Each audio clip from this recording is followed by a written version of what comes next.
I'm so upset.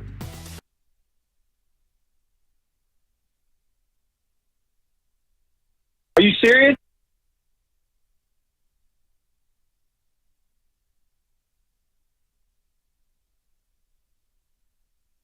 I like my Warriors. Oh, we do. We still like our Warriors. Tough loss, though. Tim Roy on the call right here on 95.7 The Game.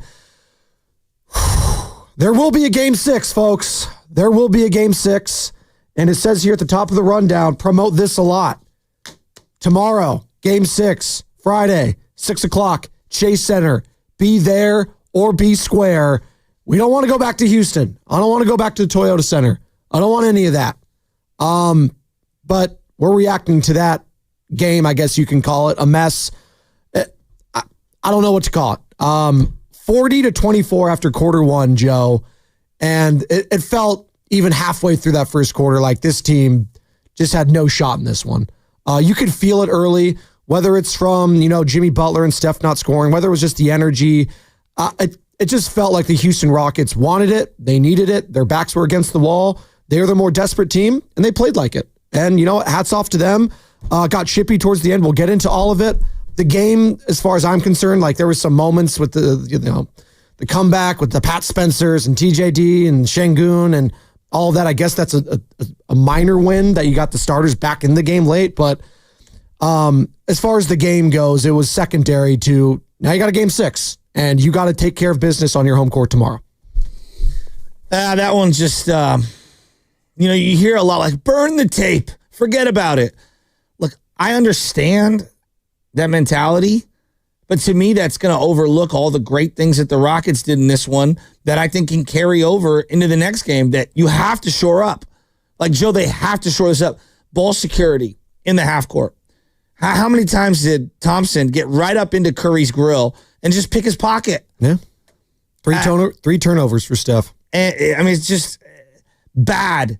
I thought the pace was perfect for the Rockets. They did a great job throttling down when they needed to, staying in zone when they needed to, pressuring the ball in man-to-man situations when they needed to, fueling their transition game with big steals and big rebounds. They were getting shots in the paint, second chance opportunities, wide open looks from outside. And then once their confidence started to, really increase, their shot making did as well. They hit so many crazy shots around the rim from deep. They got Jalen Green going. They set a couple of really nice high screens. I thought the Rockets did everything that they wanted in that first quarter. And you could say, Joe, we look old and we weren't really trying. And all that. That to me is that's not giving the opponent enough credit. I think that the Warriors looked very old. They have exerted a lot of energy. This is a different team with 2 days rest versus 1 day's rest. There's a penance to pay for how hard you've had to play over the last couple of weeks and days. And the reality is that the Rockets now have tremendous confidence, and they have a blueprint for what has stymied the Warriors. And they're going to get up into our grill, and they're going to play great defense, and they're not going to back down. And if they hit, they're not going to hit like this, but if they hit shots, their confidence is only going to increase, and their ability to play inside out and in the transition game, right now, we just don't have that in the bag. And so, yeah, I'm very concerned after that game. And God bless Pat Spencer for how hard he played. Like, the headbutt, we'll get to it, but, that guy was bringing it. And he's one of the few guys, and it's kind of the reality of where the Warriors are at, who actually looked athletic enough to play on the field, on the court, if you will, with the Houston Rockets. That is something that is not going to go away. And if Draymond and Quentin Post and Buddy and Pods and Butler aren't looking to shoot, we're in trouble. We have got to be squared up to the hoop and being a threat in the half court. That is the biggest problem for this team offensively right now. Not enough guys are ready to shoot. Shout out to those watching on Twitch, Twitter, and YouTube. Brought to you by First and NorCal Credit Union. For a low-rate auto loan, apply online or just ask for First NorCal financing at the dealer. You can hit us up there. You can hit us up at 888-957-9570. That's the number to call or text the Boxer and Gerson Work Injury Attorneys text line. Want to hear from the people today. 131-116. Warriors still lead the series 3-2, but now heads back to Chase Center tomorrow. Tip-off at 6 o'clock, and coverage of that starts right here on 95.7 The Game at 5. So we'll have all that coverage leading up to that game. We'll be breaking it down all day today. We want to hear from you. Are you worried? Are you officially concerned after that loss? Or are you looking at it and say, you know what? The Warriors played like, to me, I'm coming out and saying the Warriors played like a team that knows that they were up 3-1. I don't even want to hear that. That's fine. You don't want to hear it, but that's the reality. Like this Steph Curry, that's Jimmy a cop Butler. out. No, it's not. That's a fact. They were up 3-1. We've seen this already. 2022, this is the same thing that happened with the Memphis Grizzlies. I don't buy that. Dylan Brooks is also on that team. I don't buy that. The Memphis Grizzlies destroyed them. And then what happened in Game 6? The Memphis Grizzlies got owned. This is an older team with an already injured Steph and an injured, Jimmy Butler. Look, to me, like I understand that sentiment. Believe me, I'm not saying that there isn't an element of that, but I think that completely ignores all the great things that the Rockets did. And what's your excuse for the first quarter then? Oh, we just didn't want to play? Steph's had now 2 back-to-back bad games. Draymond's really been good for about a quarter and a half, if we're being honest, through 5 full games, right? Jimmy Butler's had moments, full second half in the last game, which was brilliant. Game 1 was brilliant. But clearly, he's a diminished player right now. Pods, not a great game from him. Quinn Post completely regressed in this one. Doesn't mean he can't get it back, but the Amen Thompson has gotten better and better and better. Fred VanVleet has gotten better and better and better. Şengün, Adams, they've had their way the whole series. There are things that you could say are outliers, like Fred VanVleet shooting. All right, well, then he's done it back-to-back games. Jalen Green did it now in 2 of the games. Jalen Green didn't have a great I thought game. he was really good in the first quarter. Shooting-wise, he was 3 of 8 overall. Yeah, he had first 11 quarter was really good. First quarter, but that's fine. But I think what Jalen Green did yesterday, he was like, I'm not going to shoot us out of this game. So I'm going to pick and choose my spots. His shot's still not quite there, but again, 2 of 4 from beyond the arc. He did have 8 rebounds.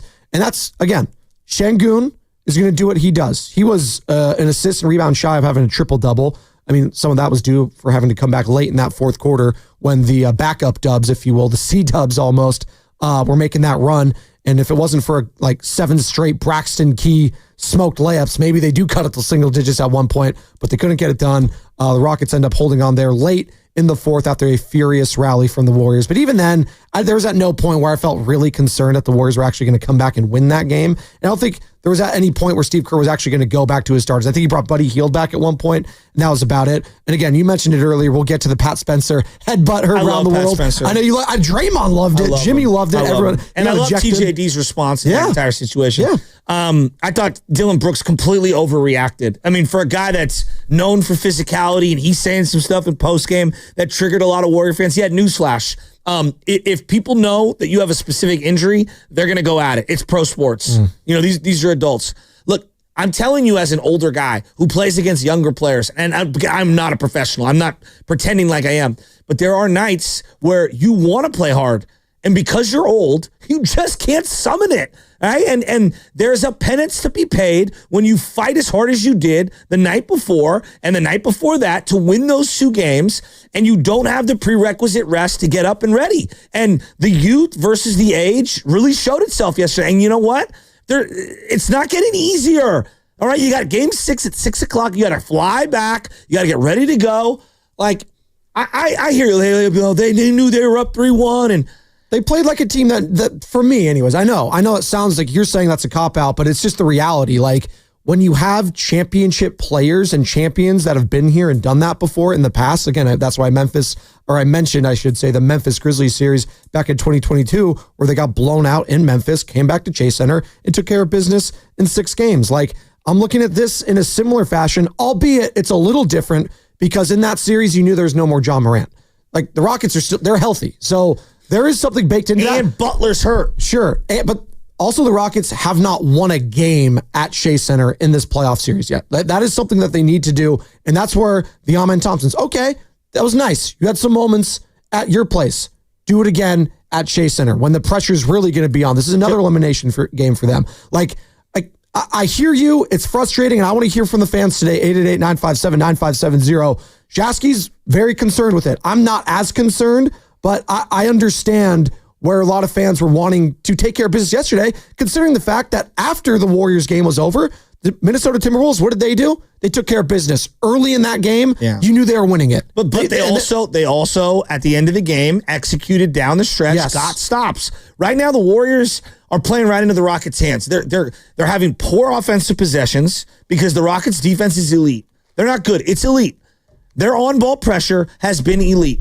That's not going away. You know, if you try really hard on defense and you're long and athletic, like that is something you can hang your hat on almost nightly. The biggest takeaway I will say that is concerning for me, though, and you referenced it, is Fred VanVleet being on fire these last 2 games. Thompson's found his shot. He was horrible to start. He was like shooting 21% or something ridiculous. No, I'm not here to say, Joe, I'm not here to say that like there aren't elements of, we kind of know we have like a game to play with. And I get, like, I know like that there are blowouts. Like before the Jordan shot in the Utah Jazz, I think Utah won by like 40 or 50 the game prior to that. Like I understand that this is the natural ebb and flow of a series. That being said, there are some legitimate concerns if you're watching the game and being fair. Like their size has bothered us every single game. Has it not?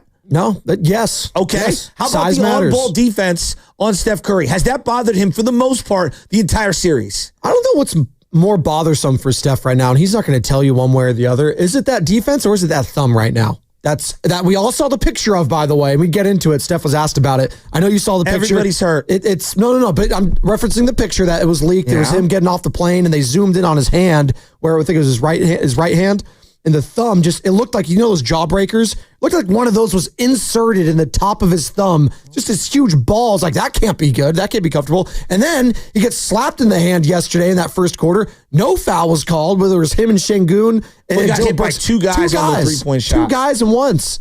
And no call.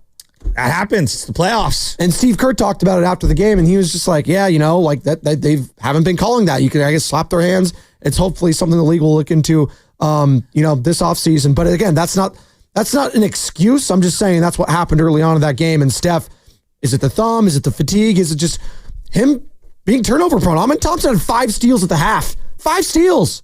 They were the more desperate team yesterday, and they played like it early on, and that's why they won. They dropped 40 in the first quarter, Joe. 40. They had 76 at the half in this game, and game 1, they scored 85 in total. I know. But like, look at your first quarter scoring. Jimmy Butler, 0 points. Buddy Hield, 0 points. Both had a foul. Okay. Draymond Green, who hit a couple of early buckets, I believe your first 2 baskets. Okay. He had 5. And he had a foul. Podziemski had 3. Steph had 2 turnovers, 2 fouls, and 0 points. Wasn't good. This is the first quarter. Yeah. All right? So we can make excuses about tired. Look, I'll buy that in the second half. To start the game, the Rockets set the tone. The Warriors failed to execute. They were up in their grill. And you could give me the psychology of, you know, it's a blowout, just dismiss this. Amen Thompson's defense and their blitzing of Steph Curry situationally has been pretty freaking special all series. I think that is something that they're going to have to navigate, right? There's subtle changes to how the Warriors set up their zone by using Şengün at the top of the key as a screener to free things up for Jalen Green to start going downhill.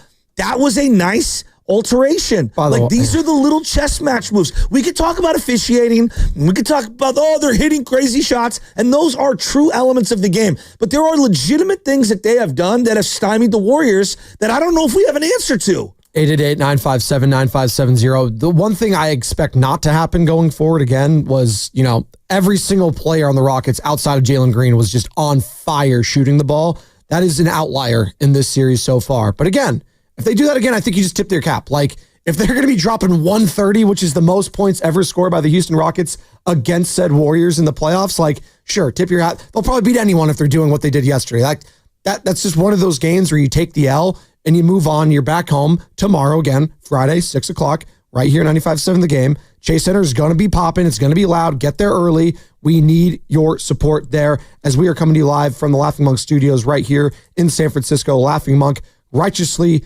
brewed, again, in San Francisco. It's Spadoni and Shasky. We want all your calls today. Start lining them up. Jimmy in Bayview, Dave in South City, Jason. We are going to get to you guys. And again, hit us up via call or text, the Boxer and Gerson Work Injury Attorneys text line. And we got some guests today. Daniel Lurie, the mayor, 9 o'clock, going to be joining us.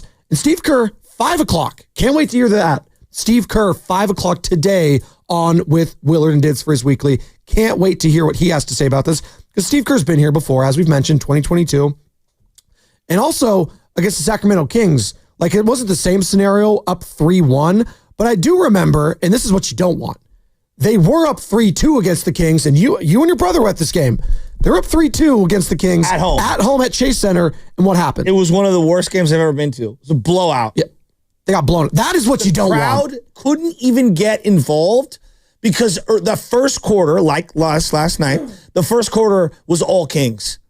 And trust me, the crowd tried to. And everyone was like, Chase Center sucks. And it's not, give us something to cheer for. I was there. I was ready. My brother he had a couple beers in him. He was ready to cheer. Yeah. There was nothing to cheer for. Look, first quarter is a problem right now. The Warriors have got to figure out whatever their starting lineup is. Maybe it's going back to Moody. I don't know. Like, if you're looking for silver linings, like one of the silver linings is that guy, Moses Moody, he might not have his shot going every night. I know he's going to give me everything he has. Like, I love him. Pat Spencer, I'm not saying he's the answer. Believe me, I'm not. Pat Spencer can play in this series. His athleticism and size actually can play. I think he's a couple of minute, guy. I think he can find some room. Guy Santos was not afraid yesterday. No. Now, Quinn Post had some atrocious minutes in this game. He did hit a couple shots. Okay, atrocious. I thought his defensive lapses were the most glaring for me. He's a rook. He got attacked. No, I know, but we can call it. It's okay to say that. Like this is a playoff series, and he's going to get picked on defensively as these things go on. If they even do advance, like he got picked on, and that's part of this whole process. Is you got a lot of guys first time through the playoffs. Like that was a big game, and that was a moment where the more desperate team, the team that was down 3-1, knew that they needed to win. They did their job. Now it's up to the Warriors to counter because the last thing anyone wants, I know you don't want, is to go back to Houston because they will be playing with confidence. And if that happens again in the first quarter back in Houston, then you blew another 3-1 series lead, and that's what we're talking about. And that is something on Monday I do not want to be talking about. This is where age is really starting to factor in, and to me, that first quarter screamed everyone was afraid to shoot, and in the second quarter as well. And their zone, like they know their defense is so dialed in right now. They know the personnel of the Warriors better than the Warrior fans do. They know who they want to leave open. They're like, hey, Pods, we dare you to have another 25-point game, right? And Pods didn't have a great game. Like, I'm not mad at Pods. He's in his second year. Draymond Green has not been able to sustain offense, and he is the guy that they are going to dare to initiate offense at the top of the key as a dribble drive penetrator, or they're just going to let him shoot those threes. And they don't think he can hit enough to be able to make them have to go out and guard him. Jimmy Butler was really passive, missed a couple of shots, thought settled for some late shot clock stuff because things weren't moving. Their pace of play in the half court has been so constipated. And that's because of the Rockets' defense. They know the personnel really well. Now, Buddy made some plays in the second half that have me encouraged. Attacking the hoop, going at the rim. He's going to have to do that every now and then. He can't just go bombs away. And look, if Steph Curry is going to be a net negative as a turnover machine at the top of the key because of the unbelievable on-ball pressure by Ahmed Thompson, like we are in trouble. I'm not saying the sky's falling. I'm not saying it's the end-all, be-all from last night, but there were some things that were really big issues that really reared their head that were also issues in the 4 preceding games. What's the concern level at right now, Dub Nation? After that loss yesterday, you're still up 3-2 in the series, back home tomorrow, 6 o'clock, Chase Center. Like, is it nothing to see here, scheduled loss as far as you're concerned, or is it, we might be in some trouble? Which one is it? 888-957-9570 is the number. Call or text. And that's what's coming up in the game, brought to you by Safeway.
and Joe Shasky on 95.7 The Game. Rockets 131, Warriors 116. We're reacting to it. There will be a game 6 tomorrow, folks. 40-24 after one quarter of play yesterday. I think even the most diehard Warrior fan was feeling like, probably not going to win this one. Probably don't have that comeback built in for us tonight, just given everything, the lethargic nature of some of the big boys, Jimmy Butler, Steph Curry, Draymond. Those looked like 3 veteran players, at least for me, Shasky. They're like, yeah, we got one to play with here. Let's go back home. Let's wrap this thing up in 6, and we'll take our chances at home at Chase Center. But again, doesn't take away any of the sting of that loss yesterday, and there was some spiciness, there was some chippiness. Late, the Warriors bench players, the C-dubs, if you will, made a late run and got the Rocket starters back in the game, actually. Then it got Chippy again, Şengün, Trace Jackson-Davis, Pat Spencer. We'll play the call here in a second. But what did you make of that real quick? That whole, Pat Spencer run, he was getting whatever he wanted. He was driving to the lane. Moses Moody ended up dropping 25 points. Was there any point for you, Joe, late in that game, like, oh, wait, were they giving you any hope that like something could happen? No, but they were playing really hard, and I appreciated it. And I think, I think the easy thing for people to say is to criticize Curry. Oh, this is why you should have played more of the young guys. Like, no, but the other part of this can be true in the sense of like, those guys need to earn their minutes. I think Moses Moody, the silver lining, if you will, and again, we're not giving out Capri Suns and orange slices. This guy needed some long runway to find a shot, and I thought that he found a little something. Pat Spencer's just not afraid, period, of any moment, and I love that about him. And I thought that TJD clearly can jump and give them some fits. I don't know if he is some end-all, be-all solution, but I think in a small role, he might be useful.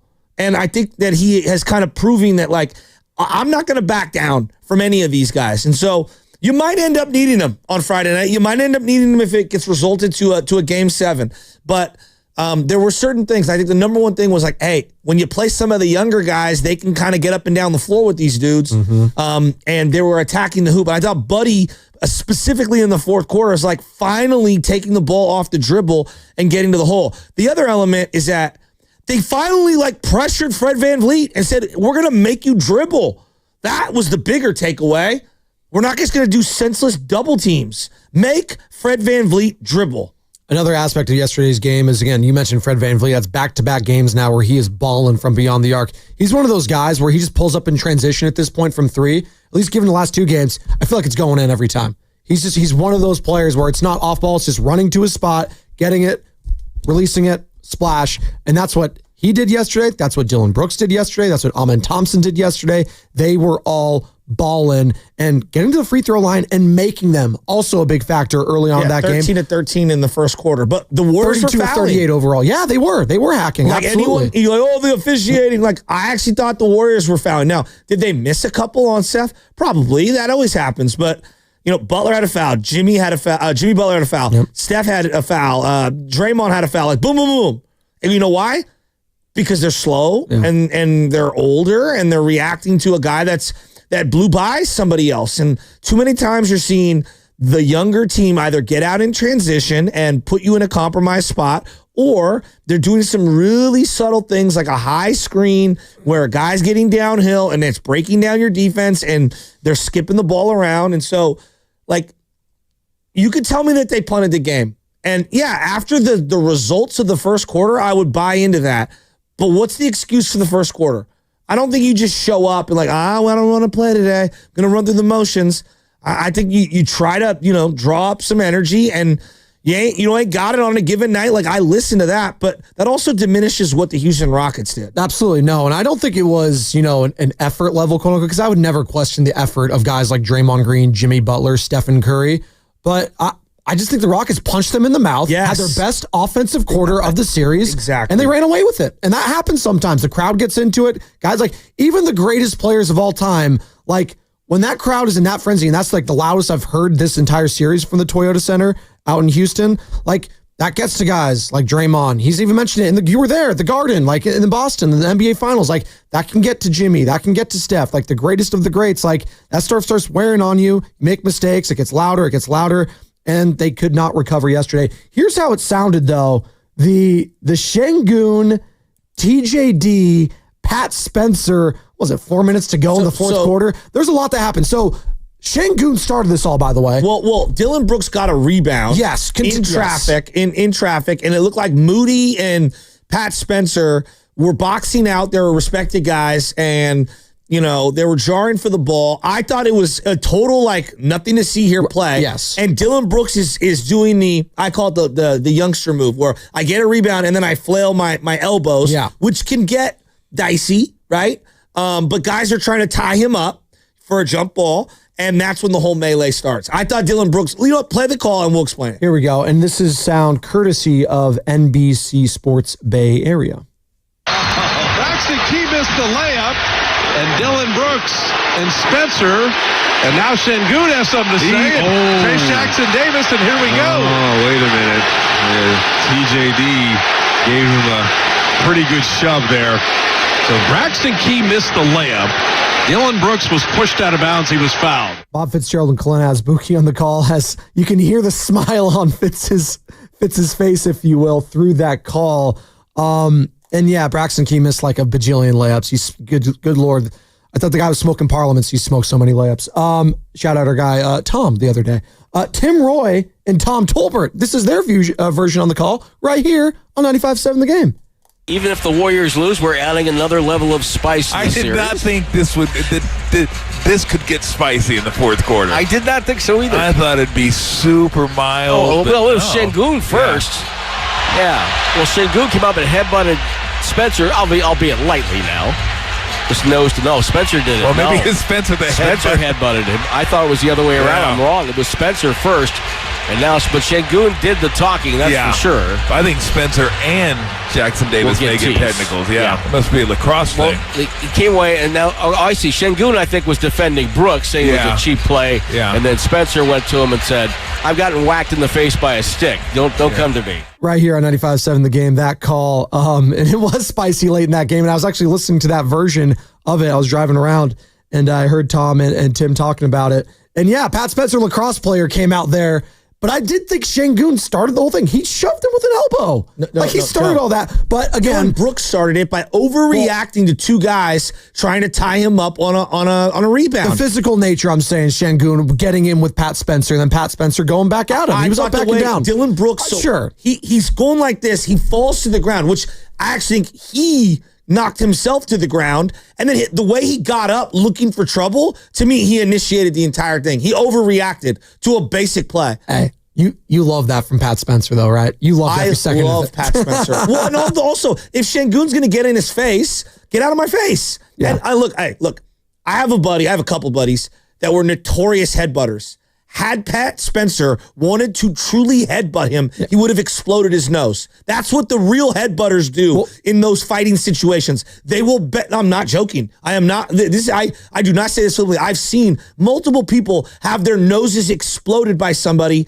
Headbutting them at just the right time. Pat Spencer gave him the get out of my face, kind of like No, that was him letting him know that I'm here. That wasn't him. That wasn't him being malicious. That was him saying, "Yeah, I'm here." Yeah, and I'm then TJD standing up for his guy. I loved it. Yeah. And TJD didn't back down at all. You know what? The baby Dubs, good for them. Honestly, good for them. Finally, about time somebody fought back who wasn't Draymond. There you go. 888-957-9570. There was funny.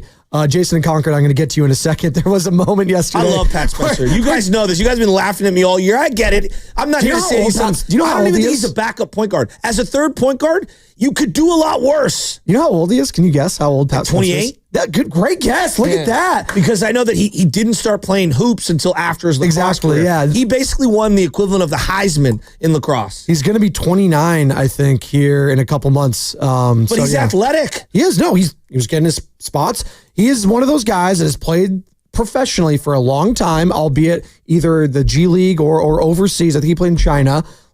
He knows what he's doing when he comes into the game. He's not trying to reinvent the wheel. Knows pick and chooses his spots, and he attacks. And you know what? I thought that was a great fight. And that was, you're talking about silver linings. Silver linings is getting those Houston Rockets starters back in the game and actually making them play towards the end there. Ime Udoka did not want to have to do that, but he had to because those backups, the Jock Landales of the world, were not getting it done. Let's go to Jason in Concord who wants to join the conversation. 888-957-9570. We're reacting to a Rockets 131-116 win in Game 5 over the Golden State Warriors. Game 6 tomorrow, 6 o'clock, Chase Center. We'll have all that coverage right here, 95.7 The Game. But in the meantime, we're talking about this loss. It was a doozy, and not in the good way. Jason, what you got, man? Good morning. Good morning, and thank you for taking my call. Hey, you know what? Last night games, I'm going to say about it what New Yorkers say. Forget about it. Just move on. Stuff like that happen. Games like that happen. Unfortunately for us, it did in the playoffs. But it's about tomorrow night now. Tomorrow night is going to be an elimination game for us. That's right. Let's play it like we're the one who's down 3-2, because there's no way you're going to give up tomorrow and go to Houston and face what you just faced last night. It's not going to happen. This young team that gets fueled by the crowd. You guys just mentioned it.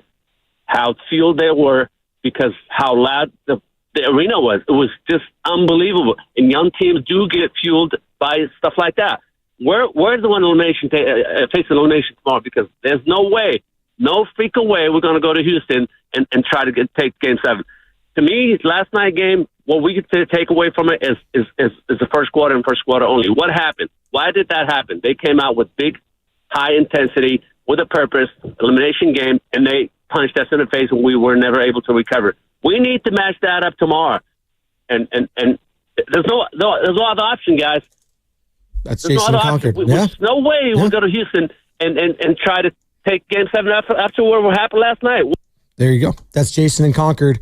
And listen, I brought up that Kings series because the same scenario happened. And I kind of liken this Rockets team to that Kings team. Young up-and-comers, a lot of great talent on there. I think that Kings team had the offense that this Houston Rockets team wished they had, albeit yesterday they looked incredible. And then this Rockets defense is probably what the Kings would want a couple of years ago. So they're kind of like the reverse, or the two a different side of the same coin, if you will. But that being said, you lost that game, then you went up to Sacramento, and you took care of business. So I'm not here to say that, like, even if they lose tomorrow, they could still absolutely go to Houston and win the game. I don't want that to be the case, though, because, again, as we mentioned, if you're trying to look forward in the series, and I know you're not, absolutely you're not, after going up 3-1, I just have to bring it up. Minnesota Timberwolves are licking their chops, and now they're the ones that are saying, yeah, go Houston. Yeah, push this to 7. We'll take all the time in the world after we wrapped up our series in 5 games, taking out the Lakers, who looked just god-awful yesterday. Oh, my God. And J.J. Redick setting the tone for that one, being tight, snapping at reporters early in that game. Yikes. So the Lakers, they're cooked. Luka, LeBron, bye-bye. Anthony Edwards, Chris Finch, and co. Julius Randle all advance to the second round for the back-to-back year for them. So if it goes to a Game 7, that'll be 5 games in 9 days. It'll be a lot. After playing 9 games in 15 days prior to that. Yeah. Right? So, yeah, they're toward the end of the season. And we saw how tired they get. We're going to pick this up on the other side. 888-957-9570 is the number. All right, they get blown out yesterday. You're still up 3-2. Concern level. Are we panicking, or is it nothing to see here after the L? That's what's coming up, brought to you by Fremont Bank. Here for you, here for good.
What's up, Roasters? It's Sam from Laughing Monk Brewing, and you're listening to The Morning Roast with my guys, Bodoni and Shasky. Shasky, stop picking the lobster out of the linguine. You would never do that. God, I can go for some lobster linguine at 6:47 a.m. I'm not going to lie. Shout out Sam Goodyear. Shout out Laughing Monk, where we are broadcasting live from the Laughing Monk studios, I should say. And Laughing Monk, as you know, is righteously brewed here in San Francisco. And this segment is also brought to you by Golden State, serving the Bay Area for 3 generations. When you succeed, we succeed. Visit goldenstatelumber.com.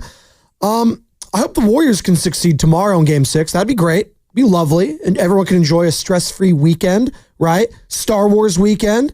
We gave away a four-pack of tickets yesterday, courtesy of Oracle. That was fun. Giants took an L yesterday, though. They lost that little series down in San Diego. The Padres look good, by the way. Spoiler alert, they're very good. The Rockets looked good yesterday. They looked incredible. 40 points. That was the first true blowout of this series, Joe. 131, 116, 888-957-9570. Is it nothing to see here? We got them in 6. We're back home. Or is there some panic creeping in Dub Nation for you after a 40-point first quarter? Amen Thompson looking incredible. Alperen Şengün, an assist and rebound shy of a triple-double. Fred VanVleet looking like 2019 Fred VanVleet all of a sudden these last 2 games. Was it something or nothing? 888-957-9570. How are we feeling, Joe? I know. There's always an urgency factor here, but there has to be a part of you in the back of your mind saying like, okay, I'm not quite, the panic's not quite setting in, but like they're officially on notice with that loss yesterday, right? If you're the Warriors, officially. I mean, you're asking 2 different things. I'm reacting to what happened last night. Yes. And what happened last night was really disappointing. That's true. All right. And now, does that not mean that like they're still in the quote unquote driver's seat? Of course. But I also just understand how difficult this is going to be. I mean, look, Joe, I'm not trying to pin you down on this, but this mindset, they're just going to blow the Rockets out. Like, I never subscribed to that. Because I think that these games have been significantly more difficult than people are willing to admit. I said they had an opportunity to do that if they built a big lead in the first quarter like the Rockets did to them. But they have yet to play a real great first quarter yet. I understand. But the game prior in, game 4, they did have a 12-point lead in that first quarter, and then they let that slip. I hear you. If they were able to do that yesterday, I was saying they had an opportunity. The Rockets would have gotten tight, is what Joe, I'm saying. Over the last 3 or 4 games, there has been nothing. If you watch it on TNT or ESPN, whatever that's been on, they show the graphic. 10-2 run from the Rockets. 12-2 run from the Rockets. It has been a game of runs for them, a series of runs for them. And part of what makes them very unique is that they're hard to score on. They're just hard to score on. So, like, they play a slow pace. They have forced the Warriors into late shot clock playmaking from guys that you really don't want having the ball in their hand at the end of the shot clock. They've done a great job understanding the personnel of the Warriors and what they do well. They have slowed them down. They have basically turned Steph Curry into an ISO player, and he's going up against a guy who, I mean, look, Prime Pippen is one of the greatest perimeter defenders I've ever seen. Yeah. This kid's got some of the skill set. I'm not saying he's Pippen. Like, I'm pumping the brakes, but I'm saying, like, this is what it looks like with those types of guys. Elite, strong, unbelievably agile and quick, ferocious defender who understands where you want to go with the ball and has clearly studied you nonstop. Like, the kid has got the feel for the game, Amen Thompson. And I think that Şengün has been quietly brilliant at blitzing Steph Curry at specific spots on the floor. And they've basically taken away his ability to relocate. And what you've seen is they've had opportunities to go 4-on-3 at the top of the key, meaning 2 guys are at Steph, he gives it up, and now it's a 4-on-3. They have failed to capitalize on it, whether it's GP2, Draymond Green, Podziemski, Jimmy Butler, Quentin Post, Buddy Hield, whatever the other combinations are out there, they have failed to make them pay. And if they're going to blitz Steph Curry, other people have to make them pay, and they haven't done that. So, we can say, oh, they're still in the driver's seat. And yeah, you're right. Like, no doubt. Yeah. But let's also acknowledge they have some adjustments to make, and they have to play better. Steph was bad. bad yesterday. You see the turnovers coming a mile away. Like, that's not just Steph not wanting to play. I don't think that's like give credit to the Rockets. No, I completely give credit to the Rockets. They punched them in the mouth, and the Warriors didn't recover yesterday. That was the best quarter of basketball they have played this entire series, was that opening quarter yesterday out at the Toyota Center. 40 points they dropped. For a team that can't score, they just dropped the most points a Houston Rockets team has in the playoffs against the Golden State Warriors. None of those Harden teams, think of what a great offensive basketball, those James Harden Rockets teams, Chris Paul, like they didn't even score 130 on that Warriors squad, albeit those Warriors teams defensively, I think, even better than what we're seeing with this Warriors squad. And maybe if I'm a Warriors fan today, I can't get mad at them saying, like, you know what? Maybe the Rockets were just due for an offensive explosion. They've been barely scoring over 100 points. Or if that, they've done it like once this entire series prior to it. Like, they were due maybe. And you know what? Maybe they'll be a little tighter heading into Chase Center tomorrow. But I'm not here to say that there's an excuse with the effort level. Again, I'm freaking Joe Spadoni up here. I'm 5'10". I'm a $185 soaking wet. Like, I'm not questioning the effort level of like all-time players, Draymond Green, Jimmy Butler, Steph Curry, Pods, any of those guys. I'm not doing that. I just think the Rockets were firing on all cylinders early. Well, they were causing havoc, and absolutely credit them. They had their backs against the wall, and they played like it. Now, do it again. Do it again, Rockets, at Chase Center. If they do it again, and it's the same thing as happened last game, then yes, I would be very concerned heading into Game 7. But you know what? Draymond Green, Jimmy Butler, Steph Curry, they've all been in this situation before. And here's Jimmy Buckets after the game talking about it. We're fine. Our confidence isn't going to waver any. We're going to start out better. We're going to play a better overall game because we know how good of a team we are as a unit. We know how good our players are as individuals. So we just got to, as starters, we got to kick us off better, which we know that we will do. We'll be fine. See, there you go. We'll be fine. Jimmy's chilling. He's going to go play his dominoes, have his coffee, get the butt massage. He's chilling. All right? Fred VanVleet had 14 in the first quarter. He looked great. It's champion Fred VanVleet, 2019. I don't know if you heard that before. Okay. Yeah. Right. He had Dylan Brooks has been really good in this series. He had 9 in the first quarter.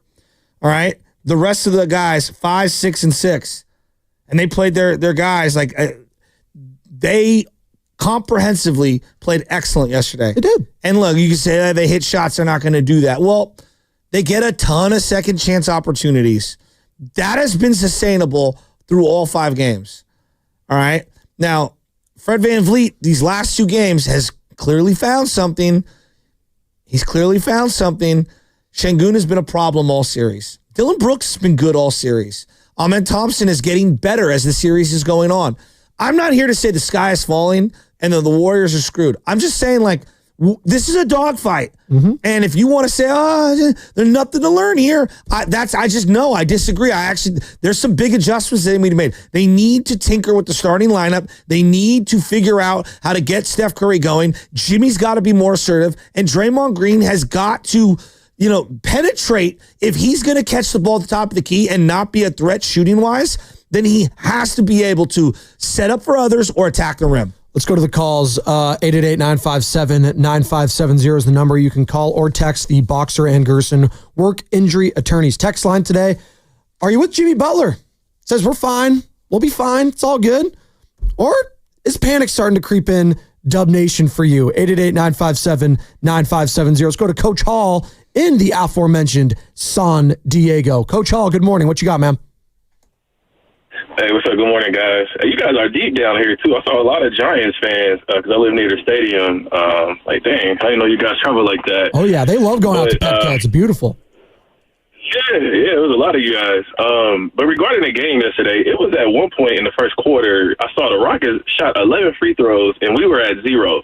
And I thought it was at that point that Kerr should have called a timeout. I think it was like 13-8, and they had just went on a run and settled the team down or just light a fire under them.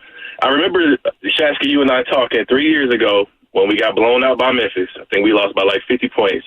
And what happened in that series is when they were doubling Steph at the top or trapping him, Steph was attacking his angles because he's already short. If he come off those screens low to the ground and penetrate, he was getting to the basket. That's what he was doing. I think game 1 or 2, he scored 38. And then if we're going to put guys in the game and they're going to trap him and they're in the middle of the floor, like Paz passed up, 4 wide open free throw shots after Steph got trapped for a 3. Like, I don't understand that logic at all. If it was me, I'd put J.K. or Moody right there at the center spot at the top of the free throw. After Steph gets trapped, turn around and just shoot the shot or take a dribble in. Most they're going to do is foul you. Like, I personally don't think nobody on the Rockets is better than Steph, Jimmy, and Dre. They just got to put themselves in position to win and stop with the turnovers.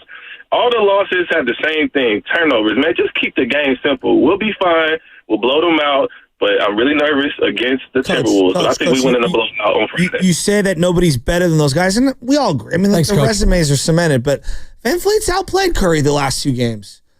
Yeah, I'd agree. You know, and we all love Curry. Curry's a legend. He's a top 10 player of all time, but like they have to start playing like it, right? And so they're gonna need these guys. Jimmy and Steph have got to have better first quarters. It goes without saying. Yeah, I don't want to give any momentum, especially heading into a game 6 tomorrow. Again, 6:00 right here, 95.7 The Game at Chase Center. I don't want to give them any hope early on in that game. That's why I wanted them to attack early yesterday to make them feel tight. Even though they are at home, it's going to be a little different. Can those guys step up on the road? Van Vliet, sure, he might be able to do it again, but can Amen Thompson do it on the road? Can Jalen Green? Okay, let me stop you on Amen Thompson. Yep. Has he not gotten better in every game? No, he has. Okay. I thought that was his best shooting performance by far. Has he gotten anything he wanted at the rim when he's going downhill in the last 3 games? Pretty much. Okay. All right. So, that's not going away. Like, when you have the ability to get downhill, it's very difficult to go away. What about his defense? He's gotten better and better and better. How many times has he picked Curry's pocket? He had 5 steals in the first half yesterday. 3 blocks, too. Which fuels their transition game, and they're going to score 9 out of 10 times because they're just more athletic, quicker, and more dynamic than most teams. So I'm not saying that the Warriors can't adjust and play better. What I'm saying is there are guys that they need to stop and find ways to stymie. And Amen Thompson is number 1. They have got to free up Curry. They're not winning this series without a Curry game. Well, we've had a Curry game.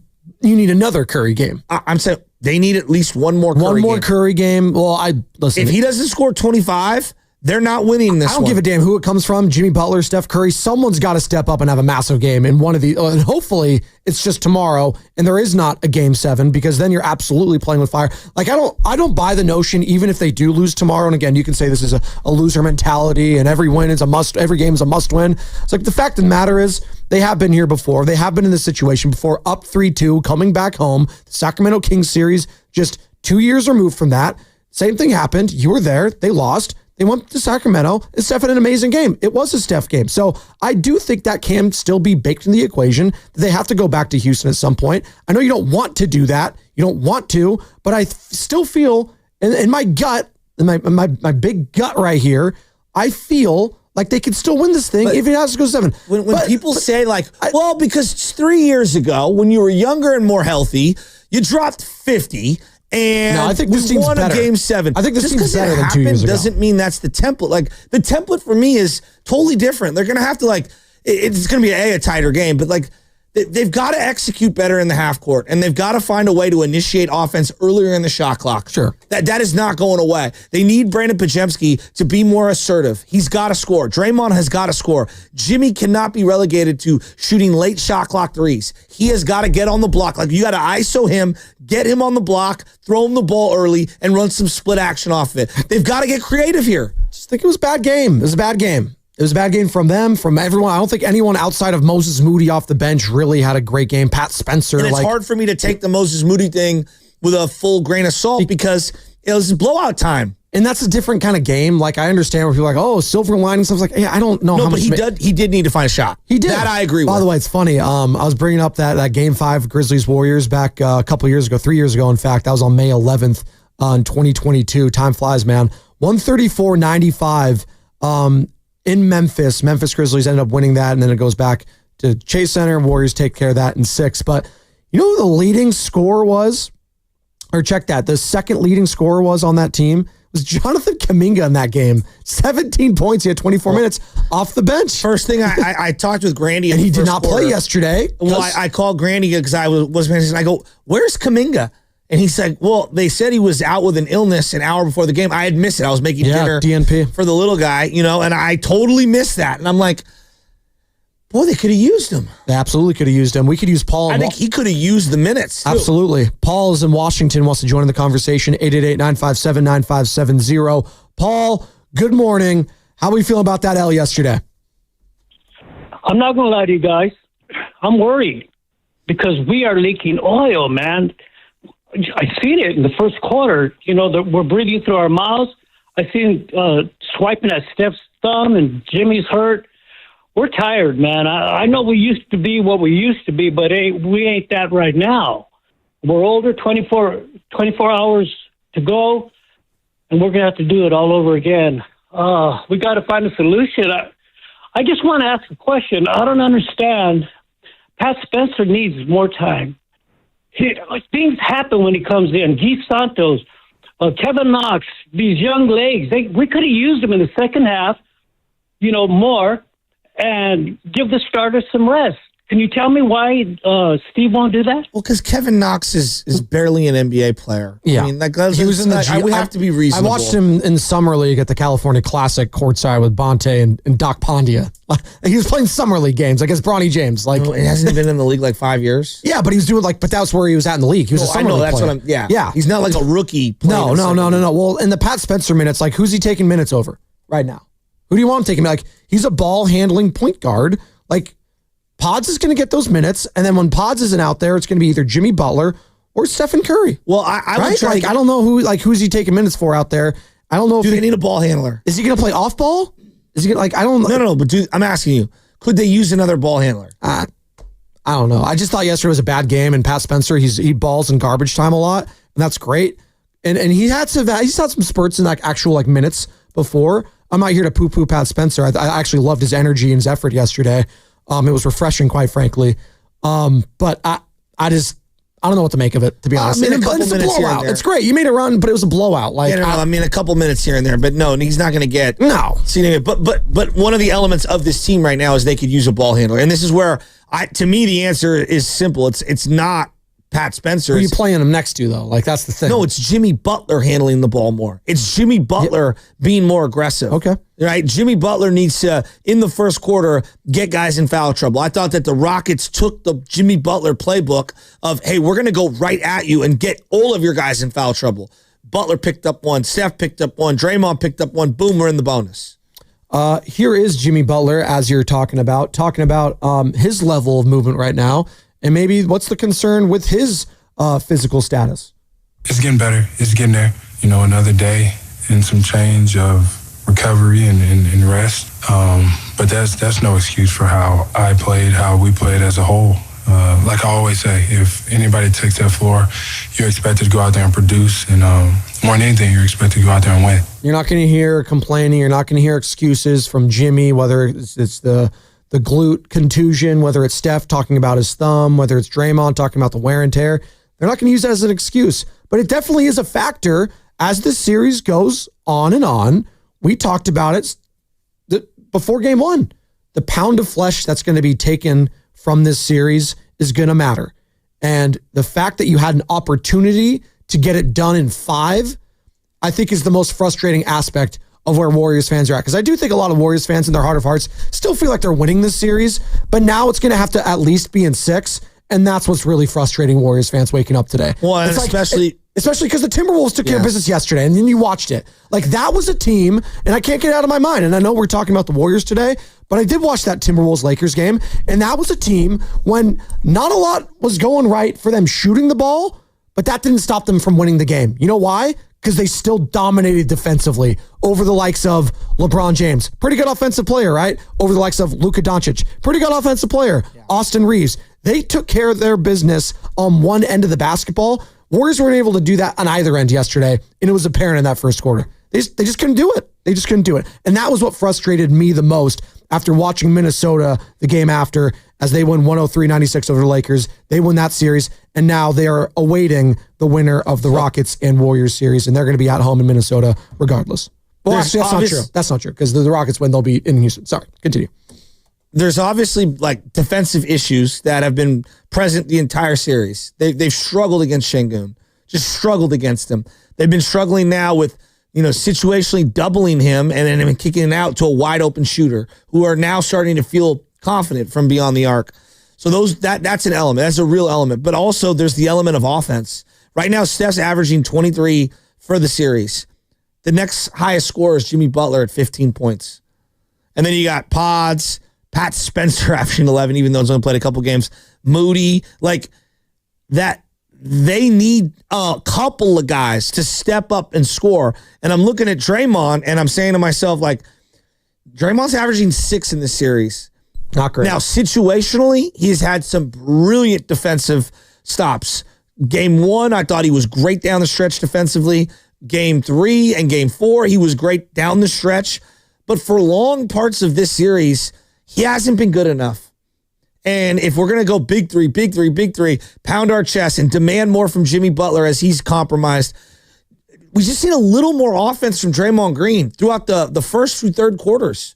And I know he hit a couple of shots the other day, but it's setting up for others. Like the assist numbers aren't really there for him right now.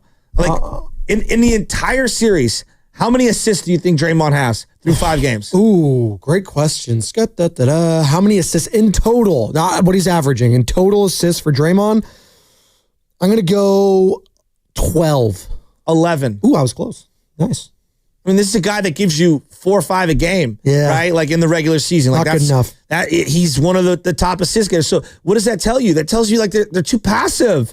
He's not setting up for himself. They're clamping down in this zone and in a specific matchup man that they do at times. And they're like, Draymond, we're daring you to be the playmaker you think you are. Well, and that we know he can be a playmaker, but he hasn't shown it. But where does Jimmy Butler fit into all that? And again, that goes back to you wanting him to handle the ball more and being that guy to lead this offense going forward. Maybe that's a look that they need to lean into more. But again, you're not, after yesterday, it's not like that game is you have to reinvent the wheel here. Like, what these teams are in this series, I feel like. Yes, the Rockets are playing with more confidence than you would like, especially after last game. But again, momentum is a tricky thing. It's game to game. We'll see. What if the Warriors have a hot start next game and the Rockets are the one that are down double digits after a quarter? We'll see if they're going to be the ones to get tight, right? 888-957-9570. Again, I'm just going to keep playing. I'm going to keep playing this throughout. A lot of Warriors fans, they might be waking up, exhausted, scratching their heads, panicking, whatever the word. Jimmy Butler's not. We're fine. Our confidence isn't going to waver any. We're going to start out better. We're going to play a better overall game because we know how good of a team we are as a unit. We know how good our players are as individuals. So we just got starters. We got to kick us off better, which we know that we will do. We'll be fine. I guess my question is, like, what's more frustrating or disappointing? Was it the actual performance of the game for Warriors fans, or is it the fact this is now going 6? I think a lot of fans are feeling like, damn, like 6 games now, 5 would have felt great. 5 would have felt amazing given the age of this team. It's not the vintage Warriors. It's not, but I think that's where a lot of Warriors fans, it's not even the game that they're worried about and concerned about. I know you are from an X's. The age. It's this series now going 6. Yeah. Yeah. I think that's where a lot of Warriors fans are. The energy required to get up for a game. Like, game 6. It's going to be a tight game, one way or the other. You would assume. Let's say they lose that game. Now they got to get back up, get on a flight, fly out to Houston, and get back up for probably a midday. Yeah, it's going to be afternoon Sunday game. Yeah. Yeah. I know. They're playing. Hey, they're Saturday, playing fire. Monday, Wednesday, Friday, Sunday. I know. 35, and 37. Those are your top dogs. Their top dogs, 23 and 22. But this is where experience matters, right? You would think, leaning on guys like Jimmy who have been there. Steph. I think they're so young and irrational. The Rockets don't know no better. Sure. We said that about the King. Again, I'm going to bring up that series because I think it's very similar to where the Rockets are now. We're at that Kings team a couple years ago where they were a young, up-and-coming team with the dominant big man, Domantas Sabonis. I think Şengün's a better player than Sabonis was then. But again, still a big man that presented challenges to them. But what did the Warriors do? You had a Stephen Curry game. You still have an opportunity to have that game, and boy, would it be nice to have it at Chase Center. We got a break. We're up against it. Greg and Sam Ramon, Lisa, we'll get to you on the other side. 888-957-9570 is the number. Is everything going to be fine? Dub Nation, are you with Jimmy? Everything going to be fine? And should the Warriors have tried to make that comeback attempt in the second half? Should they have tried a little bit harder to make that run? Steve Kerr had some interesting thoughts about that, and I want to get to it on the other side. It's going to be brought to you by Crystal Geyser Alpine Spring Water.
Dub Nation, it's Trace Jackson Davis. You're listening to the Morning Roast with Joe Spadoni and Joe Shasky on 95.7 The Game.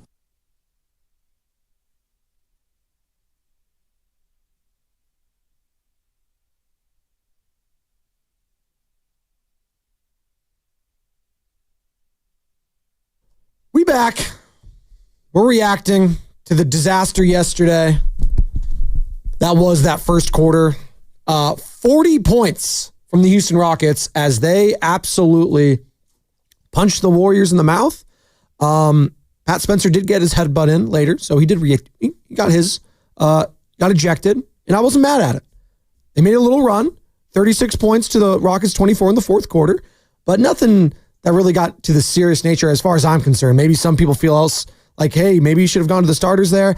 I mean, if the backups were the one to get you back into the game, don't you stick with the backups? If the starters are the one that got you the hole, right? Doesn't that tell you all you need to know? No, the bench guys actually accomplished the job, which is same thing in baseball in a blowout. Get the closer to get up. Yep. Right? There you go. And then they got the starters back into the game for the Rockets, which to me was exactly what you needed to do. You do not bring Steph and Jimmy and Dre back into that game. No, once you've waved the white flag, I will stand with Steve Kerr. No, you don't put them back in at that moment. You think he waved the white flag a little too early in that game? No, I think it was just right. I mean, they're down 30. I know. It sounds insane. I know. Did they at any point in the second quarter, first quarter, or at the start of the third quarter look like they could string together the comprehensive amount of stops they needed to get back into that game? I didn't see it. Steve Kerr was asked that question as well, if he had any thoughts about bringing the starters back. Can't do that.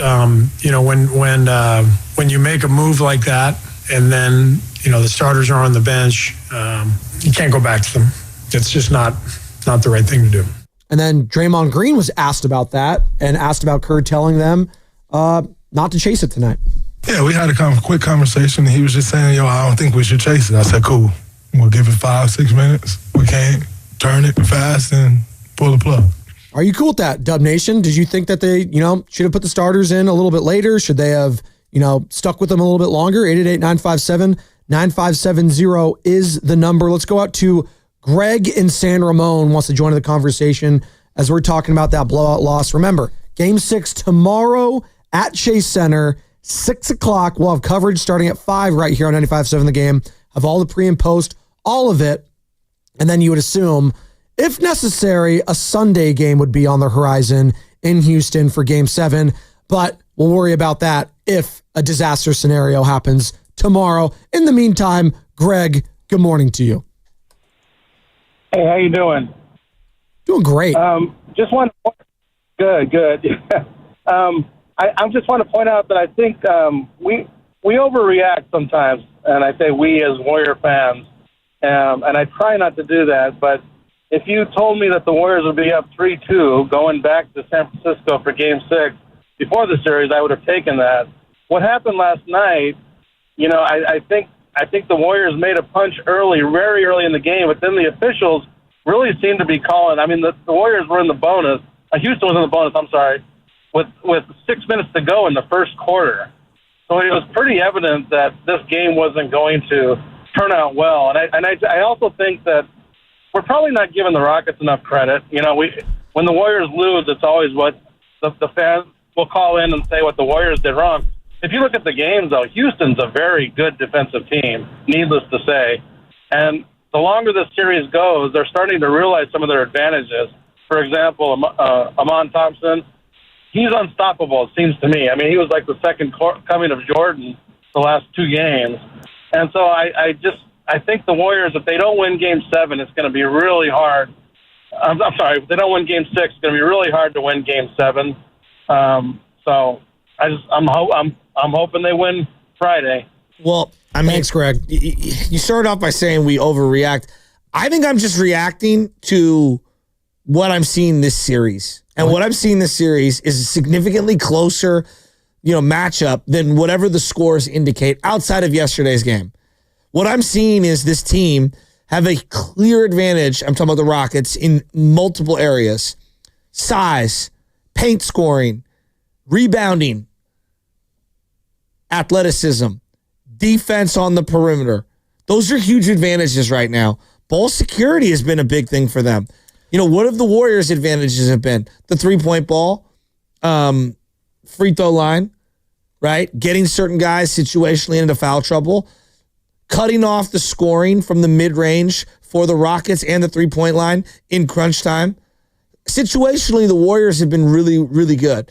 If I took those elements away, we're talking about 3-2 in the other direction. I mean, he started his call off as saying, I don't think we're giving the Rockets enough credit. I think we've given them a lot of credit. We said they were the more desperate team. They played like it. They punched the Warriors in the mouth early, and they didn't let up. I am absolutely giving the Rockets credit for this win. That's baked into the equation. It's also fair to me to say that the Warriors knew they had a game to play with. They have a couple games technically to play with, and they might have taken their foot off the gas a little bit. I'm not saying that's an excuse. I'm saying that might just be the reality of the situation. And you can get mad, you can get frustrated all you want. But you know what? I'm leaning on my vets in this scenario. When Jimmy Butler says they're going to be fine, they're probably going to be fine. Like he said that after, what was it? The game 2 loss, whatever it was, no, it was after the Clippers loss, right? He's like, you know what? We'll have, get some Domino's, get some coffee. Everything will be fine. And it was. They handled business against the Grizzlies and they got into the playoffs. Handle business tomorrow. We're not talking about this. That being said, I do think, and I'll bring it back. I'm going to keep bringing this up. The most frustrating aspect wasn't the game itself. It's the fact that this is now going to 6 games because, as you've mentioned, the wear and tear on these older guys' legs. It's going to be a thing. We're going to continue to monitor it. Jimmy, he says he's feeling better. He's got that deep glute contusion. Steph, the thumb. We've all seen the picture. If you haven't, it's from when they're getting off the airplane or getting on the airplane. They zoom in on the picture of his thumb, and it's just this huge ball that's on there. It looks like a jawbreaker that was inserted, like plastic surgery. It looked gross. It did. And now players are swiping at that hand, and I guess it's legal.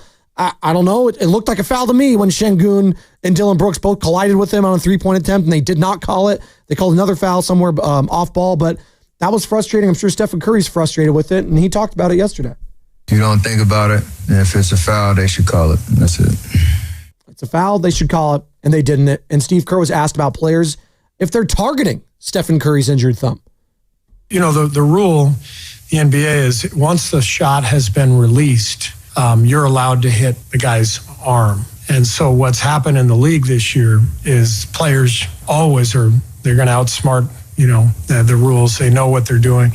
So players all over the league are just taking shots at guys' shooting hands after release because they know it's not going to be a foul. And I'm very confident that next year the league will fix it because it's only a matter of time before somebody, breaks a thumb or breaks a hand or whatever. But these are the rules. I do believe they're allowed to call a flagrant if they want. The refs could call a flagrant if the guy winds up and takes a shot. But no, it's been happening across the league all year long. It's the dumbest thing I've ever heard, but we have to take it through the league process to get that changed, and that'll probably happen this summer, I would guess. Do you have you feel some type of way about that? How they're hacking the hand? It's called sports. Okay. If you know that someone has a lower leg injury in hockey, you attack that. If you know that the quarterback has a hurt shoulder, you're going after it in football. That's sports.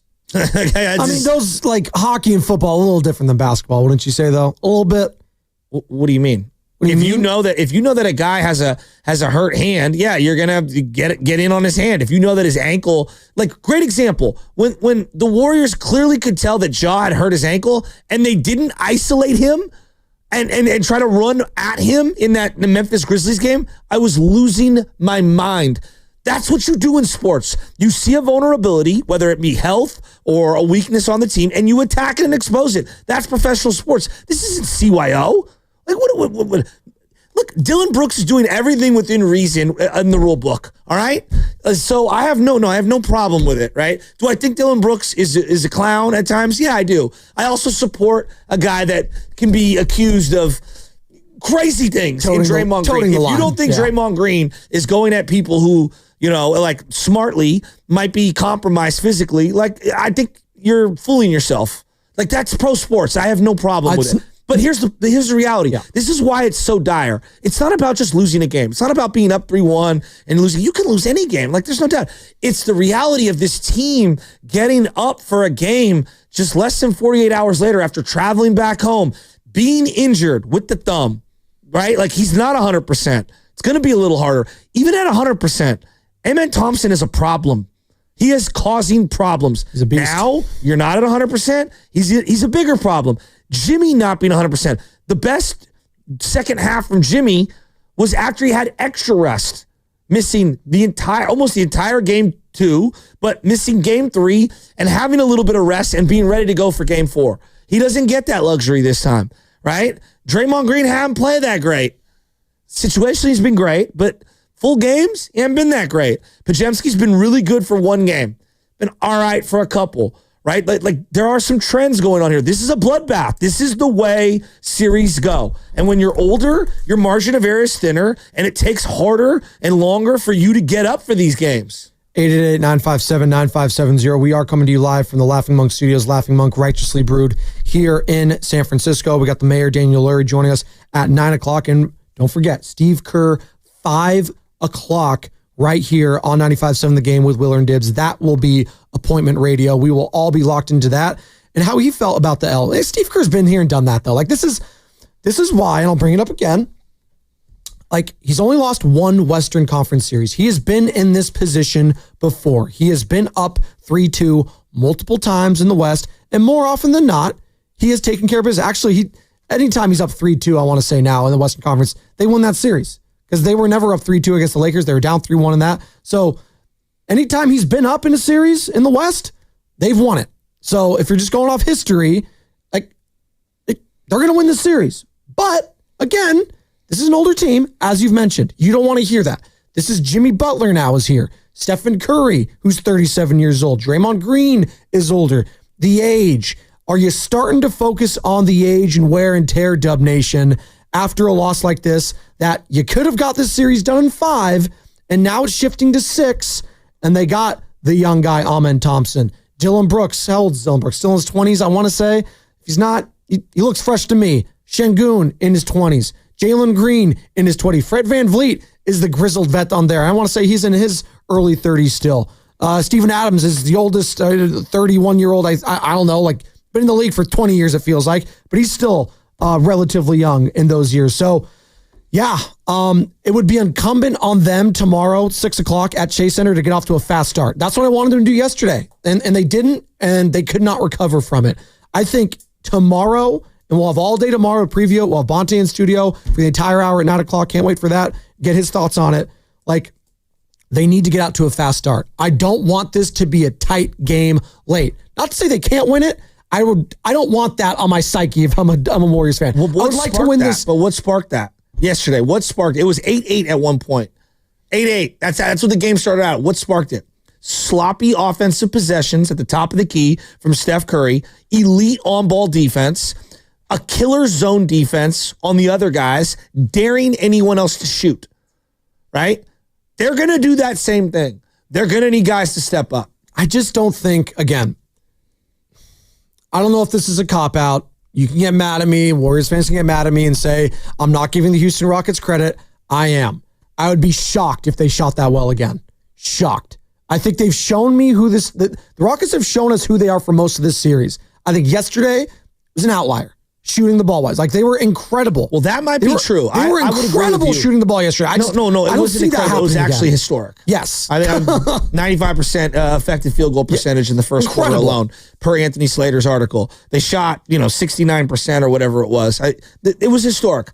But that being said, when you get transition buckets and you get buckets in the paint, it does open up your floor. Now, maybe you don't shoot at the clip that you were yesterday, but if you just look at the shot percentage from the looks that they got, I bet you that if they get similar shots, they can repeat that. They can replicate that, right? Like, they get good looks in the paint. Is Şengün a problem?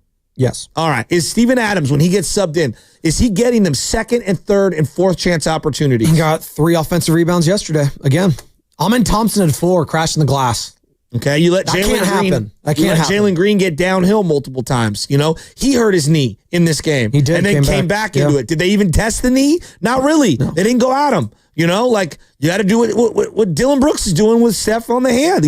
You got to test people's lateral quickness when they screw up their knee right there. So, look, They have not had an answer for Dylan Brooks. He's hit a lot of big mid-range turnaround shots.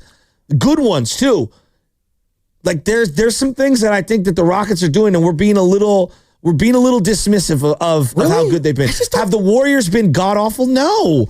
But things are starting to go in their direction, and they've got to make adjustments. I'm talking about the Warriors have to make adjustments. I don't think we're dismissing the Rockets. Like, we can acknowledge their backs are up against the wall. That game clearly meant more for them yesterday than it did for the Warriors, because the Warriors know they had one in the back pocket that they can go back home today. They're back home today, and they play a game tomorrow, and they could do it.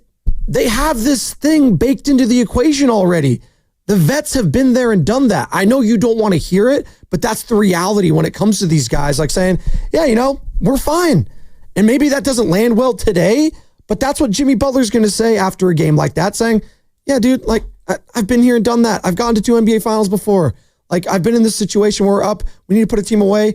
We'll get it done. We're fine. Our confidence isn't going to waver any. We're going to start out better. We're going to play a better overall game because we know how good of a team we are as a unit. We know how good our players are as individuals.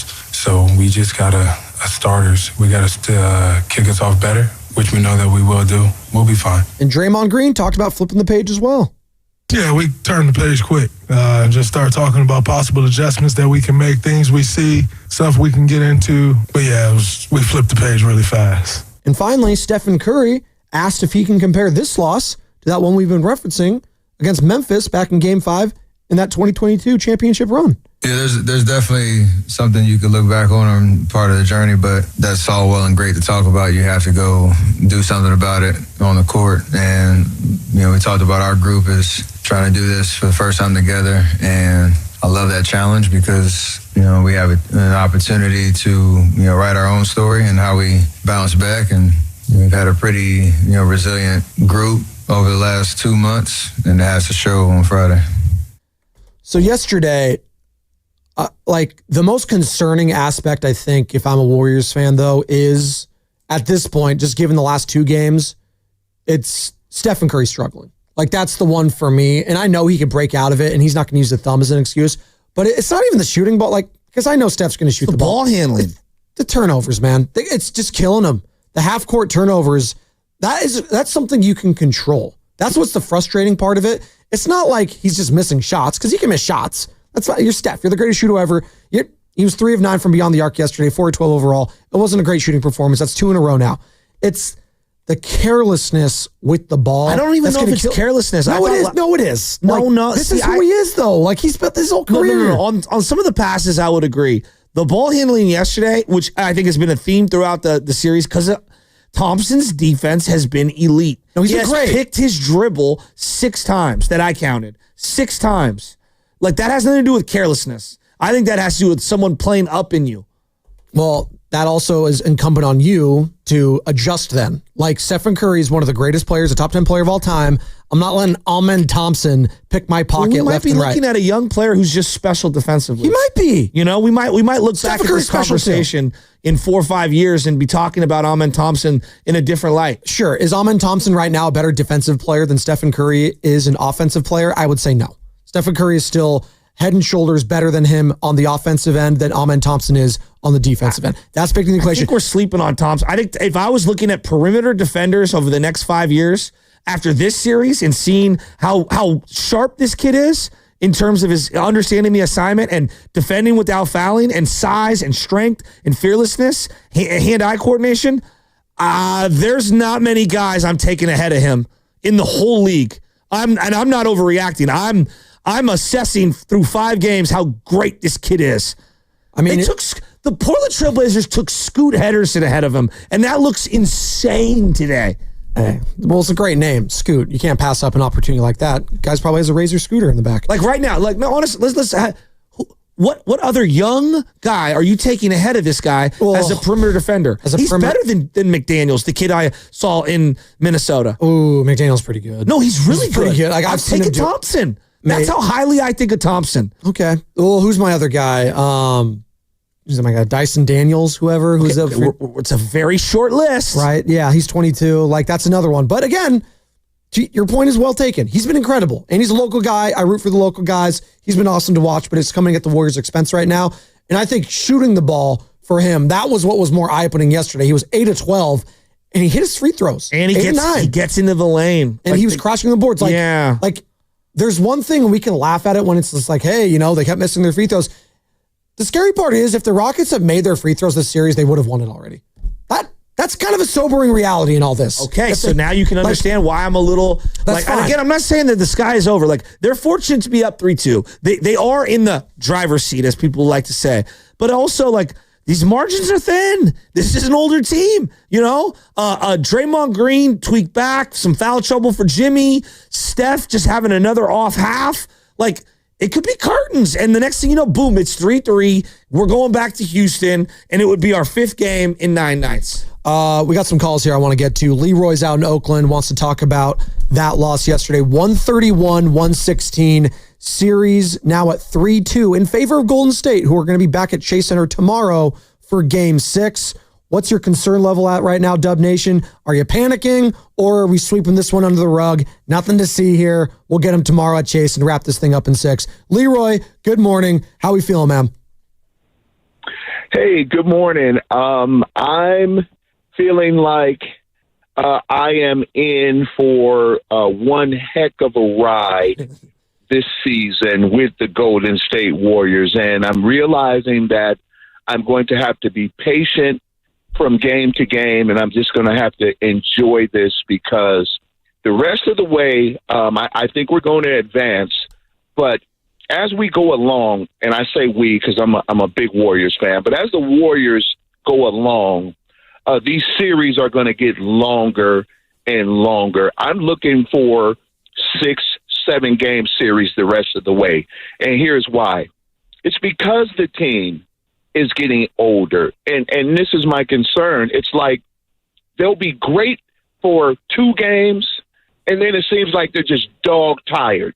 And then they'll just let a team win a game and then win another game, and then we'll get our energy back and close it out. And that's why I'm like, I'm thinking the rest of the way these series are going to be 6 and 7 game series because we're older. We get tired within these series, but then, we'll rebound. And like I said, these series will be, 6-7 games. So, and you hate for the games to go 6 or 7, but it's just where we are as a team. And Leroy, how good is the Thompson kid? I mean, he's been special.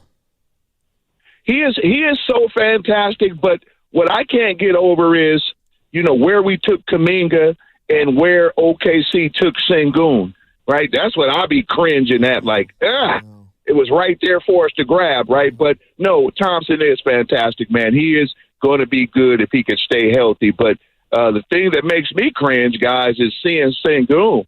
And we took Kuminga before and didn't take Sengun. So that's what eats me all the time. And then we're not playing Kuminga. So, but anyway, hey, Warrior fans, let's go. We're going to be okay, but we're going to have to grind these series out. They're going to be long series the rest of the way. It's a great point, and I agree. And I probably sound super pessimistic today, and people are going to get angry or whatever. This is how I feel after losing that game. Well, that doesn't mean that I think that the Warriors still aren't going to find a way to win this series. I still believe that. I think it'll be really hard, and I think that we're all going to take a big sigh of relief if and when they do that.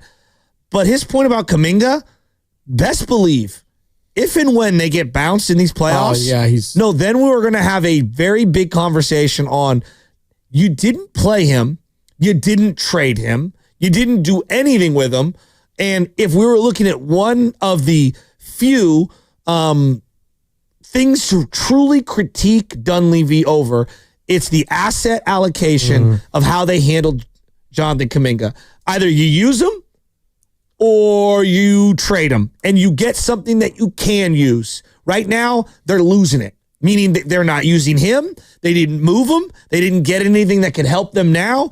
It has been a lose-lose. That one element is fair to be critiqued, especially considering we know one player, whether it's a defender, a big man, a shot maker, could have really flipped this series and it could be over. It was tricky, right? Like, he had an injury at the time of the trade deadline. You didn't know. He had been playing well right before it. He was in interesting spot. Maybe it goes back to last summer when his name was dangled around in a lot of reports, right? Whether it was Larry Markkinen, whether it was Paul George, whoever you believe, I don't know. But his name was out there. That's all I know from credible sources. His name was getting floated out there. Podziemski, who knows? That being said, him being a DNP and basically being a DNP all series and potentially all playoffs long, it's not a great look. You haven't used him. You haven't used, and you haven't needed him, really. But you did need him once, and then you didn't do much. Look. Do I understand the conundrum they were in? Hey, we're making a deal for Jimmy. We don't even know what the team's going to look like. Jonathan's been injured. I don't know what was out there. I don't know what other teams wanted him, especially considering the contract situation. Oh, I understand all that. But if you don't think you're going to be critiqued about A, not using him, and then B, okay, well, you didn't use him and you didn't like him, well, then why didn't you trade him for something that you did like? Sure. That you could use. Well, that part is fair. That absolutely. And you go back to that Heat trade. You couldn't have used one of the young Miami Heat guys if you want to throw Jonathan Kuminga into that deal. Again, I don't know what their interest level was. Maybe that's unfair of me to even ask or think about. But yeah, I look at that Miami Heat squad and I was like, there's a lot of young players that maybe the Warriors could have used in this playoff run. But again, that's a conversation for another day. They're still in the playoffs right now. They're up 3-2. Even though yesterday the Rockets took care of business 131-116 to extend this series. And Leroy brought it up. You brought it up. I'm just not, I didn't wake up this morning saying, oh man, the Warriors' age, that really cost them yesterday. I don't know. I was like, no, I just think the Rockets were firing on all cylinders. Sure. Like, if they were playing the Minnesota Timberwolves, who are a relatively young team yesterday, I still think the Rockets win. I think Fred VanVleet is now in the he scares me zone. Yes. This is 2 back-to-back games. This is a guy that has crushed the Warriors' soul 6 years ago. Right. He's playing great. Şengün has been like studly. Jalen Green is all over the place. I have no idea what to expect from him. Dillon Brooks has been really good. Ahmed Thompson is getting better and better and better. 888-957-9570. Text or call that number. Are you putting yesterday's loss on age? A lot of people are texting in and calling about it right now. It's an element. I just don't think it's the thing. That's just not my takeaway at all after yesterday. No, but I think age, but I do believe that age and health is going to play a factor in Game 6 and the possible Game 7. Potentially. And the amount of energy you exert and are able to muster up. Because there's a penance of playing as hard as they did in that Game 4 and that Game 3 without Jimmy Butler. Back-to-back games, you had to really work hard, and some teams just can't muster it up. Well, I don't want to hear that as an excuse tomorrow, considering Jimmy played 25 minutes, Steph played 23, Draymond played 18. Like, they didn't play much yesterday, so I don't want to hear that. If they do lose yesterday, I'm for sure not hearing that excuse, and it might not matter on Monday if they lose on Sunday and we're reacting to it. If they win on Friday, a lot of the feeling I have now will just go away. Okay. All right, but I'm just telling you how I feel right now. And the anxiety of this Game 6 at 6 o'clock at Chase Center. And yes, I said it right. Game 6 will be at 6 o'clock at Chase Center. It's moved up a little because there is no Minnesota Laker game. So please, if you're going to go to Chase Center, get there early. Yep. The anxiety is already through the roof for me. And I admit it. Yeah. Oh, yeah. Dochi, anxiety? That's you right now? I mean, this is it's now a 2-game series, man. You got to win one of the next 2. And you know what?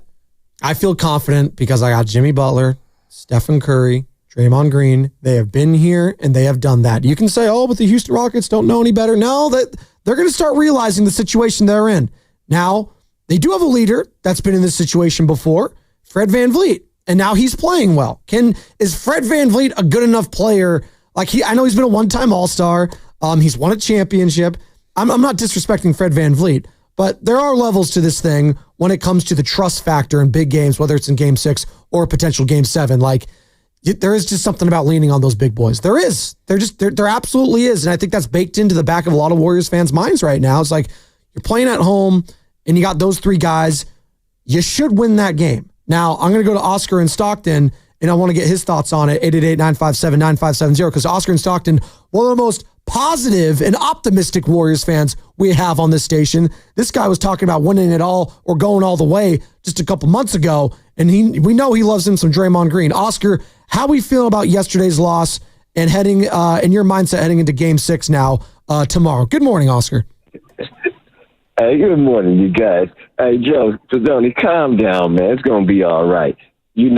by watching the Warriors play yesterday when they first came out, sluggish, I said, you know what? This is the giveaway game. And we cannot discredit what Houston was doing. Thompson, they fighting for their life. So you knew they was going to play like that.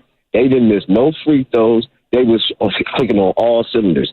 But one thing I can say, usually, I'll be all I'd be just like him, Joe. I'll be all ready to get on the walls, but not this morning because I love the way Steve Kerr did. I told my wife, take them out the game and put the bench in. When he put that bench in the game and he made Udoka bring back them starters, if you see Steph Curry, Butler, and Green on the bench, they know. When they come back Friday, that's the energy we're going to come out with, and we're going to win in 6. I told you, right, we're going to win in 6. Houston was the number 2 seed for a reason. So everybody calm down. It's okay to act like that.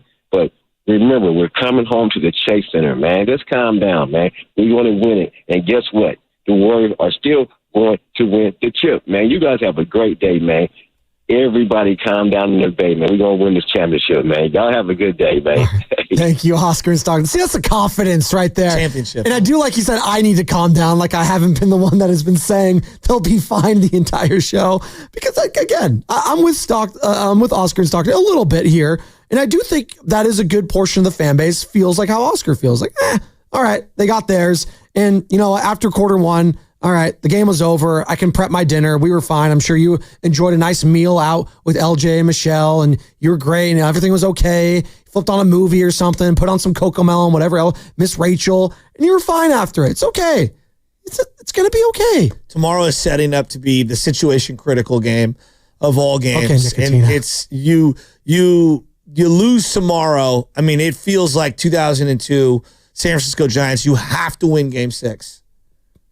They were just in the same scenario 2 years ago against the Kings. You didn't win that one, and you won in Game 7 in Sacramento. You're fine. I don't want you giving me any more history lessons or mathematic numbers after yesterday. You brought up 2002 Giants. I'm giving you an actual basketball-related thing from this team 2 years ago.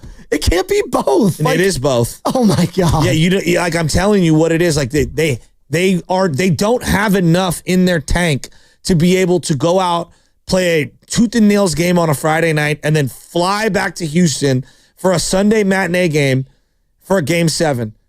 I don't think they have it in them. I really don't. Well, then, if that's the case, then they're not winning a title. Well, that's a different question. What are we talking about? No, that's a different question. What? That's a different question. This is how it's going to be going forward, like every other day off. But it doesn't mean you can't have a great year and not win a title. Like this wasn't a title or bust team. Now I know you traded for Jimmy and Dre said stuff like that, and we all like to say it, but this team was the 11th seed when they made the deal with Jimmy. They were 25 and 26. Filmo, Mike, help me. 888-957-9570. Filmo. I mean, Chip, come on, guys. Come on, Chip, can we crawl before we run? Filmo, how we feeling, man? Badoni, I can't help you in this one, brother.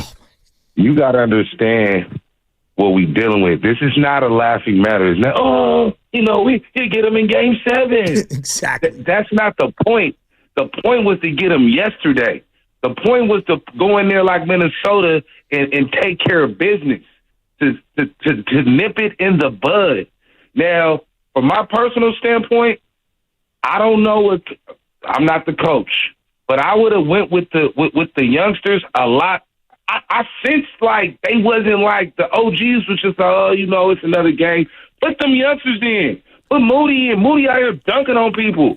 That's what type of energy we needed. We didn't need nobody in there nonchalant, cavalier, and that's what you kind of displaying, Spadoni, is nonchalant, cavalier. It'll be okay. No, it's not going to be okay because just like you guys just stated, you keep playing around and wait. Anything can happen in Game 5. Somebody can get injured. Anything can happen. Don't play around, man. Don't play with your food. Eat it while you can. And I felt like we didn't really come out too sharp and focused. Mm-mm. And Kerr was acting nonchalant, oh man, he was just looking, bruh. Get somebody else in the game. Take post weak ass out. He was fumbling the ball 3-4 times. Get a bad game. And that's what I'm saying. Kerr be giving other people leeway. He got to stop doing that, man. Give everybody the same leash. Hey, Filmo. Are you still there? Yes, sir. All right. Tell me Pat Spence doesn't remind you of that guy that goes from Day Street Gym to St. Mary's Park. Like, that guy could play. I like Pat Spencer. I'm not saying he's the end-all, be-all. I'm not saying he should get 20 minutes, but my guy deserves a couple of minutes here and there. I love Pat Spencer. I mean, you got to sense the moment. You needed a Pat Spencer. You're somebody that's not scared, that he don't really care. He really don't care. I love him. You see, he got a Burt Reynolds mustache on. He don't care. He was out here balling. Let's play. Come on, man. I love Pat Spencer. He gonna give it his all. We needed some people that was gonna give him their all and then come back in. You feel me? Like, okay, I see my starters ain't got it. Let me bring this mob unit in just to see what they gonna do, because you got a game to lose. I think he stuck with the starters a little bit too long. Get them out. They was flat. They were soft. Get somebody else in. Moody, come on. So that's what I would have did. But I love the TJD reaction to Appreciate you, Philmo. To Şengün trying to punk Pat Spencer. I love that from TJD. The guy's been on the bench for months on end, and he was just ready for the moment. I love that guy. I legitimately love TJD. That whole interaction, Brooks, Şengün, Spencer, the young headbutt. guys. Look at Post played terrible yesterday. He did. But in terms of not backing down, Post didn't back down the game before. No. Pods hasn't really backed down on anyone. Spencer ain't backing down. TJD ain't backing down. And look, Moody hasn't played great. I'm not here to make excuses for him. But it's not like he wasn't backing down to anyone. No. The youngsters have been ready to contribute. If we could take a step back, I do love the chippiness in this series. When you got Pat Spencer headbutting Şengün, come on, there's a part of you, I get it. You want to take care of business and you're feeling some anxiety right now. I hear you. This has been a really fun series. This has been a really fun, battle-tested, pretty equal sides here. I've really enjoyed watching this series. The chippiness, the 90s kind of style basketball kind of looked more like 2010s, 2015s yesterday with all that scoring. But I've enjoyed it, and I enjoyed that moment yesterday. And here's how it sounded on our airwaves with Tim Roy and Tom Tolbert. Even if the Warriors lose, we're adding another level of spice to the series. I did not think this could get spicy in the fourth quarter. I did not think so either. I thought it'd be super mild. It was Şengün first. Yeah. Well, Şengün came up and headbutted Spencer, albeit lightly now. Just nose to nose. Spencer did it. Well, maybe it's Spencer that Spencer headbutted him. I thought it was the other way around. Yeah. I'm wrong. It was Spencer first. And now, but Şengün did the talking, that's for sure. I think Spencer and Jackson Davis may get technicals. Yeah. It must be a lacrosse thing. He came away, and now, I see. Şengün, I think, was defending Brooks, saying it was a cheap play. Yeah. And then Spencer went to him and said, I've gotten whacked in the face by a stick. Don't come to me. Oh, heck yes. That's what I love, baby. That's what Jan Mountain View said after that moment. In the meantime, let's get to the injury report.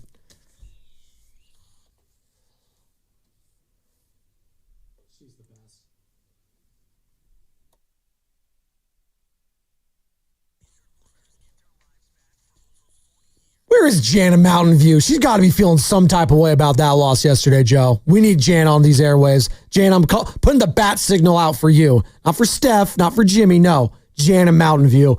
By the way, good news for the Gigantes and Herrar Encarnacion. The Giants announced this week that Encarnacion has begun taking dry swings with the bat. Oh, dry swings, interesting. And will slowly ramp up other baseball activities. Is that different than wet swings? Encarnacion has been out to start the season after fracturing his left hand in the last week of spring training. Relax over there. His official return is still a ways off, as he is not eligible to come off the 60-day IL until the end of May. The injury report was brought to you by Boxer & Gerson, Northern California Premier's workers' compensation law firm, helping injured workers get their lives back for over 40 years. What's coming up in the game is brought to you by Fremont Bank, here for you, here for good. More of your calls, more of your texts. Jay from the Bay, Willa Marin, Daniel Lurie, mayor of San Francisco at 9 o'clock, and Steve Kerr later today at 5 with Willard and Dibbs. We're halfway home on a Thursday. Rockets extend the series with a 131-116 win over the Warriors. Game 6 tomorrow at 6 at Chase Center. Let's talk about it all. Spadoni, Shasky, Morning Roast, 95.7 The Game.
You know, games like that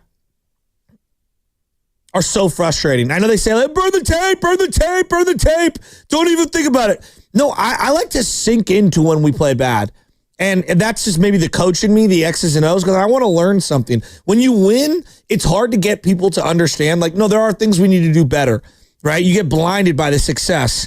When you lose and you lose in that fashion, some people say, it's just toss it out. Like, and look, I understand the element of that. But I thought there were things specifically in the first quarter that the Rockets did that have stymied the Warriors, and they need to adjust now. Zone defense. How are we going to attack this zone defense that they're running? And how can you find someone outside of Steph Curry to initiate offense, especially when they run those doubles at Steph and it's 4-on-3? We got to be assertive. We got to get the floater game going. We got to attack the rim. Somebody from the outside's got to hit threes defensively. Now you've gone zone, and they've made some adjustments. How do you slow that down? There's so many elements to this. Stopping Şengün. Now Fred VanVleet's feeling good. He's got 2 big games in a row. Can he do 3 in a row? Can you stop him? Can you make him put the ball on the floor and stop being a catch and shoot guy from three? Amen. Thompson getting downhill. Jalen Green at times getting downhill. How do you slow that down? It's okay. Warriors, man. It's okay. It's okay. Hey, I know Filmo didn't want to hear it. You don't want to hear it. No one wants to hear the history of the Golden State Warriors. But history, when it comes to the Golden State Warriors, tends to repeat itself in a good way. And again, yesterday, not their best performance. It's okay. The Rockets, 40 points in the first quarter. I think the Rockets beat anyone yesterday. They're beating anyone. They're beating the Celtics. They're beating the Cavs. They're beating the Oklahoma City Thunder. That performance they put on yesterday doesn't matter. They're winning that game. When Amen Thompson is 8 of 12, when Dylan Brooks is 7 of 13, when Şengün is 6 of 9, when Fred VanVleet is 8 of 13, they are winning that game. Now, that being said, got a game tomorrow. Chase Center, 6 o'clock. Be there, be square, get off early if you need to. Everyone needs to be in that building and be loud. Because what you don't want is another first quarter like that. You have to set the tone defensively, offensively, loose balls. Defend without fouling. Rebound. Everything needs to be on the first quarter. Be more assertive offensively. Can they get a first quarter where you feel good? Can they get one of those? I'm looking at Jimmy Butler. Like, I really believe that Jimmy Butler... He was not good yesterday. No, but I think he needs to have the ball in his hands more early in the game. I think the waiting around and feeling out the game, trust me, I understand why he plays that way. I think you need to throw him the ball on the block to start this game. ISO out, go 4 out, and they're going to try to pack the paint. But I think you've got to throw him the ball and force feed the matchups. Get him on VanVleet in the block. Shout out to those watching on Twitch, Twitter, and YouTube. Brought to you by First NorCal Credit Union. For a low-rate auto loan, apply online or just ask for First NorCal financing at the dealer. It's Spadoni, it's Shasky, it's the Morning Roast, and as always, we're coming to you live from the Laughing Monk Studios. Laughing Monk, righteously brewed in San Francisco. I'm sure a lot of people were at the Laughing Monk yesterday, whether it was in Sunnyvale, whether it was in San Francisco, enjoying that lobster linguine, getting some brewskis. It was a 4:30 tip, and I think a lot of us felt like, oh, man, we got early Dubs action. Let's go. I got off work a little bit early. Let's sit down, turn on the TV. Oh, and the game's over. Great. All right. Well, we'll just turn that off and head on Netflix. I knew it was a bad omen. I really like Candace Parker in studio. Okay. I do not like her on the broadcast. She's a little green still for the color commentary, for sure. Spiriditas has been around a long time. I think he's fine. He's been doing football for CBS and obviously for Turner Sports for a long time. But yeah, it was that game also, though, to her credit, like, blowouts are tough. No. I'm not judging her on the blowout fashion. Yeah. I'm just saying, like, when it's a tough call. I agree. She's got a long way to go. But I do like her in studio. I think she's really good in studio, actually. I actually thought Shaq and Chuck and Kenny, all of them were actually pretty good yesterday, whether it was talking about the Lakers. And obviously, if you watch the game afterwards, Timberwolves take care of the Lakers 103-96. So in that same bracket as the Warriors and Rockets, the Timberwolves now advancing, and they will await the winner of this series. If the Rockets end up pushing this to 7 and win it, the Rockets are going to host the Timberwolves. If the Warriors take care of business tomorrow, it'll be the Warriors going to Minnesota. And you would assume that game would be on Monday, but you got to take care of business tomorrow in order to do that. LeBron, Luka, bye-bye, see you later. It would have been a lot more fun had the Warriors win yesterday because you would have been laughing at the Lakers today. A lot of Warriors fans are laughing today because they didn't show up in yesterday's game either. And you're not laughing a lot about the in the back of your mind, you could chuckle at it. JJ Redick getting all butthurt before the game started at reporters. They played tight. They played tight all series long. Minnesota, just a bad matchup for them. Is the Rockets, are they feeling that confidence now? And can we be feeling like this might be a bad matchup? The more it extends, the more it goes because of the legs, because of the fatigue factor, Joe. That was a conversation we had prior to this series. The longer this series goes, the worse it could be for the Warriors. Are we putting yesterday's loss on age? Are we putting this series potentially, if it starts slipping through their hands? It's a combination of all those things. I always go pie chart of culpability, right? Like tired, knowing you got a game, and the kind of, you got a little bit of, what do they call it? Room, margin of error, whatever. Yeah. Like, I hate that excuse, but I understand it.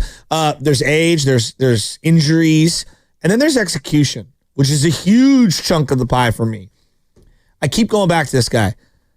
Early in the series, Şengün was getting what he wanted And it wasn't necessarily crushing to the Warriors. Now, not only is he getting what he wants from a scoring perspective, he's able to pass out to others. He had 4 assists in that first quarter. He ended up with 9, and I think 16. 15. Yeah, he's a rebound and assist shy of a triple-double. Now, he got some of that because they had to come in late in that fourth quarter when the C-dubs, if you will, the backup dubs were making their run. And Ime Udoka did not want to have to go back to his starters, so a little silver lining for them. And yes, we've gone into the Pat Spencer, Şengün, the headbutt heard around the world. Pat Spencer gets tossed. TJD gets the tech. He shoves Şengün, trying to protect his guy. The Warriors, I thought the fight was there.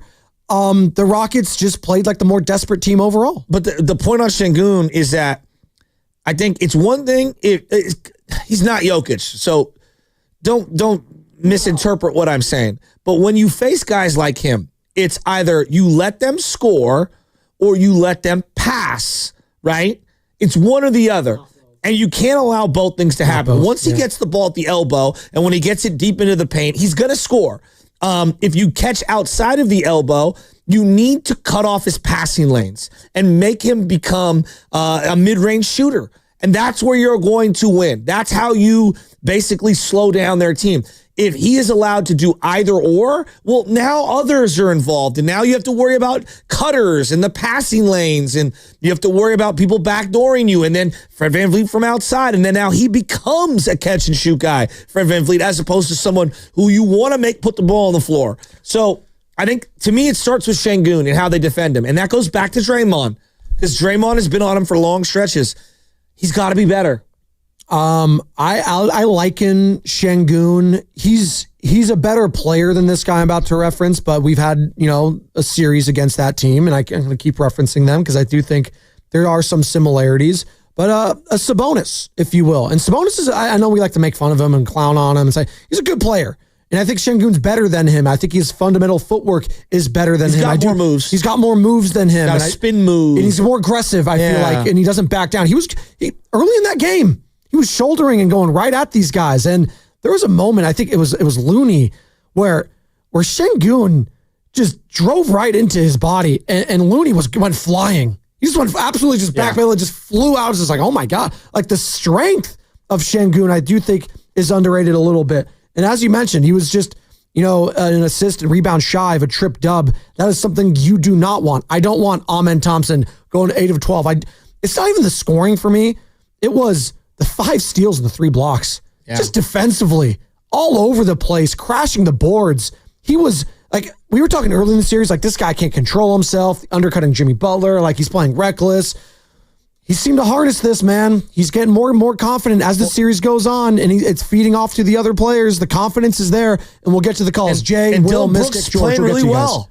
Yeah. He's a reliable mid-range guy, and when they've had Curry on him, he's just shot up and over him. He's played well all series. He initiated a couple of nice plays offensively early in the game and got multiple fouls. I think he's actually been great in this series. No, he's been really good. It's just all the other stuff that, takes away from his actual play on the court. And, I don't like Dylan Brooks either, Jimmy. I don't like Dylan Brooks. Although, I like the villain aspect of it. It makes this series so much more fun. And the fact that we got Pat Spencer headbutting Alperen Şengün tells you all you need to know about this series. Let's start. We got full phone lines, Joe. Let's go to him. Will is in Marin, wants to talk about this 131-116 to the Houston Rockets. Will, good morning. How we feeling? What's up, guys? Thanks for taking my call. So, Shasky, I think you've been on point. Şengün's been a goon. Fred VanVleet's starting to find his feet. He's hitting shots. And the more and more I watch these Rockets play, it's kind of a bummer because I feel that Thompson is exactly what we wanted Kuminga to be. And they're going to be a really good team probably for the time being. However, I don't think that they're good enough right now to beat the Warriors 3 in a row. And it's not even the statistics thing when it comes to, when a team's up 3-1, 95% chance. I just don't think they're good enough because I think, even though they laid an egg last night, I just think Steve Kerr's really good and Jimmy Butler understands the assignment. And, I just feel that at times when you play good teams, we always forget that they're the 2 seeds and good players and good teams get theirs. And it's like Spadone said earlier, they were due for an explosion on offense. They were gonna go off. Like there's some point, like you can't keep that many good players down for that long. It's very tough in a series. Rather if you're young or you're old. And like he made the point just a few minutes ago, you know what I mean? They probably would have smoked 5 out of the 6 teams that were in the playoffs last night. So, you know, good teams get theirs, good players get theirs, but we have a lot of good players too, and they're going to get theirs. And I think at home tomorrow at Chase Center with a vibrant crowd and a good game plan by Steve Kerr and, you know, Steph Curry, understand, you know, it's just very hard for me to not have confidence in people like Steph Curry. Jimmy Butler's shown that, you know, he can play Warriors basketball, and, you know, you got Draymond, 2 R enforcer, R bruiser. So I just think that at home they'll be a little bit more comfortable. I think they'll come together, and I think they'll get it done. Are they going to win a championship? Who knows? That's very much up in the air. But I think they're going to get the job done, and I don't think they're going to go to Game 7. Thanks, guys. Look, I still think that the Warriors have lots of advantages, right? And I'm identifying a ton of things that have been bugging me. Like, they're up 3-2, and I still think that they have the opportunity to put them away Game 6, and I hope that they do, and I want them to, and I think they will. This team is coming, though, and it's not just about the Rockets team for right now. Like, this is one of those coming-of-age series for this team, and someone like Amen Thompson, and he's going to draw from this series, win or lose, for the next decade in his career. And the thing I'm most impressed about him is the mental toughness and his ability to clearly understand that he's done his homework on Curry, and he's learned how to defend without fouling, and he doesn't like leave his feet. For a leaper, he sure doesn't leave his feet a lot defensively, which is the hallmark of a, you know, overly aggressive perimeter defender or post defender. When they leave their feet less, he has been excellent. I think that he's grown within the series. He doesn't necessarily take bad shots. No. Like he kind of is very discerning. But this is a kid that I can tell just like studies the game. What was that? So the whole team, I didn't mean to cut you off. Like the whole team, like yesterday's like great efficiency and like smart, like even Jalen Green, like 3 of 8, and I know like 2 of 4 from beyond the arc, but he wasn't shooting them out of that game. Like he played within himself yesterday. Yes. I thought that was impressive. Continue. I'm sorry. No, it's just, I look, again, this might not age well, but I truly believe this kid is going to develop into one of the better players in the league. I think he's special. I really do. And to me, it's the psychological makeup of the kid and the toughness and just how freaking on that he is. And also, I love when people understand what they hang their hats on. Like, he has a defining trait to me. Tough. Super tough. And then on top of that, he's over the top athletic and strong as hell. I mean, this kid's an ox, for instance. And if he can learn to shoot and get better, I mean, we're all the next Kawhi. You might be looking at it. You absolutely might be. I always bring it up. I always bring it up. Like LeBron said, like that guy's different. Like those twins, like how they're built, like physically are different. Like that matters when a guy like LeBron, who's probably the most physically gifted athlete of our generation when it comes to basketball, says that. My ears perk up. Amen Thompson, 35 minutes yesterday, 8 of 12 overall. He's 22. 8 of 9 from the free throw line. The free throws, man. Like, I keep saying this, like, it is baked into the equation. I don't think they'll shoot that well again from the free throw line. They were 32 of 38. Man, almost 40 free throws for them. Incredible. But you know what? Credit to them. I didn't think the refs were all horrible. Like, I thought the Rockets earned a lot of those foul calls. They were driving at them constantly in that game and forcing them to backpedal and to hack. And that's what happened. Let's go to Jay from the Bay. He's been hanging on tight. Jay, good morning to you, sir. How are we feeling about yesterday's L? This is Ms. J from the Bay. We can't sleep on this team, man. We can't sleep on them. They're young, athletic, very, very hungry with a hood mentality of they won't be denied a piece of the pie. And Steve Kerr, please don't let us get 100 points behind and expect them boys to play catch-up against a bunch of hungry coyotes. We call Thompson the serial killer, but what they don't know is Steph Curry is Hannibal Lecter. Stop playing with your food, man. Let's get this game. Hannibal Lecter? We're going Hannibal Lecter? My chérie. Yeah, Clarice. There you go. Close. No, but doesn't he? No, he says at one point he calls her chérie because he's doing some, like, whether it's French or whatever the heck, he's speaking in another language to Maybe. Yeah, sure. I haven't seen that movie in a minute, by the way. I saw it when I was like I shouldn't have seen it this young. I saw that movie, like, Silence of the Lambs, when I was like 11 or 12. The lotion in the basket. Yeah, that part stressed me out. I was like, that is disturbing. Buffalo. It's one of the great, Buffalo Bill. Bill, there you go. Buffalo Bob was the caricature they did in Joe Dirt when they made fun of it. I always remember that.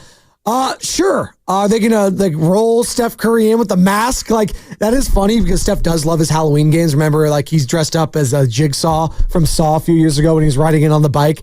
That'd be a good one. But no, I just want Steph to play like Steph Curry that I know he is, that he can be. It hasn't looked like Steph the last 2 games. Yeah, is that the thumb injury? Is it? I think it's all these things. I guess the thumb, it's the age, it's the defense that they're employing. Look, we've talked about Amen Thompson and how great he's been defensively. Şengün on an island has been good defensively. Şengün doubling at the right time, doubling at the appropriate spot on the floor at the right time. Dillon Brooks has been good on Steph Curry. Their number one objective is to slow him down. And look, he's still getting 24 a game in this series, but he's having to work really hard. I brought up the thumb because if those of you just joining us, I've referenced it.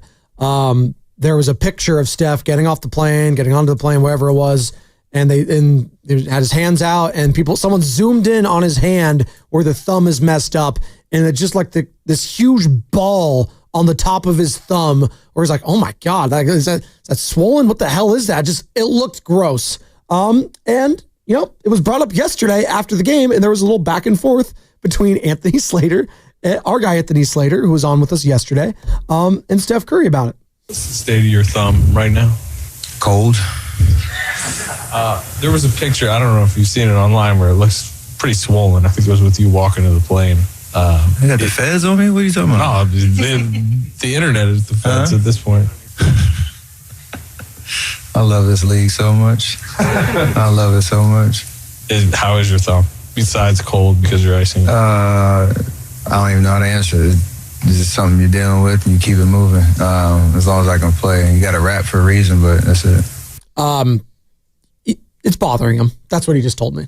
He doesn't want to use it as an excuse, though, because that's what guys like him and Jimmy Butler, they're not going to use it as an excuse. Yeah, you see a rap on, like, it's affecting him clearly. Now, where it's affecting him and it's hurting this team more, it's obviously the shooting, and I think that's going to be okay because he is the greatest shooter ever. He'll find a way. It's the turnovers. And how much is that the thumb? How much is that Amen Thompson? It's a combination of both. That's concerning for me. You ever hurt the thumb at all? No, actually, I have not. Really? I've jammed like multiple of my fingers, but not my thumb per se. Okay, I've had a basketball thumb injury. I've had multiple baseball thumb injuries. It is impossible to squeeze a pen. It's impossible to, now we didn't have phones back then, but like just to do anything sports related, like the amount of Motrin that you have to take and ibuprofen, it's disgusting. And then even then, you could be feeling good, and the way you catch something, the way it comes off your hand, grazing something, it can re-aggravate the nerve. And the next thing you know, it's just like a shooting pain throughout the entire arm. Like, dude, you hurt your fingers, man, especially the thumb on the shooting hand. It's going to affect your handle. It's going to affect your defense. It's going to affect your ability to get on balls, in the passing lanes, and then obviously your shot. Steve Kerr was asked after the game about players targeting Steph's thumb potentially. The rule, the NBA is once the shot has been released, you're allowed to hit the guy's arm. And so what's happened in the league this year is players always they're going to outsmart, the rules. They know what they're doing.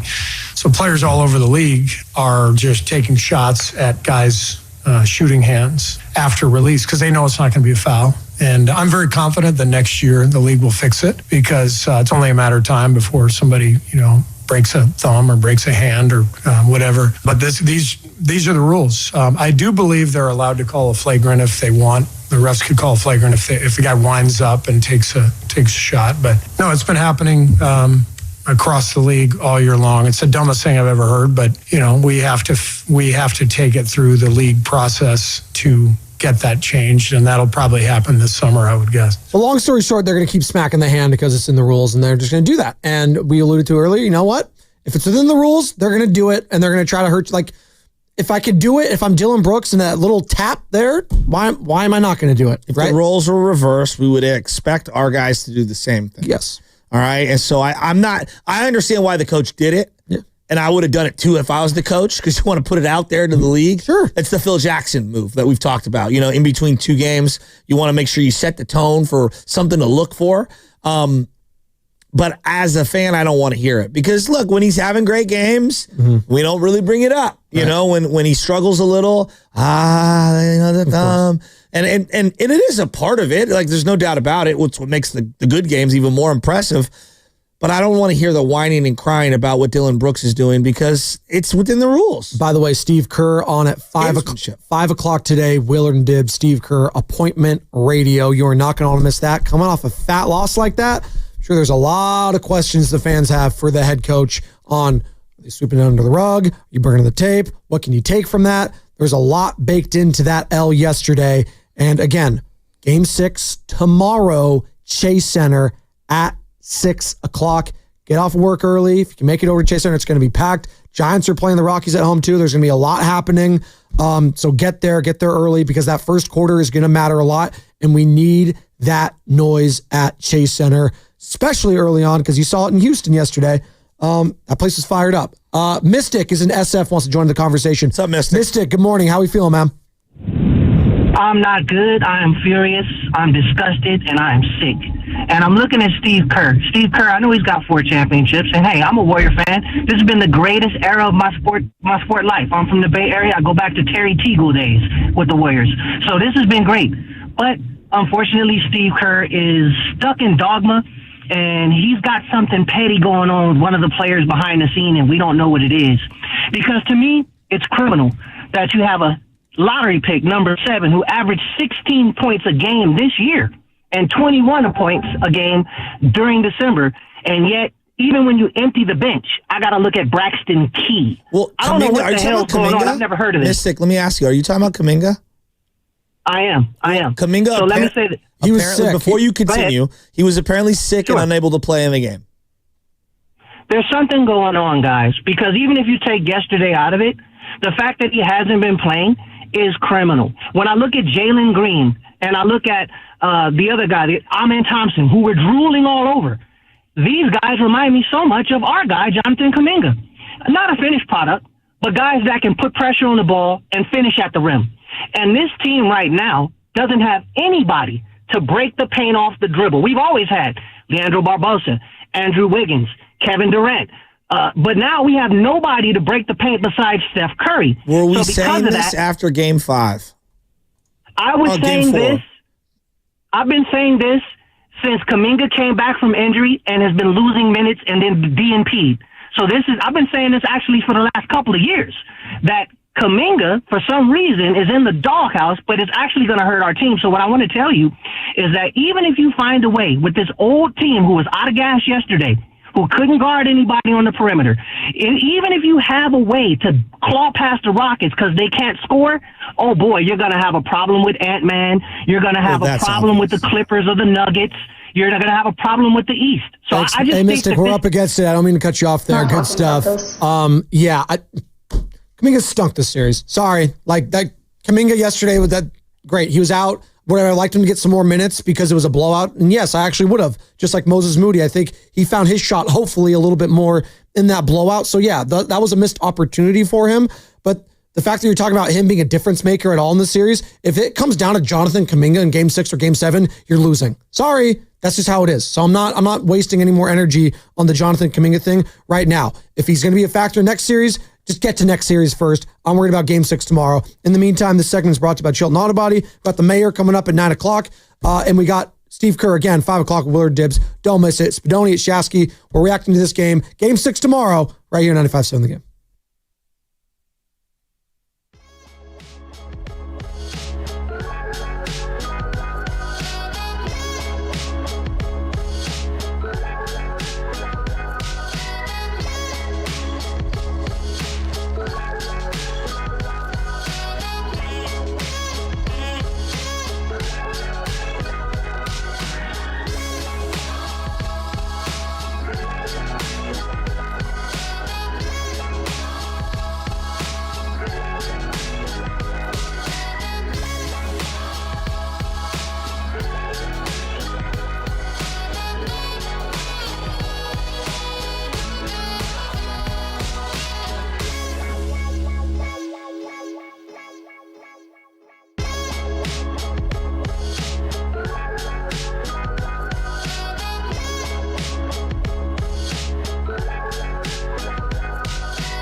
This is Big Pun from South City. You're now listening to Original Joe and the one and only Butcher Boy Shasky on 95.7 The Game. What's up, Big Pun? We're reacting. Tough loss. 131-116. Can you just bring up what you brought up during the break? Okay. We'll talk about it because we have sound on it. We'll play it. What did you make as the Rockets win 131-116? They were blowing them out. At one point, what was 30? What was the largest lead? 30 points? It felt like 100. 31. There you Okay. go. That was the largest lead at one point. It was 31 points in this game. They eventually cut it to what? 13, 11, something like that? Did you care at all that they made that comeback in the fourth quarter and they outscored the What do you Rockets mean by 36 to did you care? 24? Like, did that do anything for you as a fan? Not really. Did you come away from saying like, wow, like they made a run in the fourth quarter? Oh, It's a bunch of guys who won't play if there's a tight game, like at all. Kevin Knox. Who was 18 the guy, minutes. the two-way player that played? What's his name? Braxton Key? Exactly. 0 for 7. If Braxton Key could hit a layup, what? He had 5 offensive rebounds and couldn't make a shot. There were guys playing on the Rockets I'd never heard of. Let me give you some of the names there. Nate Williams. You heard of Reed Shepherd. You've heard of Reed Shepherd. Yeah, because people reference him as a guy who might play. Aaron Holiday.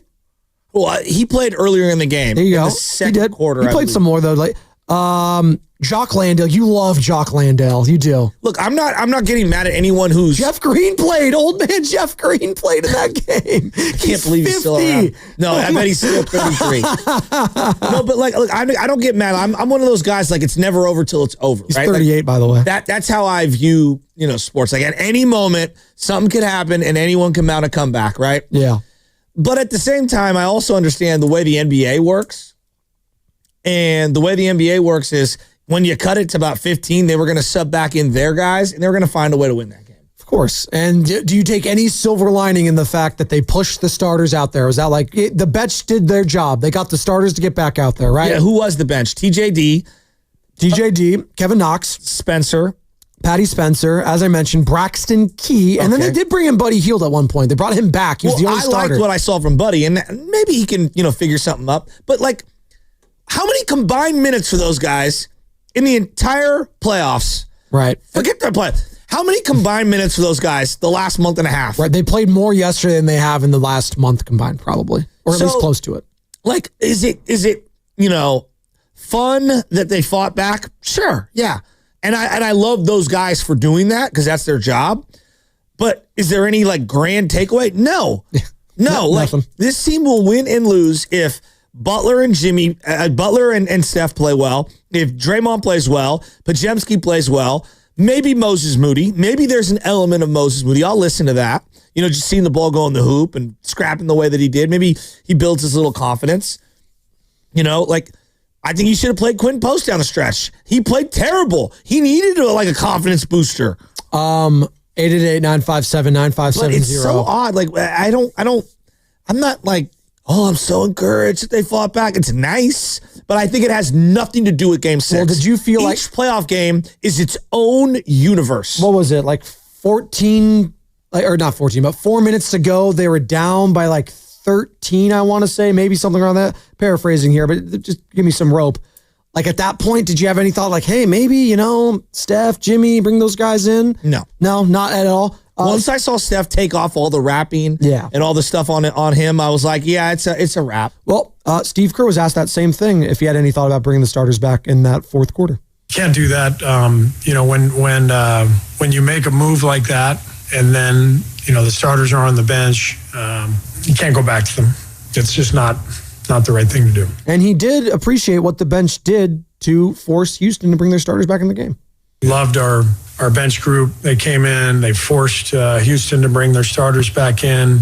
They set a tone that we're going to need for Game 6. And I thought, even though we lost the game, I thought it was crucial that we fought the way we did in the fourth quarter. You know why, Brandon Belt drives me nuts? And I'm going cross-sport analogy. Because the guy would hit the meaningless, solo shot in a 7-1 game. Oh, no. Right? It always comes back to Brandon Belt. Continue. No, continue. Right. So, there are certain guys that rise to the occasion and are better playoff performers than they are regular season performers, clutch moment performers. Yeah, like Brandon Belt against the Nationals. There are other guys that just well, of course that guy did that right now, given the circumstance of this game and the score of this game. Right. And so, like a lot of the guys that were on the floor yesterday, they're not going to play at all. You don't think? I did have to. You kind of laughed when I played that one. I'm not trying to be mean. I'm just like, what? Like, have you watched the playoffs before? The bench guys setting the tone for Game 6. I kind of was like, they're not playing in Game 6. How can they set the tone? But there was a little bit more spiciness. Bench guys set the tone for Game 6. One more time. Funny. One more time. There's no way he believes that. Our bench group. They came in. They forced Houston to bring their starters back in. They set a tone that we're going to need for Game 6. And I thought, even though we lost the game, I thought it was crucial that we fought the way we did in the fourth quarter. Yeah, I'm not buying. I love Steve. I love him. Again, Steve Kerr, 5 o'clock today on with Willard and Tibbs. But there's just no way that tone was set for Game 6. It's the dumbest thing I've ever heard. Thank you, Steve. So I want to go back to the 1998 finals with Jordan. When he hit the shot, obviously over Ryan Russell. In Game 3, the Bulls won 96-54. 96-54, 54 points. And then the next game was much tighter. You know, Jazz lost 82-86. But do you think like Karl Malone went up to the podium after that tight loss? Like, you know, our reserves really set the tone for this close loss the very next day. Come on, people. Hey, Jimmy Butler, that is, loved the bench group playing their asses off. Inspiring, you know, to get us back in the game, give them a chance. That's something special. Kudos to those guys for staying ready, for fighting, for not giving up. You know, always staying ready, because you never know when your number's going to be called, and it was tonight, and they played their asses off. Are we being, maybe we're being mean about this and mean-spirited and being a little cynical, but it was special. Could you imagine Karl Malone sitting there like, Shandon Anderson really fired me up. Adam Keefe, you know, he inspired John Stockton to play better. Hey, I did love Pat Spencer, though. I will say that. He played his ass off, and he was ready to fight Şengün. No doubt, but like, Kevin Knox minutes. I mean, look. That being said, did I appreciate TJD and Pat Spencer? Of course I did. Did I appreciate Moses Moody? Of course I did. There's no doubt about it. But to think that that's going to carry over into Game 6, like what carried over from Game 4 to Game 5? Exactly. Okay, what carried over from no Jimmy in Game 3 to Game 4? Like, these games are their own universe. We were talking about there's momentum in a given game, but in a given series, now can an individual find his shot or his swing or you know his kicking method or whatever, or make some completions at the end of a game and feel good? Yeah, individually you can feel good. I'm talking about big team takeaways. Yeah. No, Fred VanVleet. Great example, right? Last two games, like he's been great. And I would expect that to carry over into Game 6 right now because he's confident. And that's a guy who, if he finds a shot, I fear him more than anyone else on that team when it comes to him being hot and shooting the ball. He could kill you. We've seen it in 2019. He hit the biggest shots in that series. Again, bringing up old news and old wounds 6 years ago. I get it. But he is an all-star. He did get paid, and he is a leader on that team. That is without a doubt. Will is in Marin, wants to join the conversation. 888-957-9570. Wait, did we just have Will in Marin? Is this another Will in Marin? Will, you there? Gone. Did I call him out and I scared him? He's gone? It's all right. Hey, it is what it is. Not only did Jimmy love that fight, though, about the bench, Steve Kerr liked the fight. Draymond Green also enjoyed the fight. That was huge. Just them coming in, playing the way they played, forced their starters to have to get back in the game. Gave us a run at it. Had it down 11 with multiple times to get it under 10. Just didn't work out, but I thought our bench did an incredible job of coming in and continuing the fight and making their presence felt in this series. And Moses Moody, who was a part of that, had 26 minutes played. He played a lot of that end of that fourth quarter. 25 points for Moses, 9 of 18, shooting 50%. The three ball shot for him, 3 of 7. Got to the line, 9 boards, 5 offensive boards for Moses Moody. I get it, garbage time going up against backups to the Houston Rockets, but confidence builder hopefully for him going forward, because that is a player that will actually get legitimate minutes in Game 6. And do you go back to Moses in the starting lineup, I guess I should ask, or do you stick with Buddy Hield, who did not have his greatest game yesterday, obviously, but again, how much do you take away from that, considering the game might have been over in the first quarter? I don't know what to make of it. But I would say that I'm looking at 2 guys in that starting unit, Draymond and Podziemski. Whether we're talking about Moody or Buddy Hield, or let's say it's Quentin Post even. Draymond or Podziemski has got to be more assertive offensively. And I would even put Jimmy into this category early in the game. Because if one of those 3 can kind of get things stabilized, it tilts the floor and it forces that zone defense and the sagging off of all of these perimeter players. It forces them out to honor you. So you need one of those guys to step forward. So though, independent of whether Moses starts or Buddy starts or Quinn Post starts, like those guys are out there to shoot threes. These other guys that everyone's sagging off, those are the guys that have to be the ones that initiate offense. It was a different Will in Marin that wants to join the conversation. So I guess there are a couple Wills that are in Marin. What's up, Will? What you got on yesterday's game and this team heading into Game 6 now? Good morning. Hey, good morning. Yeah, I usually think you guys are awesome, but I just feel like this was a really demeaning conversation and totally wrong about the how it mattered, how the bench guys played. These guys are all friends. They spend so much time. It's so hard. They've been bench players at some time in their life, and to watch these guys. If you think about it, if you think about the Rockets players who are sitting on the bench laughing at a 30-point lead, it's so much worse for them to have to get off the bench. It should have been 11 points if Braxton Keys missed like 4 shots. But it was in peril for them, and it was so gutsy and totally inspiring. And you could see the Warriors watching it. I mean, they didn't do their job, the starters. They did a terrible job. And watching these guys that they've seen in practice, and then finally when they put their starters in, they didn't wipe the floor with the bench guys even then. It was really inspiring, and Kerr loved it. So you think with 5 minutes to go, like I just want to make this clear, because I don't, but you think with 5 minutes to go in the next game, like that's what's going to be the difference, like that inspiration? Because like, come on, we're talking about professional sports and we're talking about mega superstars in basketball. I like, it's a great story. I love it. And trust me, the Little League coach in me is like, yeah, that's the way to play the game. And I understand that. But I also understand that it probably has almost zero bearing on what's going to happen with 5 minutes to go. Rockets-Warriors Game 6. No, guys, I think you're wrong. And the reason why is I just think it changes the plane trip. People, they were so dispirited. You looked at the face when they were getting scrappy there with TJD and Spencer. You look at Draymond's face. You look at those guys. They were totally inspired by that. That changes everything. So much of it is like the mood you go into. If they had just gotten blitzed and then the bench guys just got wiped out, totally different plane trip home. Everything is different. I think it was very, very inspiring. And then I think to look at what those guys did, it's kind of humiliating in a good way for the starters. Because, look, here's the bench guys. They don't get any time. They're playing against the starters, and they're out-rebounding these guys. Our starters couldn't get any rebounds. So I thought totally inspiring, great stuff. And also, we saw something. TJD, I've been wanting this guy to get minutes. Also, Kevin Knox, I've been wanting him to get minutes. I thought it was very inspiring.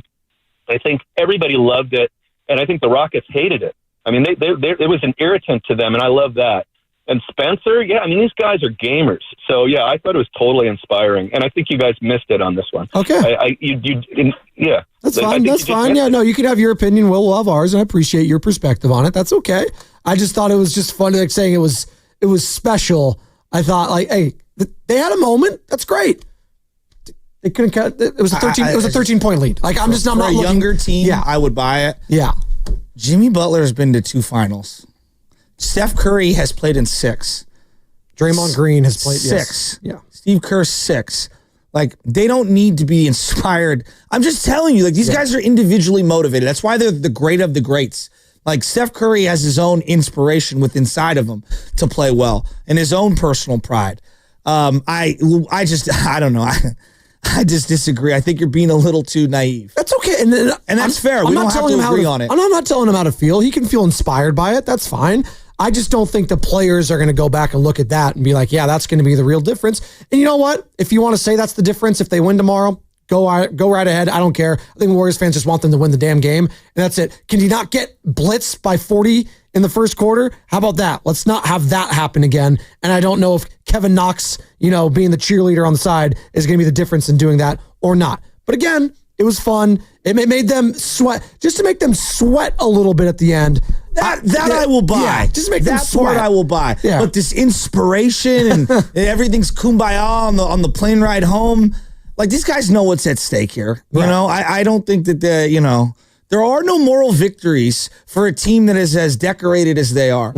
No. Stephen Curry, though, as we've heard from Draymond, we heard from Jimmy, we heard from Steve Kerr on the bench's effort. Let's hear from the chef. They took the challenge on the games going the opposite way, and we tried to encourage them at that 6-minute mark in the third. Just go out there, compete. What they did, they made their starters come back in, which was was something. And they brought a level of energy and competitiveness that was kind of remarkable, to be honest. Like, to sustain that for that long. So they did an amazing job, and hopefully that'll kind of get us going in the sense of good morale and good energy going into Game 6. I think they have their morale and energy. If you were looking at that to be the catalyst, okay, that's fine.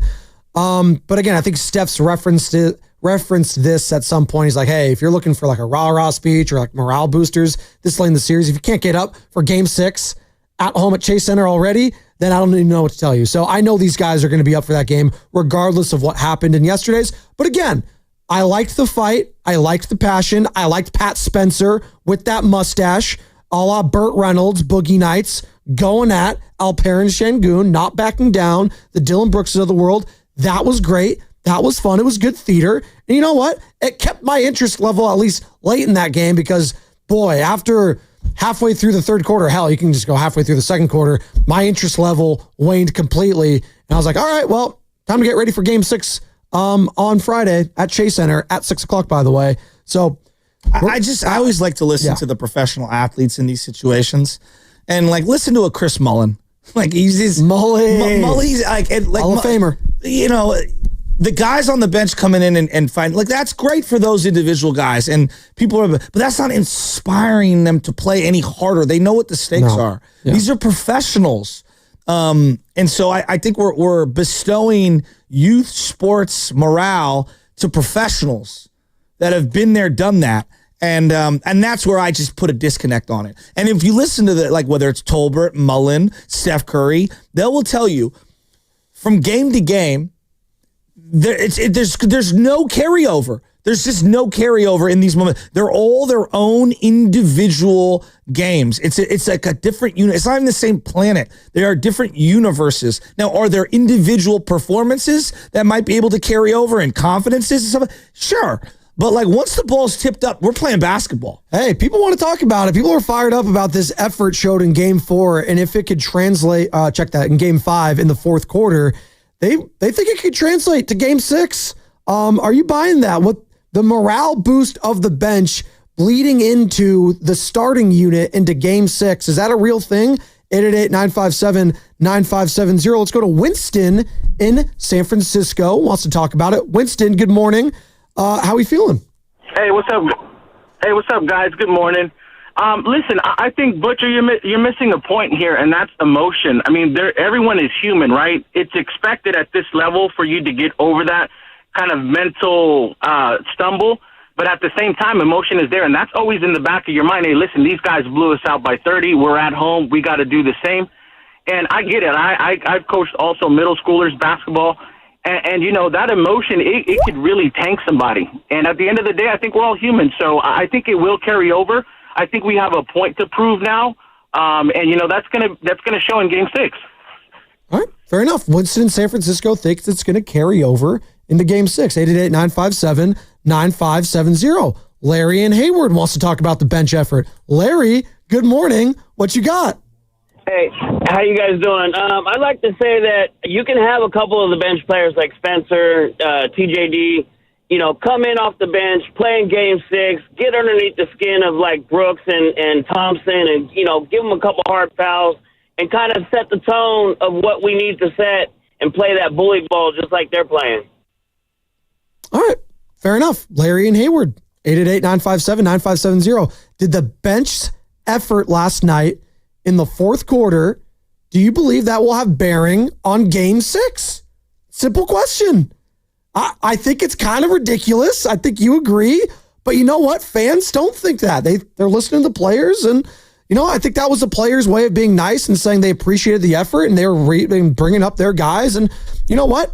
I appreciated the fight too. I'm not a believer in momentum like that carrying over, but I'm not going to poo-poo all these people calling in, the Winstons, the other Wills, and the Marin. Like, that's fine. You can feel like that. And if they win tomorrow, and you want to pat yourself on the back, go right ahead. You can call in on Monday, and I'll be right there with you. Sure, fine. Okay, what, 2016? God, that was 9 years ago. Yeah, 2016 when they lost. Yeah. They were up 3-1. Okay, they won going away in Game 4. Game 5 was one of the worst games I've ever seen in my life, and so was Game 6. And they were unbelievably dynamic, and the Warriors packed it in, and other guys came in and cut the deficit a little more. When we talk about the 2016 finals, does anyone reference the contributions of cutting the games closer and the carryover effect into Game 7? No. What do we talk about? What do we remember? You talk about Draymond. They were tied with 2 minutes to go. Yeah. Game 7 against LeBron James. Yes. And Kyrie Irving hits the big shot. Look, I understand there's an emotional aspect to it. I understand that these are humans. I'm well aware of that. But I also understand this is the NBA, right? And like at the end of the day, a guy like Steph Curry doesn't need motivation from Kevin Knox.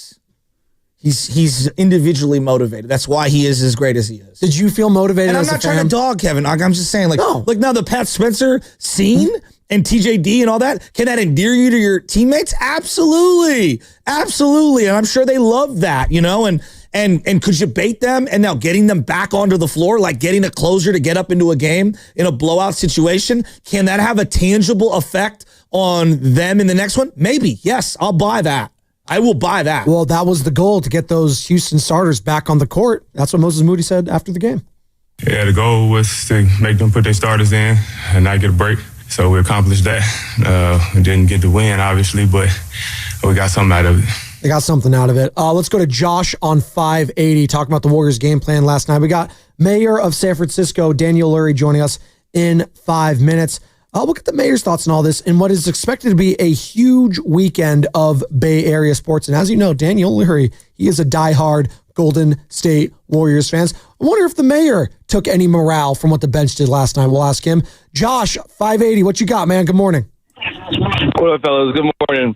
It doesn't really matter what the bench did. I think we're wasting a little bit of time talking about that topic. To be honest, Agreed. If you guys remember 2022, the Grizzlies blew them out just the same way. The Warriors are liable to give up a game where this will happen. That's why I always said it was going to be Warriors in 6, because they'll have a tough game that they're going to lose and they're going to get blown out one game, and that's what happened. You expect that to happen game 5, so I'm not really too worried. But what I am slightly worried about is this zone. I think we need to talk about the gameplay and how they're going to attack that zone, because that zone is causing the main thing you can't happen in the Warriors offense is that ball to stick.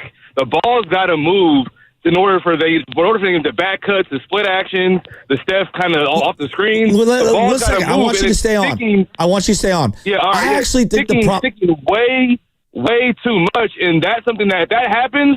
They're going to miss shots. Houston's going to get chances in the open court, and they're going to score, and we're going to play against a set of defense all game. That's going to make it very, very tough. Let me pause you. Stop. Pot him down. I want to talk to him again. Listen, hey, I actually disagree on the ball stopping. I think they are passing the ball back and forth to each other on the perimeter as the shot clock is winding down. What I actually think they need to do in this zone defense is Pods or Draymond has got to take someone off the dribble and go into the lane and collapse the defense even more and then kick it out. Like right now, they're just sagging off of everyone and no one's hitting open shots and they're just kind of passing amongst each other and no one is being aggressive. I think the reverse is happening.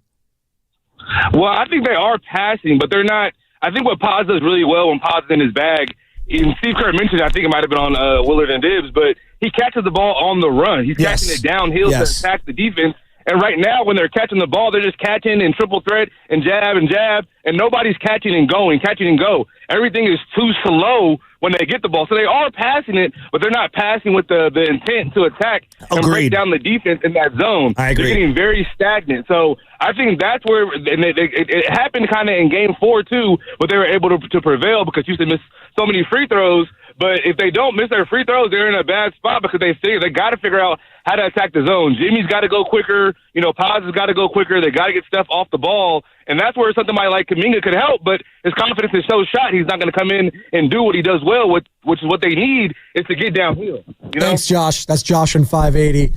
He's fired up, and rightfully so, taking away some things from Game 5, heading into Game 6. We're talking about the bench's effort last night, cutting that lead down to 13 at one point.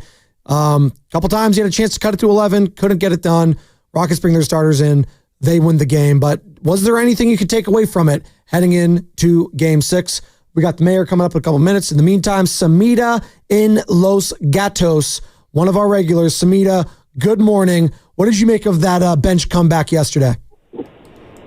Hey, guys. I have to agree 100% with what you two have been saying, which is, I don't think anything carries over into Game 6. I think each game, as you guys said, is its own universe.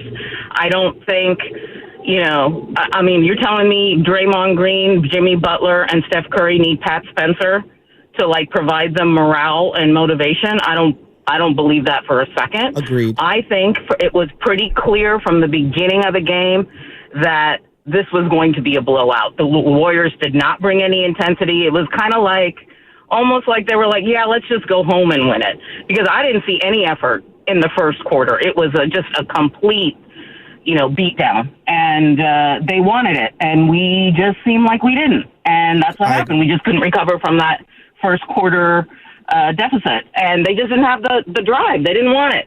They didn't want to win it in Houston. And so that was what happened. The bench, great. Happy for those guys. They got some minutes. Exactly. They got to be on TV. They played well. That's really, really great, but that's not going to win us anything. No. Now, maybe the fact that the starters went back in, maybe a couple of minutes here and there and exerting energy, maybe there's some little tiny bit of fatigue carryover. Right.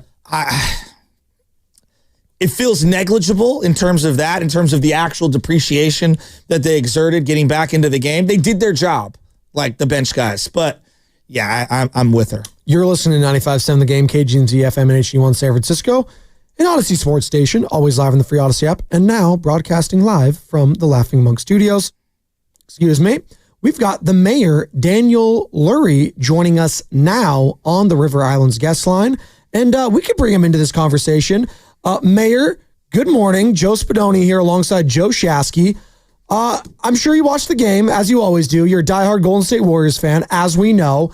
A lot of people were feeling some type of way about the bench making a little bit of a comeback yesterday when they were getting blown out. You got Pat Spencer in there, headbutting Şengün, getting down and dirty, Trace Jackson Davis, Moses Moody, the Kevin Knoxes of the world. They cut the lead to 13. And a lot of people are feeling like, hey, maybe that effort can translate into Game 6. You buying that?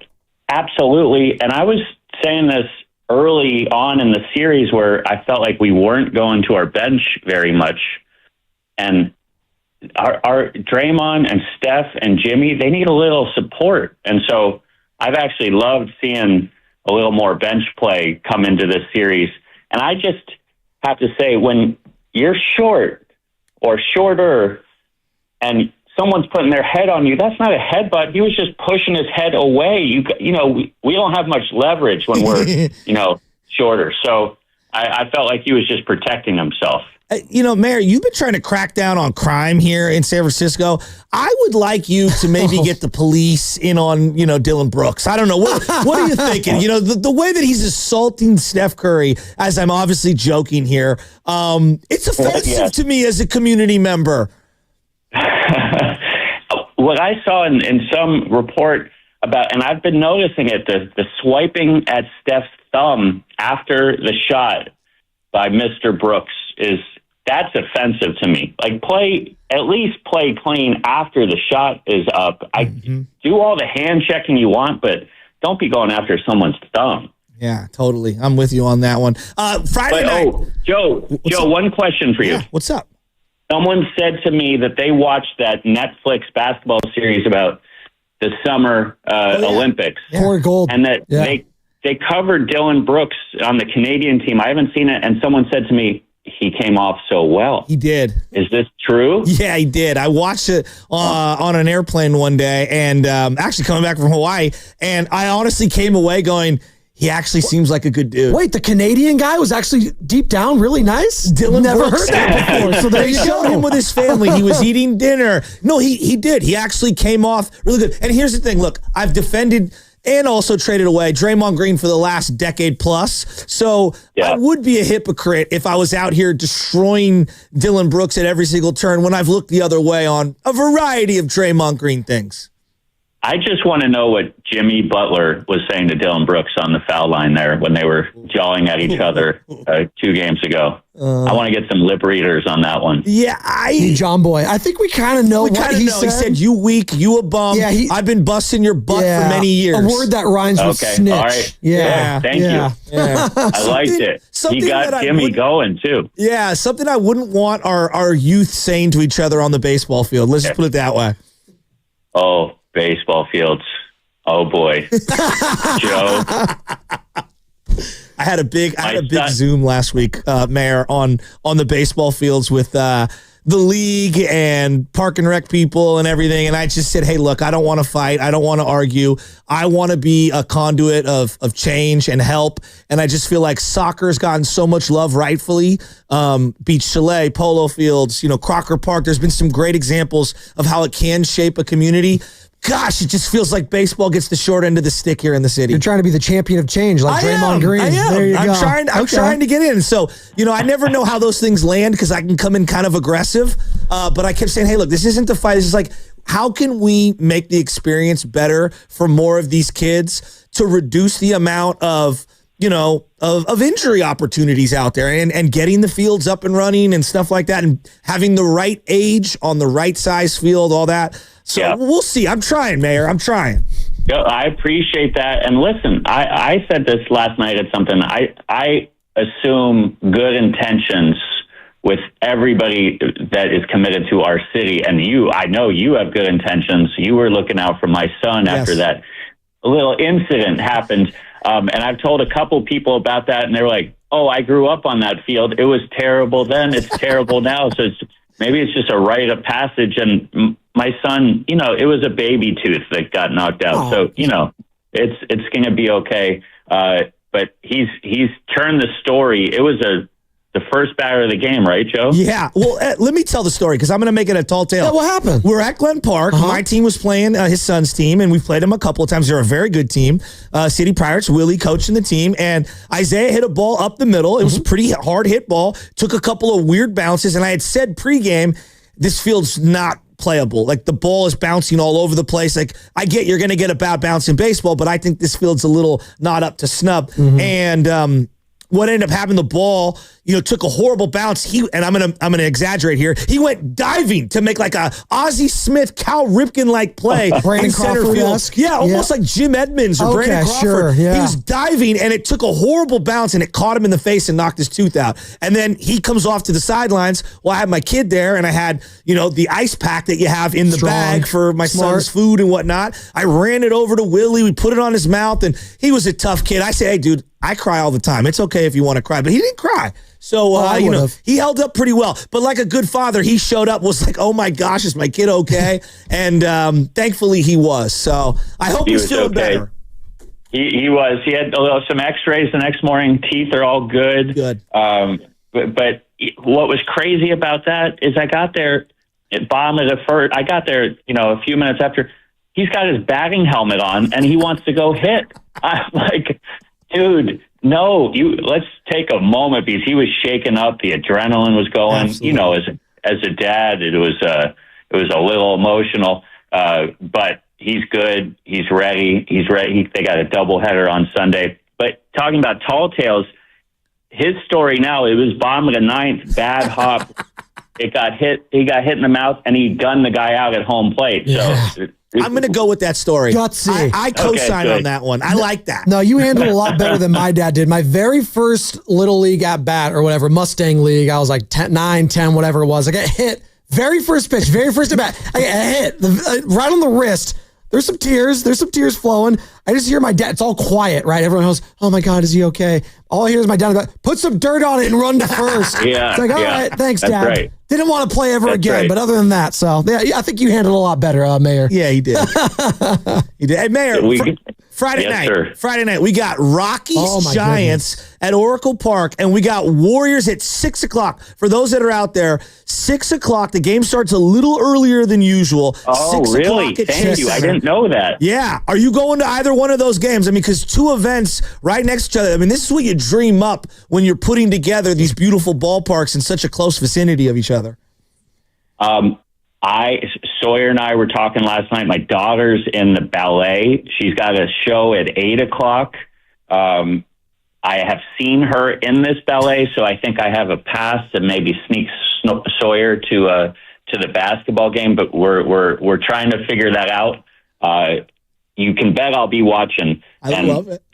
I was pretty stressed out on Monday night. We watched till 10. That game went late, and I'm up with Sawyer, my wife, and that was a big win. So I heard Monday night the crowd showed up, and it was loud in there. It felt loud through the TV. I don't know if either of you were there, but we got we got to come ready to rock and roll tomorrow night as a fan base. We got to give these players some juice. Yeah, no, it definitely ended late. We feel it when we wake up at 4 a.m. every single day. 3:30 when mine's 3:40 alarm. Oh, my goodness. So we definitely felt it. But you know what? It felt good after a win. Had it been a loss, then it would have been brutal. But a win, you keep it going. You feel good. But they got the L yesterday. Listen, credit to the Rockets. They were the more desperate team, Mayor. They came out on fire. They were desperate. But the Warriors now got to play more desperate tomorrow. Like, I need the urgency. Absolutely. And I need all the fans in that building, whether you got to get off work early, make your way to Chase Center. I need the fan base and Chase Center packed, opening quarter, right at tip-off at midcourt. And I need to feel it because you know what? We got the grizzled vets. We got Steph. We got Jimmy. We got Draymond. They're all the young guys over there. Get them rattled early, Mayor, right? Get them rattled. Come on. You gotta punch them in the face early, make them feel it, and like a grounder up the middle. You got to hit them in the face, right? You got it right up. You gotta hit them in the face. Go. I don't need any teeth loss, but what I want everyone, all of us, do our little part. We talk about this as a city. Pick up trash in front of your small business. Pick up trash at Ocean Beach. Do a little bit tomorrow night. I need everybody to dial it up just a little bit. That energy level, that sound, that energy. Like, let's go, San Francisco. Let's go, Dubs. We got this. We got this. You know, Mayor, one last thing before you head on out here because we're up against it. Hunter Pence, Giants legend, is going to do like a cleanup on Friday. I don't want to disclose exactly where it is, but I'm going to go to that. And then Friday night, my Uncle Danny is celebrating retirement, 32 years as a San Francisco police officer. Danny Manning at the Irish Center. You got Giants versus Rockies at Oracle. You got your daughter's ballet, and we got Warriors Rockets Game 6. It's a beautiful time here in San Francisco. Danny is a good man. I didn't know that was happening tomorrow night. Now you just added to another event to the calendar. That's a big one. Yeah. Danny, SFPD. We just had Officer of the Month last night here at City Hall, where we honor our SFPD. We're going to an event tonight around our fallen officers. We got to support them. Let's go, Dubs. Heck yeah. Let's go. Yeah. Hey, Mayor of San Francisco, Daniel Lurie. We appreciate the time, man, as always. And yeah, we'll definitely catch up soon. Yep.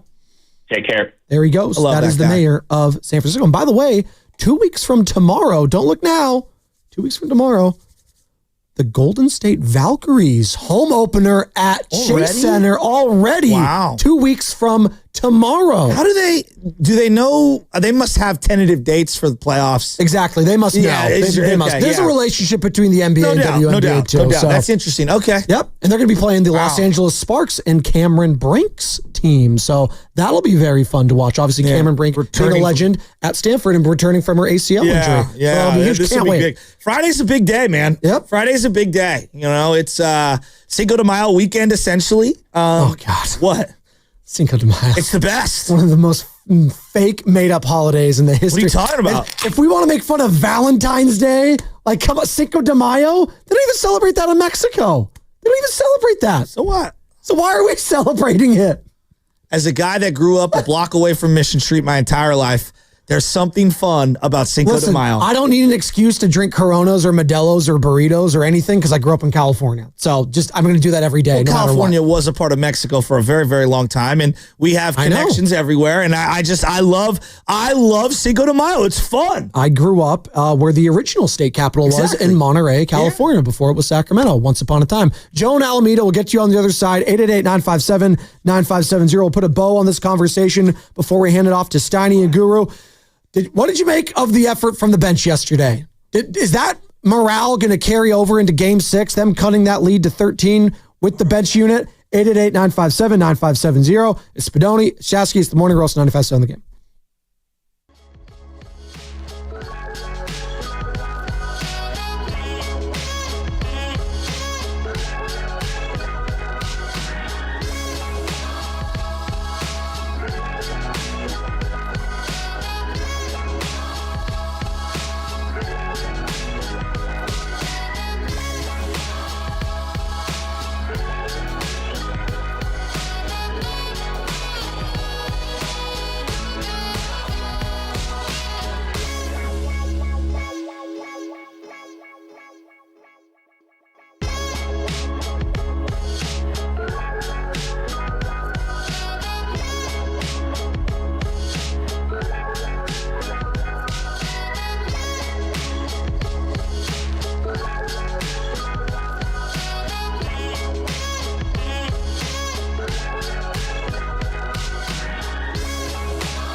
This is MSR from San Ramon, and you are listening to Joe Shasky and I already forgot. Spadoni on 95.7 The Game. Oh, heck yes.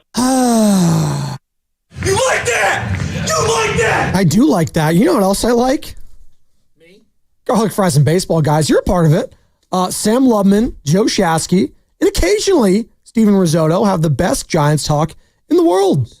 The Giants got their first taste of NL West action this week, and it didn't go well. Got swept in a 2-game set against the Padres. That's okay. Trying to get fat and happy against the Colorado Rockies starting today. And they're going to talk about it all. Make sure you are subscribed to that wherever you get your podcasts, Garlic Fries and Baseball. Guys, Joe, it was great talking to the mayor, Daniel Lurie of San Francisco, last segment. And we're talking about this Warriors bench thing. You know, they cut into the lead. They cut it to 13. The Kevin Knoxes, the Moses Moody's, the Guy Santoses, all of them. Pat Spencer obviously getting involved, getting ejected after a headbutt on Şengün. What did you make of it? If for those of you who missed it, what did you make of them cutting into the lead? And can you take anything from that? And is there anything tangible from said comeback, quote unquote, going into Game 6? I mean, I don't know about what's tangible in terms of carryover. Like, is it nice to see Moses Moody like hit a couple buckets? Yeah, hell yeah. Like huge. Was it nice to see TJD like get into the mix and get into someone's face? Yeah, I absolutely love that. Pat Spencer, I just like Pat Spencer. So like I root for him. Getting the starters for the Rockets back out onto the floor. I mean, we'll see. I don't know. There are a lot of younger guys, so I don't know if that does anything or not. Or maybe it does. I don't know. But I don't know if it necessarily is going to lock them in even tighter for what they're going to need come first quarter of Game 6 at 6:00 when the ball's tipped off. It's a nice element. I'm glad that you didn't just mail it in and lose by 70.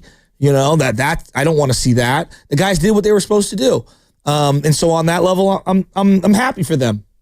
Let's go to Joe in Alameda. He's been hanging on tight. He was hanging on through that interview. We appreciate it.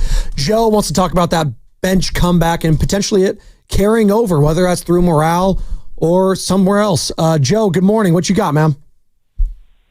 What's up, guys? Spadoni, Shasky. Now, look, guys, I want to talk about this one thing here, okay? Energy cannot be destroyed, right? It can be damaged or whatever, but it moves on forever and ever. And I'll bring it into a relatable sense with professionals and non-professionals. So say, for instance, like Shasky, I've been listening to you since Puff Puff Pass, man. And the energy that you used to bring on the late nights when I was working, okay, has led me to listen to you forever, okay? So I'm a big fan. Appreciate that. We'll continue to be one, okay? So let's bring it back to the professionals and actually in sport, right? We're all humans. We thrive off of energy. I mean, heck, if my lady says, "Hey, babe, you're out there, you're doing a great job. You know, keep it going." She's putting a battery in my back. I'm gonna feel that. You know what I'm saying? It's the same thing our mothers used to do to us when we were little. Hey, little Joe. You know, I know you might got hit in the face with a baseball off a grounder, but hey, get up there and keep on going. You know what I'm saying? So, I think that encouragement and energy can be drawn from previous days, previous games, previous engagements. You know what I'm saying? It happens in various different situations where that energy carries over. So I don't want us to discount energy. You know, if Jimmy's out there saying, "Hey, I was encouraged by this person," I think that it does have a tendency to carry over, even if, you know, we kind of forget about it in the heat of the moment. Yeah, it's a new game. Yeah, it's a new shot. It's a new clock. All of that, right? But I think that underlying, you know what I'm saying, that energy definitely transfers and definitely carries over. And so I'm glad that, Shasky, I kind of hear that you dialed it back a little bit after you talked to the mayor. So you know what I'm saying. I'm with you guys. Love y'all. Keep it rocking. There you go. That's Joe in Alameda. I appreciated Joe in Alameda's energy. That was some good energy there. And by the way, he said that energy cannot be destroyed, nor can it be created. When people use energy, it doesn't disappear, but instead it changes from one form of energy into another. Shout out science. There you go. Here's what Steve Kerr had to say about the bench group. He thought they set a tone. Loved our bench group. They came in, they forced Houston to bring their starters back in. They set a tone that we're going to need for game 6. And I thought, even though we lost the game, I thought it was crucial that we fought the way we did in the fourth quarter. Here's how Jimmy Butler felt about the bench unit. Inspiring, to get us back in the game, give them a chance. That's something special. Kudos to those guys for staying ready, for fighting, for not giving up. Always staying ready, because you never know when your number's going to be called, and it was tonight, and they played their asses off. Draymond. That was huge. Just them coming in, playing the way they played, forced their starters to have to get back in the game. Gave us a run at it. Had it down 11 with multiple times to get it under 10. Just didn't work out, but I thought our bench did an incredible job of coming in and continuing the fight and making their presence felt in this series. And finally, how did the chef feel about it? They took the challenge on the games going the opposite way, and we tried to encourage them at that 6-minute mark in the third, just, go out there, compete. What they did, they made their starters come back in, which was, was something. And, they brought a level of energy and competitiveness that was kind of remarkable, to be honest, to sustain that for that long. So, they did an amazing job, and hopefully that'll kind of get us going in the sense of good morale and good energy going into game 6. So what's funny to me is that, look, I expect those guys to say that. Those are their teammates. But anybody who's clutching for that and thinking there's going to be some carryover, let's not forget we were all celebrating the famous Kevin Durant quote. Yeah, all that great team chemistry and feel good. How's that gonna help you when you're guarding blank blank Stephen Curry? Right. Exactly. It's a great point. It's, I mean, that's literally what we were celebrating. What are they going to say, though? You said it. What are they going to say after the game? Oh, I hated the effort. And no, they loved the effort. Put yourself into the minds of Steph Curry, right? Sure. So you fly home late last night, I'm assuming. You get home, you sleep in a little. Maybe he's waking up early. He's got, 4 kids? 4 or 5? What, 4. Yeah, 4 kids. Okay, he wakes up. The house is probably insanity. Yes, he's getting ready for, everybody getting ready for school, and the little guy probably doesn't have to go to school yet. And then, you're now in dad mode. Mm-hmm. And he's probably doing some sort of rehab today of some sort. And then you go through your normal day, your family day. And I don't know if they're going to go to the facility today or just take the day off completely. But I'm sure, knowing Curry, he's studying the film and the X's and O's of what he needs to do to be better, and assessing. And then whatever the install might be for some of their subtle changes in this next game. And then he's going to sleep after multiple meals. And then he's going to wake up again. It's a long time, right? And so it's one thing to have something happen in a game and it inspires you in the moment. It's another thing to draw back from something for multiple days later. And I kind of draw the line. And I don't think that, just my personal opinion, I don't think that someone as great as Steph Curry needs more inspiration other than the personal one that he puts on himself. The pride that he has within himself, to always try to perform at his most optimal. That's why he is who he is. Fernando wants to join in the conversation. I think that was well said. Fernando in San Jose, he liked how the bench played. Fernando, good morning. What's up, Spadoni, Shasky? What's happening? What's up? Feeling great. I just want to comment on the bench. They came off. They got down. They cut the lead to 10, 13, whatever it was, and Houston got scared. They brought their starters back in. And that fool, Sengun, he only went after Spencer because he's bigger than him. Otherwise, why don't they do that to Draymond or Butler or, somebody that's, But, yeah, he just tried to punk him, and Jackson didn't like that, you know what I mean? But, yeah, he got what he deserved, He's just he's soft. Sengun is soft. All right, fair enough. He was a rebound and assist shy of a triple-double yesterday. Looked anything but soft. Tough. He's a pretty tough player. Again, you could hate him, you can be mad at him. That's fine. There's a chippiness and a feistiness to this series that I didn't envision at the start. Me neither. And we got it. And I love it. I love every single part of it. I love that Pat Spencer got into it and got ejected. I love the Draymond Green aspect. I love Dylan Brooks being a villain.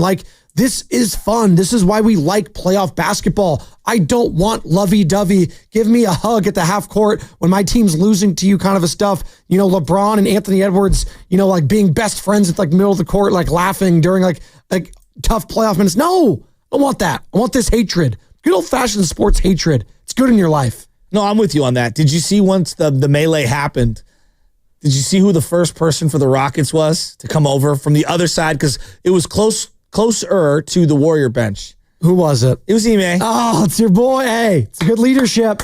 And then not only did he grab said player, Şengün, he was steering him past TJD, and he was in between the two, and he gave TJD like a shoulder ever so slightly just to let him know he was there, while also saying some stuff to him that I tried to read the lips of. I watched it back 4 or 5 times.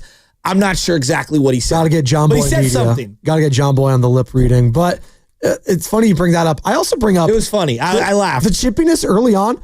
Amen Thompson screaming in the face of, who was it? He taunted. Was it Draymond, Steph? It was someone. Was that more of a taunt than the 2 from Steph? Absolutely, it was a taunt. So much so that Fred VanVleet was like, dude, what do you do? Like, he grabbed him and pulled him away. He's like, dude, I don't need a tech right now from you. Like, let's stop this. And he pulled him away. Absolutely, that was a tech. And I'm shocked they didn't call it. It was an and one play. I was like, dude, like it was. But again, that showed early on in that game, like the desperation level was there, and they were there for it. This has been a fun series. It's been great. There's a whole slew of guys that now a lot of younger and older Warrior fans despise. Şengün's on that list. Yep. Fred VanVleet, was already there. And then obviously Dylan Brooks was already there. And now you can add in Amen Thompson. Yep. But I also think with Thompson, because he's a local guy, there is a little bit of an appreciation as well to him that maybe most people aren't going to give to Şengün. Sam is in Sunnyvale, wants to talk about it. 888-957-9570. Sam, good morning. What you got, man? Hey, good morning. So on one hand, you guys are saying that the performance of the bench can't help the morale of the starters, right? And then you play a montage of like all the starters saying like, this is great. And wow, they just need to say that, blah, blah, blah. Real quick, Sam, I don't think it's going to have, real quick, I'll let you finish. I don't think it's going to have a tangible effect one way or another on tomorrow's outcome of the game. Continue. Okay. So on the other hand, you say like, hey, fans need to show up. They need to bring a lot of energy. They need to really, pump up the starters. So like, which one is it? No, it's not pump up the starters. I need the fans to be loud so that the opposing team will feel it and those young guys will feel it. I always say fans are loud when the players play well. I went to that Kings game where the Kings just destroys the playoff game 6, whatever it was. It was game 6, yeah. A couple years back, and the fans were ready to pop off. And the Warriors threw a dud of a first quarter out there, and there was nothing to cheer for. There was we tried, trust me. And everyone was like, Jay Center sucks. Like, well, if the guys don't go out there and execute and don't give you much to cheer for, there's only so much a fan can do. Absolutely. And no, again, we're talking about the aspect of fourth quarter, a quote unquote, like mini run, mini comeback, whatever you want to call it. I mean, they cut it to 13 points. It's hard to call it like a comeback, but they went on a little bit of a run and they got chippy at the end. And like the guys appreciated the fight, and that's why we're playing it. And some people feel like that's going to have an effect on game 6. I think Joe and I are in lockstep saying, we don't really see it, but that's okay if you do. We're not poo-pooing and how you feel about it. I just know if the Rockets blitz you for 40 points in the first quarter again, clearly that meant nothing. Like, right? Like, so that could happen again tomorrow, and it better not happen tomorrow. And that's why I think I want fans to show up early. Again, 6 o'clock tip right here, 95.7 The Game. We'll have that coverage, but at Chase Center, get there early so you can fill out that thing and make your presence known early on in the game. And yeah, I do think that'll give some juice to the Warriors. And hell, maybe it'll have the Rockets being tight a little bit earlier. Maybe. It might not. We've watched, 15 years of Steph Curry? Long time. Yeah, 17. I've seen every game of his entire career. Just about every dribble. 15, live. I've never thought that he needed inspiration from anyone other than himself. And that's just how I view it. Maybe some of the other guys need inspiration here and there and whatever, but I don't think for me, for Steph, that's why he's one of the greats. The Jerry Rices, the Bonses, pick who you want. As you see Verlander as an older guy, they have this self-pride within them. That's what's driven them to be where they're at. Right. That doesn't mean that they don't draw from others. No. And add to their cauldron. But like all of the original fire from within is from themselves. Absolutely. You have to motivate yourself first and foremost. And if you're not motivated in the playoffs, you're never going to get motivated. If you can't, if you're in a playoff game, like that's all the motivation you would ever need. He literally said that to the other teammates. Yes. A couple years ago. Game 7. Yeah, game 7 against the Kings, where it's like the game after I just referenced. Exactly. Where he dropped 50 and put a night on the Sacramento Kings organization, and they have not recovered since. Albeit they knocked you out in the play-in game last year, but that feels like the high water mark for them at this point. But hey, they got Doug Christie locked up for a couple of years. Good for them. Stephen Curry talking about another series that took place back in the 2022 championship run, where the Memphis Grizzlies in Game 5 took it to the Warriors. 134-95 was the final then. So the Memphis was able to extend that series and force a Game 6 back at Chase Center. Steph, did that Game 5 against Houston remind you of that Memphis game at all? Yeah, there's definitely something you could look back on part of the journey, but that's all well and great to talk about. You have to go do something about it on the court. And, we talked about our group is trying to do this for the first time together. And I love that challenge because, we have an opportunity to, write our own story and how we bounce back. And we've had a pretty, resilient group over the last 2 months, and it has to show on Friday. All right, you just thought about it. Again, how's that going to help you today or tomorrow, I should say? Probably not. Well, the one constant is Dylan Brooks. Dylan Brooks, he's there. And I believe in that Game 6, he hit either 1 or 2 shots early, and we all thought the same thing. Yes! Now, that Dylan Brooks was a different version. Yeah, this is like the best version I think we've seen in the NBA of Dylan Brooks. I don't want to admit this out loud because the guy does drive me nuts. I don't like Dylan Brooks. I think he's been their second best player, if not their best player, throughout the whole series. If you're talking about two-way player, absolutely. He's been awesome. Yeah, no, I would agree with you. Probably I'd say there's consistency for him has been there from game 1 all the way through now. His offense has been sustainable every single game. He's hitting some tough shots, too. Middies, the mid-range. fadeaways. Yep. He hit a couple threes. Yep. Yeah, he's been awesome. And I think that he understands what a good shot is in their system, and he doesn't turn the ball over. And he got to the line yesterday. 8 of 8 from the free throw line for Dylan, the villain, Brooks. All right. God, what a name. Flipping the page, if you will. Jimmy Butler, he was doing that already. We're fine. Our confidence isn't going to waver any. We're going to start out better. We're going to play a better overall game because we know how good of a team we are as a unit. We know how good our players are as individuals. So we just got to, as starters, we got to kick us off better, which we know that we will do. We'll be fine. We'll be fine, Joe. Does that give you some confidence to listen to Jimmy Butler say that? Or is that just, Well, he's been right before, so he was. I'm not because he did that to us earlier. After the Clippers game, he said, I'm going to go get some coffee, play some dominoes, and we'll be good. Playoff Jimmy was not activated yesterday. No, he was not. That was not a good performance. Actually, it was playoff Jimmy because Jimmy's had some stinkers in the playoffs too. But again, the Miami Heat have had performances like that where it's just like, all right, we don't have it. Let's not overuse our starters. We'll take the L. We'll try our luck next game, right? And that was Steve Kerr basically waving the white flag about halfway through that third quarter and saying, all right, we don't have it. It is what it is. We're not going back to you guys. And Jimmy Butler finished the night with 25 minutes, Steph with 23, Draymond with 18. It was probably the best move given the circumstances. Right? And by the way, you got to win this Game 6. By the way, talking about the minute allocation, if that means anything to you, because the Houston Rockets have younger legs, so I don't know if it means a whole hell of a lot. Şengün, 31 minutes. Dylan Brooks, 29 minutes. Amen Thompson, 35 minutes. Van Vliet, 33. Anything there? No? Well, Van Vliet's a little older. He is. Was he 31, 32? I think something like that. Let me look it up. Freddie and then obviously Dylan Brooks is a little older, but the other two guys are 22. What? 31 for Freddie Van Vliet. I mean, he's not a spring chicken, but he's definitely not at the end of his career.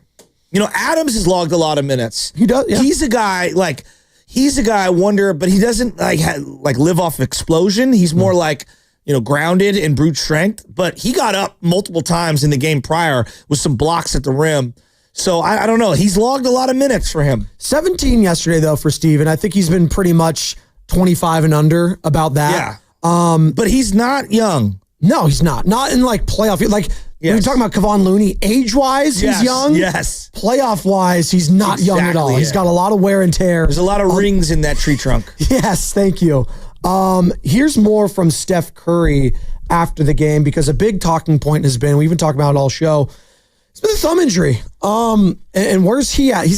Let's be honest, he's had 2 bad games in a row shooting-wise. It has not been good. I know they split the wins and losses there, so it's been 1-1 in the last 2 games, but Steph hasn't really been that guy that you could lean on offensively, and then the turnovers have been a problem for him.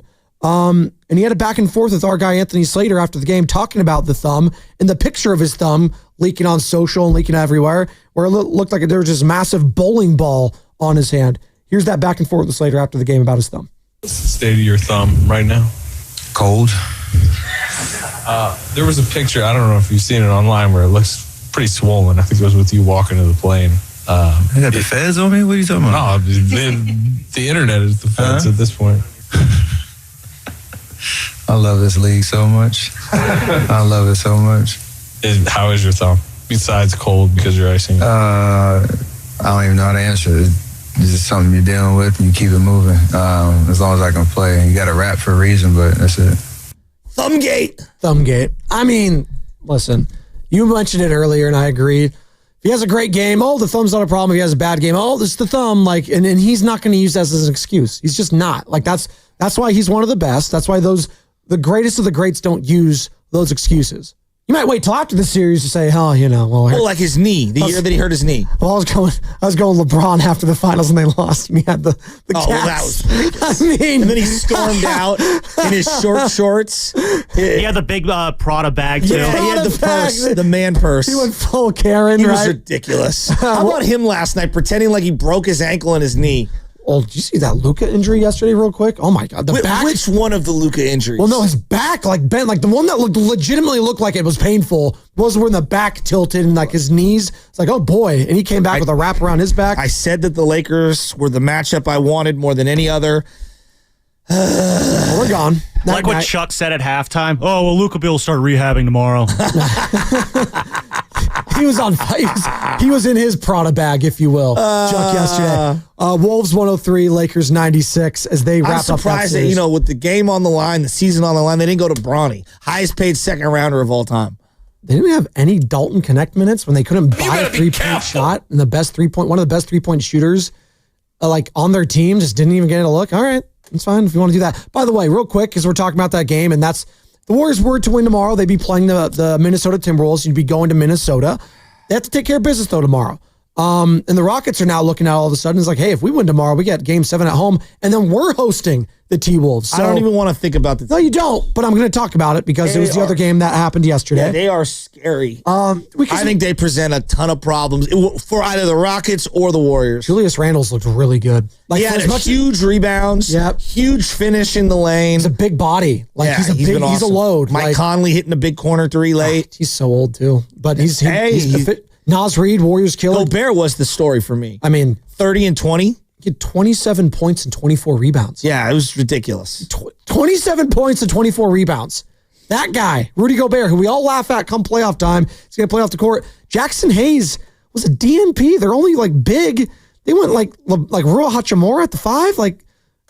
I love you, Rui. 23 points, 9-16. It's not happening. The size was a problem yesterday, and we knew it was going to be a problem for the Lakers when they tried to acquire Mark Williams a couple months ago, and then the medical fell through. They couldn't agree to terms. They kept Dalton Connect, and the size was a problem this series, and it was a bad matchup for them. It was a bad matchup, and they're lost, and now where do the Lakers go from here? LeBron, Luka, we'll see. I don't know. I don't think those guys can work in tandem and be a winning combination. An Austin Reeves built into that. Reeves was kind of a no-show this series. He didn't step up when they needed him to step up. Maybe the ball should have been in his hands more. I don't know. But they got a lot of soul-searching to do this offseason. That's for sure. And so that was one of the needs more Hall of Famers around him. I don't think LeBron's the answer on that team. Well, that's Luka's team now. Well, Luka needs to hit a treadmill. Okay. No. I mean, it's. I don't think he was in shape. He was hence why I say he needs to hit the treadmill. I mean, he was hurt for a lot of the season. I just don't think he was in great shape heading into this season, heading into this postseason. And it is what it is. They lost. But he needs to look, Anthony Davis had the same concerns about his body. When he first got traded there, I remember Colin Cowherd blasting him about his work ethic. And which is kind of insane considering how good we saw Anthony Davis in the playoffs against the Warriors, right? No, I'm talking about going back to the Laker days when he first got traded. Okay. He had, New Orleans was like, hey, you're always hurt because you're out of shape. And, well, no, that's what they were saying. No, it's funny just considering like that might be more on New Orleans considering what I'm seeing from Zion Williamson. Like, yeah, but players need to take accountability of their own career as well, right? I think Anthony Davis had been pretty like in the gym, like chiseled. Like I had no question about his work ethic when it came to that. I just think he's injury prone, and that happens sometimes. Like Zion, yeah, I got questions about his work ethic when it comes to staying in the gym and keeping off the pounds. Like that's a legit thing. Anthony Davis, I don't know as much, but to your point, like you made the big trade for it. I think the Lakers still do that 10 times out of 10 because you got the younger player. Almost every team in the league does yes. that. Like if you're Nico Harrison though today, and I heard Steiny and Goo talking about this, what'd they say? Are you taking any?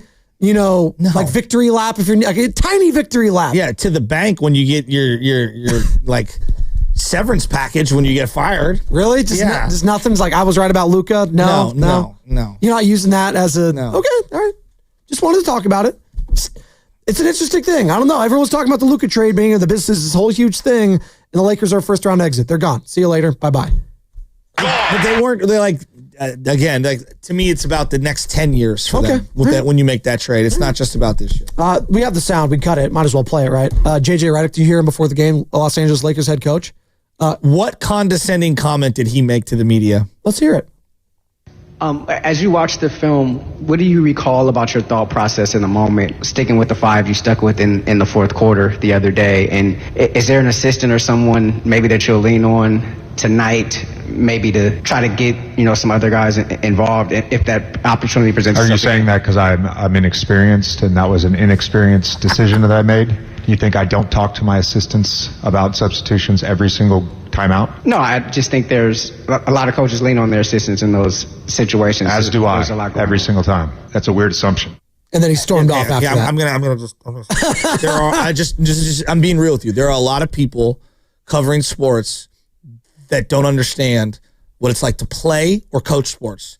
And I would suggest to all of them that are out there doing it, I'm not saying you have to be Red Auerbach, and I'm not saying, but like when you're sitting on a bench, whether it's third grade, high school, college, or the pros, when you're sitting there and it's a helpless position to be in as a coach because the play is happening and you want to have control and you don't. You know what you're thinking the entire time? Should we go to this guy? Should we go to that guy? What are you thinking? Should we do this? Should we do that? You're constantly chattering with those on the bench. Maybe it's one of your star players who you trust their IQ or their feel.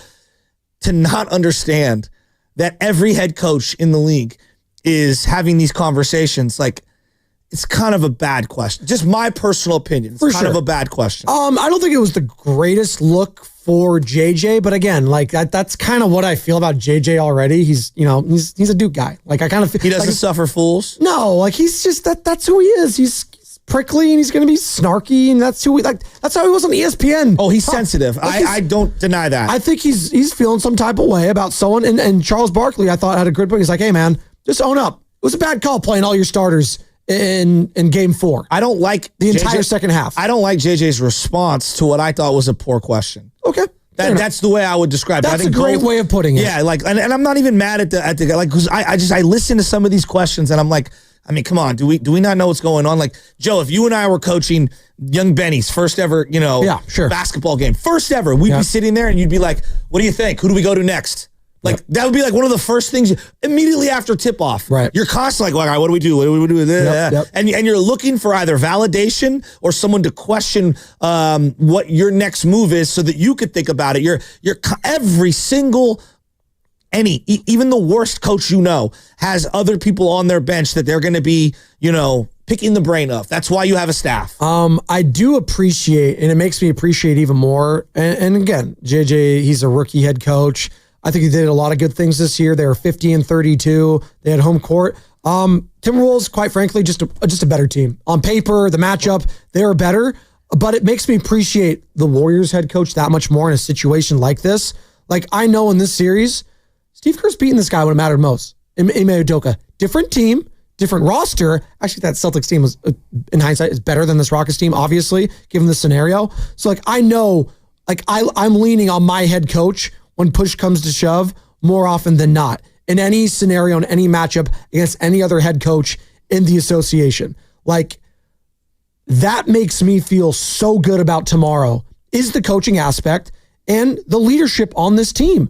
That is something that is tangible. I can lean on going forward. They need to solve the zone defense equation that the Rockets have thrown at them. They need to find a way to free up Steph Curry, whether that's him as the primary ball handler or utilizing him more off ball. They need to find a way to get a first quarter unit out there that can play good enough defense while also score and get the offense flowing a little. They're going to need to defend without fouling. What does that look like? Who's on who? How do they slow down Şengün? Not just scoring. I'm talking about as a passer and a facilitator. They need to figure out how to get Fred VanVleet to dribble the ball more and not be a catch and shoot guy. They got to figure out how to cut the water off on Amen Thompson and his driving to the rim. There are so many questions that I have on this one. So many. You know what I don't question? Fast Five.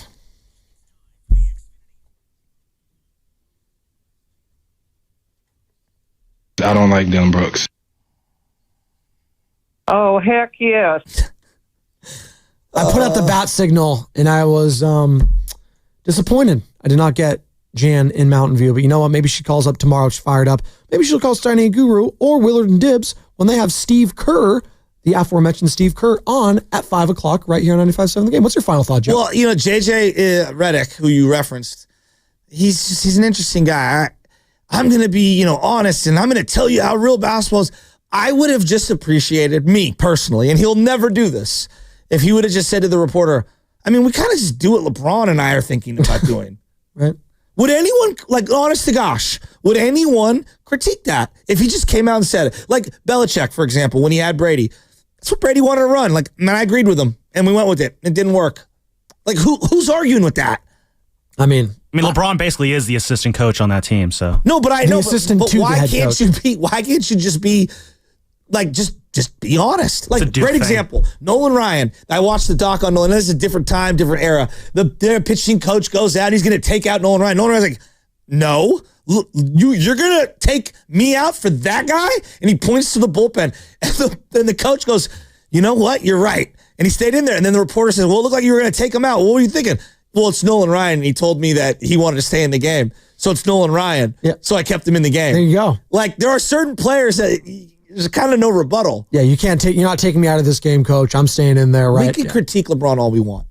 He has forgotten more about basketball than 99.9%. One of the highest basketball IQs in the history of the sport. That's what I'm saying. Not even close. Yes. And I'll critique him till I'm blue in the face. But if that's what he rolls with, there's a reason. Absolutely.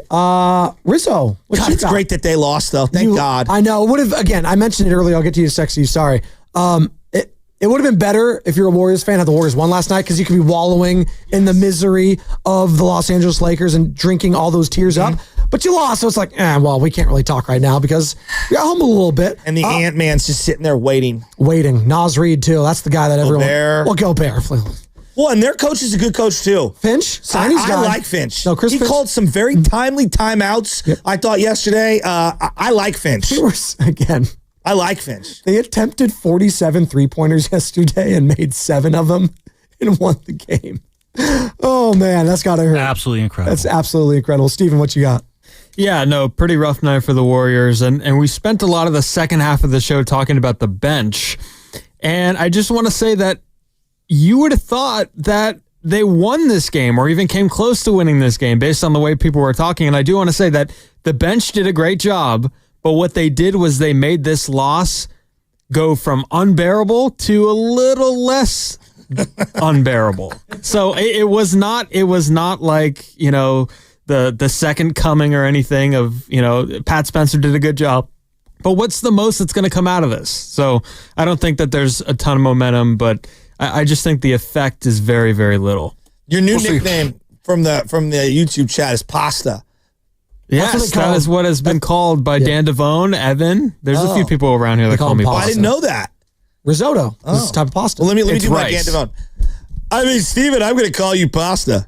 There you go. That was bad, Dan Devone. I'm sorry. I got limited risotto. Fakes on everyone. That's more of a Charlie Walter, I think you're doing. Oh, Charlie Walter. There you go. Here we go. My Reds.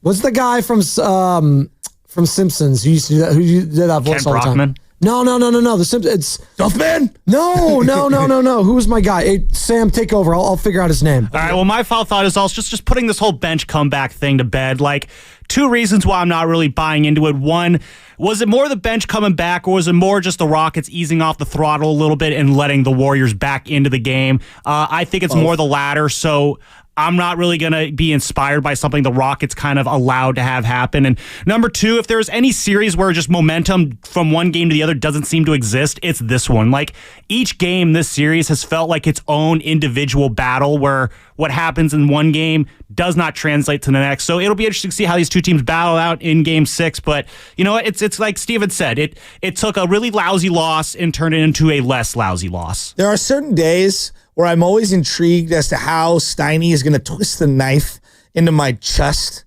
And today's one of those days. Yeah. I want to see how he wallows. No one loves to sit in the hot tub of losing of the local fan base the way it's his Steiny hot does. tub. No, he'll pat himself on the back because Steiny literally was talking about this all day yesterday. He's saying, like, they could easily lose, like tonight, and it's not going to matter. Like, You're worthless. You know, he said it. He was like, dude, you don't think that Steph, Jimmy, and Draymond know they have a game in their pocket? Like, they might play like that tonight, and don't be shocked if they get blown out. He told the Warriors fans what could happen yesterday. You know what, Steiny? You were right. By the way, the guy was Troy McClure. Hi, I'm Troy McClure. You may remember me. Phil Hartman was the voice. Oh, he was so good. SNL, and one of the great villains in Jingle All the Way. Oh, and Independence Day. Phil Hartman? Hey, wasn't he in Independence No, you're Day? thinking of Bill Pullman, the president. I get him confused. Good call. I get him confused. That was Fast Five, brought to you by Xfinity at home. There is a part of me that will never die. It won't. You'll get the fastest internet to all your devices. Good that call. part of him will never die because it's coming up next. I always confuse those two. Brought to you by Fremont Bank. Here for you, here for good. It's the dumbest thing I've ever heard.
I'm mentally invested. Don't tell me to pray and you don't say what for.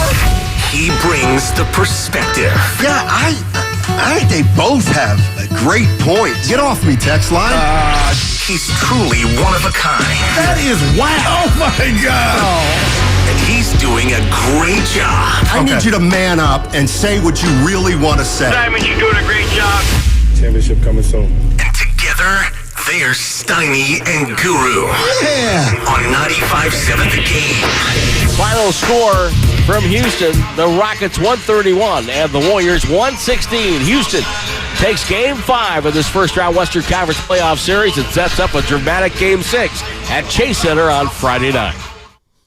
All righty, that's Tim Roy on the call, and, it's the kind of game you were hoping wouldn't happen. There were some good reasons why it might not happen, but it ended up happening. A Game 5 where the Warriors didn't seem to have much going on, and the Rockets came out with a lot of intensity, and they put that game away after 17 minutes last night, Goo, on their way to a 131-116 win, and now we're coming back to the Bay for Game 6. And I'm shocked. And I left the lab. We'll call this the lab, Stoney, the dojo. You and I said, you brought it up first, and I co-signed. The Rockets were incapable of blowing the Warriors out. And boy, 40 points in the first quarter. And to see it, basically, Roberto Duran, no mas. Kerr waved the white flag. They didn't even, basically get to the third quarter. So I'm shocked. I'm stunned.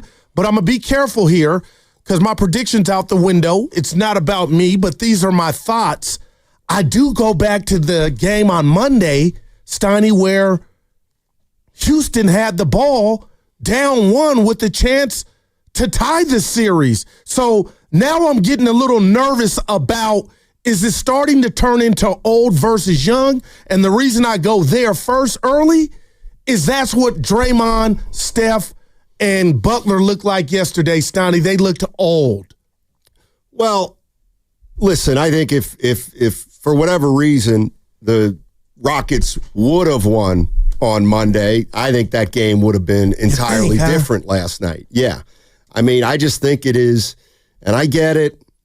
We want guys to play with unbelievable intensity every single game, but it is so tough when you're up 3-1 and the other team is still together and the other team, is still committed. It's going to be a tough game. I mean, it just is, and they got jumped on early, and it stayed at 30 for so long, and then eventually they pulled the plug. But, that's going to be a big part of, if there is a playoff run, that's going to be a big part of it, Goo. They're coming. We went over the schedule. Yeah, they gotta, if they're not playing well, they got to start thinking about the next game, and that's obviously what Kerr did. So none of the starters played big minutes, and obviously the hope is that on Friday they come out and play with the effort that the Rockets played with last night. Now, I'm going to say this to you, and again, I'm disappointed and I'm shocked.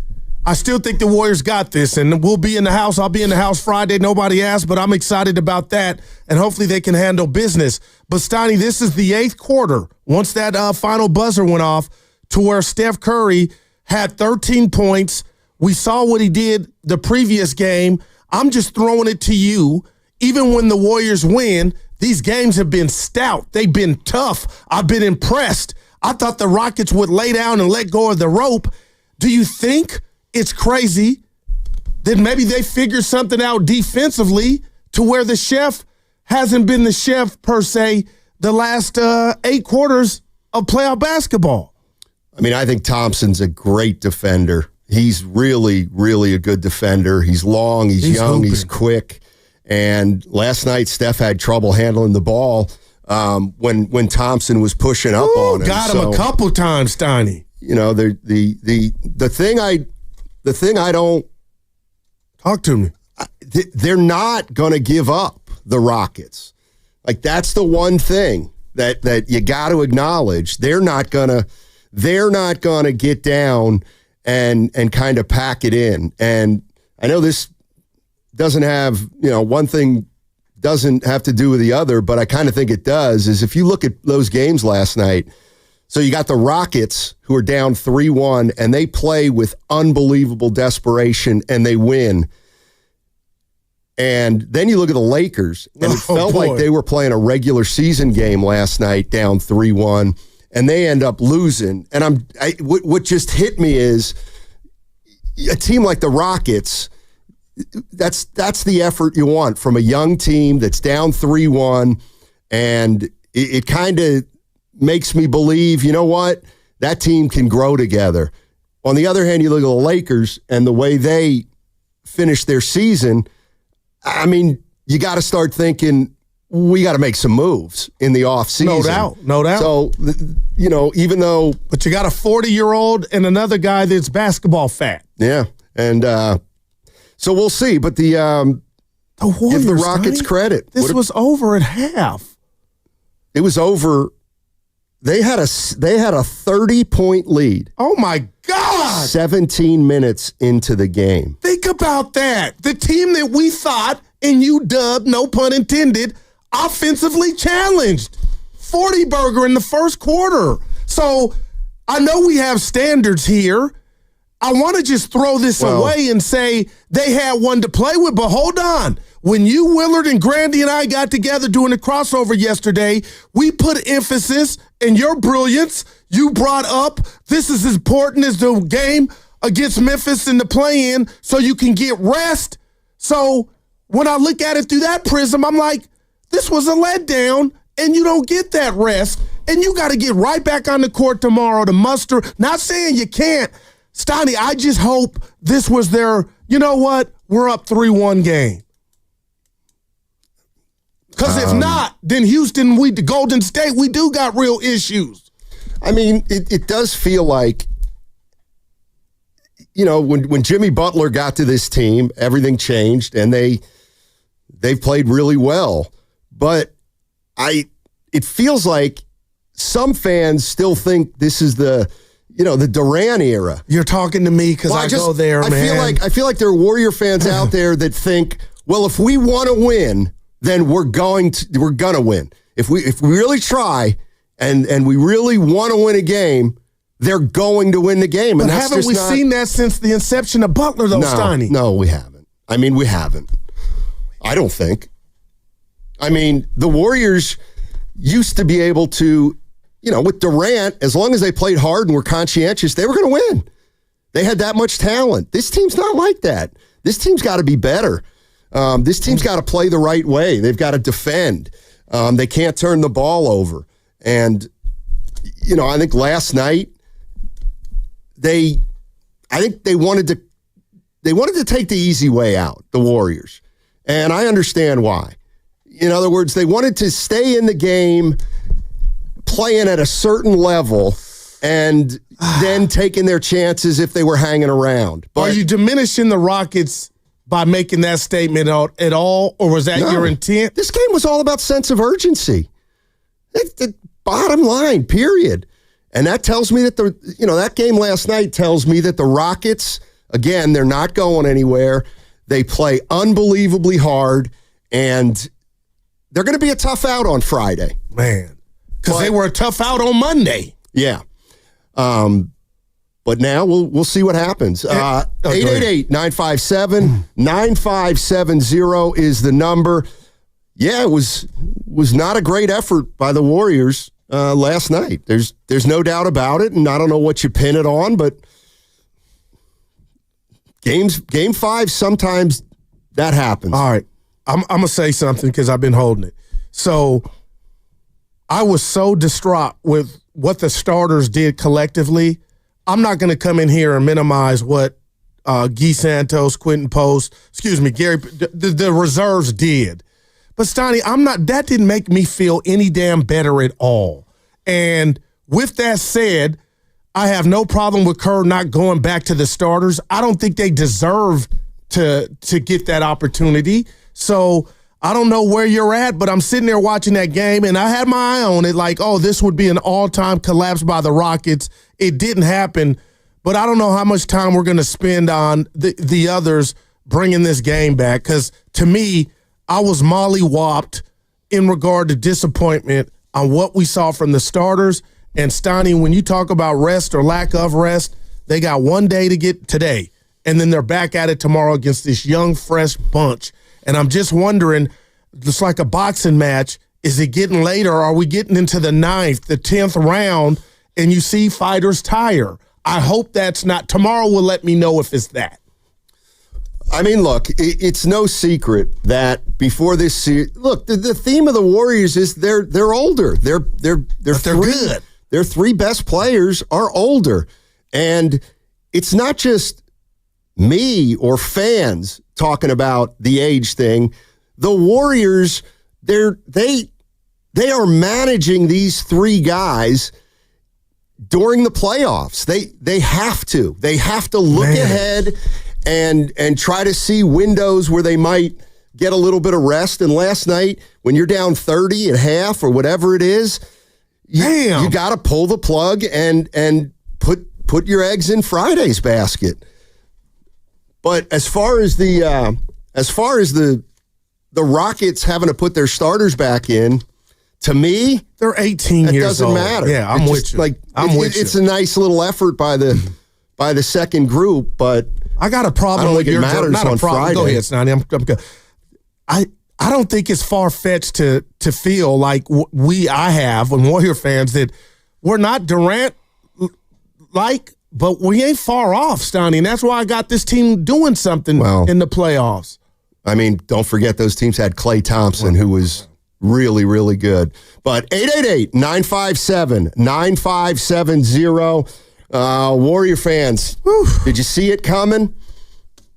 Did you see that coming? And if so, does it make your confidence wane at all, not only in terms of this series, but in terms of making that deep run that a lot of people think they can make? 888-957-9570. That segment was brought to you by Life Source Water Systems.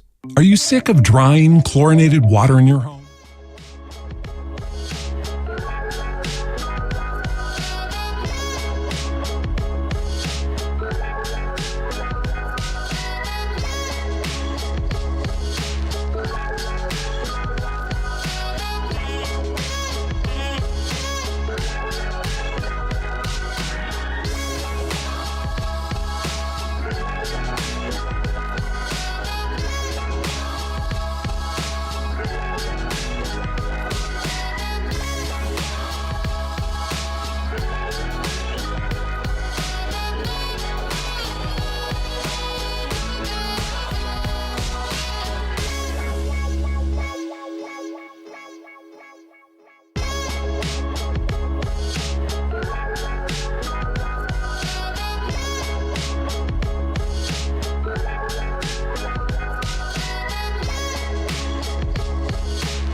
After review, there are offsetting technical fouls on Jackson Davis and Albert Sengun, followed by a technical foul and ejection on Cam Spencer for the illegal headbutt. Well, Zach Zarba misspoke. He said Cam Spencer. We're giving Zach a T, too. Yeah, Cam Spencer plays for the Memphis Grizzlies. Yes, he does. Now, back to Steiny and Guru on 95.7 The Game. Yeah, Zach Zarba gets the little T. Wow. The little T. Everybody makes mistakes, guys. Come on. What'd you think of the headbutt gate? Spencer is everything but the mustache. You got to shave the Chuck Norris mustache. But other than that, you could play on my team any day. I mean, I thought that the Warriors subs were playing really, really hard, and they weren't. They didn't care if they got into little fracases or skirmishes because they were willing to trade a Spencer or a TJD for a Şengün or Amin Thompson. Let me just say one thing. I said I wasn't going to do it about the dinner reservations. The reserves. Braxton Key looked like me at knockout when I got my missed rebound study and tried to put it back up right there and went over the backboard. He had a chance to cut it to 11, but they were right there and just couldn't get it. They were not right but there. It felt like we're watching a meltdown of, it didn't happen, but damn it, scored a ball. That's all. Braxton Key, I mean 0 for 7, you were playing hard, but you had some bunnies, bugs. Who else? I lost. I'm out. Give me another bunny. Bunny Raitt? Bugs Bunny? No, it was a Bonnie Raitt. Lola. Yeah, there we go. I'm surprised you're shocked, though. Oh, you told me, the professor, the Rockets couldn't blow the Warriors out. But you told me Van Vliet couldn't shoot. It was only a 15-point Are we going to game. ignore Van Vliet? He's all of a sudden turned into Bird. Well, they're not guarding him. I'm lightweight concerned. Apologize. What? To Fred. For putting stats out there that he was terrible against the Warriors for the past 10 games. Where's the addendum? Like you gotta fix it. Well, it's like Mike Montgomery once said. He was telling Derek Fisher to make a guy go left, and Derek Fisher played him on his right side, almost at his side, and the guy goes left and lays it in, and Mike Montgomery goes, well, yeah, I want you to push him left, but he's not a paraplegic. I mean, the guy, you can play. And I mean, you got to guard him at some point. I mean, they put up no resistance last night, the Warriors. Evan pointed out, like he does, we did win the rebounding battle. Oh, my gosh, man. Sonny, I am shocked. And now I'm starting to think about just how vicious and how hard it was for the Warriors to win the games that they won at home. And I'm wondering, young, fun, and dumb, the Rockets, are they going to come in here and let it all hang out? Of course. And that's what why wouldn't they? Yeah. I just thought they were going to lay down a little bit yesterday. Not quit. This is what I mean. We're down 3-1. We just blew a game. But it didn't happen. I was wrong. Not a team full of young players. Like that's kind of what I mean about, the Lakers, fakers. They didn't have it in them. The Rockets are different. Like they're young. Udoka can motivate. They're not always going to make shots, but man, they play hard, and they've pushed the Warriors to 6 games. And you know what? Just real quick, Stoney, not only do they play hard, what I'm learning is, 2 seed, who are you to try to take? They're good as well.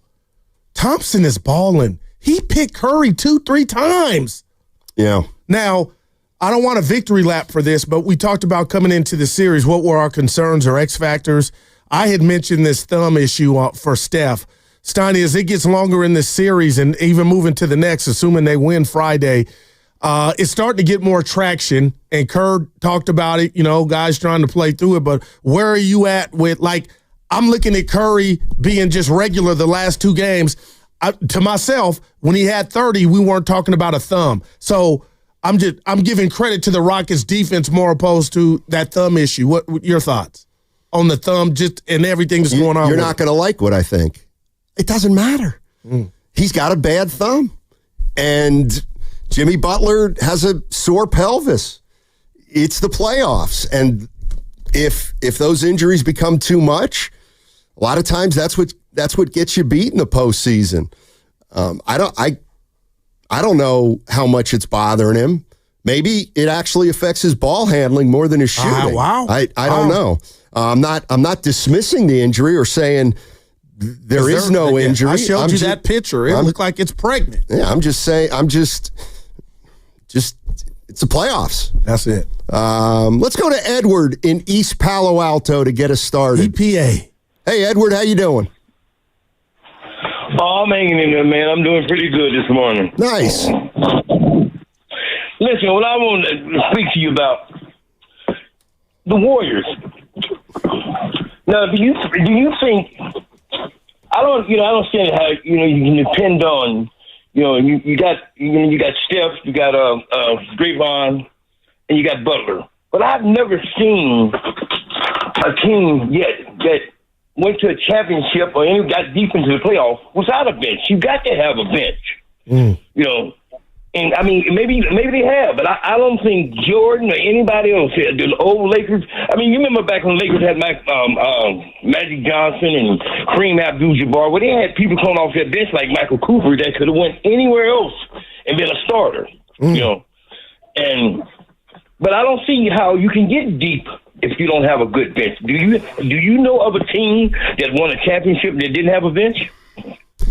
I mean, it's a good question. More than a bench, I think you need competent role players. But yesterday was about the starters, though, my man. I know. Yesterday was about the starters, and that's why I'm a bit more alarmed. That was about the starters not setting the tone and looking like cones. They gave up a 40-burger in the first. That's not consistent with anything we've seen. But the old adage I thought about watching the game, Steiny, fatigue makes coward of all men. You can lose and then you can lose.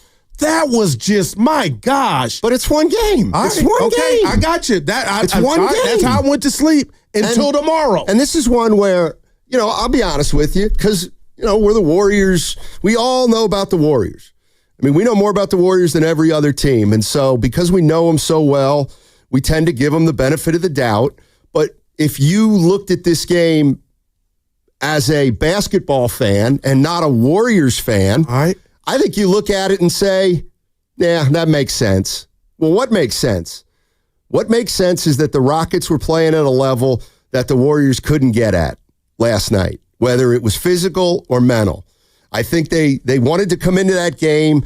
They were hoping to make some shots early, get Houston a little bit off balance, get into the second half in a competitive game, and then let their experience take over. But the Rockets were playing so much harder than the Warriors that they never made any kind of run in the first half, and they go into halftime down, I don't know what it was, 29? And they couldn't even get in the paint offensively, the Warriors.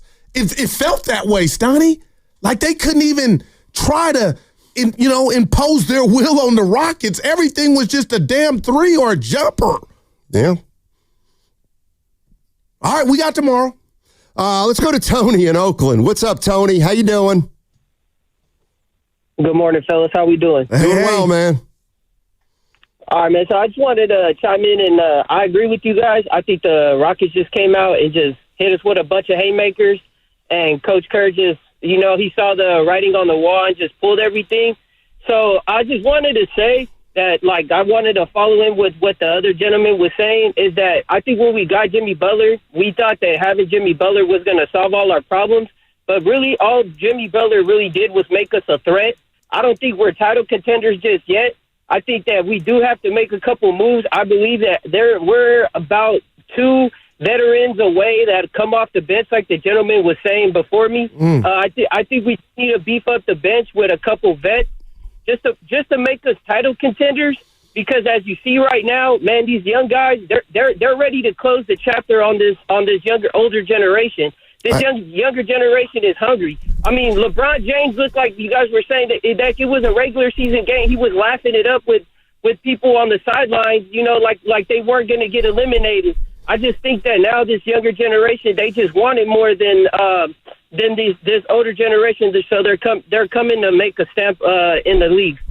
Tony, I actually agree with you on that, and that's why I don't vehemently disagree, but I don't necessarily co-sign or did co-sign a week ago or a month ago or 3 weeks ago that, boy, I'll tell you what, nobody wants to see the Warriors. Well, I don't necessarily think that's true. Oh, man. Why not? I agree. These young players, the way Anthony Edwards is going at Luka, went at Luka and LeBron James. Scary. I mean, Anthony Edwards wants the Warriors. He wants that. And I don't think Anthony Edwards is scared of the Warriors. So now that doesn't mean the Warriors it doesn't mean the Timberwolves are going to win the series. Right. But I just think it's a little bit overblown. That this team, if they decide to really try hard and play well, that they're automatically going to win a game. That's not who they are anymore. Yeah. Well, it's a feel I have, and I don't think I'm by myself, Stoney. Even who cares? The national pundits, just brought up and posed the question. How scary are the Warriors? And I think they are a scary team. And you still think they're scary? Yeah, and that's why I'm just holding them accountable for yesterday, because now, again, we left the studio. I did thinking about it was rest. You're an older team, but you bring up Minnesota. My mind wanders. And if you can put that on tape against the Rockets when they're down 1-3, what's Ant-Man looking at? You know what I mean? So I just don't know where that came from. And if it's the Warriors just being fat cats and mentally, subconsciously, hey, we got one to play with. I'll be in the house tomorrow. We'll be in the house, and they'll handle business. But I'm disappointed. And I just want to throw this to you. The Warriors bench. Outside of the Kuminga disappointment, who had an illness, I didn't know. I was like, man, he can't get in this game. But, Stoney, I like Post. I like Moody. I like Gary Payton III. Would you ever look at have you looked at their bench lately and said that's going to keep them from getting maybe to the promised land? Well, who's consistent? What role player is their most consistent role player? Well, it rotates. Well, exactly. Exactly. So if it rotates and then your big boys don't play well, you're going to get blown out. And again, to me, the biggest part of last night, or one of the big parts of last night, is that now you get a sense of what's going to happen if and when the Warriors advance. So now they play Friday, the Warriors. If they wrap up the series Friday, then they got to go to Minnesota for a game on Monday. Yes. So they'd have 2 days off, but then it goes Monday, Wednesday, Friday, Sunday. That's man. So they're going to, and if they were to lose tomorrow night, then win on Sunday, Tuesday. That means they got to start the second round with 1 day off and then play Tuesday, Thursday, Saturday, Monday. And look at Julius Randle, just a load he is. I thought he was a joke. He middle finger. I used to like him. Then I left him. But boy, I'm back.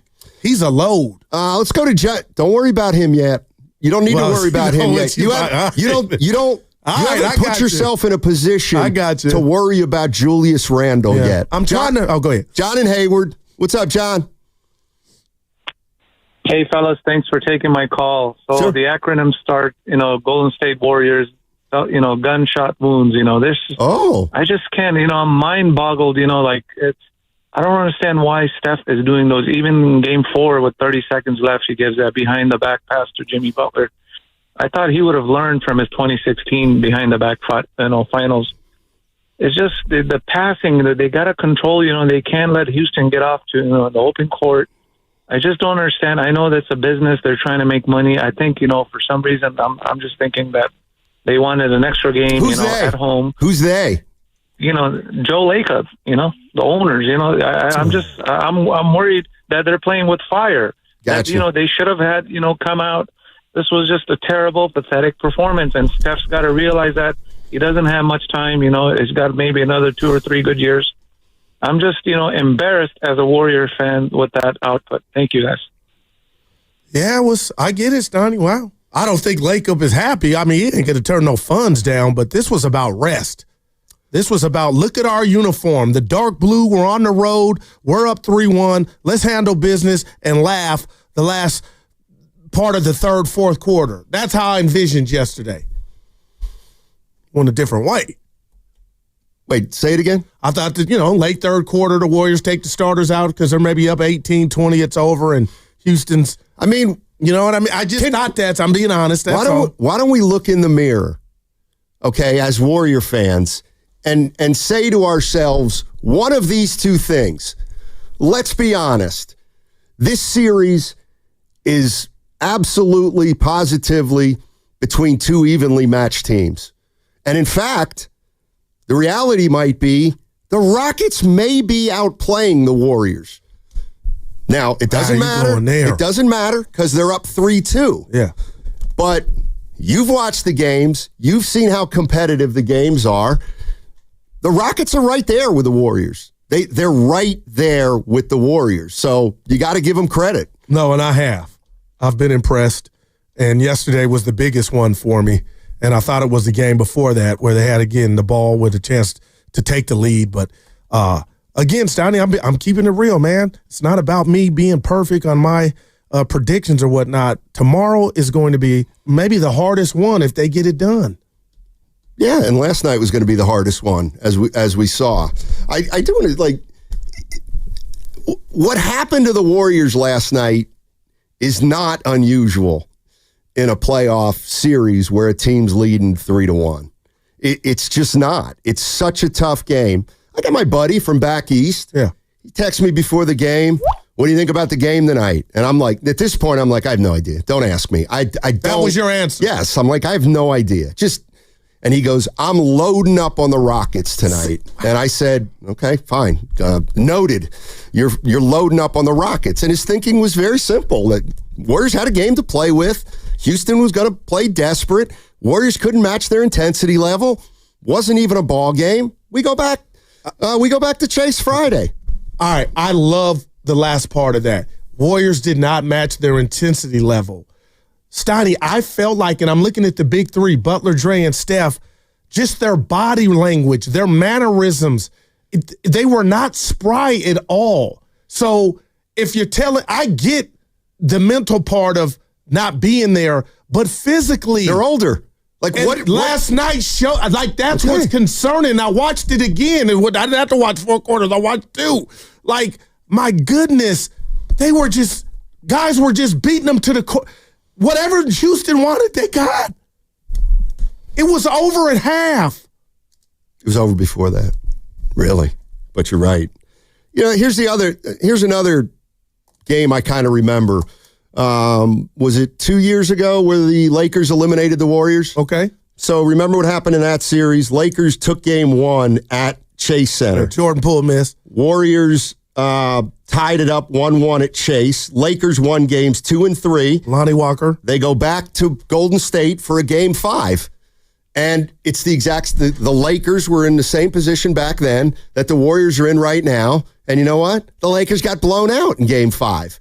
And everybody said, well, boy, don't lose game 5 because the Warriors can get back. And then they blew the Warriors out in game 6.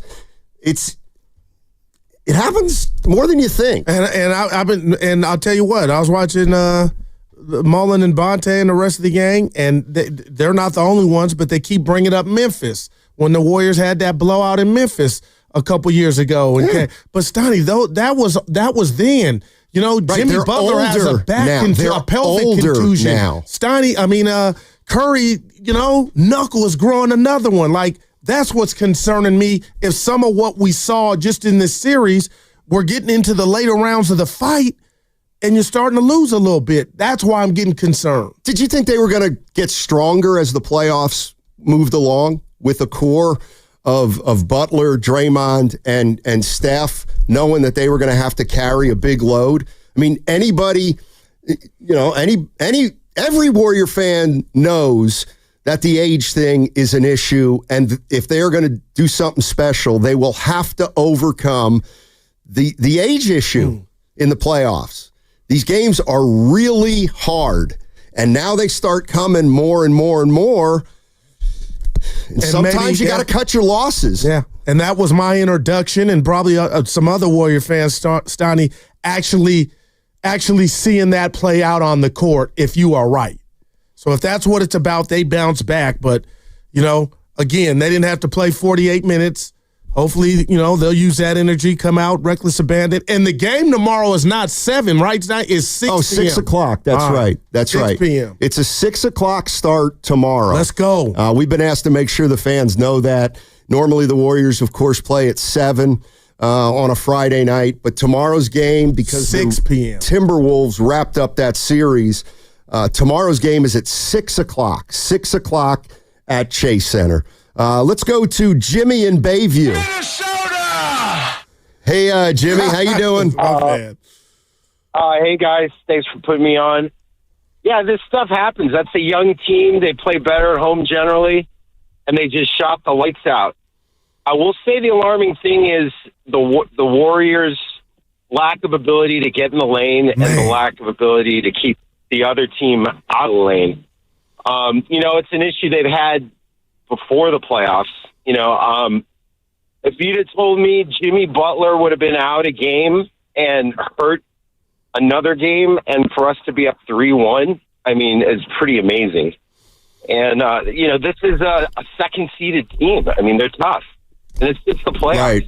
People adjust. And, we go out. Minnesota, they have the highest percentage of shots in the lane, and that's why they're doing so well. So, the Warriors got to be able to control the lane so they can get their outside shots. But, hey, what do you think? Yeah, what I think is that good stuff. The starters didn't play a lot last night, and Steve Kerr knew that game was over, and he started playing for Friday night at halftime last night, and the hope is that they'll be a little more rejuvenated Friday, and they will come out and play like the Rockets played last night. That's what you're banking on. Yeah. And that's what, if you're a veteran team that believes in itself and is good enough to do it, they'll come out tomorrow. They'll play well. They'll be buttoned up. They won't turn it over. They'll make shots. They'll defend, and then they're off to Minnesota. All right. But there's no guarantee. Again, they are a problem. The days that the days that the Warriors throw their uniforms out on the floor and can win a game, they are over. They are long over. Even when when they got Jimmy Butler and they started winning. So you pulling at my cords now. What, you got to think they're a championship team because they won, 17 out of 20 late in the season against teams that weren't that great? We all tend to get ahead of ourselves in this type of thing. Yeah, and I'll say it again, through 5 games, that was the one that, it didn't sit well with me, and I'm just, I'm flustered. But at the end of the day, Stoney, if that's what it's going to look like, and it's going to be an anomaly, and they're going to come out with their heads cut off tomorrow and win the game, okay. But to that caller's point, I know today's not the day. You got to finish this series, but Minnesota presents you a bunch of other problems that they might be able to manipulate and take advantage of more than the Rockets. And there it is. And that's what we've all missed the boat. You're talking about Minnesota still. And it goes to show you that I think there were people out there that thought this was going to be a walk in the park. And it was never going to be a walk in the park against that particular team because they play ugly and they play hard. And they play really hard and they're young. And any team that does that and is well coached or at least motivated, the Warriors are going to have to beat them. They're not going to be given games. Employee pricing for all is on right now at Ceremony Ford in Colma. You pay what we pay. No markups, no nonsense. Stop by Serramonte Boulevard or shop 24/7 at SerramonteFord.com. Serramonte Ford, from America, for America. I see full lines. We'll get to you all on the other side. That segment also brought to you by Crystal Geyser, Alpine Spring Water. It's a wrap. What makes Crystal Geyser Alpine?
Jimmy Butler found Thompson. And again, The Warriors had cut it down, and now it's right back up to 71-44. And now you have to, as you said, the feeling is, we have to do this all over again. All over again. And that's got to be really tough. It is. It's hard mentally. Now, back to Steiny and Guru on 95.7 The Game. Tom Tolbert and Tim Roy on the call last night on 95.7 The Game. And yes, Warriors got to do it all over again tomorrow night, but it's at Chase Center. They'll have the home crowd behind them. Let's go. 6 p.m. start. And they will hope to get into the second round and earn the right to play the Minnesota Timberwolves, who eliminated the Lakers last night. And what we do know is either going to be Monday or Tuesday, right? That game one against if the Warriors advance. That's correct. Yeah. That is correct, if the Warriors advance. Let's go to Peter in San Mateo. Hey, Peter, how you doing? No, Peter dropped. Good. The one thing, too, is... Like the Warriors. I mean, I thought the other thing that was huge yesterday is the Rockets made their foul shots. They were 32 for 38. And I'll tell you what really got them off to a great start is they were 8 for 8 from the line about midway through the first quarter. I was impressed. And I was thinking to myself, see, this is why free throw shooting is more than just what you end up with at the end of the night. Because that's been a game, or that's been a situation where they went 8 for 8 from the line and the score was 17-8. Okay. I mean, in games past, they're 4 or 5 from 8 from the line, and it's 17, and it's like 13-8. Mm-hmm. It's a big difference as the game moves on. When you make free throws, you do not give up any kind of momentum.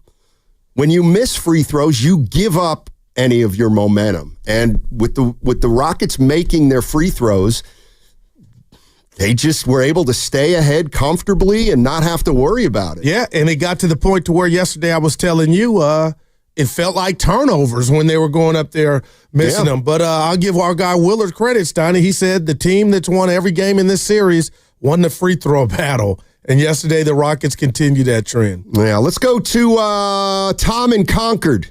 Hey, Tom, how you doing? Hey, guys. Thanks for taking my call. Sure.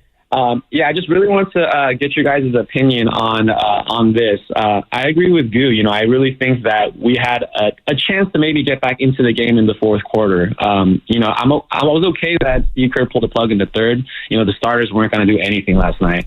But, when there was like 6 minutes left in the fourth, we cut it to 13, and Steve Kerr let it play out. And I'm not saying he should have put in the starters; they were done. But he kept in Braxton Key, and I don't even know who that is. I don't even think he played a single minute of garbage time this season. And he proceeds to smoke like 2 wide open putback layups. We're talking like we could have cut it to single digits with like 4 minutes left.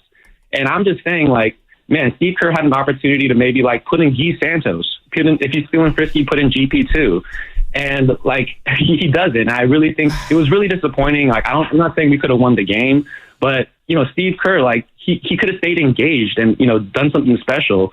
And then we lose the lead, and then he puts in Buddy Hield and Guy Santos. And it was just really disappointing. I mean, this is a playoff closeout game. This isn't a regular season game. We could have closed the series. There's that, and JK being out was really, really, really disheartening. And I still feel good about tomorrow's game. I just really wanted to get your guys' opinion on that. Well, first of all, good call. As far as, and this is, here you go again, Steiny. Here you go again, talking about age. But here's the reality of the situation: you couldn't have put those guys back in the game. You could not have put Green, Curry, and Butler back in the game. No, they sat for 40 minutes. There's no way you can put them back in. And they didn't deserve to get back in there, if you ask me. You didn't, but I'm just sharing that with you. Exactly. And give Kerr some credit for saying, you know what? Here's the white flag. Youngsters go get it, and they made it interesting. But I'm not mad at the caller. That's just hurt talk, as we say from the Yoon, Stoney. He's hurt about the loss, but at the end of the day, that wasn't going to – yeah, you would have probably risked them dudes getting hurt had you let them sit that long and then put them back in there. Yeah, I mean, look, I know it could have gotten to this if somebody makes a layup and then they need to get – I never thought the Rockets were going to give up that lead. Yeah, and what about our guy from Sirius Radio, Brian Gelseiler Steiny? He called it. I asked him about Jalen Green, and I was expecting this big old heart transplant in regard to maybe taking him out of the starting lineup, and he kept him in there. And Green didn't kill him, 13-25. Oh, excuse me, got the wrong box score up. But he didn't kill him, played within himself, and all the Rockets played well, man. They really did. Yeah, no, I actually made a note of Jalen Green, too. I thought he was a pro, man. First quarter, he only took 3 shots. He made 2 of them. For the game, he was 3 for 8. And sometimes a young player in that situation will try to do too much. But when other guys were making shots, he figured out that he didn't need to play a certain kind of way. And they took advantage of the fact that the Rockets had a lot of guys who were making shots last night. Let's go to Nick in San Jose. Hey, Nick, how you doing? Oh, Peter in San Mateo's back. Let's quick go to him. What's up, Peter? How you doing? Hello. Yes, very good. I want to talk about the first quarter and how they try to attack the zone. Okay. By keep taking and missing threes. That's when we need JK, right, to drive into the paint and to beat the zone. But Kerr keeps saying JK is not a fit. I think that's a fit yesterday in the first quarter. We need someone to drive to the paint instead of keep shooting threes and missing them. Well, you know what? Kuminga was not available last night, though. That was the problem. Illness? He was listed as out because of an illness. I got that late. So he wasn't even available last night. Even if he's available, I doubt that Kerr will try to pull him in. But that's when we need. I'm just saying that's when we need a guy like JK. He is a fit. No, I mean. You got, thanks, Peter. Appreciate the call. I mean, to me, it's a moot point last night because he wasn't going to play. He couldn't play. He was sick. And we'll see if he can play Friday. Do you have a problem with me, and I jotted this down, with Curry and this hand issue on the shooting hand, maybe to have him play off the ball a little bit more, and he doesn't have to have that responsibility of bringing it up and getting blitzed ad nauseum? Like, is that fair, or am I? Why not? Wow. I mean, he doesn't have to handle it all the time. We know that about him. He's great off the ball. He's terrific on the ball. So if he's struggling with his ball handling, maybe because of his thumb, they've got other guys who can initiate the offense. But I think that's fair. And I'll say this to the caller's point. I loved what he said, Stoney, and I just said it to you 10 minutes ago. It felt like driving to the rack for the Warriors last night was from here to Albuquerque. It was like, it felt like a marathon. Like, the rim's right there, guys. You don't got to just shoot there. Stoney, we didn't have any legs. We had no juice. Well, it's only game 5 of the first round of the NBA playoffs. Hold on. Maybe I need to clean my glasses, but is that a cop-out, or is there anything? Is what a cop-out? You going to the age and saying there wasn't anything technical that Houston did. Technical. If you want to continue to believe that this team's not as old as it is, you can do that. Wow, man. The reality of the situation is they're an older team, and they must navigate that age in terms of managing playoffs. And so let's say they win and they play Minnesota. I'll bet you right now they have a game like this against Minnesota. Okay. I just think they will. Okay, I got you. I'd rather have that than lose 118-117. And if you're telling me we can still accomplish our ultimate goal, well, I don't know. What's the ultimate goal? To win it all or get to the Western Conference Finals? Well, I just want to see Curry play off the ball a little bit more, especially after seeing that picture of his whatever's going on with his shooting hand. He's playing through it, man, and he hasn't once mentioned it, and that's why I love him. He has not once said this is happening because of this, and he's had some great games. But tomorrow will tell me in the first quarter, the first 5 minutes, if this is old versus young. If that's really starting to take over, then I'm going to be if you're right, Steiny, because I kind of blown past, that's their age, Steiny, but this was the first time in this series I felt like the Warriors showed a bit of that birth certificate. Speaking of Curry's thumb, Steve Kerr was asked about Houston's strategy, if they had one, regarding the thumb? You know, the rule, the NBA is once the shot has been released, you're allowed to hit the guy's arm. And so what's happened in the league this year is players always they're going to outsmart, the rules. They know what they're doing. So players all over the league are just taking shots at guys' shooting hands after release because they know it's not going to be a foul. And I'm very confident that next year the league will fix it because it's only a matter of time before somebody, breaks a thumb or breaks a hand or whatever. But these are the rules. I do believe they're allowed to call a flagrant if they want. The refs could call a flagrant if the guy winds up and takes a shot. But no, it's been happening across the league all year long. It's the dumbest thing I've ever heard. But we have to take it through the league process to get that changed, and that'll probably happen this summer, I would guess. Okay. Tell me what I thought about after I heard that. It's the dumbest thing I've ever heard. Dylan Brooks, how dumb you were to put your hand on the stomach or the midsection of Butler. Had you hit his hand, you'd have been all right. Yeah? Yeah. I bet they would have called it, though. Yeah. They were probably going to call a foul if there was any contact on that play. I got to tell you something, Stoney. He's been hitting his turnaround jumper, Dylan Brooks. He could play on my team. He's gotten better. I know he's a joke. Nobody likes him. I don't think he's a joke. Oh, okay. Yeah. I don't think he's a joke at all anymore. There's a spot on my team for him any day. Let's go to Nick in San Jose. Hey, Nick, how you doing? Come on, guys. Love listening to the show. Thank you. I tune in when I'm at work. See you guys. Yeah. I was going to say, it just seemed like the energy was a little off last night. Obviously, got behind in the beginning. I got to say, on Friday, I really got to see that energy coming through from Pajemski. I want to see another game like he had in Game 4. Especially, I think they need to get going. I agree with Guru.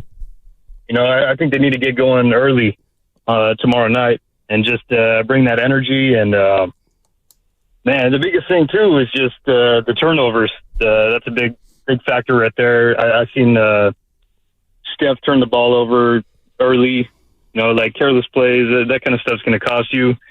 It worries me a little bit just going into Game 6 because, if they don't bring that energy early, they're going to get behind. And you definitely don't want to let that game go to Game 7 in Houston because you're going to be in trouble. Yeah, you don't. Absolutely. No doubt, Stoney. You're listening to 95.7 The Game, KGMZ FM and HD1 San Francisco. Always live on the free Odyssey app and now broadcasting from the Laughing Monk Studios. Laughing Monk, righteously brewed in San Francisco. I mean, let's take some of the intangibles away from the Warriors in terms of their age. Let's not talk about that for a little while. Where are you going? They have limitations. They are a small team. They are not an athletic team. They're not a great three-point shooting team. They have limitations. We are not watching a juggernaut struggling. We're watching a good basketball team pay a little bit of a price for some of their deficiencies. They're small inside. And that they're going to be small inside every playoff game they play from this point on. We've all so many of these things we have been saying in the regular season, but they tend to catch up with you in the postseason. I don't disagree. I get that, but also, Stoney, when you talk about what they have a surplus of, it's experience, it's pedigree, it's guys that have got it done and climbed the mountaintop. Like Draymond Green, Looney, and Steph Curry, and how Curry can have that flurry in a hurry and bury you. And you talk about Jimmy Butler and what he's been. He's been nothing but a godsend. So I'm with that in regard to the limitations. But, again, they were up 3-1. They're up 3-2. But what I think they have a surplus of, and that's junkyard dogs that could take it to that next level where other guys and teams can't. I'm hoping that wins out. And why I feel like they can get, if everything goes their way, to the Western Conference Finals and hopefully further. Yeah, they got to win this series first. And, they got boat race, man. That game was over in the second Or if you want to say, wow. Who saw that? And a lot of people saw it, Goo. A lot of people saw it. It happens. Yeah, and I'm not putting this on you. You said Houston couldn't blow out the Warriors. I was wrong. Yeah, I got that, and I'm not doing that for that. That's why I'm saying there's something else happening here besides us being wrong. From a technical standpoint. Who do you think this team is? You think they're the best team in the Western Conference? The Warriors. I wouldn't say that. Okay, what made anybody think this was not going to be a grind? The last 20 games of the season for the Warriors. Guess what? That ain't the playoffs. And this is kind of the other thing. Okay, you're talking about the Warriors have junkyard dogs. Well, the Rockets don't. The Rockets got junkyard dogs. Thompson's a junkyard dog. Mm-hmm. Brooks is. I don't know, man. The Warriors are a really good team, but they have to play well to win games in the playoffs. Let me ask you this: do you? And I'm being real because I'm gonna be watching this tomorrow, and maybe even though I'll watch it, it's all about how I feel, not Evan, not you. But I'm gonna ask both of you, Stoney. I'm starting to think the Rockets aren't afraid of the Warriors. They're not. Why would seriously, why would they be afraid? They're all 22 years old. They're just playing as hard as they can. There's no fright. I mean, they looked like that yesterday. I mean, they beat the Warriors 2 out of 5 in the regular season. So the fear factor is not there, you're saying? No. Why would it be, respectfully? For what the Warriors have done since Jimmy Butler's got to town, the fact that the Rockets, this is their first run, Evan, and you're going up against Dre, Steph, and now Jimmy Butler, and I thought they might get stage fright. They played them 1-1 since Jimmy got there, and the last time they played them, they held Curry to 3 points. I remember.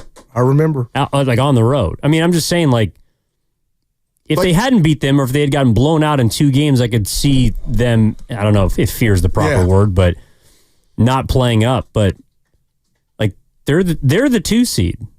They were better in the regular season than the Warriors. I guess I just don't understand why I'm living in the past. Factor. I'm living in the past. I don't think it's that. Yeah, I think when you bring up that Durant point, that's how I'm looking at this team. And I'll take the L. Well, that's ridiculous because that was 6 years ago, right. Goo. But here, you have a point with what was their record with Butler? 25-10. So people extrapolated that and said, you know what? There's a 55-win team if we're together all year. Well, but I guess I would feel better about that game. The biggest dud or egg that they laid in the regular season, I think was after the San Antonio game. Okay. You remember how despondent they sounded after that game? They didn't sound like that at all yesterday. No, they... I mean, we're feeling down, or fans might be feeling down, but I would at least take some solace in the fact that the team, and maybe we can listen to some more sound after the game, did not sound as low as they did after the Spurs game, which very much felt like a really deflating loss. Yeah, no, that's good stuff. And I'll tell both of you this, and I keep going to boxing, and I'm trying to make it work, so bear with me. From an athleticism standpoint, Stoney, the Rockets are not overwhelmed. And they could come in here tomorrow and lose, but it'll be from a technical standpoint, breakdowns.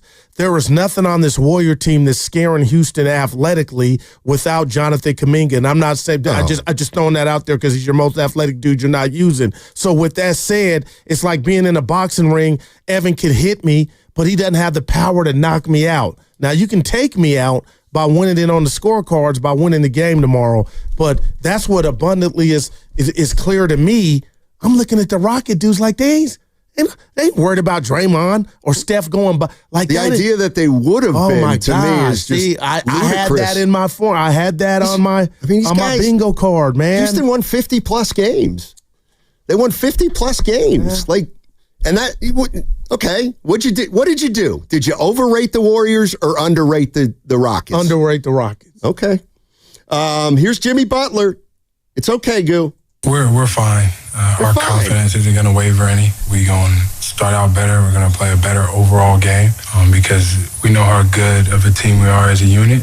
We know how good our players are as individuals. So So we just got as starters, we got to kick us off better, which we know that we will do. We'll be fine. There it is. All right. Sound good. I get it. I'm with it. I'll be there. We'll all be there. I'm with it. But you got to go do it. You got a pelvic contusion, and I'm watching you, and you are compromised. So Houston could take advantage of that if you get them. You know what I mean? You got to go out there and execute. But man, and then if you allow me, as nervous as I am to go back to Monday night's game, the Rockets were down early, got off the mat, had the ball with a chance to win the game. So if they come from that tomorrow night, this is a fight now. I thought it might be a walk in the park from the first game's tip-off, and I'm not. You really thought the Warriors were just going to waltz in 5 and make it look easy? Well, first of all, here's the other thing about the Rockets. You're never going to be able to make it look easy against the Rockets. You're just not. They're ugly. They're an ugly team. But yesterday, they used all their resources to get them out of what we define them, offensively challenged. How do you get past that? You D up, you steal the ball, you soar through the air, you do and that's what they did, and they did it so well, the fight was over in the first couple of rounds. Yeah. We haven't done that to them even when we won. Well, this is the first game that the Warriors have kind of had a game to play with. I mean, look, you're going into a game on a Wednesday night against Houston. They're playing with their hair on fire, and the Warriors are saying, well, we're going back to the Bay anyway after this game, no matter what. So I'm sorry. Psychologically, this was always going to be a really hard game for the Warriors. And then once they got swarmed, it didn't matter. They pulled the plug. Who cares if they lost by 50, 40, 30, or 15? But when you're down 3-1, even at home, can you give me some of this? The margin of error is minute. And I thought that might take over a young Rocket team. Make a couple errors, a couple turnovers. We're down. They ain't bailing you out. And that's what they proved to me yesterday. I mean, they weren't, they could have won game 4. They missed a ton of foul shots. And part of that is kind of who they are. They're not a great foul shooting team. But last night, they put it all together. And the Warriors they were just not playing close to as intense as the Rockets were. And it was clear as day. All right. And to me, it had the feel of an older team saying, let's cut our losses. We'll go get Friday. All right. And if you don't, we got a game 7 Sunday at 12:30. You know what I mean? Wow. Yeah, I didn't think the series was going to be over in 4 or 5. All right. Well, obviously I did. Because I don't maybe we thought too much of the Warriors. Maybe.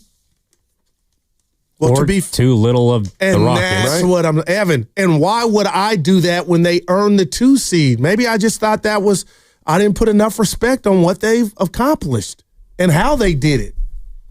Yeah. I mean, once they drew the Rockets, yes, I thought it was the best team they could have drawn, but it doesn't mean that it was going to be easy. I mean, I'm telling you, the Rockets are young, and they're athletic, and they are putting pressure on the Warriors players in the backcourt, and whether it's Curry's thumb or not, the Warriors are having trouble handling the ball at times, and that's the other thing. In games 3 and 4, the Warriors didn't turn the ball over that much. I don't think they had a ton of turnovers last night, but they all seemed to lead to dunks on the other end. And that's how the game. Yeah, that's how the game got out of hand. All right, 888-957-9570 is the number. We got a game 6 coming up at Chase Center. That's a 6:00 tip-off on Friday at Chase Center. Not the normal 7:00 tip-off. This is the 6:00 tip-off tomorrow for TV. So Get in those seats early, leave early, make sure you get there by 6. What's coming up on the game is brought to you by Fremont Bank. Here for you, here for good. Guys, check this out. The life change.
Braxton Key missed the layup, and Dylan Brooks and Spencer, and now Sengun has something to say. Trace Jackson Davis, and here we go. Oh, wait a minute. TJD gave him a pretty good shove there. So Braxton Key missed the layup. Dylan Brooks was pushed out of bounds. He was fouled. Oh. Now, back to Steiny and Guru on 95.7 The Game. TJD! Goo, do you ever think I'll do that when for you watch a game and something happens, do you ever think to yourself, I wonder what would happen if the shoe was on the other foot? All day long. Oh, okay. But in this instance, I thought about what TJD was doing. He was like, I'm tired of not playing, and put whoever was in front of him. I loved it. He was let that aggression out. I want you to keep, tired of not playing. Keep that same energy if the Warriors are blowing out the Rockets, and the Rockets have their Scribinis in, but the Warriors have to continue to put the game away, and the Rockets Scribinis try to do what the Warriors Scribinis did last night to the starters. Fell for it, man. Could you imagine? They weren't Scribinis last night. Man. Best players on the Warriors. And I love Spencer. Everything but the stash. I'm telling you, Steiny, he's getting suspended today. You can't headbutt. He's used to playing with a helmet. Yeah, that rugby in him. But TJ, lacrosse, get off my guy. What is it? Lacrosse. That's the sport. Yeah, Pat Spencer may be among the greatest lacrosse players ever, apparently. That's where he gets his toughness. Basketball doesn't work that way. Thank you. I got to tell you, you're getting hit on these lines today. Oh, about? Some people actually think you're trolling. These things happen. Like that you can't possibly believe that. I'm on it. I haven't seen anybody say people agreeing with me. I'm trolling. What would I be trolling about? My concern? No. The assumption that this was going to be I easy. picked the Warriors in 5. Okay. And I thought I was being nice with that. Well, why? And that, what was your reasoning? And now, okay, gotcha. Inexperience versus experience. And maybe I did have 1 glass or 2 glasses too much of the beverage of the Warriors record with Jimmy, all the pundits and all the noise that I choose to watch and read about you don't want to face this Warrior team. And Steiny, I'm not abandoning that. Houston's just showing me something. And yesterday it wasn't just defensively. It's offensively is why I'm a little nervous because it feels like to me they figured something out. I don't know about that. Okay, I got you. But 131 points?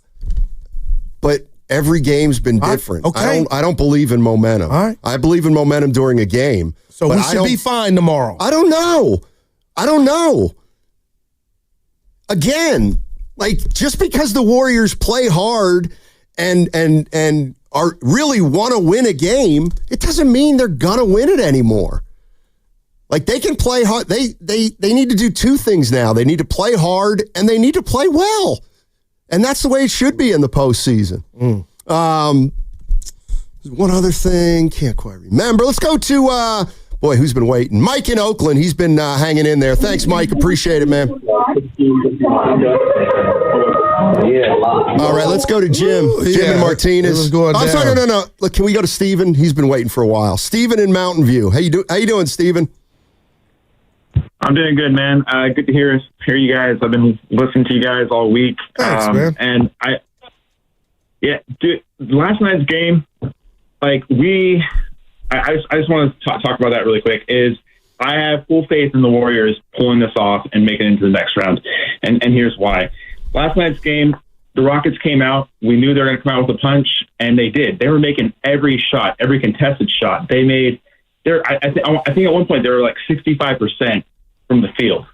And that's the first game they've done this. And I don't think they figured something out. I think that it was an elimination game for them. They came out knowing they needed to hit their shots, and they just had that game. And Steve Kerr, we trust. Like he saw that, right? And he immediately started pulling the guys out. Like Steph came out of the game pretty early in the first half for a good stint of minutes where he usually would be in there. And then in the second half, when we put all the our bench in, and there was a call earlier, probably like 30 minutes ago, from East Palo Alto, who said our bench is weak. Our bench is not weak. Yeah, our bench has been winning its games all season long. It's a great bench, and they proved it last night. They played great. The third and fourth quarter, we won those quarters. Like we played great. Like they had to put in their starters back into the game because they were playing so damn great. So I full faith the Warriors will be able to pull this off. I think that, Houston just came out punching and like Steve Kerr was like, okay, let them have this one. Basically, let's see what our young guys can do. Yeah, I see it the way you do. I mean, I guess the one thing that people were talking about is, should Kerr have thought about putting the big boys back in the game? And they didn't deserve it to me. Well, it's to me, it's not about whether they deserved it or not. It's another thing. Like these guys are 35, and 37. They just sat for 35 minutes in real time. This is what Steve Kerr had to say about bringing back the starters. Can't do that. When you make a move like that, and then the starters are on the bench, you can't go back to them. It's just not the right thing to do. No, I wish he would have said why, but probably because they weren't going to be ready, or they were going to be too stiff or something like that. Again, I know it's not AAU or high school, Stoney, or CYO. Shout out St. Anne's.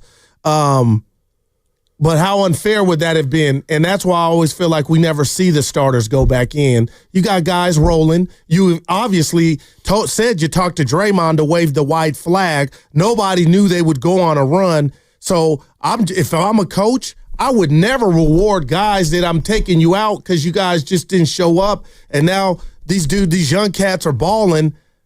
Yeah. What about if it were Game 7? They would have never been pulled. Probably not. To me. Maybe not. You got a problem with it, Evan? You got a problem with the youngsters bringing it back and then going to the starters? I think there's an unwritten rule where we got to let Evan finish this one out because I basically accepted the L by putting you guys in. Well, I'm going to be honest. Like, the starters didn't deserve to come back in. Wow. I mean, they didn't play well enough to deserve to be back in that game. Those guys forced Ime Udoka to bring back his starting lineup, and they should be the ones to determine how far that game goes. Stoney, I couldn't agree more, and I said that to you earlier. They didn't deserve it. I mean, I agree to a certain extent. The reason I wouldn't have done it isn't necessarily because they didn't deserve to go back in. They didn't play well. Because they were cold and older. Yeah, they're old and cold. All right. And what happens? You put one of those guys back in, and then they pull something. Yeah. He would have caught hell for it. Now, I'm not saying under no circumstances should he have ever considered putting those guys in. What if it gets to 5? And the other thing is, it's easy to say, well, just let that group roll. Yeah. Keep in mind, that group is not used to playing 15 straight minutes, and they were probably tired, the Warriors. Yeah. But he did come back. That's because he had to. Yeah, because Spencer got ejected. You're right. Sorry, Cam Spencer. 888-957-9570 is the number. Warriors lose 131-116 last night. Wow. And they got a game tomorrow now at Chase Center. And we've got a couple players who are banged up. Jimmy Butler's banged up. Curry's banged up. Draymond's tired, He just battles every night, man. Yeah, this has not been an easy series for him. It's not been an easy series for anybody. I don't think it's been an easy series for Curry. He's been tremendous in 2 of the games, but that's because it's because of his greatness. Cade in San Francisco. Hey, Cade, how you doing? Pretty good. How are you guys? Hey. Doing well, thank you. All right. So if someone had told me that at the end of 5 games we will be 3-2 and Steph Curry would have a thumb injury and we would actually play through it, and if we were told that Butler would have a pelvic glute contusion and he would still be ready to play game 6 and 7, I would take it. And I would just say we have 2 more times we have a chance to close the series out. That's perfect with me. So it's okay if they lose. I think the 2 games that they won are the ones where Jalen Green shot the lights out, and the other one was yesterday when they actually shot a higher percentage. Right. So losing those games is a deal. I think we'll close it out in the next 2 games, hopefully in the next one. Yeah, thanks for the call, There we Kate. go. Appreciate it. I mean, yeah, it's not a bad way to look at it. Okay. You did not have home court. You were playing a 2 seed. You have home court. You can put this series away with a win at home.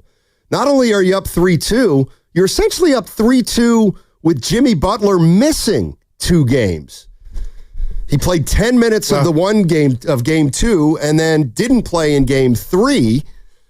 So I think you got to take being up 3-2. Absolutely. All day. But again, you tell me, because I'm blaming it on you, Stoney.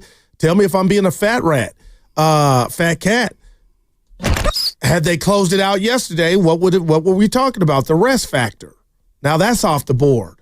But now I guess you can't have it your cake and eat it too. It's about just winning the series now, and you play the games when they come once you advance. But Yeah. I was really, the way you guys illustrated it yesterday, I was really buying into that. Buying into what? If they took care of business yesterday, they would get rest before this next series. No, I did you not. brought up the Memphis comp. You brought up this is as much important as me. Am I wrong? What I said was I don't believe there's these 2 motivations are equal. The Rockets are in an elimination situation. They're going to play desperate as hell. The Warriors would love to win the game and get rest. That's not desperation. No, you saying it like that. The Rockets played more desperate than the Warriors, and they deserved to win the game. Yeah. They dominated. I think you'd say you didn't see a blowout coming. No, and you can make a case that the Warriors came back from 30 and made it to 11. Well, I know. I'm just saying, But how much, how much of the, I don't know if it's nervousness or, kind of. Just trepidation. Yeah, or like deflatement from last night is because the Wolves won and they're now sitting. No doubt. But it's also, as an older hoop player, not comparing myself to the NBA, I'm starting to see a theme, even going back to game 4, Evan, to answer your question, where they look fresher, and they look fresher naturally, Stoney, because they're younger. And now I'm wondering, this explosion, are the young cats thinking, oh my gosh, we got them right where we want them? I don't know that they're thinking they got them where they want them, but they're probably confident they can come in here and win a game. And the idea that they have no chance in Friday's game or in this series, I just don't know what would have led people to believe that this was going to be easy. Yeah, and maybe you can help me. And Evan, Guru, Willard, Spadoni were disrespectful. Do you think that's to the Rockets? Yeah. Well, at every turn here, especially today, I'm seeing the light. It's too late, though. It's too late. What do you mean it's too late? It's too late. It's 3-2. That's why you've lost 2 games. Maybe they were getting a little too confident. And that's what life's about. Wow, for you guys, man. Let's go to Jim and Martinez. Hey, Jim, how you doing? I'm doing excellent. Hey, Goo, Steiny, you guys have just hit on a lot of stuff. I agree with that last caller. There's a couple things, though, that I have not heard. Okay, Jimmy Butler's what? 60, 70%. We're up 3-2 with home court on a very good, tough, young team.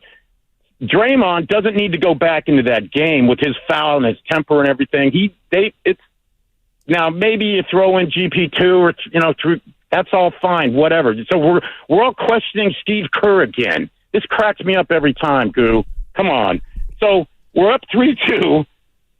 And and this is what I want to throw out there. Okay. Has anybody seen the picture of Steph's thumb? Yes. Yeah, we have, and I'm concerned.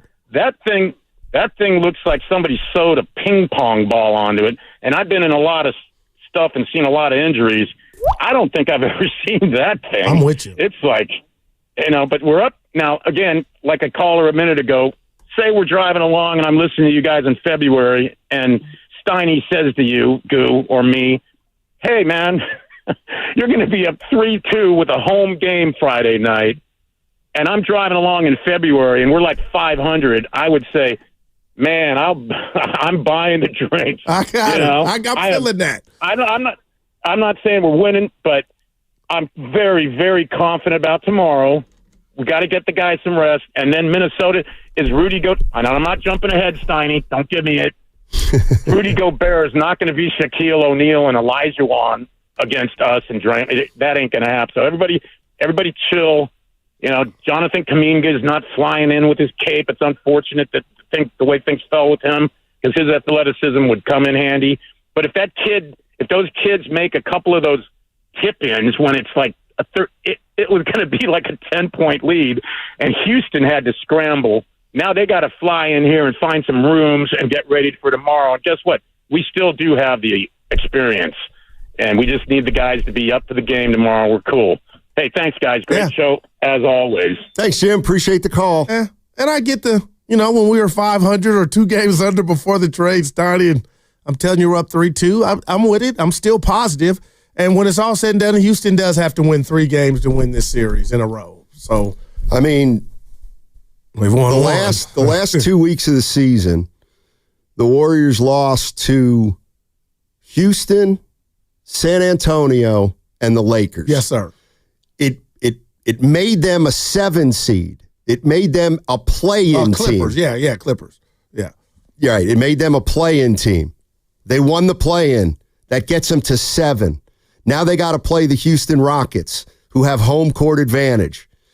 The Warriors are a 7 seed, and they're up 3-2 against the Rockets, and they can seal it on their home court tomorrow. This is exactly where I kind of thought they would be. I think it's the big picture is okay. They didn't close out a game 5, but they were never good enough to assume they were just going to wrap this thing up whenever. And the bottom line is they're still in control of the series. Okay, let's say you're right. But Steiny was scaring me just from a fan standpoint. That's the only standpoint I can come from.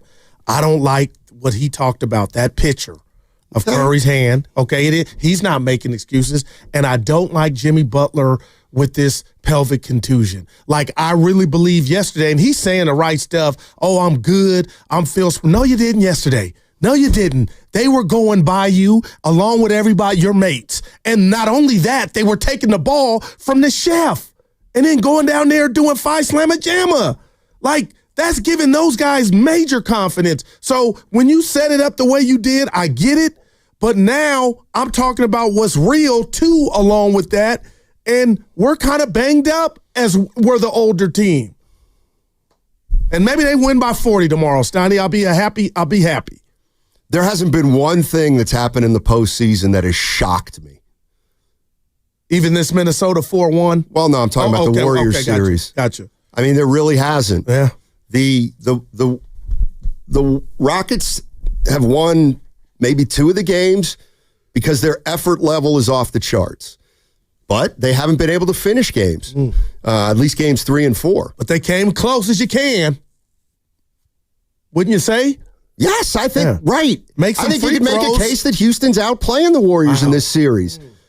But, I don't want to make it into an argument, but at the very least, you have to look at this series and say, man, these 2 teams are competitive with each other. They're kind of... I don't have a problem with that, Stein. You can't say, one team's way better than the other. You can't say that.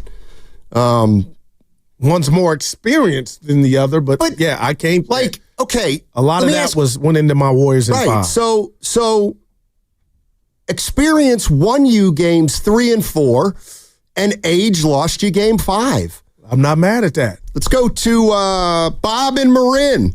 Hey, Bob, how you doing? Bobby. Good. Hey, guys, thanks for taking the call. I'm doing well. I hope you guys are doing well. I think Warriors are where they needed to be. I agree with you, Steiny. The 2 games that they have lost have been games where the shooters on the other side have gotten hot, and the games that they won have been just, a drag-on fight, and that's how they're going to have to win if they win Game 6 or Game 7. I think the key here for them is to let Şengün do his things. He's an all-star. I'm very impressed by this kid. Absolutely, the way he uses his feet, the way he uses his size. I mean, I think, if I'm not mistaken, his numbers when the Warriors have won offensively have been great. But when the Warriors have lost, he's been a whole player. His assist numbers and his rebounding is up. So they're going to have to figure out how they deal with this kid. I'm very impressed by him. It's not going to be easy. It was never going to be easy. This is going to be a drag-on fight. These guys, they have something against the Warriors that they take personally. They started their winning streak when they played the Warriors and beat them. And before that, they were like losing 10 in a row or something like that. So there's something about this team that just doesn't sit well for them against the Warriors. I'm very happy to see a series like this. This is old school basketball. This is a lot of fun. So I'm looking forward to the game tomorrow and see how the Warriors are going to adjust. This has been a great series. Yeah, I've enjoyed it too. Yeah, we all have. We all have, and especially that last game here at Oracles, Donnie. I told you, man, that's one I won't forget. And now the stakes are higher, the intensity is amped up, and they'll run it back tomorrow night. It's 6 p.m. Yeah, I mean, again, the Warriors, they are up 3-2 in the series with a chance to close it out, and I'll even go further. The caller said, if in February we said that, you would have said, I take it. Hell, going into the first round, before Game 1, if you told me, Steiny, would you take the Warriors being up 3-2 coming home for a closeout game in Game 6? I would be like, hell yes. That's me. Now, I still think they're going to win this series. Right. But yeah, there's a reason to be concerned. The thing I'd be most concerned is that Houston might be getting stronger, might be getting more confident, and if the Warriors are wearing down already, that's a recipe for fear. Yeah, from a fan. Right, but then if that were to happen, we'd all kind of know why, because they might not have enough. They might not have enough. I don't know what they don't have enough of. Endurance. Yeah, they might not have enough to win 4 playoff series. In fact, I think if they were to win 4 playoff series, that would really, really surprise me. Yeah, and I don't need a sedative, but for you to recite what's about to take place as far as these games coming up possibly in the next series, Stoney, the days of summer vacation, they're over. Like, it's a game. Like, whoa, Well, that's why when we were talking about winning another championship, I felt like we were losing sight of how hard the playoffs actually are. They're a grind. Man, and we're what, for 6 games in, 5 games in. Yeah. All right, 888-957-9570 is the number. What's on your mind specifically about last night's game? I've heard some people talk about whether or not he should have maybe brought some other players into that game late. I didn't have a huge problem with it one way or the other. My way of thinking was he cut his losses. They weren't going to win that game. He knew it, and he started thinking about Friday at about halftime on Wednesday. But what do you guys think at 888-957-9570? This Mother's Day, treat mom to something very special. Brunch with a view at the Bayview Restaurant and Lounge at Inn at the Tides. Enjoy coastal cuisine, fresh local flavors, and stunning Bodega Bay views. Reserve now. Mom deserves the best. Call now or visit inatthetides.com. Hey, it's Willard for Underdog Fantasy, which just became one of the best places to make picks.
Thompson. Moody waits for Key. Gets the screen. Guarded by Şengün. Moody with a one-hand floater over Şengün. It's up and good. 112-99. Hey, it's Moses Moody with the Golden State Warriors. Now back to Steiny and Guru. 25 points in 25 minutes for Moses Moody last night. And I gave you that on Prize Picks. I said he'd have over 9.5, 3 in a row. It was a blowout. No matter. The check cash, baby. Count it. This is from the 916 on the Boxer and Gerson Work Injury Attorneys text line. All right. And this is my sentiment. If people are freaking out, why is everybody freaking out? 9 out of 10 people called this series in 6 games for the Warriors before it started. It might not have been 9 out of 10, but I think most A lot of people had Warriors in 6. Yeah, and you know how I am, so I'll just answer for me to that. I'm up here fronting. I'm not lying. I'm fronting like I'm not looking down the road. And I guess I'm letting that get into what's coming out of my vocals in regard to last night and them not taking care of business and, not getting a couple days rest. And I get it. The game's played on the court. You can be rested and still lose. But the bottom line is, Steiny, you did it yesterday where you illustrated that Memphis comp in regard to if they won that game for the play-in, how you get that rest, and they did that. And I was just hoping they could pounce, knowing Curry was, dealing with his hand and Jimmy. So they don't have that, and you win tomorrow, you win it in 6, nothing to see here. Yeah, 888-957-9570 is the number. Let's take a more. Let's hear from Steph Curry. The chef after last night's game. Asked if he can compare this. Oh, okay. Remember a couple years ago, or no? I'm sorry, it was in 2022. Okay. Warriors got hammered in a Game 5 against Memphis at Memphis. They came back and they finished off the series. Is there a similarity? Yeah, there's definitely something you could look back on part of the journey, but that's all well and great to talk about. You have to go do something about it on the court. And, we talked about our group is trying to do this for the first time together. And I love that challenge because, we have an opportunity to, write our own story and how we bounce back. And we've had a pretty, resilient group over the last 2 months, and it has to show on Friday. That's Steph Curry talking about getting blown out by Memphis in a Game 5 during their 2022 championship run. I'm going to channel my inner Steiny. Yeah. That was 3 years ago. I know. And that's why, when we talk about pedigree, okay, yeah, they're champions. There's no doubt about champions, but pedigree doesn't win games. Pedigree helps you win games, but it doesn't win it alone. And I think what we're finding out is that sometimes youth and athleticism is better than pedigree. If it's that's on full display in this series. Well, not yet. I mean, the Warriors are still up 3-2. Yeah. I still think if the Warriors win this series, a lot of it may be because of the experience that they had. And part of the experience that they've all had is they know that Game 6 at home, they got to close it out, and they have in the past. And so they know they can do it. It's just a matter of whether they will or not. Let's go to West Oakland Sam. Hey, West Oakland Sam, how you doing? Hey, man, what's up, my brothers? How y'all doing, man? Happy Thursday. Yeah. Man, Steiny, my father always told me if you get in a fight, or anything in life, you got to study your enemy and love thy enemy. Game 4 to me was a masterclass in coaching. Ime Udoka is a hell of a coach. And I think he got the most out of this young team. And it's perfect that he's in Houston given what his past. I'm not going to say anything more than that. But it was Game 4 was a master class in coaching to me, specifically whenever Kerr put Looney in just to foul Steven Adams, the big Kiwi. Yeah, just to foul him, and it was almost like a chess game watching them make moves. So love thy enemy. Ime Udoka is a hell of a coach, and I love this series, and I love what he got out of these players. Now, the one since I don't know what the hell happened to Kuminga last night. They said he was sick or whatever. Yeah, since Kuminga is supposed to be that young piece that could keep up with somebody like, say, for example, like a Jalen Green, how would you guys feel about the starting lineup? The only other player that's as athletic as Kuminga is GP2, right? So it just in a sense of keeping up with those younger players, and GP2 is really athletic. So I would love the beginning of the game to start with a GP2 just to play defensive back on Jalen Green to start the game, because he's just a missile. He either scores 38 or he scores 9. There's no in between, right? And So that's how I would start the game, and then kind of use whatever we got to do to stop his rush. The only person that is interesting, what's up with these flabby European men that come into the league like Şengün, and they just understand the game? What's up with these out-of-shape Europeans that just get the game and they just maneuver? I don't know what they got going on, but I would start the game. I would start the game with GP2 just hovering Jalen Green, just to kind of eliminate his energy to start off, and then kind of move in Buddy Hield and Moses Moody in between that mix. So how would you guys feel about that lineup? Yeah, I mean, I guess Kerr. It's not going to happen. But yeah. Well, I mean, he's changed the starting lineup 3 times in the series. Yeah, but he brought up Kuminga. Oh, I didn't even hear him bring up Kuminga. Yeah. I don't see that at this point. But who knows? I mean, I don't. Well, so if we do, then that means something went wrong. Yeah, it's probably a good point. Let's go to Giovanni in Castro Valley. What's going on, Giovanni?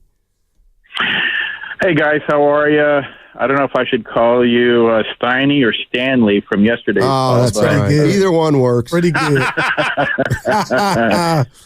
So I actually wanted to address something you had mentioned earlier, which is how is it that people, particularly fans, would think this series would just be done in 5. And I'll tell you, at least from a standpoint of a fan, you see an older Warriors group that goes away, takes 2 games, and comes back with a 3-1 record. You're thinking, wow, this is not impossible. They can do it again. So maybe hopeful, but I think that's really why when you ask, why would someone think that? Because of the performance that they had done away from home. So the hope is obviously coming back, they can take it. But the other thing I wanted to point out, which of all games, I started to fast forward this one because I recorded it and I started to see swap that I didn't notice in the other games.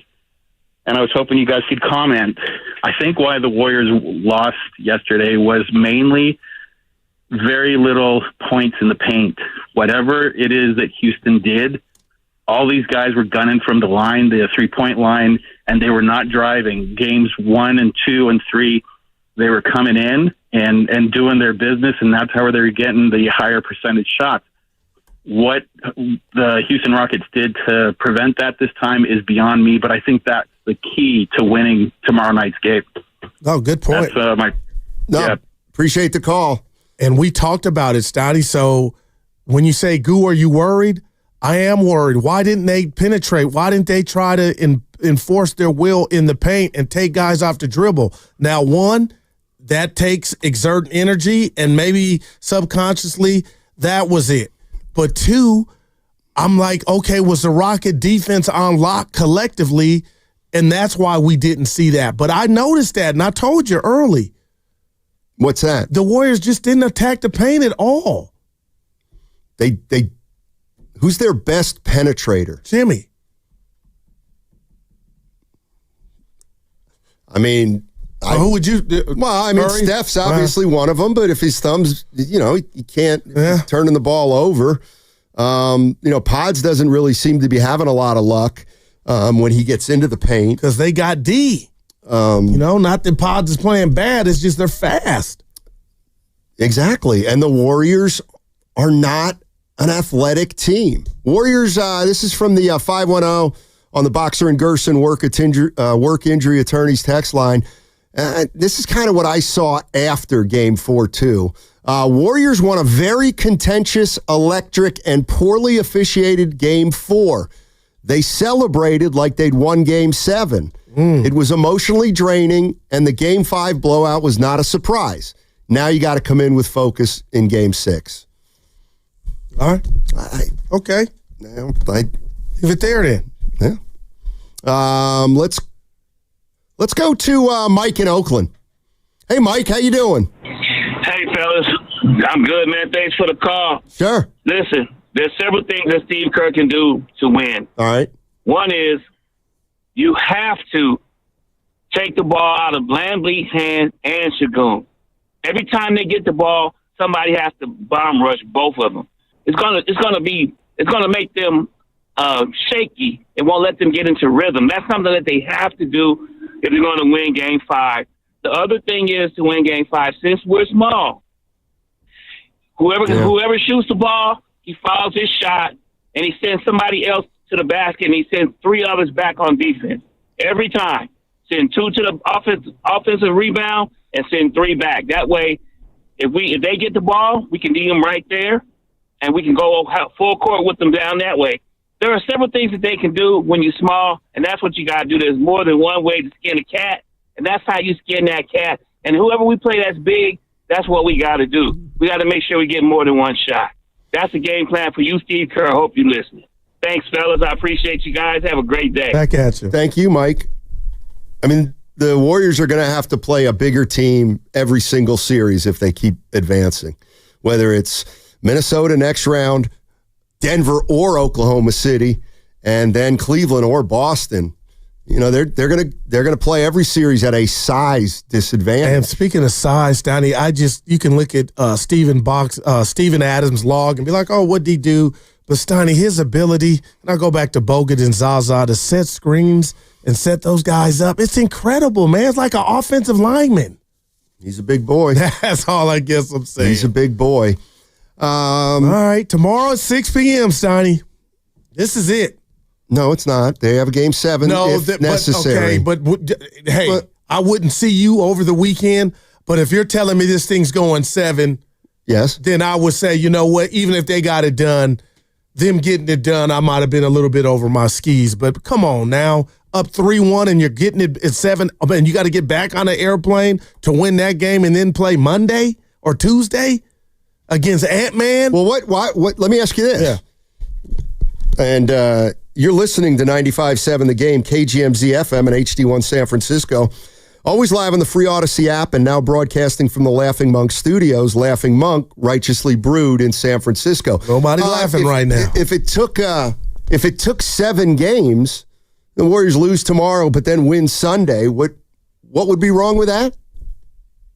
It's not how I envisioned it.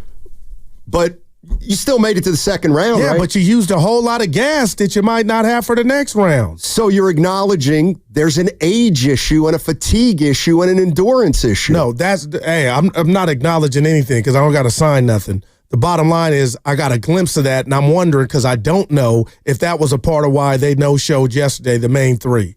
Because it starts and ends with them. So I'm still wondering. Tomorrow, they come out and handle business.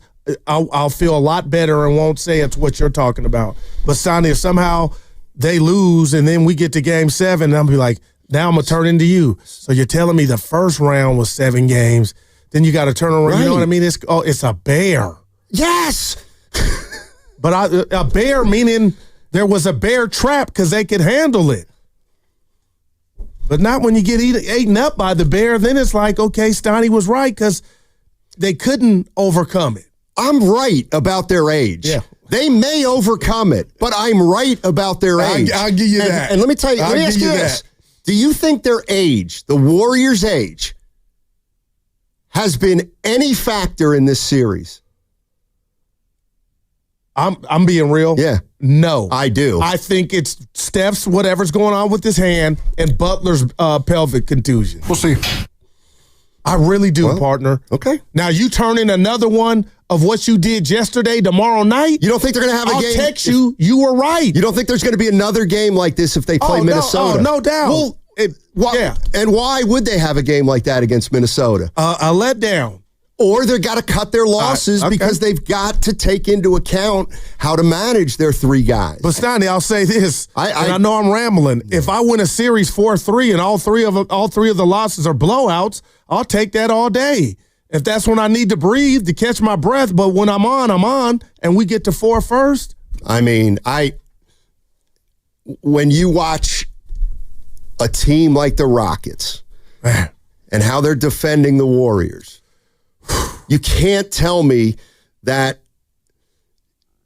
age is not a part. You can't tell me that a team with 4 or 5 22-year-olds who are long and athletic aren't going to at least give a team whose 3 best players are 35, 35 and 36 or 37.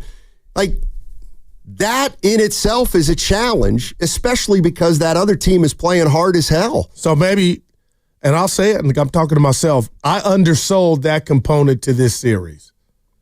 And maybe that's why I went to 5. But I'm not the only one that had the Warriors in 5. I'm not saying you were. And they don't win a championship or lose a championship if it goes 6 or 7. But what I'm starting to get a little nervous about, and the trepidation kicking in, Steiny, is if you are right, and I omitted this youth and age thing, then, man, it's about to take place right now in these next possible 2 games. And so hopefully it's not 2. So you didn't allow for the possibility even that the age might be an issue at some point in the postseason. Well, now when you get that broad spectrum, yeah, but it's injury to me right now. Right. And I got to believe Jimmy was hampered before he got off the plane. No excuses. Curry, Dre tired, but that was just a no-show. And this is where there's a chance that Curry and Butler won't be able to get healthier as they keep playing these types of games. And they'll lose then. And they'll lose. And then, we'll see. All right, let's go to Harold in Oakland. The town. Hey, Harold, how you doing? What's happening, fellas? Ooh, man, beautiful family. I got you on Facebook, man. But what I was going to say is I was very impressed with the bench last night. I think Kerr is overstanding right now. I think that everything that you guys are saying plays important variables into everything. Age, hurt, maybe wanting to win in Oakland. I mean, not in Oakland, but in San Francisco. Just a million different things playing. I mean, age is definitely a factor. I'm 48 now, and I feel it every day. Yeah, so, wow. I didn't think I feel like I'm a kid sometimes because I still feel strong and everything, but trust me, those guys are feeling it. And with Kerr, he's a mastermind. So he's probably looking at it like, damn, this is what we're looking like in the first half. Well, maybe what we need to do is just back off a minute. I need to regroup and think about my strategy for San Francisco and see what my bench does because I'm going to need them going further. If I don't think about my bench going further, then we may be out of it. Because just like you said, Curry's hurt a little bit. My man Butler. My man got the Butler got the contusion. And, the morale is up. But, he's trying to use his other players and see what they can do because I really see Trey Jackson-Davis coming into the picture a little bit more, even though, I know the whole deal with him and everything else. And Kuminga will come back. But, it's going to take some time. If he's sick, he's sick, man. Podziemski looked like hell, when he was out there. Right. He was sick. So if you just really look at it all those factors play a significant piece in this whole entire thing. And you got to look at going further in the playoffs. Kerr is a mastermind, man. So, he may be looking at it like, yeah, let's just back off this game, try to win it in San Francisco, and if we can, we'll go to Game 7. Hopefully they don't go to Game 7. Yeah. Hopefully they just really remastering their plan and trying to come anew. And, that's what I think. He didn't give up. I do think he could have brought him back, though, because, like I said, that bench impressed the hell out of me. They ended up doing so much last night, they brought it down almost to 13. But did they deserve to get brought back? Evan made that point. I hear you. Did they deserve to get brought back in that game? Well, like I said, Kerr is thinking, damn, okay, I could bring him back. Maybe Curry can go in here on a shooter spree real quick. 5 3-pointers, 4 3-pointers, and a couple of twos and stuff from the other team. And next thing you know, we up. But will Curry get hurt? Will they keep going after that thumb? I saw the post this morning. They going after Curry's thumb and Dylan admitted it. So it's like, okay, are they going to keep going after Curry's thumb and we going to have a major problem at the very end of Game 5 so Curry can't play in Game 6? Yeah. Kerr is thinking about all of that. Yeah, no, you're right. You're right. Here's the way. Man, back to the thumb, Steiny. Here's the way I look at that game. All right. It's like pickup basketball, all right? You're going to go play on Saturday and Sunday. You're going to play pickup basketball Saturday and Sunday. All right. Okay? So you go out there Saturday, and you win 4 games. Let's go. You win 4 games. All right. and you know the fifth game's your last game, whether you win it or lose it. I lived the life. Exactly. Okay. So when you know it's your last game, and then here comes another team onto the court that knows if we don't win this game, we don't get to stay on the court, but the team we're playing, it's their last game anyway because they want to play again tomorrow. It's impossible to convince yourself that it's an elimination game if it's not. It just is. And we've seen it time and time and time again in the NBA in this type of situation. Yeah. I mean, look, we saw it. We've seen it a bunch of times in the last couple years. The Lakers series 2 years ago when the Warriors, I think they came back home and they demolished the Lakers in a game 5. Absolutely demolished them. And what did we start saying? Don't give the Warriors credit. Hey, Warriors, you don't want to play them in a game 6. They win game 6. We're coming home for game 7. And the Lakers blew out the Warriors in that 6th game. I wouldn't be surprised if something like that happens. Yeah. I just didn't expect the Rockets collectively to shoot 69% in the first half. And then what did Kerr say, Steiny? He mentioned effective field goal percentage. So I guess that's everything. That was at 95%. He said he had never heard of that number being that high. But again, I understand losing. I understand, and I don't think it's anything to do with closing it out in San Francisco. There's just not a lot of people that saw the way this game played out, it being over as fast as it was. It's just interesting. And is my thoughts our show, so I'm going to sit up here and just kind of walk through what I thought was going to happen, but you can lose and then you can just not show up, and I just want to know, was this not showing up by the Warriors more because the Rockets are feeling good and feel like they got something and they're younger, or maybe the Warriors were thinking about we got one to play with? And you know when I'm going to get that answer, partner? Tomorrow night at 6 p.m. right here on Chase Center. Like, why did my buddy load up on the Rockets? That's interesting, man. Let me tell you why he loaded up on the Rockets. Go ahead. Even though it doesn't matter that he may know more or less about both teams.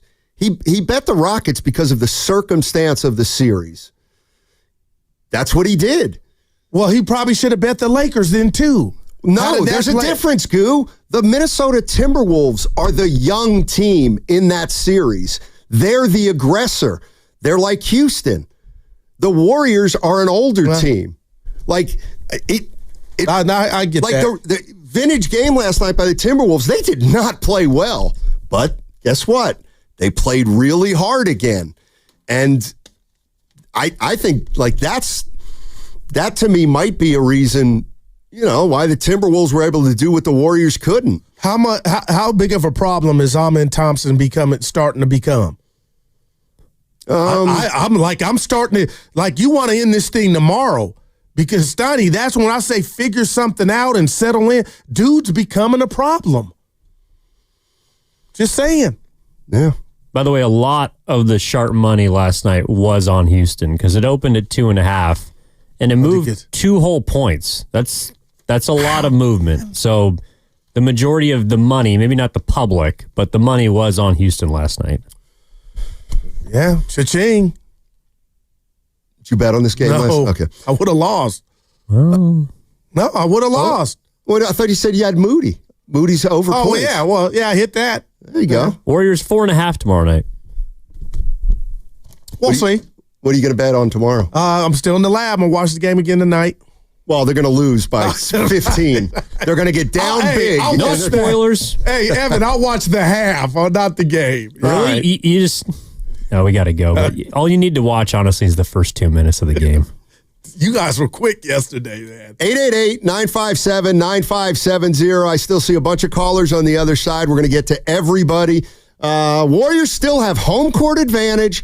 They still can close out the series Friday in 6. There you go. Settled it? I'm settled. You're flummoxed. You're absolutely apoplectic. Because I'm looking at the big picture. That's all. Which is what? my brother. I got to go. Yeah, all right. We got to go. What's coming up on the games brought to you by Fremont Bank. Here for you, here for good. I'm tired of getting pushed around. Now at Verizon, we're locking in.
Journalists with words. Now, back to Steiny and Guru on 95.7 The Game. Man, oh man, I love you and Evan. Yeah. And the listeners. What did Dre have to say? I didn't catch him after the game last night. I heard lack of grit. Yeah. What do you, like, that's the barometer. When not Jimmy, not Steph, it's Dre. Here's some Draymond. Asked about Kerr telling us, oh, by the way, the last time Steve Kerr used, I'm not chasing Remember how that went over with the Warriors fan base? Over, right. Wow, Steve. Who will be on thing I've ever heard. He'll be on Willard and Dibbs today at 5. Here's Draymond. Yeah, we had a quick conversation, and he was just saying, I don't think we should chase it. I said, cool. We'll give it 5-6 minutes. We can't turn it fast and pull the plug. My only problem is that's not, do you want a birthday cake? The conversation is you're getting your ass kicked. Like, you know what I'm saying? You're just hammered. It's not a good, hey, you want a birthday cake? What do you want to do on your birthday? Like, that's what bothers me about it. So you wanted Steve Kerr to treat the Warriors second half like J.J. Redick treated the second half of the Lakers? Don't even mention those two dudes. Thank you. That little spoiled brat, I mean, he's a fraud. I'm out on red. Yeah, he's a I'm fraud. Smarter than everybody. I know basketball. My podcast with LeBron got me the job. Anyway, that dude, a fraud. Yeah, Wow. FRAUD. Now that's a strong word. And I'm the 4-1. Get out of here. I'm the smartest guy in the room. Every other coach played Gobert off the court in the playoff series, but yet he looked like Wilt Chamberlain because the only tall guy you had, you felt like he couldn't play. Okay. We can play his presser later if you want. Yeah, let's do that. Dude. We will do that. Yeah. More Draymond. Give it to me. On how they have a lot of experience. Kind of seeing everything. They weren't playing with that trick, but they may as well have been. But, yeah, I mean, at this point in our careers, we've seen it all, had all the experiences, so you got something to draw back on. But, yeah, they played a good game. Whether they win by 1 or 50, it's a playoff series. It counts as one win. Can I hear that one more time, bud? What do you need to hear? He said all they were missing was playing Whoop That Trick, which is what they were playing in Memphis, the game where Memphis So beat you're the saying, Warriors no, I by can't 50. hear it again. I got a button over here. I could play it. I'll let you feel like you're in control. I'll play. When have I ever not played something where But you never asked me why. Well, I thought maybe you didn't understand it. That's all. Like you didn't understand what he was saying. Kind of seeing everything. They weren't playing Whoop That Trick, but they may as well have been. But, yeah, I mean, at this point in our careers, we've seen it all, had all the experiences, so you got something to draw back on. But, yeah, they played a good game. Whether they win by 1 or 50, it's a playoff series. It counts as one win. All right, thanks, partner. Do you have a comment about it? You wanted me to play it again, so. No, Whoop That Trick. That was yeah, made me chuckle. Okay. That was the guy, by the way. Like, if you wanted to see a night and day difference between Game 4 and Game 5, like Draymond was probably the best player, at least on defense in Game 4. Okay, I got something for you, E. He was a minus 29. Okay, E, I got something for you. I'm with you, but Butler ain't too far behind him to me. And then he was shooting the threes like, I just want the ball out of my hand. Well, but to your point, Butler was hurt. Yeah. You know, I mean, what he did in Game 4 was awesome. But Draymond, yeah, like the first minute, I showed Stein, but the first minute of the game, you usually don't do that. That's shocking. He played maybe the laziest defense I've like for his standards. He is like Gelty said it yesterday. He was right. At his best, he's the best defender in basketball. Wow. And he played not up to his standard right out of the gate. Fair. And that happens, Steiny, when you're tired and you can't muster up but you know you're not doing it on purpose, but subconscious is talking to you like, we got one to play with. And maybe that's what it was. But Curry getting picked by Thompson, that's starting to scare me. That's why I want to see him off the ball tomorrow a little more. Potts can bring it up. Dre can bring it up. Jimmy can bring it up. Right, but I think all those guys are going to start. Wow. Well, yes, you're right. All those guys can bring it up, and the Rockets have a player who can make it a little tricky on all of them as they bring it up. Let's go to Mac Zach. Mac Zach's in Oakland. What's up, Mac Zach? How you doing, buddy? Doing pretty good. Thanks for taking my call. Yes, sir. I called in and I heard a guy. Well, he made me look up some information when he said that the Warriors were getting more shots from outside instead of in the paint. and points in the paint were even yesterday. So it made me look up some other stats. What I'm seeing a disparity in, and the only thing that's really consistent throughout this series is field goal percentage. And the Warriors are like in the 40s while Houston is in the 50s. So what that means to me is they don't really have an answer to the defense and the defensive pressure that Houston is putting on them with those young athletic guys, lengthy guys in positions to guard Steph. So what if Steve Kerr makes any type of adjustments, it needs to be something that will give them more of a defensive pressure on them, because the only time they win is when they score more points than us, basically. So that was just some observations I had. So no, love it. That's it. I appreciate the call. And he just got me to thinking, Steiny, again, a great call. He got me to thinking maybe why I'm I never, come on, Steiny, you know me. You know my heart is pure, and I'm going to give it to you raw and uncut.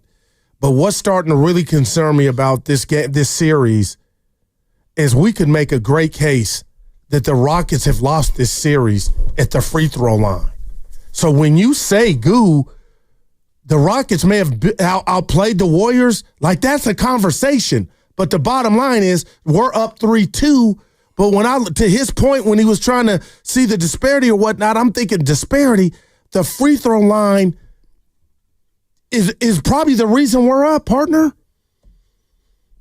Yes, and it's always been. I mean, they're the worst free throw shooting team in the league, the Rockets, and it's one of the reasons that you foul them a lot when they get to the basket is because they've got guys who are athletic and can play a little bit over the rim. So you can't give them any easy ones.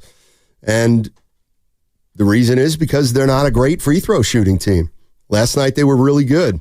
Game 4, they were very bad. And the Warriors were able to take advantage of it two games ago. So how about this? Here's one thing I wrote down. Anybody else out there feel like I do?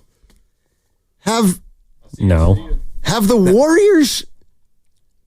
Warriors taken about 9 shots in this series from the corners and it hits the side of the backboard? It feels like that's a great. Everybody's got about 2 shots, a baseline 3 off the top of the backboard. I give you that. Now, why?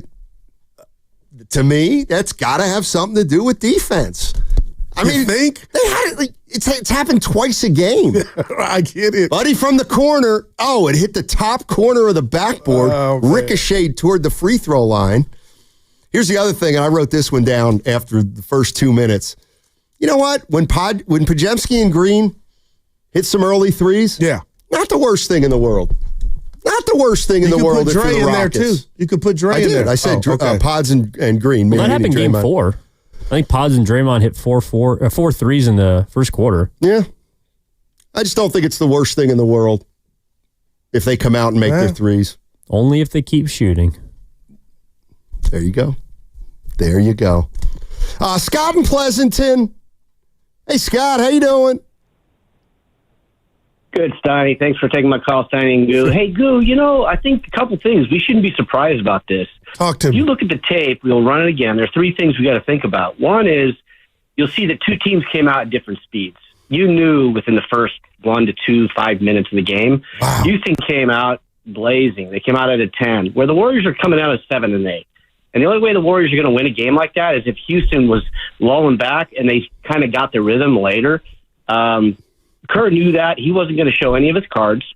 This is a veteran day off, knowing that their stand is going to be on Game 6. Why exert too much energy when you know that Houston's going to do everything they can to try to win that game? Got to rest or get your team into some kind of rhythm. I think if you look at any positive from the Warriors' standpoint in that game, is they got Moody into some rhythm. He shot 50% from the field, which is great because he was the one that was struggling. So from a Houston standpoint, The other thing, too, is they had to bring their starters back in. They had to kind of empty their tank in this game. And I think you're going to see a completely different rhythm and style and outcome of the Game 6. Not to say it's a sure thing because the Warriors haven't been able or will be able to blow out this team. It's always going to be tight, and it's going to be a veteran win at the end, which I think is going to happen in Game 6. I predict a win there. The other thing, too, is Kerr knew that they weren't going to come back.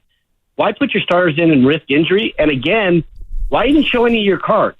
Like, what he was able to do is get tape on the starters, and he was able to see tape when they came back in the game.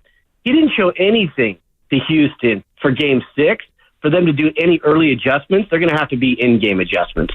So, Goo, hold on tight, man. Don't wring your hands. We got this. Yeah, Game 6. I got Don't you. worry about it. I got you. I like it.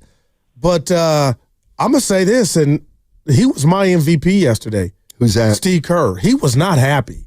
He was not happy. Even when the comeback was, he was, I saw him crack a smile, but Steiny, he was not happy. And, to the caller's point, I get it, but at this point, you know your opponent. And you're right, in-game adjustments. But the bottom line is, he said it, 2 different speeds. I just want to know, was it mental or is the boxing match getting to the 14-15 round and now the advantage to the younger fighter? That's all. Was that about stamina or what he said? And he could be totally right, Stoney. We just took a mental day off. We didn't try to. We didn't have it. And that's that. Sure, it was a bunch Tomorrow of things. will reveal that, I believe. More Steve Kerr. How about those subs? Loved our bench group. They came in. They forced Houston to bring their starters back in. They set a tone that we're going to need for Game 6. And I thought, even though we lost the game, I thought it was crucial that we fought the way we did in the fourth quarter. Yeah. Why? I wonder why he thinks that was crucial. Seriously. That's coach's talk. Okay. You're probably right. If you talk about burn a tape, you burn that tape means nothing. Not the second half. I'm worried about the first quarter. I mean, the subs did play very well. I just don't know if there's any carryover to Friday because the subs played a good second half. So I hear you were somewhat of a shooter, and I'll never compare you to Steph, D3, Stoney, Reading, PA. But just for some fun, but I'm being serious, how much pain you think Steph's in? Because you look at that rap, it's getting thicker and longer by the day. It's probably a factor. And to his credit, he ain't mentioned it not once. This is the type of year, we're in that time of year where a lot of guys are banged up, some more than others. And Dylan Brooks admitted he was slapping down on it. He said, if I had an ankle injury, y'all, I get it. And I told you that was my X factor coming into this series where they're going to try to get nasty with it in regard to, slapping on it. And then in a game that you get blown out the building, Steve Kerr brings it up, but not saying they're dirty, but just talking about it. So I'm like, man, this is a big deal.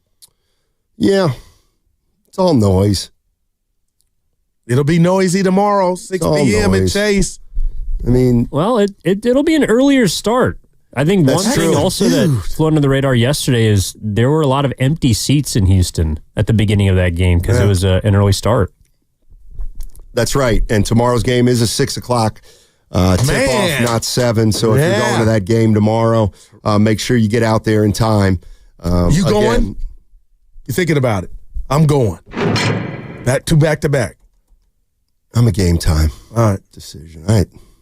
But don't say it like it's surgery. It's either you don't go to a playoff game to see a I feel like I get so much more accomplished when I watch it on TV. Those are facts. You can rewind. Yeah. But you don't hear the crowd. That's you don't have to wait for the bathroom lines. It's fine. You can make your own choices watching the game. Don't be influenced by the broadcast, You know what happened yesterday? Well, I have no reason to turn down the Max crew, Reggie Miller and it's not Max, it's TNT. Cinemax. Yeah, yesterday was the Sparrow. Max. Yeah. Who's that? The guy calling the game. Reggie was on the Laker call. Rory Sparrow, the former Knick. Candace Parker was on the call. I just pictured him with the fro. Yeah, Harlan and Reggie were on the Laker games, Donnie. Oh. Yeah, they didn't like Reggie. He is just, what's happened? What do you mean? He's turned into a cheerleader. Well, these people are NBA supporters. He's played in the league. Oh, my God, they're going to review that. He might. Well, you know what, Sonny? He didn't touch him. I'm like, what? You can't go from, oh, boy, they're going to review this to Evan. He did it like, he didn't touch him. Oh, that reminds me. What'd you guys think of Udoka's challenge yesterday? Oh, my God. Dude. Maybe the worst of all time. Oh, man, it's called finessing, Stoney. It's like, what the hell? There's literally no reason to challenge 900. that. Let's just do it. I also am, something's really been puzzling me during this series. Is Gary Payton II the only one who can do those in-between quarter interviews? I mean, I swear to God, he's done 3. That's a great. Seriously. You think they get paid for that? No, I don't think they do. I hate them. Because they don't, sometimes they're too slow on the split screen. Just me. Filmo Mike. Mike, where you been? Filmo, get on my guy. Talk to me. I didn't like the effort last night. Go ahead, Mike. I'm going to see what you got to say because you're a real one. No, the effort was horrible. They were playing with their food. I mean, I like that. And then I'm not the coach. I'm not there. I didn't like Steve Kerr's his facial expressions. And in my opinion, I felt like a lot of college has expressed this. You felt the energy wasn't there early. So instead of trying to do your normal thing, maybe just switch it in. Since you do have a game to gamble, maybe switch it up. We hella old. Wow.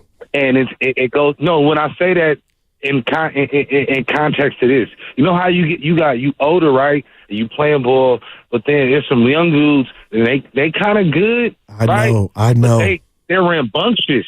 You feel me? So when you go into the hole, they may not hurt you, but it's gonna hurt. You feel me? They bony, they gonna hit you. You know what I'm saying? It's gonna be dang, bro, you hurt me. So I think the Warriors got a little bit of that going on. And then my last one is, it's not really about the rest, it's about the league. I was growing up, you have to allow the person at least to get a little bit of their follow through. And I don't know this rule, you could just keep hitting them in the hand. You feel me? Not on the top of their shot. So if you don't block the shot, I don't feel like you can still come down and hit somebody on their hand. I'm not complaining about the referees or nothing. I'm just saying that rule has to be adjudicated and looked at. Yes. That's just me. Yeah, Kerr said that, I like that, he Mike. thinks that'll happen in the offseason. And then let me speak to Mike's. Thanks, Mike. Adjudicated. Love Look you, at buddy. Mike. Yeah, let me talk firsthand about something that Mike brought up. Basketball doesn't work that way. So, back in 2003, Eric Musselman was the coach of the Warriors. Little E. And he had an assistant that you may have heard of named David Fizdale. Yeah. Later on became to be a head coach. Take that for data. We used to play pickup basketball. This time, You and Fizz? Yeah, and Musselman and all those guys. Anyway, give me the drop. Anyway, Fizdale's about 6'3". Okay, yeah. He's in good shape, and he was about 24, 25 years old. And I was 39.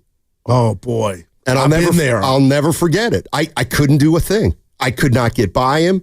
I couldn't get. That's amazing, Stein. You know what it's like. And I get it. I ain't Steph Curry. But that is a very real thing. I get it at the 24-hour fitness. Curry is easier to stay in front of now than he's ever been in his career. And that's just life. But let's just say Curry was T-Mac in his prime. These Rocket defenders got that in their bag. Not you can stop it, but I'm going to make it very difficult. So yesterday, Steiny, it felt like the Rocket defenders collectively on the Warriors starters were 2 steps ahead.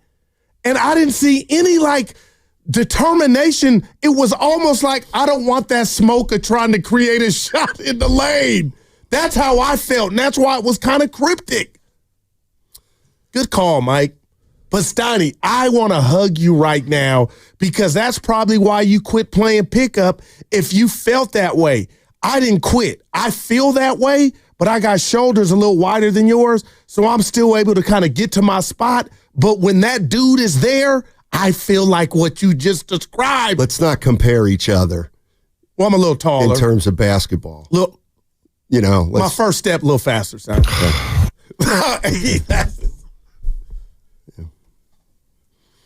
You ever heard of young legs? Yeah. Okay. I don't have them. Does Curry have them?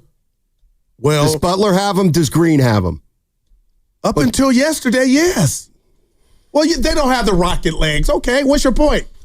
That's age. It's flat out age. And they're going to have to battle it again every single game they play from this point on. I need a double. I'm surprised that just popped into your head now.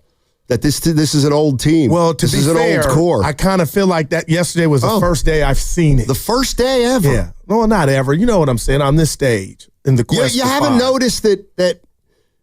Come on, Curry's went for 32 times. Jimmy went off. Right, but let's don't be fair. So you haven't paid attention. Like Curry sometimes struggles after he plays a lot of minutes, and then the next game's quickly. Like that's why everybody's worried about this series going longer. Yeah. When you cover the team, Stoney, like we do, you see that and you know that. But yeah, just don't. Mike said it. Don't play with your food. Like I just hate they got to get ready for a game tomorrow.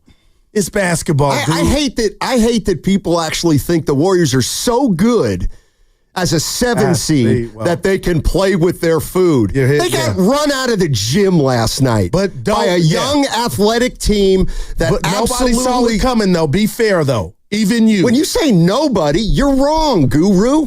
You're wrong. We talked about it. You said nobody.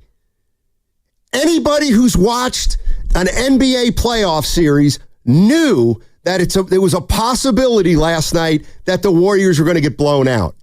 It was absolutely a possibility. Now, did I say I don't think the Rockets could blow out the Warriors? Yeah, I didn't think they could. And I agreed. Okay. And you know what? I could come back and say, yeah, they didn't. The Warriors got it to 11 with 4 minutes to go. Oh. But the reality is like, they got blown out of the building last night. It was, wow. Steph Curry was getting his pocket picked. No, it was right. And the young kids were going in for dunks. Let me ask you this. If it were 10 years ago, you think Curry gets his pocket picked like he does? No, I'll tell you this. What? It ain't even about the 10 years. Does he got a wrap on? Does he got a wrap on his hand or not? That's true. I really believe that thing is starting to affect him, man. Well, of course. No, I'm not to exonerate anybody. It's not. It's real. It is real. But no excuse. But it's not going to matter. That is wow, man. But besides, here's some good news for you, Goo.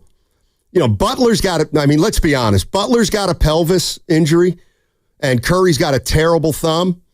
So if and when the Warriors lose in a series, you'll have a built-in excuse. The one thing you should know about me, excuses don't make the pain better. No, it does. No, not to me. Hell no. No, because then you can say, we were the best team in the NBA, but we got hurt. Oh, when's the parade for that? Please. It'll make it easier about to swallow. moments. If the Warriors lose the next 2 games, oh my God, are you going to be as excited about the future? I will be because of what I'm saying. What if they wear down? What if it's obvious they wear down? We'll revisit the conversation. But Stoney, don't blow this because 2016 will have company.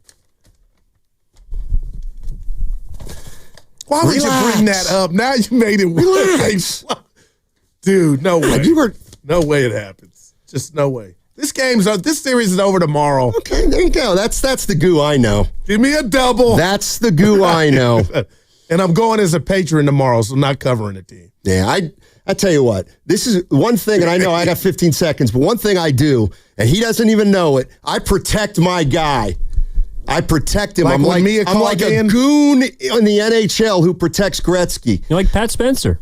Exactly. Because the text lines have been coming down Guru's road. It's just unreal. No, good. Hey, we got to go. Right. Segment was brought to you by Chilton Auto Body. I'm a journalist with words. Have you been in a car accident?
guess what, Steiny? You are not doing a great job. Couldn't find his butt with a GPS. This is Tim Roy, and you're listening to Steiny and Guru on 95.7 The Game. That could be one of the greatest bars ever. That's a funny line. Where's he been? He just called last segment. Priest? I'm talking about Priest. Oh, I thought you meant Filmo. They don't have a clue. You know, yeah, I mean, look, I do think the Warriors are banged up. I think Curry's banged up, obviously. Butler's banged up, but, you know, you can't use it as an excuse. For example, last year, I don't know if you remember, when the Timberwolves got beat in the Western Conference Finals, did I blame it on injury? No. I'm trying to think who was missing. Who was missing? Their MVP, their coach, Finch. You pinned it on Finch. Yeah, he was back. He was sitting in the third row. He had a torn ACL. Exactly. To change the whole playoffs. Nate McMillan. And get 2 tickets when he's in town. Oh, yeah, okay. What you mean? That ain't happening. Well, get 3. Me, you, and Evan. No, you have a history of disrespecting Warriors opponents, and so no, I won't. You're sitting in the Wolves family section. Yeah, no doubt. He's coming. Warriors Me and A-Rod. What's up with that guy? What do you mean, what's up with him? He's a great owner. Yeah. When did he turn orange? He got to leave the tan and stuff alone. All right. 888-957-9570 is the number. Let's see. Oh, here's the one thing I did think. And maybe it's obvious. But to me, we saw 2 teams down 3-1 yesterday. All right. The Rockets and the Lakers. And I get it's only one game. But they were both in similar situations. And I truly believe that what I saw from the Rockets last night tells me they're together. It tells me that they're trying to be a really good team and they're putting in the effort. And if they can grow together, it looks like they could ascend. The Lakers, on the other hand, well, let's have this debate. After that series, yeah, go ahead. They got to do something. Oh, you're talking about the finality of it, because right. Uncle Looney was asking real quick on the chat. Steiny, I'll throw it back to you. He said, does Steiny think Minnesota play well? I said no. He started the show and said no, but they play hard. They always play hard. But so did I thought the Lakers. I did not. Steiny, they were down 12, couldn't hit anything, and they're basketball players. And I rip Reddick. I stand by that. But they came back to take the lead. Okay. They just were outmatched. Yeah, I don't think they 40-year-old and fat guy. Okay, so I get it. They're older. You thought the Lakers played as hard as the Timberwolves? I don't. No chance. Real quick, I'm just talking about yesterday's game. Yeah, I don't think the Lakers played as hard as... To come back and take the lead, I was like, they're going to win. Do you think the Lakers played as hard as the Rockets last night? I do not. They're incapable. Okay. That's what... Right. But as far as a team laying down and staying vested, they came back and took the lead. I'm just saying, the first half, it was like a regular game to them. And, like... Give it to him. In an elimination game like that, if Luka Doncic drives to the basket... I am so down on him. And lays in the backcourt...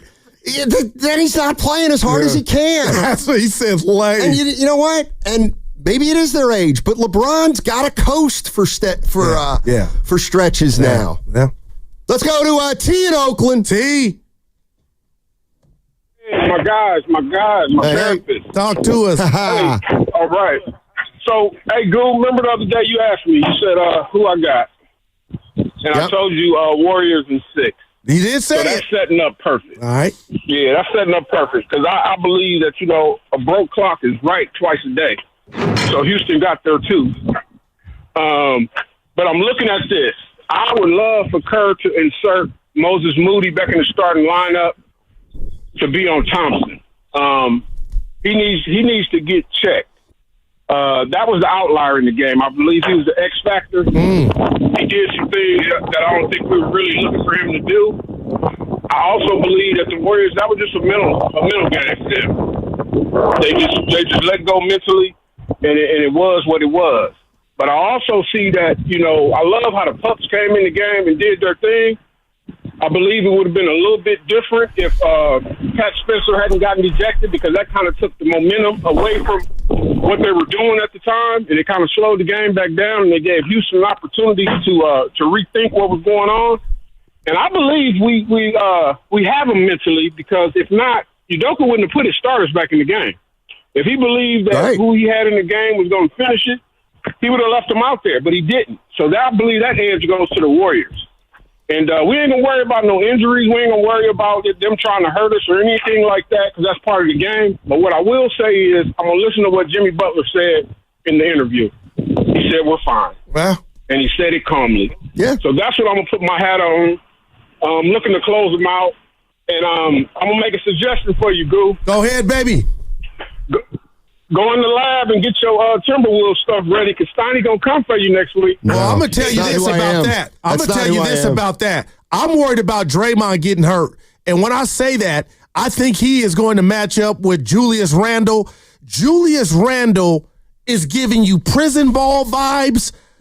I'm strong and gifted and can make difficult shot vibe. That dude is a problem. So handle Houston first.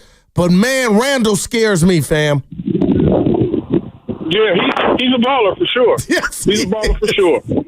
All right. Thanks, T. Yeah, you don't like that. Look at him, having he's uncomfortable. We've thought that all along with Randle. I called him. I said he's fallen off. But he somehow, Finchy or whatever, he's got it back. Man, Stoney. We all at one point in this season labeled him That's my brother. Different strokes. That's true. Like you did it. He stinks. That dude is playing and can bang with the best of them. He was a player. Talk to him. Who's, your second or third scoring option, who's coming to a new team. It took him 40 or 50 games, and they're starting to figure it out. Now, he was here last year, though, Steiny. Who? Randle. Was he? Yeah. Was that? I thought that he's been there for 2 years. Stop it. No, this is his first season there. I had him there last year. I think. Are you confusing him with Karl Anthony Towns? Oh, boy. Wait till my vine goes off. I can find out. No, we Evans. The fact remains, Steiny, Maybe you were not this confident in Julius Randle about 2 months ago. No, right about at the halfway point. This is Randall's first, and they got off to a slow start, and I blamed him because they swapped him out. You didn't like him or DiVincenzo. I'm still not crazy about what happened with why? Well, just like a night like last night where he's 2 for 12. He did other stuff. Yeah, exactly. And take that victory lap around the. You don't like it? Well, we talked to him about it after the game. We. Oh God, that's a win. You know what? I hope the Warriors win against the Rockets, because you know what? That means the next series is a win-win for me. That's the way I look at it. Yeah. Either the Warriors advance and the ratings go sky high. Let me ask you and Evan this. Sky high ratings if the Warriors beat the Rockets. And tonight was the first game of this series where I felt like the Rockets passed the ball like the Warriors. It was like, I'm not going to give myself up, but before I shoot this, I'm going to see if Evan has a better shot. And Evan's going to see if Steiny has a better shot. I felt that on offense, man. It wasn't what I've grown accustomed to from the Rockets on offense. And I don't know if that was tired defenders in front of them or whatnot, but I got to tell you, Steiny, Jalen Green included, he didn't, you look at his stat sheet, he wasn't 20 for 20, but the bottom line is they moved that ball, man. Jimmy Butler, on his level of movement because of the injury. It's getting better. It's getting there. Another day and some change of recovery and rest. But that's no excuse for how I played, how we played as a whole. Like I always say, if anybody takes that floor, you're expected to go out there and produce. And more than anything, you're expected to go out there and win. He said it's getting better, which is an encouraging sign. But I'm no doctor on my meter. He looked like he didn't, have a lot of gas in the tank yesterday. Well, it wasn't a big game. Don't play. Hey. Don't play it again. Whoa. Speaking of victory laps. Oh, boy. Let me get it on my phone because we need to. For what? For what? I'll tell you exactly what. And how dare I ask whose victory lap, Evan, it is, and we know it's his. Approximately 3:30 p.m. Hold on. Boy. And it was with the Super Bowl squad, or was Spadonian on that one? I think I just sent that one to you guys. Yeah. Okay. I love how we're still calling it the Super Bowl squad That is great 2 years stuff. ago. Give it to us. Well, I probably should leave that one word out, but at 3:30, Evan texted you and me and says, put it in the cap. Jimmy not going to have it tonight. Evan, wow. Please elaborate. They're up 3-1. Game 5. He just told us himself that he's fine. What did Evan? He's fine because he didn't play very hard. He's fine. Exactly. Dude, man. They're good at, man, I cannot. Film don't lie and my eyes don't. We'll be in the building, all of us. But, man, I can't wait to see them come out. And just because you come out with your hair on fire, you still got to execute. You got to play with focus. And you got to have that passion. And that's what the Rockets have, man. Attention to detail. Let's not get carried away. No. You know, that's part of the game. What is? Attention to detail, focus. Right. I mean. Trust. Oh, gosh, Donnie. Effort. That's different than. When I leave here, I'm coaching, effort man. is different to me than attention to detail. Oh, no, but it's all, you need all of that. Yeah. If I were in an interview, I'd be like, that's what you're getting with me. You didn't hear Udoka said we could have played a lot better. We lost some focus, and we didn't. Well, I've worked with you almost 8 years. Mm-hmm. You always say a team that's up kind of does that, and we see it in sports. Yes. We see it in games, and we see it in series, and I think that's essentially what we saw last night. I'm going to ask you, for the sake of our relationship, just to do this with me, this exercise. We'll see. When it got to 13. No. Where you like me, and forget the Warriors. I just said, are you telling me the Rockets are going to blow this lead? Did that cross your mind? Never. Steiny, even the announcers, everybody was into it. Like sell a product that. Evan, did you have that thought? It all just micro. That what? Could the Rockets really blow this to the to the pitch guys? No. Wow. No. I believe them. I just was like, oh my gosh. There were things happening in that game, even with the subs in. I didn't. Oh, give me one. Every single Braxton Key missed putback. He was 0-7. Braxton had 7 rebounds and missed every putback. 6 on one possession. The ball just would not go in the basket, and that was to get him to 11. And the boss tweeted out if it got to him. What did he say? He was falling for it, too. A lot of people were. Yeah. This is I'm paraphrasing, inspirational comeback. Houston called off the dogs. That's how I took it. They brought the dogs back in. Boy. Yeah, they had to. Well, they're 18, so they're like, I'll go back in. Exactly.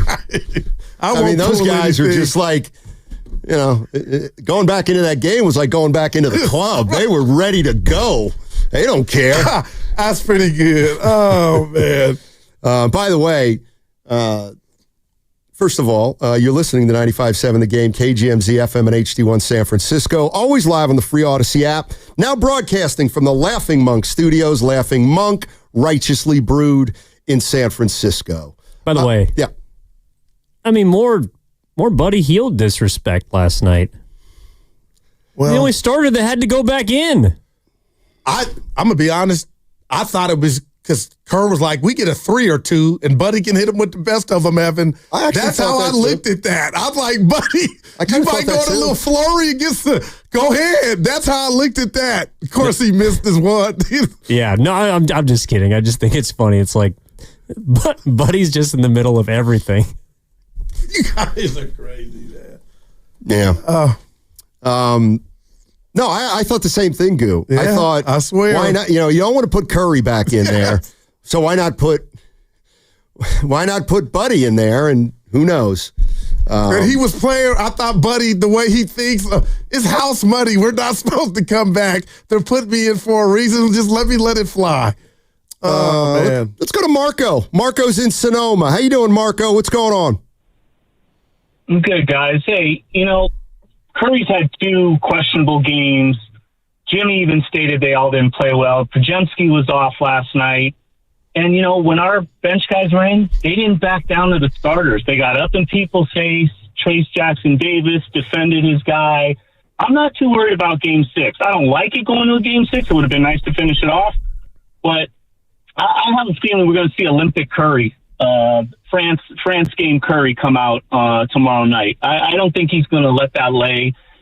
Brooks targeting his thumb. You're hearing all this stuff. I think he's going to send a message. So I'm not too worried. I feel good. I do feel good about it being home. I just hope Chase gets a little oracle in him for Friday night. Yeah. Thanks, Marco. That'll be key, man. Yep. We're still in a great spot.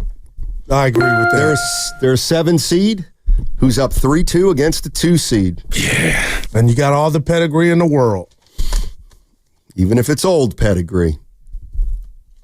It's pedigree. Very old pedigree. Ancient. It's just something else. What do you mean? It's something that they experienced collectively, and they got a chance to put it on display tomorrow. Exactly. So that's why people were wondering. Like you said, it's so calmly there. I'm so proud of you. People are just wondering what was going on the first 3 hours with the hyperventilating. No, I read the chessboard wrong. I really thought this thing was over yesterday. Draymond Green, hey, worried? Yeah, we turned the page quick. Just start talking about possible adjustments that we can make, things we see, stuff we can get into. But yeah, we flipped the page really fast. You got to in the NBA. That wasn't even a page. That was just a paragraph, man. That game, it was over so fast. It's like, wow. Pre-log. Good God. Like, I don't think you're tapping into that enough. Like, we knew it was going to be a tough game. It's been a physical series. And, you had me. I ain't mad at you. But I believed it. The Rockets are offensively challenged. So to see that explosion, and it happened fast. They're still offensively challenged. They are NBA players, and they're capable of getting hot. You think they're going to shoot like that in the next 2 games? Yeah. Preface. You do? Sorry. No, but a lot of that was taking the ball and going down and just CYO stuff. Yeah. Well, you think we'll see that tomorrow, Goo? I hope not. But if you're telling me Curry's hand is going to not get any better and Butler it's hard to move up and down, let him play more off ball tomorrow. That is what I'd like, Evan. Do I expect that? No. But if the Rockets are young and dumb and enough to come in here and try to take this to a Game 7, wow. That'll feel like a loss before the ball tip to me. I mean, Curry's got a history of having a big game on a night like tomorrow. Okay. He does. And I mean, I wouldn't bet against the Warriors tomorrow. I got you. Do you guys believe that last night, quote, gave Houston life? I love that. Go ahead. I mean, I would have to say, yeah, to some degree.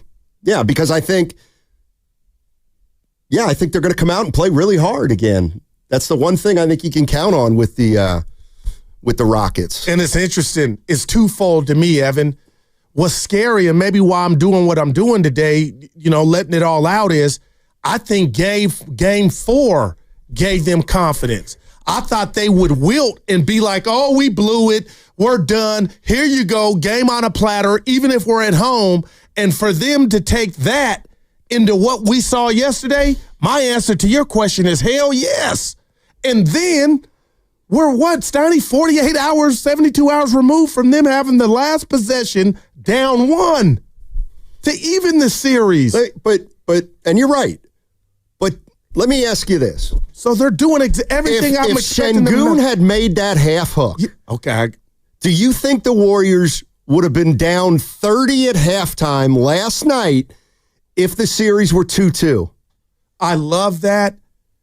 But what are we doing here? Because now I feel like You're asking me a psychological question, and I'm trying to give you a basketball answer. If it were 2-2, ask me, do I think the Warriors would have won that game yesterday at 2-2 in the fashion that they would have won going back to Houston? I would feel like what Evan's asking us. Houston's feeling confidence, Donnie. Yeah, and they have reason to had they won that game. I don't think there's any way. That game doesn't play out that way. Hell no. All right. In fact, I'm of the belief that a big reason that it did play out like it played out was because they were up 3-1. Like, you just can't minimize. You cannot. Steph Curry's been in the league, 17 years? He's one of the greatest players of all time. He's one of the greatest competitors of all time. But as great as he is, he cannot talk himself into that series last night being 2-2 instead of 3-1. It's impossible. You cannot do it. Even with rest on the line. Even with rest on the line. Because to me, rest, if you want to, and it's just, who knows, but an incentive to keep your season alive or the incentive to get some rest before the next season, I'm taking the team that doesn't want its season to end. You know? And that's kind of what I saw last night. You know, the Rockets, they very well may get beat tomorrow. But last night, they did not want to go home. Like, they did not want to lose that series. And they were prepared to kind of pay the price to do that. And, you know, I don't think the Lakers were last night. Like, I don't think the Lakers are as together as the Rockets. And I kind of think it showed. 888-957-9570 is the number. Warriors are coming home tomorrow. Game 6, Friday at Chase Center. Tip-off is 6 o'clock tomorrow. 6 o'clock on a Friday. Woo! That's an unusual time, so make a note of it and make sure you get out to the Chase Center early if you are, in fact, going to that game tomorrow. Let me read this to you real quick, from Brandon Hardy on the YouTube chat. The Rockets have been shooting lights out these past 2 games. I believe they will run out of gas next game. I would just tell Brendan, you might be right, and they're shooting a whole lot better. But you're not. You're talking about half the story. On the defensive end, are they going to run out of gas? That's what's scaring me, Steiny, is their defense. We knew they were a great defensive team. I did, but yeah. They so you're really surprised. They have my respect. Man, it's through the roof. It's too late. It don't matter. No, I know it doesn't matter, but it doesn't matter because it's too late. No change to the starting lineup, even though I got a wrong graph. I showed you. TNT got it wrong. Dude, I couldn't. And Evan, I love that you saw that. They had Amin Thompson out of the starting lineup and Jabari Smith Jr. in. And I show Evan on the replay this morning. He goes, yeah, Goo, that ain't on you. They got it wrong. Yeah, one thing, if you're a little confused about that, go to the box score. And usually the top 5 guys who are in the box score are the ones who started. But it was when I initially got in, looked at it last night, and just opened it up. So you didn't look at the box score after the game? No. Oh. Is that what you do? Here and there. I do my notes, watch the game again, and then come back to the Bible, which is the box score. Good. The Bible? Just let him go, Evan. He's on one. What? The box score is, come on now. I've never heard that before. Don't drag the good book into this. Let's see. Let's go to Butler is okay. Curry. Okay, let's talk about Curry. Talking about his hand and if people are taking swipes at it. You don't think about it, and if it's a foul, they should call it. That's it. And no complaints. So diplomatic, man. Here's more. Presidential. Here's more Curry because they prodded some stuff out of him. There's a pattern of like when is full extension, when is like what's the full point of release? Because it's hard for a ref. I get it. You're trying to look at the body, look at the release, where contact is. There's a subtle difference in how certain people do it. Like when I say if it's a foul, it's a foul. But other than that, as a player, you can't worry about it too much because whether you get the call or not, if you complain or you can complain. If you dwell on it and get distracted by it, then you're not worried about making shots. So I'm trying to do both, make shots, and if I get fouled, let them know I got fouled. So that's all. All right, so that was Steph Curry. And then on the other side, Dylan Brooks was asked about how the Rockets approach somebody who's banged up. Dylan, one of the Warriors broadcasters tonight said he thought you were intentionally trying to swipe down on Curry's thumb, and Kerr was asked about it and said it happens around the league, that it's allowed by the rules, so players throughout the league do that. What do you think about that? No, I've been playing the game. If you're gonna come play the game injured or whenever you got, it's all about the game.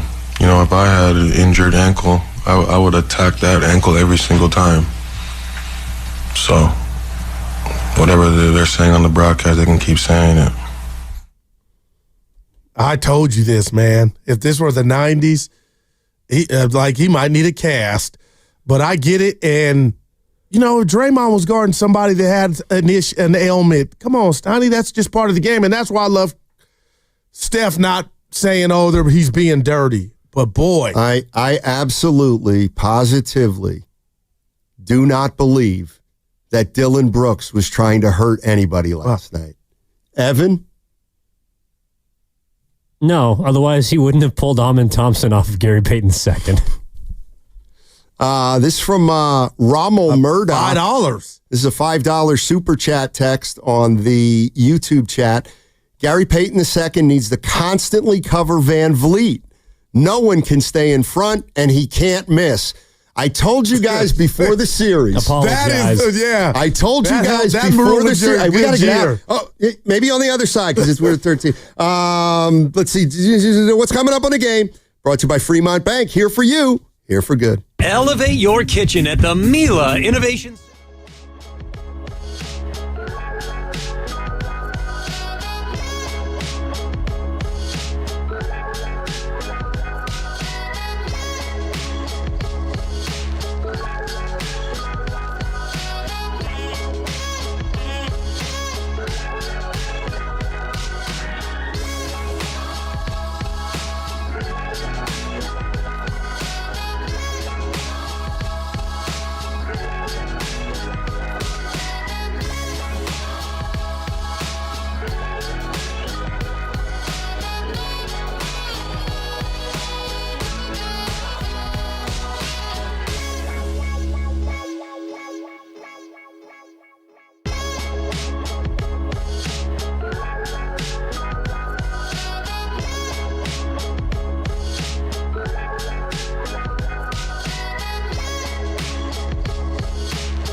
is just this cosmetic piece of crap.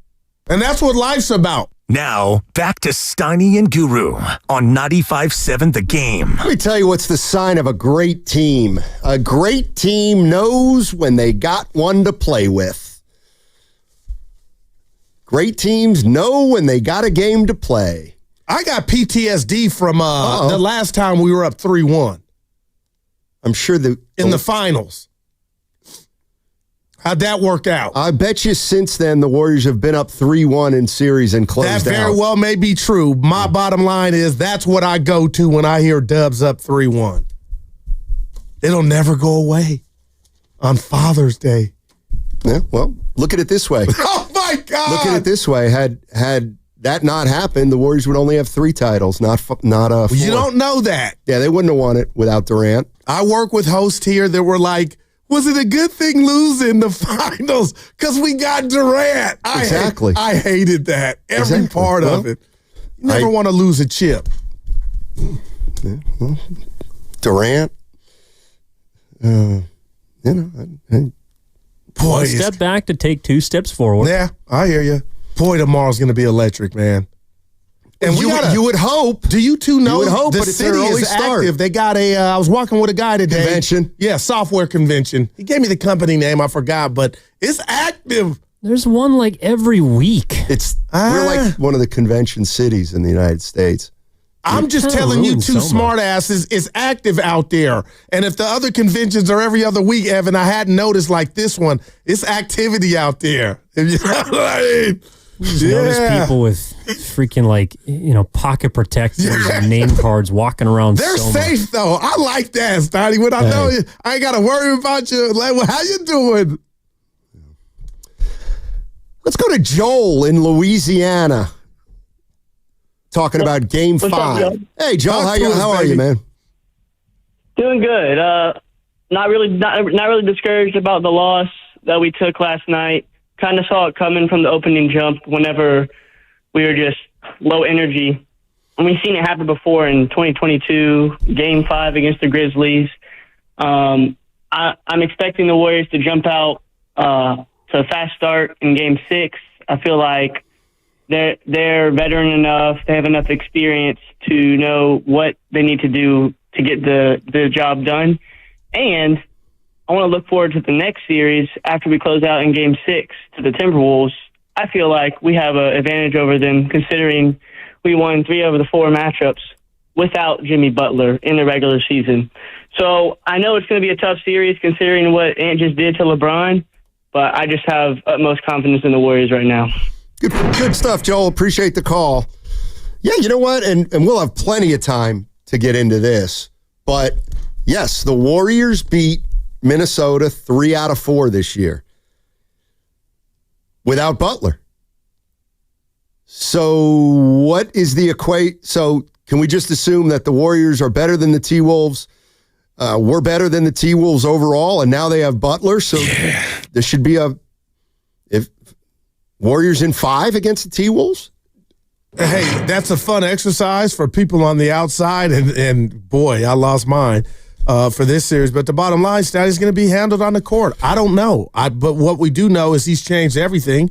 Only reason the Warriors are in the playoffs is because Jimmy Butler, the way this thing was headed. What, 25 and 27 when he got here? 25 and 26. Was it 25, 26? Mm-hmm. Yeah.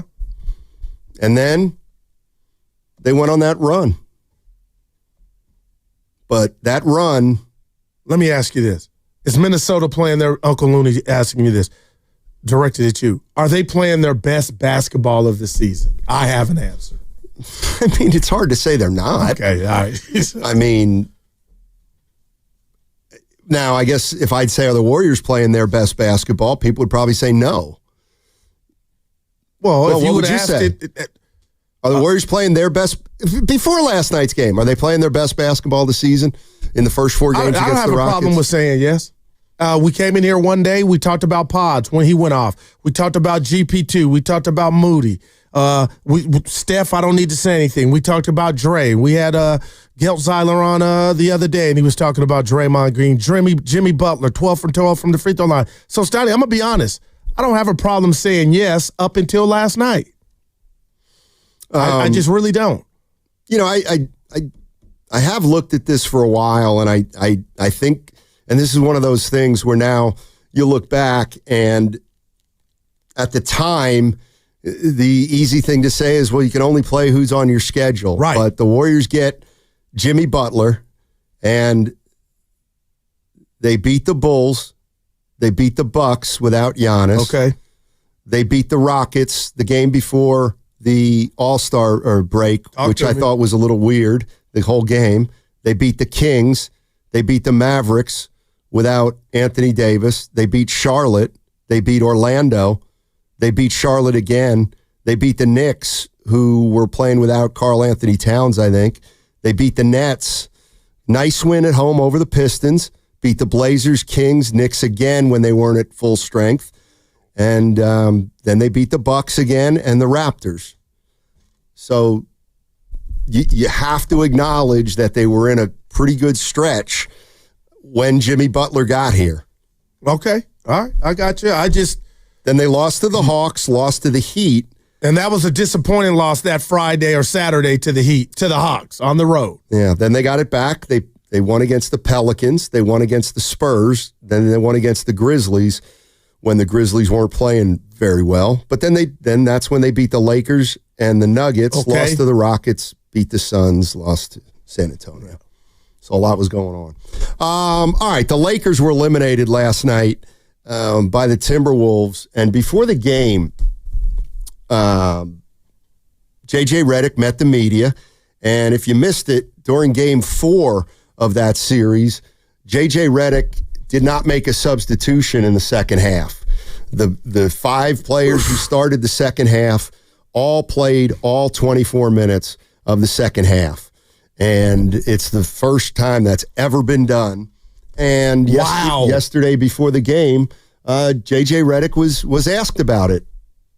As you watch the film, what do you recall about your thought process in the moment, sticking with the 5 you stuck with in the fourth quarter the other day? And is there an assistant or someone maybe that you'll lean on tonight, maybe to try to get some other guys involved if that opportunity presents itself? Are you saying that because I'm inexperienced and that was an inexperienced decision that I made? Do you think I don't talk to my assistants about substitutions every single time out? No, I just think there's a lot of coaches lean on their assistants in those situations. As do I, every single time. That's a weird assumption.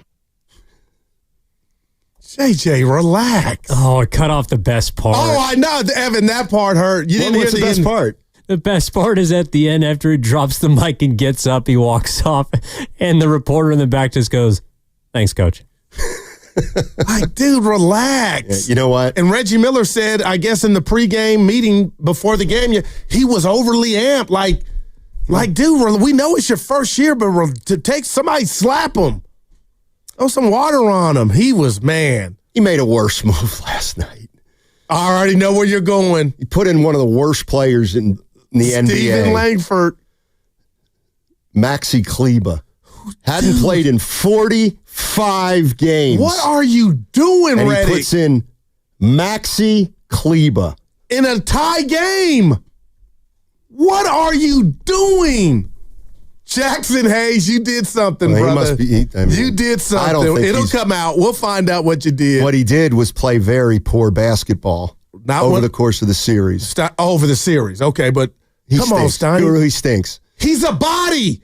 And the reason LeBron and Luka were stinking was because you tried to play them like mules and not give them a break. Run them out there. You got Vanderbilt. Vincent went to the finals with Miami. What is JJ doing? The best thing he has going is his haircut. I'm telling you, this is a privilege.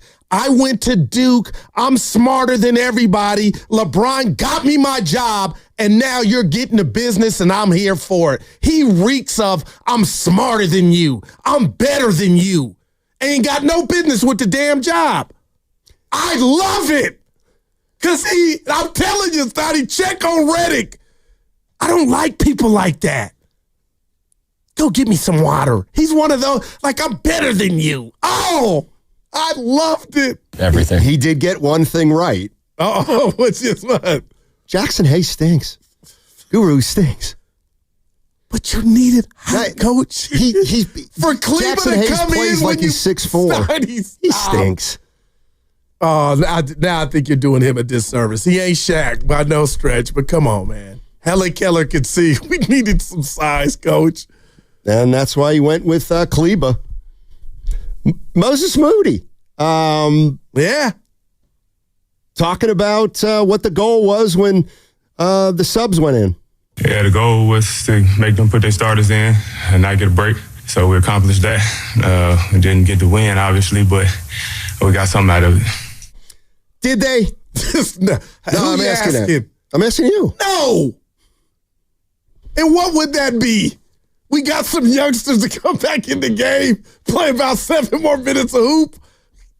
Come on, Steiny. This is about the big three being ready tomorrow. I really hope there's no practice today and they're just resting. What I heard is they got a big dominoes tournament going on, team-wide dominoes Right. tournament. Right. Okay. Obviously, Dre is the number 2 seed and Jimmy Butler's the number 1 seed, but I got to believe they'll be going at it all day today. Big 6 to the board. More Moody. Talk about this game and the style. Yeah, well, it was even more similar to 3 years ago. We played Dallas, and we had a closeout chance in Dallas. And the same thing, they was up by a lot. We came in.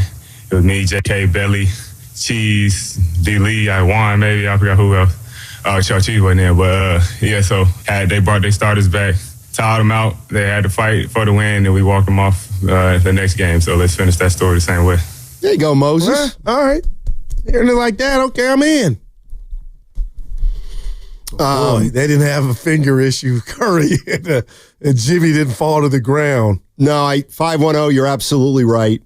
And it's something that I was trying to avoid. What happened? Just headed to the Boxer and Gerson work injury attorneys text line. And I understand, if you've just joined us, that this could be a text. Whoa, from the 510. Why are we talking about the Warriors Timberwolves? Did the Warriors close out the Rockets? What did I miss? Oh, yeah. We're just projecting. Come on. Warriors, what, 4.5 tomorrow? That's a weird assumption. I like that bet. JJ, oh my goodness. I'm trying to think. I can't wait for Willard and Dibbs, man. They're going to have Coach Kerr on at 5. You know what I love? Had they had him on last night, he rescheduled. I know. It would have been coming off that win. No, and there will be no difference in his demeanor. I will give you that. Now, no, if they ask him about this fouling gate or hitting Curry on the hand. Listen, I'm going to play 2 cuts. All right. Warrior fans, relax. We're fine. Our confidence isn't going to waver any. We're going to start out better. We're going to play a better overall game because we know how good of a team we are as a unit. We know how good our players are as individuals. So we just got to, as starters, we got to kick us off better, which we know that we will do. We'll be fine. I hear no anger. I hear no concern. All right, I'm with you. And here is our fearless leader, Draymond Green. Yeah, we turn the page quick. Just start talking about possible adjustments that we can make, things we see, stuff we can get into. But yeah, we flipped the page really fast. And you got to. You got to. And if they close out the Rockets tomorrow, they're going to have to flip the page pretty quickly by Monday. Man, to play a whole nother young bear. Yeah. They refer to them as they're wolves. You wolves know you've arrived when they call you Ant. It was his nickname in college. But you know what I mean? Ant. It's like, dude, big man on campus. It's his league, right? I get the Shea stuff, Evan, but right now, and Ant don't want it because he wouldn't have been using the language that he's been using, but he doesn't care. It's about what is he on the basketball court. And last night, I mean, he was horrible from 3, but he still was trying to impose his will.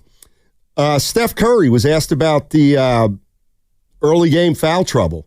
The first 3 fouls were, I guess they were fouls and it kind of set the tone. And then, they got confidence, went on a run, got the crowd into it early, and the desperate team, set the tone. So for us, we understand how to negate that going into game 6 and come out with a better effort in that first 6 minutes to set the tone our way. There it is. Now, I'm trying to think what other tomorrow is going to come out and have a big game, and I'm just leaning towards Gary Payton. Like, I feel like tomorrow's going to be a GP2 game. And hopefully it's did you Moody, pick his Pods. name out of a hat? Or No, did you? I just was thinking about what we saw yesterday, his game about 3 games ago to where he was incredible. But I could see him tomorrow being that guy that, get you maybe 14 or 16. Stoney hit some big threes and D up. Because that's what we need. Somebody on Thompson. Jalen Green he was relatively quiet at what word am I looking for his game yesterday? Understated. No, when it's kind of, you didn't mess up or have turnovers. What do they call that word? And you look at, he didn't hurt you? What did Evan say? A good game? No. And you Under look control. at the percentages from the field and you're 3 like, for 8. yeah, well, no, he didn't have that. But when you're good, you say you had a blank game. It's like $1,000 pyramid game. Efficient? Damn, my man, Evan, come get your prize. From Grandy. Oh, Grand, that's a boy. See, 2 high IQ dudes working. Yeah, Grandy, efficient. Oh. You think I don't talk to my assistants? Why are you so defensive, bro? He was 3 for 8 from the floor. How many turnovers? And 3 for 5 from the line. How many turnovers? That's the main one for me with him. None. Yeah, that's like that just wiped out everything else. For me, that's what it was. Now, he said relatively. How many assists? I got to say 3 or 4. I think he had 2. Evan must have it memorized. Well, he didn't have any turnovers. I think he had more than that, actually. You're staring at it. No, I'm with glasses. looking at his game logs. Jalen Green had 2 assists, so he was really spreading it around. The turnovers give me my victory lap. There's a funny text from the Boxer and Gerson Work Injuries Attorneys text line. It says, it starts out very interesting. Do fans understand? And I'm thinking, well, no. You don't have to go much further. Fans don't. Next question. Thank you. No, 917 says, and you're a fan, so I'm going to ask you this. So I'll substitute your name in for the fan, okay? You'd love to do it. No, are you a Warrior fan? Yeah, okay. And I cover the team. Okay, so he says, do fans understand? But I'm just going to personalize it and say, does Guru understand that he has in all capital letters, at minimum, we have to play 12 more games that will be all capitals harder than the Rockets to win a title. No, and that's why maybe subconsciously the trepidation's coming out. Stoney, I'm seeing that, but I can't ignore 2 of our studs. The 2 dudes are banged up a bit, and no excuses. I get it, but I'm just wondering, is it a technical component that Houston has found to where they're not afraid of us on the defensive end, and they feel like they can go by us on the offensive end? We'll see. Yeah, I think we just had some misconceptions coming into this series. Oh, man. And, I mean, the Golden State Warriors are going to get another big-time effort from the Rockets tomorrow night. Man. And, again, I would not bet against the Warriors, but the Rockets, man, they play hard, man. They play hard, and they're young. We'll be fine. From the 510, yeah. How did the Warriors miss out on drafting players like Thompson? Well, they didn't have the 3rd overall pick. There you go. It is. At 510. They got Pods. Yeah. At 19. Pods can dunk. Dude, I want to turn into Redick on that. Like, Pods is a player, man. That's a weird assumption. By the way, can I go ahead? This is going to be really hard for me. Luka Doncic. Okay. I'm going to start calling them lunch at Doncic, man. Go ahead. Dude. It's a 4. I don't know. I just don't know. I really don't know. I know what it is. Go ahead. He had guys that could have his back, and it didn't look as bad. So there's no Lively, Gafford, PJ Watt. Like, no, I'm serious. So maybe they need to build the team around him to give him that. And Evan, I fought for this dude. Why would you? Is Nico Harrison feeling pretty better right now, you think? A little.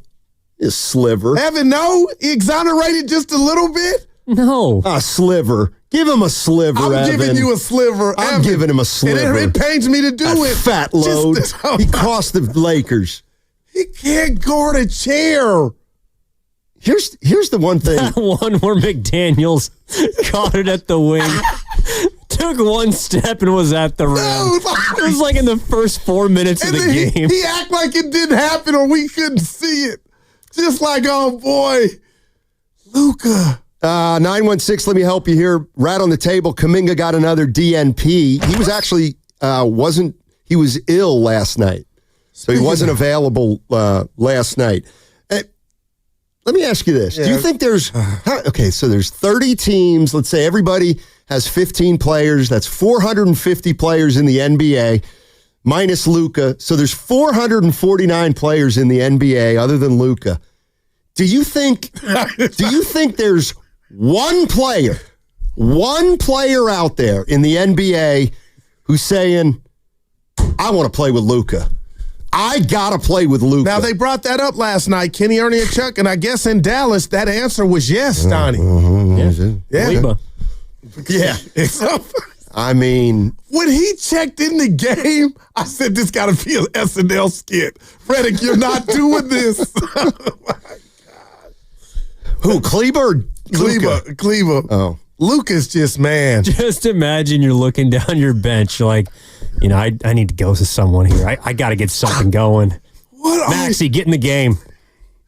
Oh, man.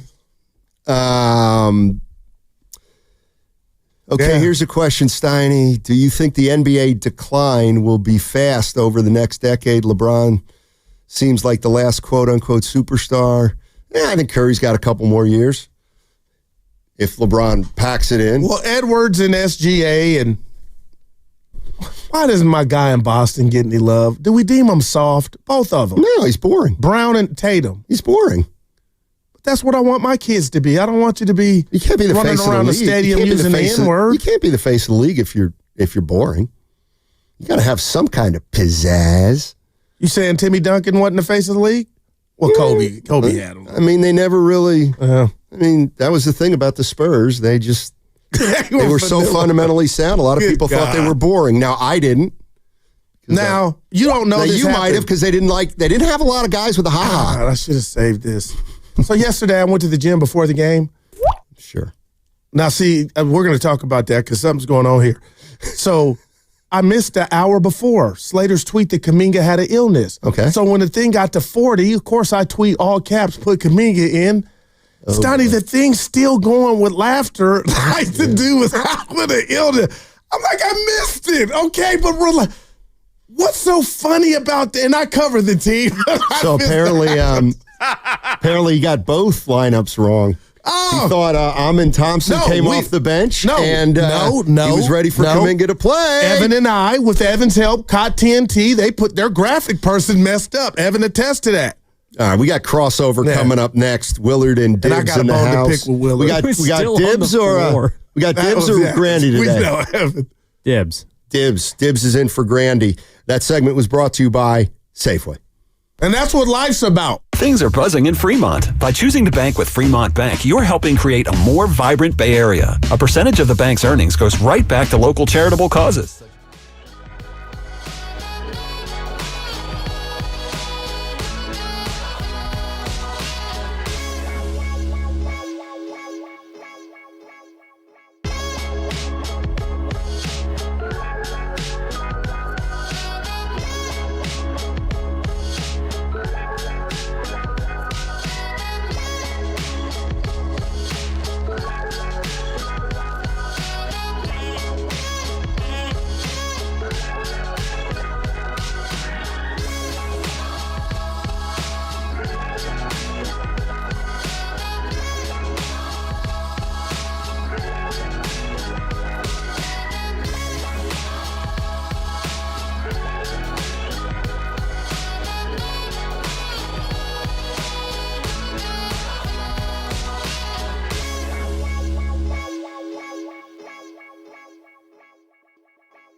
not a man unless you take a cowboy boot to the crotch. That's a weird assumption. This is Tim Roy, and you're listening to Steiny and Guru on 95.7 The Game. All right, the crossover is brought to you by Abundant Life Weight Loss. They know the secret to losing up to 1 pound of fat every day.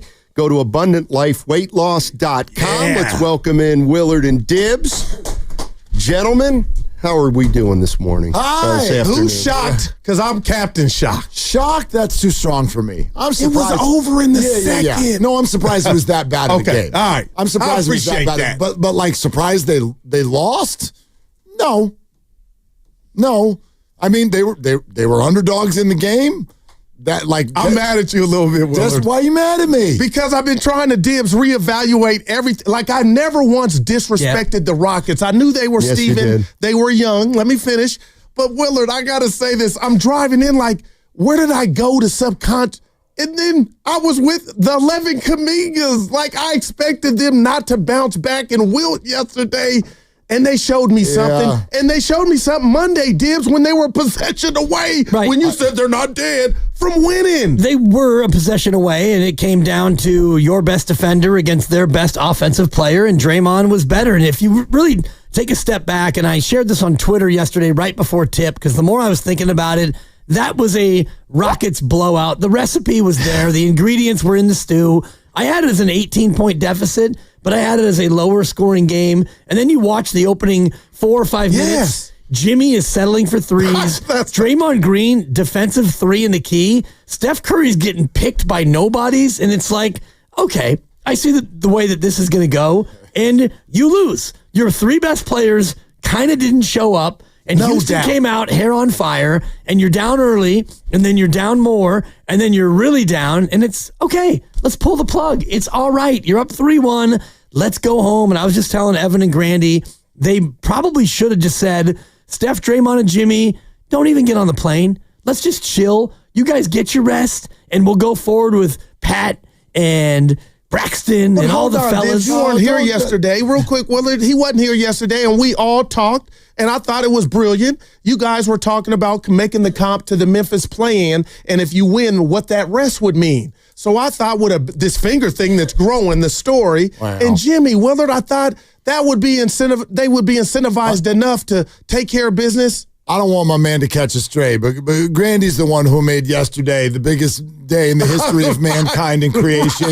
I didn't feel that way. And I admitted that I didn't feel that way. Like, I overplayed it by being like, dude, I'm watching this game in flip-flops. I'm not even going to have shoes. Who cares if they win or not? I was kidding, but no, I did not think. Okay, I had it wrong. I did not think that the whole thing came down to yesterday. I still think if they win tomorrow night, 2 days of rest is plenty for adult basketball players to handle their business. This is the way the playoffs go.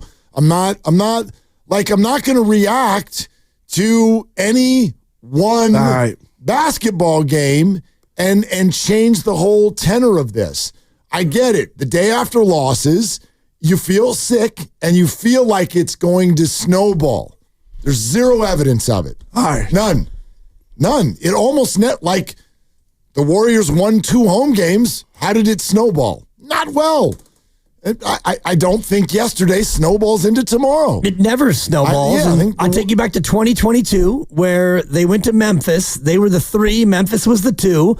They stole game 1, and then they lost game 2. They came home. They held serve. And then you went to Memphis, and you lost by 39. 1,000 points. Right. Yeah. And then you came home in game 6, and you pulled your stuff up by the bootstraps, and then you locked in Dub Nation, and you knocked Memphis out. Sonny's rubbing off on me. Curry was 34. No hand issue. Butler didn't have this pelvic contusion. That's all. I'm not worried. I feel like they can handle it. But, Will, if somehow we get to a game 7, then it's like, man. No, that's not a good setup. All right. That's not, but I don't think that last night means anything for game 7 either. Now you're 22 years old and it's game 7. That's a lot of weight. That would look different. But I don't think it's going to end up there. It's probable that the Warriors will win this thing tomorrow night. But no, I'm like, the way our timing worked, like we did Warriors Live up until, and then there was a problem on the Bay Bridge last Oh, night. I saw that, boy. They were down by 25 before I could get to a TV. Come on, man. And that's what was disappointing. Like, they couldn't even. But I actually, don't make that all about the Warriors. The Rockets played really well. And that's my biggest takeaway this series. They played really well. Give them that. They did, those young Bucks went out there and did what they were supposed to do last night. Right. Good for them. And if you want to talk odds, and I'm looking at FanDuel right now, the Warriors to win the series are minus 500. Wow. So you still got to lay 500 to win 100. Man. They're up 3-2 with Game 6 at home. Now, if they happen to stumble in Game 6, I do think that they'll still be favored to win the series. Interesting. But it won't be minus 500. Remind me, minus 500 is more of a favorite than they were to start the series. Yes, sir. I think it was minus 175. And it's also more than it was when they were up 3-1. It's hard to do this when you're a fan because we get so emotional. Don't forget, you'd way rather be the Warriors right now than the Rockets. Stoney said that, no doubt. The Rockets do not have anything by the you-know-whats right now. Nothing. But a road game tomorrow. Yeah, and they're big underdogs in it. And guess what? All of the officiating energy that goes one way, it comes right back the other way. They worked the refs perfectly last night after the game. They said all they needed to say. And now we're all talking, the whole world's talking about slapping at Steph's hand. Out of nowhere. Perfect. Man. Yeah. Perfect. It's been there the whole time, but they're only talking about it now because they want to get the refs' attention on that tomorrow night. I mean, the Houston Rockets were a 2 seed in a conference that we all think is pretty darn good. They won 52 games. They have home court, or they had home court going into the playoffs. And the Warriors are a 7 seed, and they're up 3-2, and they're coming home. If you would have said that before this series, I think everybody takes it. Don't you? Yes. Yes. Well, even if you would go back to the beginning of the year and you said, all right, Warriors, you're going to be a 7 seed and you're going to face the 2 seed in the first round. We don't know who that is, but you'll be up 3-2 with Game 6 at home. They would have taken that against LA, Minnesota, OKC, every single team. They would have taken it, I right? think I'd say this even further. I will take being up 3-2 in any series ever, always. Yeah, I don't. Period. I mean, I'll take that. I think from day one to the last game of the regular season, when they got off to a 12-3 start, they struggled. They got Butler. They turned it around. We got excited. I'm with Willard. At any point in the season, I would have said, I'll take it. We're going to finish as 7, but we're going to be up 3-2 in the first round. I'll take it.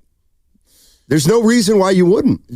Especially because at 7, you don't have home court. Right. And that's indicating that you've already won a game on their home court. I want to throw this in.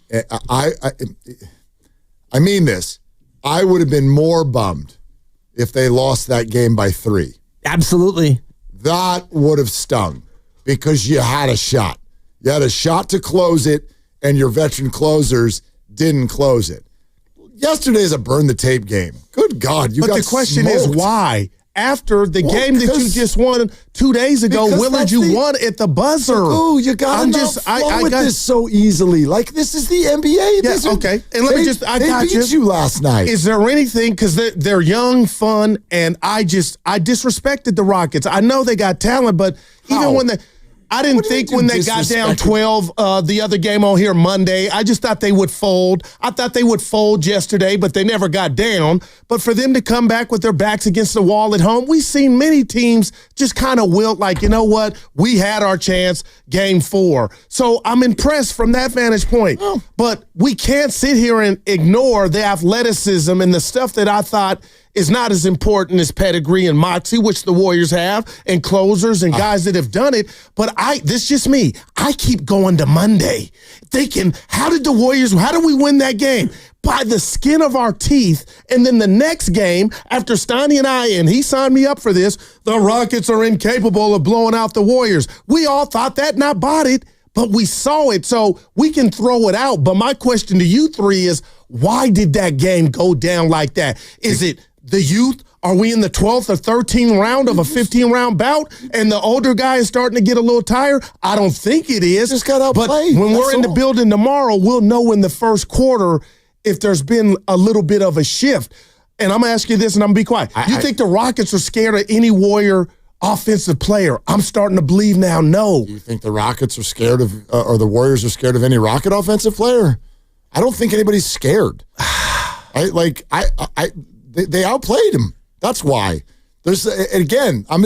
Nothing that happened last night is in the building tomorrow, and I disagree with you. We're not going to. Well, the Rockets are in there. We're not going to know crap after the first quarter. We're not going to know crap after the first quarter tomorrow night, because every time we think we know something, the Warriors kick the living face off of the Rockets in the first and the third quarter on Monday night. And how'd that work out? Half of us think the Rockets outplayed them in the game. So, I don't think you disrespect. Don't do that to yourself. You didn't disrespect anybody. You made a pick. The Warriors are in the lead. They have actually been, I think, more than the Rockets. They've been the better team in this series. And Stotty, do you buy that? The Rockets kicked their butts last night. The Warriors have been the better team in the series? It's close. I think it's an evenly matched series.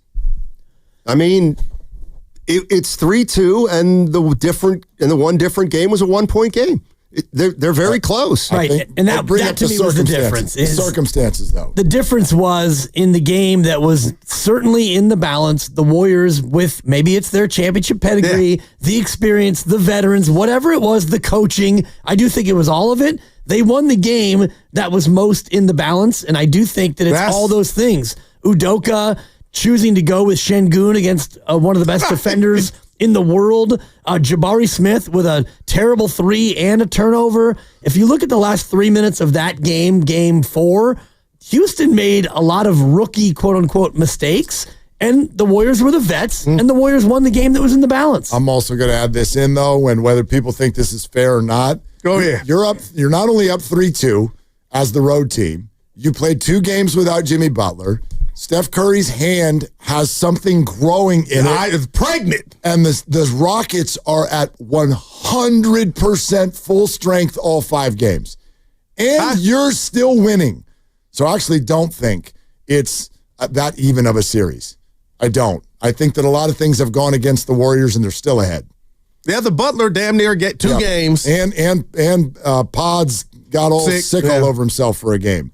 So there's like the circumstances have tilted at times in the Rockets' favor, and they've not taken advantage. And the circumstance of the game last night was the Rockets shot 69% from the floor in the first half. They were incredible. 69% from the floor. And they shot 60 from 3 and 85 from the foul line, which is way out of character. So Houston was on such a heater, 76 points. You're up 27 at the break, and it's night-night. So Houston did what they did. They were phenomenal. The Warriors were flat. Just kind of going through the motion. A little bit in that first quarter where the Warriors are up 8-5, and then they go 3.5 minutes without a point, and Houston goes on a 15-0 run over that same period, and now you're down a dozen. It was over at that point. Man. You're listening to 95.7 The Game, KGMZ FM and HD1 San Francisco, always live on the free Odyssey app. Now broadcasting from the Laughing Monk Studios, Laughing Monk, righteously brewed in San Francisco. What did you think about the effort of the second team? That was fun. Gutsy. What was the lowest they cut it to? Was it 11 or 13? 13. Yeah. My guy 0 for 7, Jack, couldn't. He looked like me at knockout dips trying to put it back in. He needs a mic and drill. What was that? He did a mic and drill, and he looked exactly like the 7-year-olds who try it. He did a mic and drill. I said the ball just does not want to go in to cut it to 11. He's like, I'm going to use my left hand. I'm going to try my right hand. Nope, still don't have anything. Pat Spencer could play on my team anytime. I've always liked him, Stotty. You got to back me up. Dude, he just got something. He remind me of you and Danny Ainge. Yeah, and I love it, and I love the feistiness, but, and this is my thing, if you're going to use the headbutt as a technique, then you use the headbutt. You go ahead and crack that man right across the nose, and let's see Şengün bleed a little bit instead of the little. My 2-year-old daughter calls it. She calls it a nosy nuzzle. When you like nosy nuzzle, and she's 2.5, and it's like, oh, it's so cute. And that's kind of what Pat Spencer did. It was a nosy nuzzle. Kind of like Halliburton's dad and Giannis. Right. Like, if Halliburton's dad is going to come out here, come with some heat. Don't come with your energy. He had a towel. Now he's saying he didn't say anything. You know, he didn't use BS. He didn't say anything. Pops, you were sipping. Showing a towel to be honest. Now, can I throw this at you guys, though? I'd love to hear your response to this. I thought the Rockets made a huge mistake getting sucked into that last night. I thought that was tremendous. I thought Şengün was going to be making himself unavailable. You are a 7-foot all-star. Yeah, no. And you're tangling with Patrick Spencer. Have some self-respect. And I thought he did the headbutt first. And you got the Warriors' attention now. You went and got their attention. That was super dumb. I'm sorry. You got sucked in up against the 13th and 14th man on the bench who have absolutely no effect in this series whatsoever.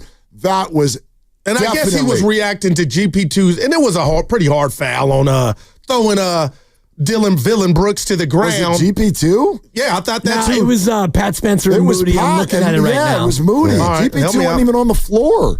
Like, that was that. You can't. But he was protecting this guy that had just got thrown to the floor. Pat All right, Spencer. Dude, don't disrespect Pat Spencer. Wait a minute. I'm not here for Pat Spencer slander. Flip it around. Yeah, exactly. Draymond Green gets into a nuzzy-nuzz match with Bob. Yeah. Who the 13th man on the Rockets. How you feeling? Oh, we'd be livid. That's embarrassing. Yeah. That is embarrassing. It wouldn't happen. I know he's 22, but Şengün, you should be ashamed of yourself. Yeah, I didn't look at it like that. That's a mistake. You got the Warriors' attention last night. We got Pat Spencer's attention. No, the bench was activated by that. They were into it.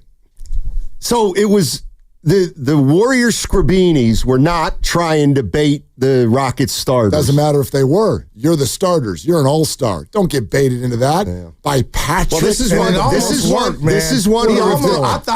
one where if the shoe were on the other foot, and Curry's got to be out there to put away a game. That's what I'm saying. And here comes Cam Whitmore and Jock Londale. Yeah. Like, the Warrior fans would be like, look at these goons trying to start something with our starters. What did I just said? The comp is if Draymond Green went after Cam Whitmore, that'd be embarrassing for Draymond. No, but I look at it the other way. It was Cam Whitmore going after Draymond. That's fine. Yeah, well, I mean. You got to be above that, dude. I don't You're know. an all-star. Yeah, You're going after a lacrosse I had player. the thought of Because is he the going to get Scribini suspended? comes at, like the Scribini's trying to hurt him. First of all, this whole thing started because of something that in this series is pretty innocuous. That foul on Dylan Brooks in this series, that is no big deal. And you're going to get all up in arms about that in a game where you're up by 30 points and Dylan the villain had to fall down, which is literally something he does on every play. You can't get sucked into that.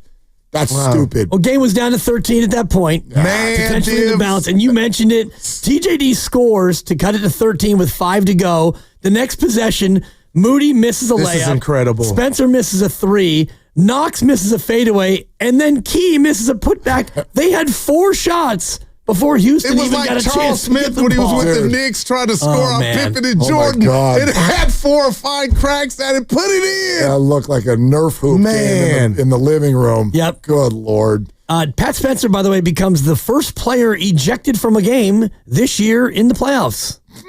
So there you go. Wow, who had that? Bring that to the barn later. Plus $1 million. And I would say, is that a good look? It doesn't matter. Right, that's what I mean. It doesn't matter. Well, I mean, it does. I mean, if you're all I'm saying is, if you're not a Warrior fan, you look at that and say they put this goon in there to try to start something with a player who's better on the other team. But you in know the that hole, wasn't in the the case. hole. What do you mean? He waved the white flag. That's why Spencer No, was but that's the point. But Steiny- So Spencer's got to go up against Şengün. You damn right he would have loved to get into a little scuffle with him. But you're making it about Şengün, and that's not where it started. Do you believe that what happened to Dylan Brooks was worthy of everybody getting chest to chest? I mean, there's been a lot of plays like that this series. I mean, I'm sorry. If you're the Rockets starters and you're playing Pat, come on. Be the 2 seed and freaking do your thing. You got fouled. It wasn't even that hard of a foul.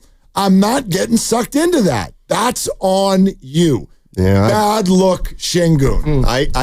I can see why a star player would take offense to a guy who nobody's heard of trying to be all physical and aggressive and trying to bait.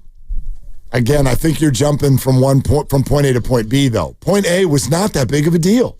It was just a foul, and Dillon Brooks fell down.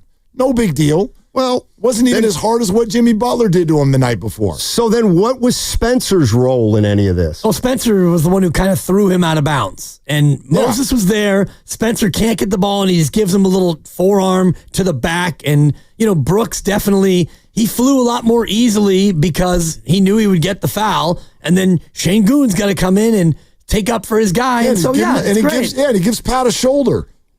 Shoulders are fine. Yeah, 7-foot all-star gives shoulder to Pat from the stands. Come on. That's enough of the disrespect on Pat Spencer. What are we doing? 11 points. What are we doing? He was instrumental in the comeback. What are we doing? Problem with Spencer is he still thinks he's playing lacrosse with a helmet. Well, that's the problem. No, and TJD, he got his. I ain't playing. Let me push anybody, Dill. I'm out your own tape. You can't get. I'm sorry. You can't get That's what sucked into that was to me. I'd say the same thing if the shoe was on the other foot. In real time, Willard, I go, if Şengün gets. I was thinking down the road, you fell for the bait against their non-starters. Like, why are you doing this? Because maybe he thought Spencer's trying to hurt somebody. Or maybe they're thinking Spencer is trying to provoke a fight because we know sometimes how things go. And if you trade Spencer Robert Ory and Steve Nash. Spencer for Şengün, but game 6? Don't you think that's an overreaction? Because again, I'm not saying it isn't. But it wasn't Spencer versus Şengün. Dillon Brooks got fouled. Şengün ran over, took exception, and gave him a shove. Yeah. Gave him a shoulder. Little Patrick. He gave him a shoulder. Well, first of all, he's about 6'6". He's pretty strong. He's 5'2" next to Şengün. Wow. And of course, Pat can stand up for himself. He's a phenomenal athlete. I know the whole story, but that's not my point. In the scheme of what we're talking about here, he's a nobody. Yep, and that's why players who are important in this series on the other team might tend to look at that and say, get out of here, man. You 14th man. It was just a foul. We know what you're trying to do. It was just we a know foul. what you're trying to do. It might have been. It wasn't anything compared to what Dillon's been doing for the last 5 games, going after Steph's thumb. Dillon is an important player, and Steph's an important player. Spencer's not an important player. Dillon admitted to a microphone last night that he's a dirty player. Oh, please. Whoa. Is that what he said? He said, I'm a dirty player? He said, absolutely. If I had an injured ankle, I would expect that I would go after it on purpose. What did the Timberwolves do to Luka last night? They knew he had a bad back, and they went at him every... That's a terrible take. They did not. That foul that wrenched his back was DiVincenzo hit him on the shoulder from behind. He didn't go after his back. My point is, when he got a back injury, and he played the second half with a back injury, the Minnesota Timberwolves went at Luka every single time on defense because they knew he wasn't 100%. Oh, no, that's different. That's not what I'm saying. Dillon Brooks is saying, if I had an ankle, I'd try to drive around the guy. That's not what he's saying. He's saying if I had an ankle, I'd go after the ankle. He said it. Yes, the question was about going after Steph's thumb, not going after the weak gazelle in the group. Like I'd attack it. No, like I'd attack physically, Jalen Rose style. Okay, do you think Dillon Brooks tried to hurt Steph Curry last night? And all the other games, too. We'll have to agree to disagree there. That's all. I mean, Draymond said he thinks it's obvious. Okay, well, then it's take it to the gospel. Well, like Draymond. And then you asked from the horse's mouth, and he didn't deny it. He said, that's what I would do. Of course. They asked, were you trying to go after Steph's thumb? That's what I would do if I were hurt. When I heard him say it, and I heard the quote, my thought was, he was saying, if I'm playing against a guy with a bad ankle, I'm going to go at him. No. Well, play it here. Grandy's got it. No, I've been playing the game. Shoot. If you're going to come play the game injured or whenever you got, it's all about the game. You know, if I had an injured ankle, I would attack that ankle every single time. I would not attack the player. How do you attack an ankle? I don't know. He's the one who brought up the body part. He meant attack the ankle. I looked at it as attack the ankle by going by it. Vehemently disagree with you. I mean, my God. He said it. He used the body part. He did not say we would attack the player by trying to score on him because he's weakened. He said I'd go after the ankle. I would try to hurt the player.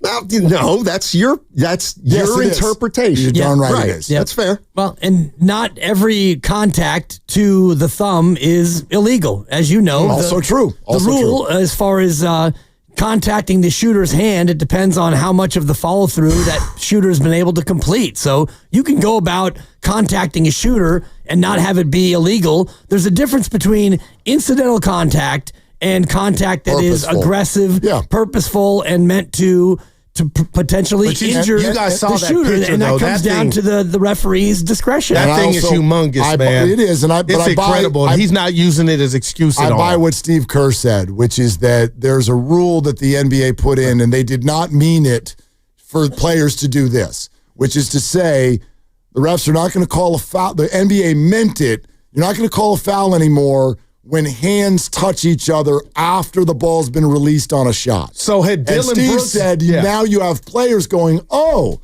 that means I can purposefully whack your hand after you've released the ball. That's not what they meant for it to be. Right. And he's right. They'll probably change the rule next year. And had Dylan Brooks not had his hand on the midsection area, Butler shooting that three and hit the hand, no foul. Wow. Yeah. What time you got Steve Kerr today? 5 o'clock. 5 o'clock. He's always, you never could tell if they won or lost. You guys will do a good job. He'll be fine. He'll be fine. Yeah, of course. Yeah. Of course. Yeah, Steve. All right, well, bring it home, guys. Steve Kerr at 5 o'clock. And tomorrow night, don't forget, 6 o'clock tip-off at Chase Center. It's not the 7 o'clock normal Friday start. 6 o'clock, so get there early. Game 6, tomorrow at Chase. Don't go anywhere.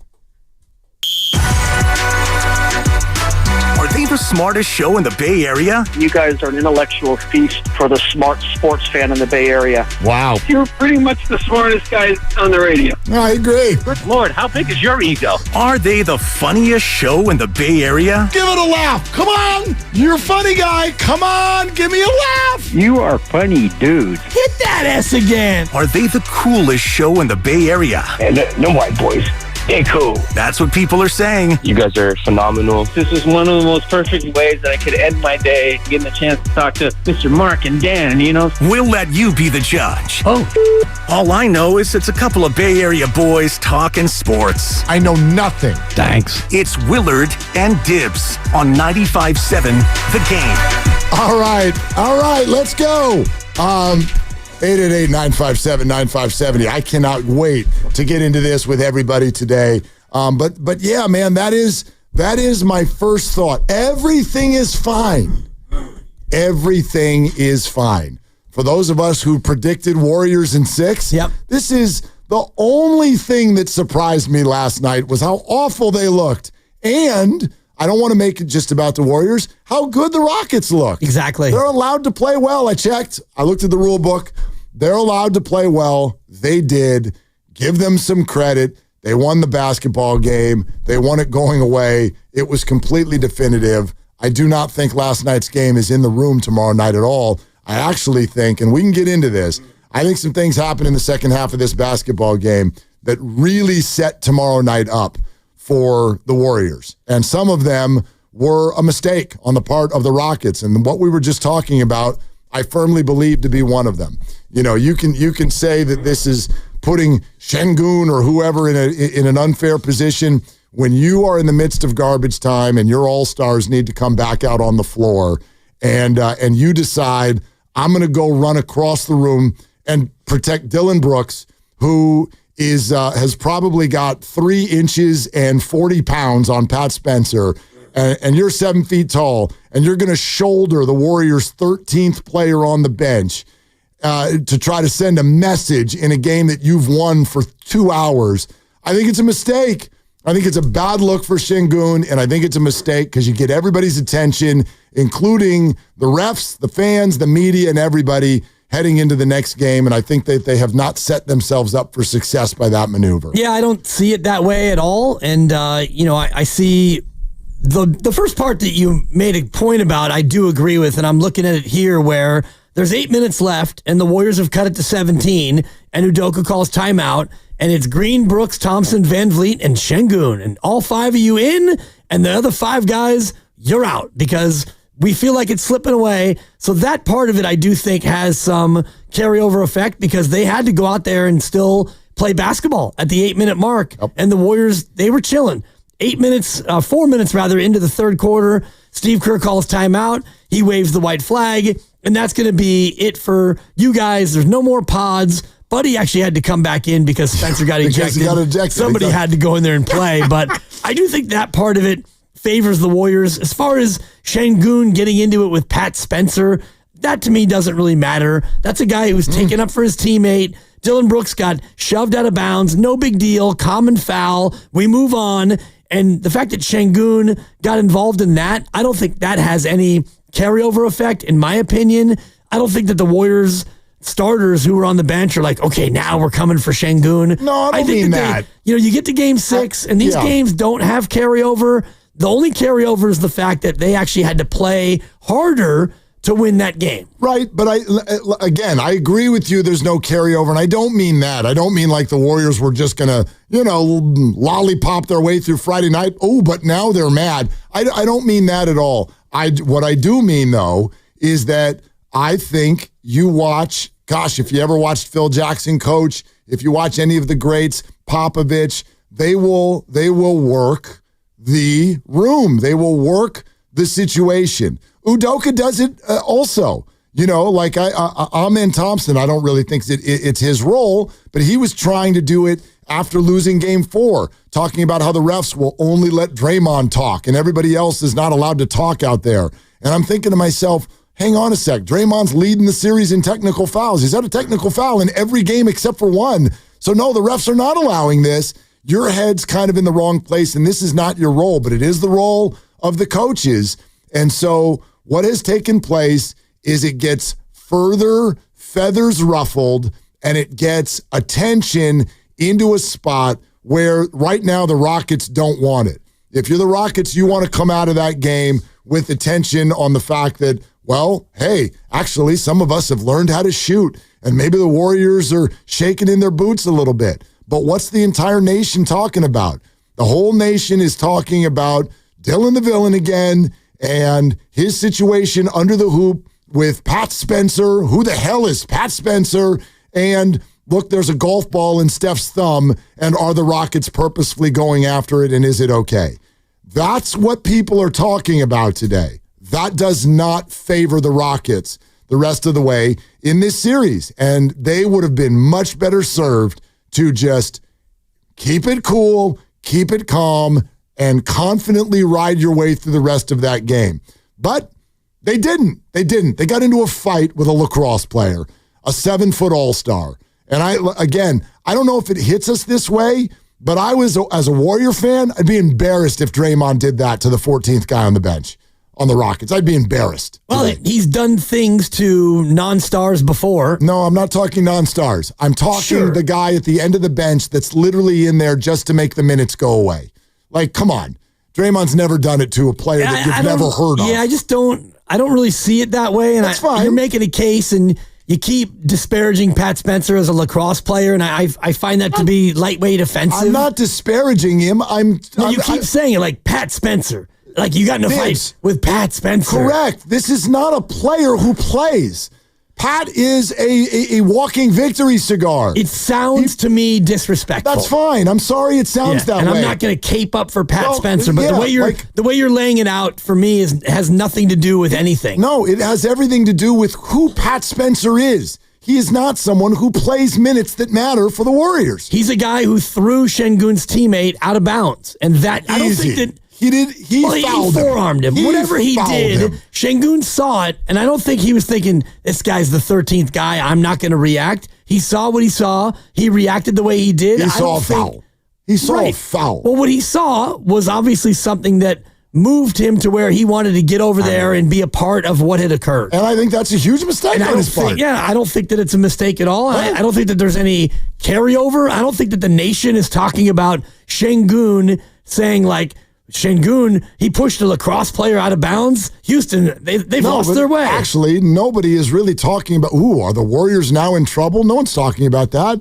The national discussion today is about Steph's thumb. Are the Rockets purposefully trying to go after it? Is Dillon Brooks completely out of line? And this thing got chippy in the fourth quarter with a bunch of players on there who no one usually watches play basketball. Well, that's what people are talking about today.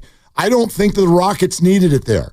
I don't think that is to their advantage. Does it matter to a Warrior fan? I don't know. That's up to you. But I'm going to say this both ways. If Draymond did that to the Rockets' 14th player, I would be embarrassed for him. I'd be embarrassed as a Warriors fan.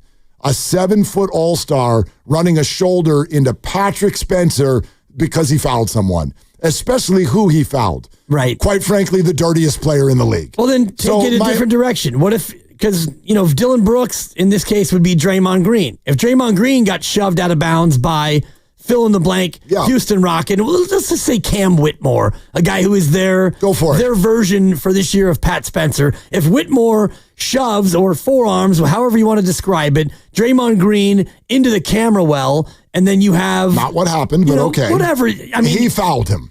Okay. End of story. It's not even worth having this discussion because we see it different ways. You see this as an unethical foul? No, it was a hard foul. Okay. It was a push in the back, and Dillon Brooks flew. Whether or not he flung himself or Pat Spencer imparted the force that caused him, whatever, it's not even important. The only thing that matters for this discussion is the teammate. In this case, it would be probably Jimmy Butler or Steph Curry to run over and get involved with Cam Whitmore. Yeah, for me, it would be an unnecessary and an unfortunate situation. I'd be embarrassed for the Warriors if but they I don't did that. think that it's. I don't think that it's a big deal or a small deal. You don't have to. I don't think it's a deal at all. Yeah, you don't have to. But I'd be embarrassed for the Warriors if they did that. Like I again, to me, this is something that veterans wouldn't do. Like this all happened in my mind because they're 22. Because you're 22. Like Şengün, by the way, if you wanted to kind of take the conversation in a different direction, I don't know if you've noticed this. There are a lot of Warrior fans who have, in this series, become more bothered by him than they are by Dillon Brooks, which is one hell of a horse race. My God, if you become more hated than Dillon Brooks, and it is. It's probably just because of the way he kind of flops around. Right, and his arms are always in the air. Sometimes it's because the ball's in his hands. Other times, it's because it seems like his arms are in the air on every single play. And I'm not going to be one of these fans who's like, the Rockets complain and the Warriors don't. Brandon Podziemski's hands are up in the air. Yep, the head goes back a lot. Absolutely. So again, this is done by everybody. At the same time, though, if you're a veteran all-star, I think there's a way to go about doing this that puts you in your best position to succeed and kind of steps into who you are. Like, be an all-star. I'm not going to let Patrick Spencer fouling somebody, the dirtiest player in the league, get under my skin. And in fact, make it not about that play. If I'm Şengün, we've criticized Luka for this. For sure we've criticized. And I saw it last night. Luka Doncic. I don't know how many. Did you watch the end of the Laker game last night? Okay. They were in a desperate moment. Desperate moment. And that dude drove by someone, got clear, blew the layup, and then sat there and talked to the ref while the T-Wolves, with a 4-point lead, took it the other way and put a dagger in the Lakers' season. I'm sorry, Luka, you need to grow up. Yeah, that's an uphill battle. You need to grow up, and so does Alperen Şengün. Yeah. He does. Well, it's interesting because I go back to last year where Clay got into it with the T-Wolves guy, McDaniels, and Draymond didn't get in there and try to break it up, but he went right for Rudy Gobert and put him into a chokehold. Yeah. So you talk about all-stars, making choices in the moment. But that's Rudy Gobert. Right, and but Rudy Gobert was not doing anything to Clay. He just went straight to Gobert and got him in a chokehold. And Gobert is like, I'm not going to defend a chokehold. Yeah. But obviously, these were the high-level starters, and there was something going on. Right, There's something but going he's on an between- all-star, and you know, Draymond's an all-star, and he got right in there, and instead of trying to protect his guy, he went right to the opposition. And Draymond is Draymond, and we've all had thousands of conversations about his appropriateness. And we don't at know times. Shengun yet But to that level. My point is not to say that if you're an all-star, you're not allowed to get physical with someone else. But if Draymond Green, McDaniels, and Klay Thompson go at it, and Draymond runs over to the Minnesota bench and grabs Tim, the guy who sits in the second row, I'm going to be embarrassed for him. I'm going to be completely embarrassed for him. So that's all I'm saying. I think Shengun really was out of line. Whether or not he got headbutted or not, this all happened before that. And so this isn't to absolve anybody else, whether it's TJD or Pat Spencer or anyone else. I thought that was an embarrassing look for the Houston Rockets to be in that melee up 1,000 points at the end of a game. So if it was Jimmy Butler who did that to Dylan now Brooks, we're talking something different. then now you can do that. Now we're having a different conversation. Yes, Right. But absolutely. because it's Pat Spencer, Yes. Shengun's not supposed to take up for his teammate. My God, somebody who is a foot smaller than you, who didn't actually foul them that hard. Right. 100%. I'm fascinated by this take. Yeah, we're that's why I have it. We're sponsored by Life Source Water Systems. 888-957-9570. That is the number. We'll take your phone calls all afternoon on all aspects of what happened to the Warriors last night. Steve Kerr at 5, Willard and Dibbs. Are you sick of drying, chlorinated water in your home? At Life Source, we believe your health.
Spencer, corner three, up, no good. And the rebound to Knox on the offensive end. He turns a fadeaway over Thompson, bounces up, no good. Rebound deflected, Key gets it, layup, he missed it. He smoked the layup, and now Brooks is fouled in the backcourt, and Brooks gets up like somebody threw him down. And now Jackson Davis and Şengün. Jackson Davis just shoved Şengün. Şengün was mouthing off to Jackson Davis. Dub Nation, it's the voice of the Warriors, Tim Roy. Catch the head coach of the Warriors, Steve Kerr, with Willard and Dibbs every week right here on 95.7 The Game. I love Tim Roy so much. I love that call. It's a great call. You hear what he said? Brooks gets up as if he was thrown under the hoop. Not Brooks was thrown underneath the hoop. He gets up as if he was thrown underneath the hoop. Histrionics. Y'all got involved. Basically, and I know you're going to get all mad because it sounds disrespectful, but I think we all know the pecking order with the Warriors. And so the fifth graders got into a fight with the kindergartners. Okay, if that's no big deal, it's no big deal. Yeah. I thought it was a stupid look on the part of the fifth graders. And, I mean, we can use semantics to describe exactly what happened to Dylan Brooks, and to throw somebody implies to me that you have two-handed control and you lift them up and you actually throw them. What this is, and like I'm looking pool at with a kid. I'm looking at exactly. I'm looking at the 3-minute version of the. It wasn't even a fracas. It wasn't a fight. It was a tussle. It was a little bit of a tussle. And does anybody use that word other than sports? I wonder. Back in the Rise Guys days, we would do a thing called a text tussle. There's also bug tussle, as we know. Thank you. Which probably did not get used again last night. Well, probably because hopefully that was our last chance. Yeah, anyway, exactly. Go ahead. A tussle, and we used to do a text tussle where there'd be a debate on the show, and then the first 10 texters would determine who won the argument. This was nothing more than a tussle, and Pat Spencer didn't throw him out of bounds. No. He clearly pushes him either one or two hands in the back, and yeah, it's a common foul. Wow. And you know what?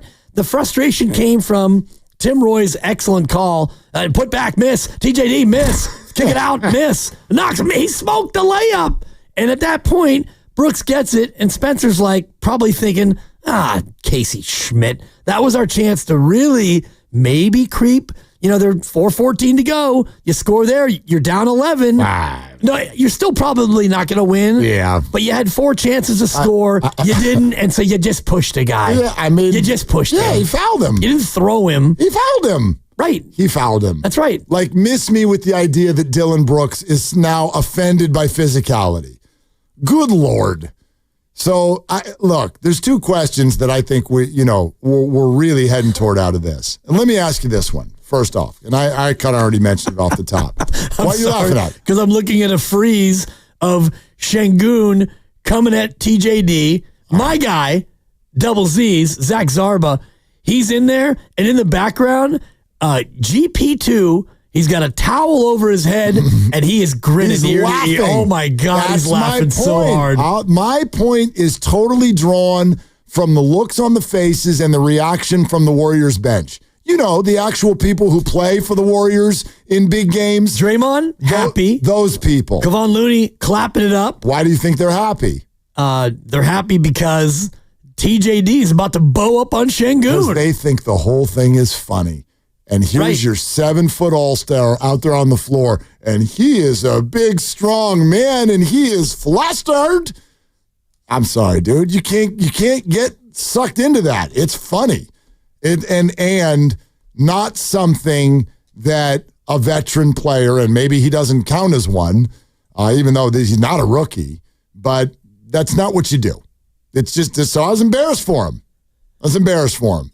Alperen Şengün, 7 feet tall, forearm shiver shoulder to Patrick from the bench.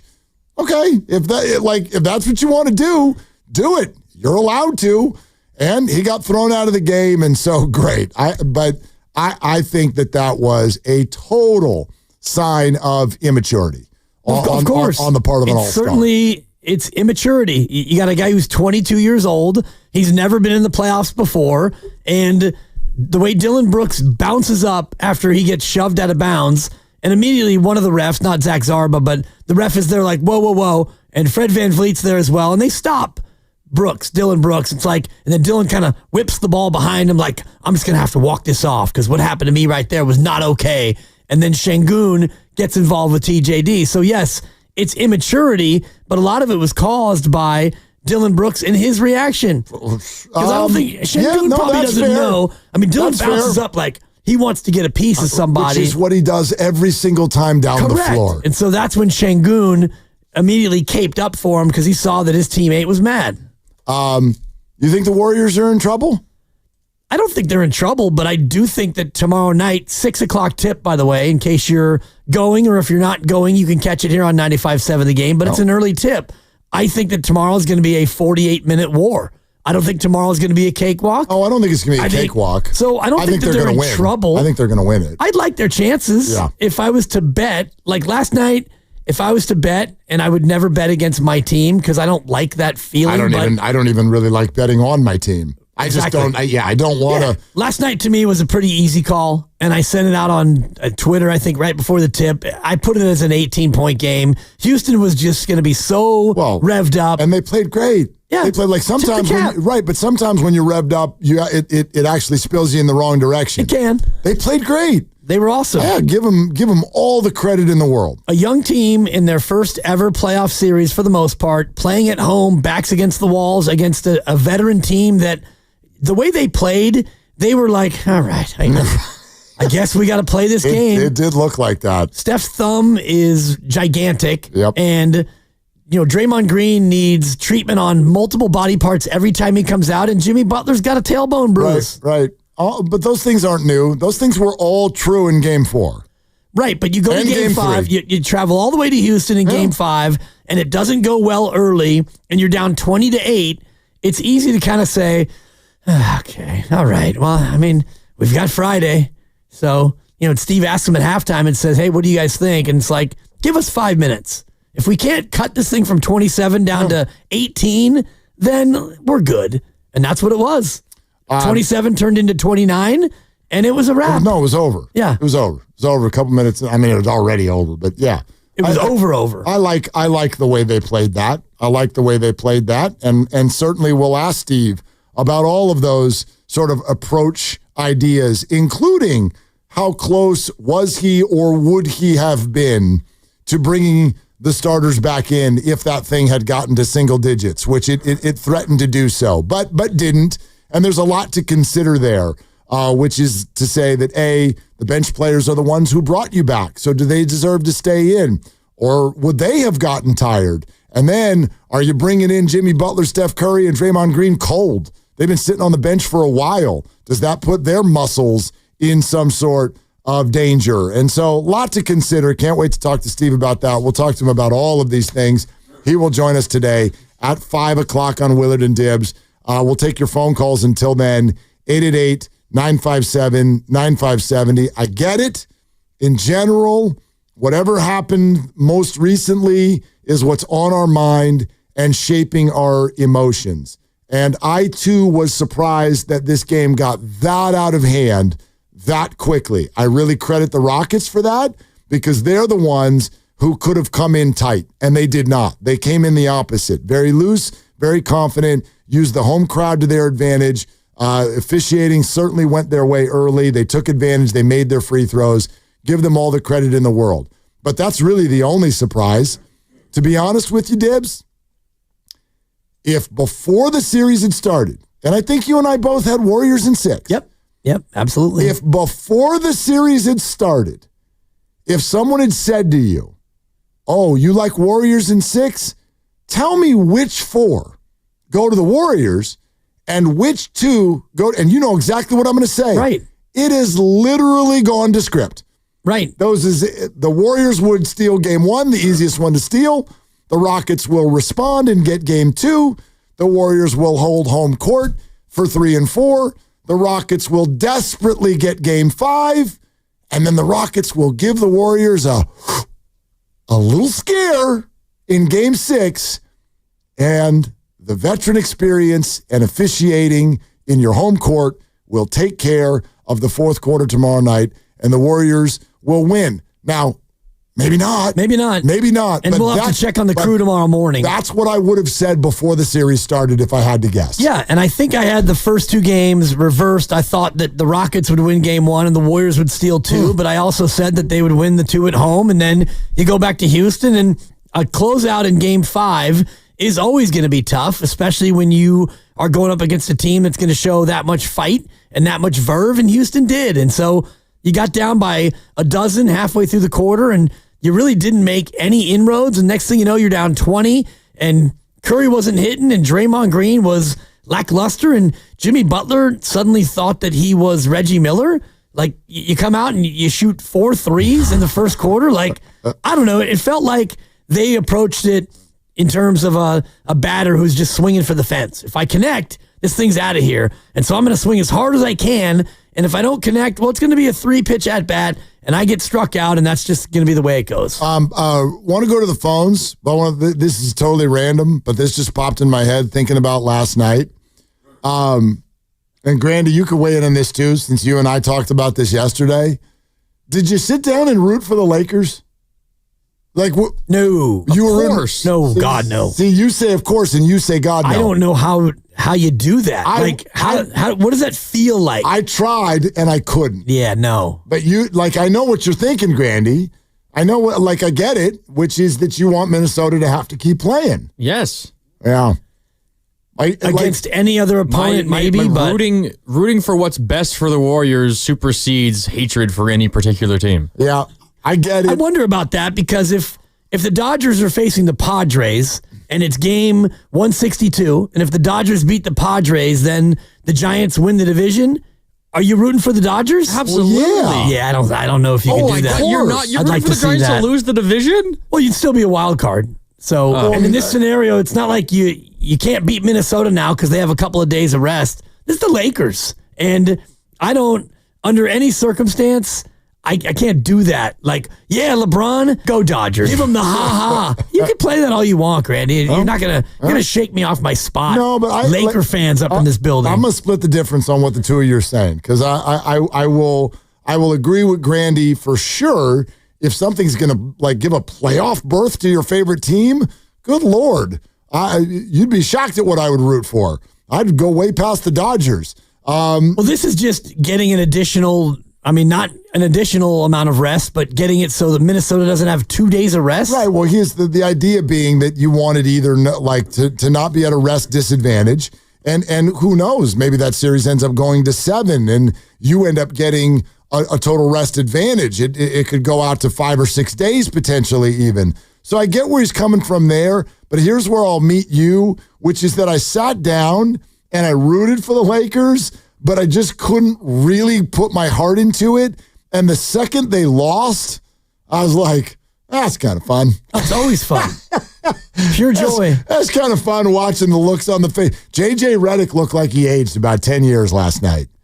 Ooh, that was a bad series for him. He's not a real head coach. I'm not going to take that from him, but I'm going to take that from him. He got exposed in this series. He's a fraud. He's a fraud. He's never coached, and he got the job because he had a neat little podcast, and the superstar said, yeah, here's a guy who I can probably control and will do what I say, and we're going to draft my kid, and everything's going to be awesome. And, yeah, nice regular season, and you got Luka Doncic, and you still couldn't beat Minnesota. He's a fraud. He won 50 games. Go ahead and tweet that, Lucas. Yeah, no, he won 50 games. I think he is or is in the process of becoming a good coach. If these 22-year-old Rockets are allowed some space to grow into playoff form, then so is J.J. Redick. I don't think he's a fraud or any of that. I do think, boy, did he get whipped by Finch in this series. Yeah. He got absolutely schooled. It's because he's not a coach. Well, he's never coached. And so you're never going to coach. And then your first job is going to be coaching the Lakers, and you're going to play your 5 best players for 24 minutes in the second half. That was a mistake. Last night, you react by trying to go really small, and we're going to show Minnesota that they can't match up with us. And turns out they can. And Minnesota took it to you. Did you see Gobert's numbers? Oh, my God. Did y'all catch Rudy Gobert's numbers last night? Like a zip code. Like 24, 22, and 17. Hold on. I got to look and see where it finished. Rudy Gobert last night had 27 points and 24 rebounds, 2 blocks, no turnovers. Yeah. Then we got to fight. Woo! Man. That 12 of 15 from the field. Good job, JJ. I mean, you really played him off the floor, didn't you? Randall and Gobert went for 50. They combined for 50 points in that game. Minnesota got, wait for it, Anthony Edwards to go 0 for 11 from 3-point range. Oh, yeah? And Minnesota still won on the road. Exactly. 3-point range for Minnesota. Guess the percentage. I'm looking at it. You're looking at it? 15%. 14.9%. Win. That's a win. And a road victory. Yeah. So wild. Anyway, let's go to the phones. People want to weigh in. We'd love to take your calls until Steve Kerr gets here in about 2 hours. Last night's game. Do you believe the Warriors, is this a sign of trouble, or take a breath? Same as Memphis a few years ago. Warriors will get tomorrow night. That's kind of where I lean. I'm not going to say tomorrow's going to be easy. It's not going to be easy. I think the game is set up for the Warriors to win it. George in Los Altos. Hey, George, thanks for calling. What's on your mind? Hey, guys. I also think that they're going to win tomorrow night, but just a couple of things, and maybe I read the stats wrong, but there's a silver lining to last night's game, in my opinion. If you take a look at the number of minutes played by Houston's players 1 through 6, they were on the floor for 160 minutes, whereas the Warriors 1 through 6 players were on the floor for 130. And yet the Warriors came out, they tied them in the third quarter, and they won the fourth quarter. But I think more importantly, it taught our bench guys, it gave them experience in the playoffs, and it really showed the vets that these guys have a lot of grit. So I'm really looking forward to tomorrow night. I'm not the least bit surprised that the Warriors fell down last night. I think it's just you got to expect it. You're up 3-1. You got 3 guys. Your best players are all in their mid to late 30s. So to me, it's not a big deal about what Steve did. So I'm looking forward to tomorrow night. And as far as the Rockets themselves are concerned, I'm sorry. These guys are just, 3 of them are just a bunch of punks. I can't give them any more than that. They need to grow up. We're going to need names, George. 3 Rockets are punks. Which 3? Thompson, Green, and Şengün are 3 snot-nosed punks. Punks. Amen Thompson's a punk?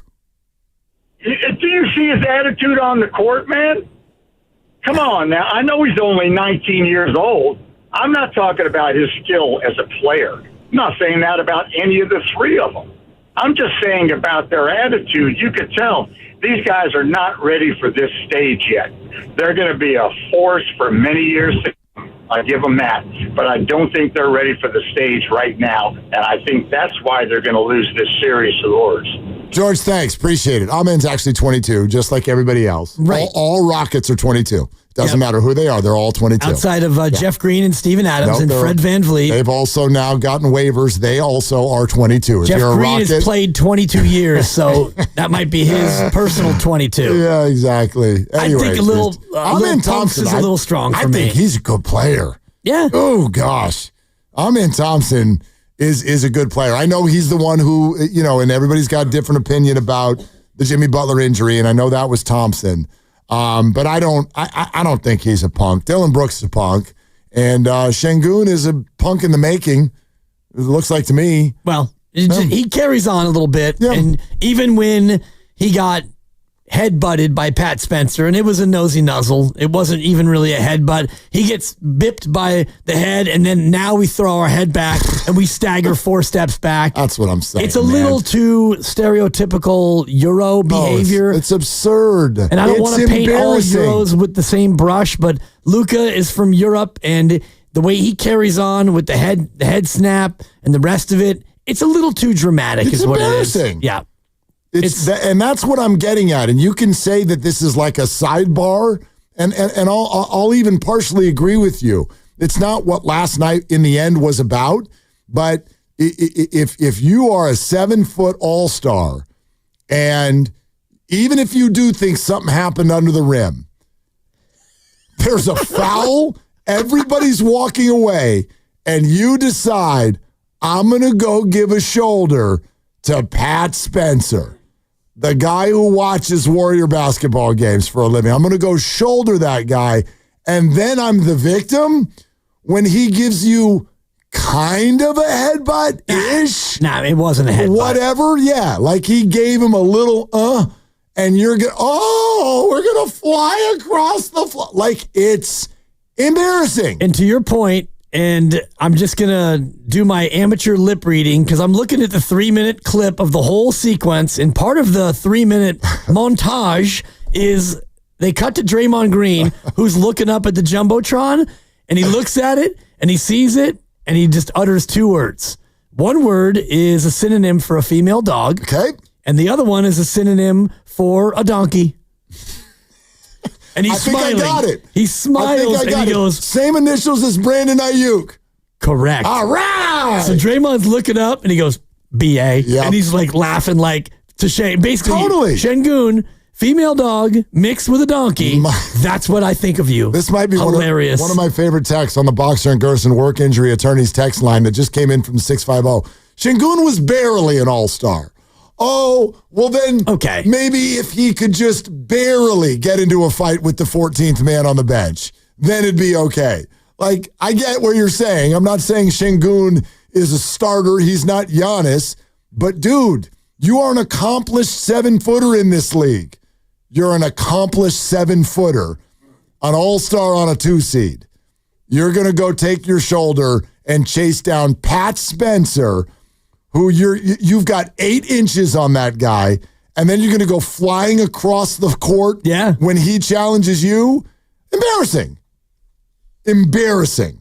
And he shouldn't have done it, because I do think, even if on the smallest of levels, it got the Warriors' attention, it probably galvanized the team a little bit. Well, I'm not saying that I think it's it entertained him. Yes. And from what I'm seeing of all the reactions from the Warriors, they thought that it was hilarious. It probably, if nothing else, it probably helped the flight home. Oh, for sure. Be a little bit less down. I wonder if they get on the flight and they realize, okay, we got to play these guys again. Somebody walks up to Pat Spencer with one of those giant WWE championship wrestling belts. For sure. And you just drape it on him and say, all right, Pat, you're the new champ. And just walk over to him and practice and bring him a chair. Here, hit somebody with this. Dude, totally. I don't know. They're probably getting a good laugh out of it. All right, a lot of people want to weigh in. We're coming to you. 888-957-9570 is the number. We're brought to you by Fremont Bank. Here for you, here for good. We are completely open for your phone calls on last night's game. Do you think it's a sign of trouble for the Warriors, or are you chilling? They're going to get game 6. You can also weigh in on the melee in the 4th, and we will definitely get to going after Steph's thumb, purposefully or not. We will get to that. 888-957-9570. Steve Kerr in 2 hours. It's Willard and Dibs.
Thompson on the logo.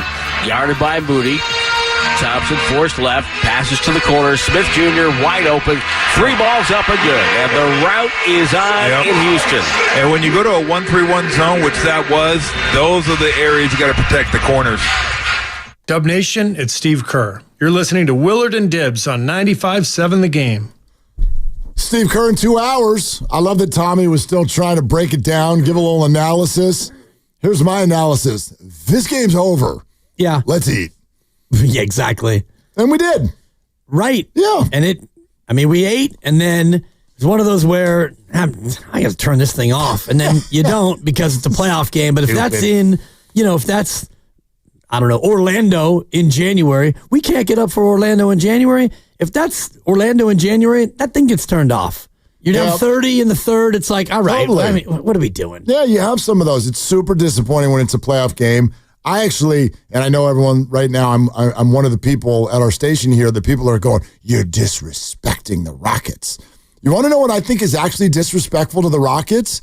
When people go, oh, the Warriors didn't get up for this one.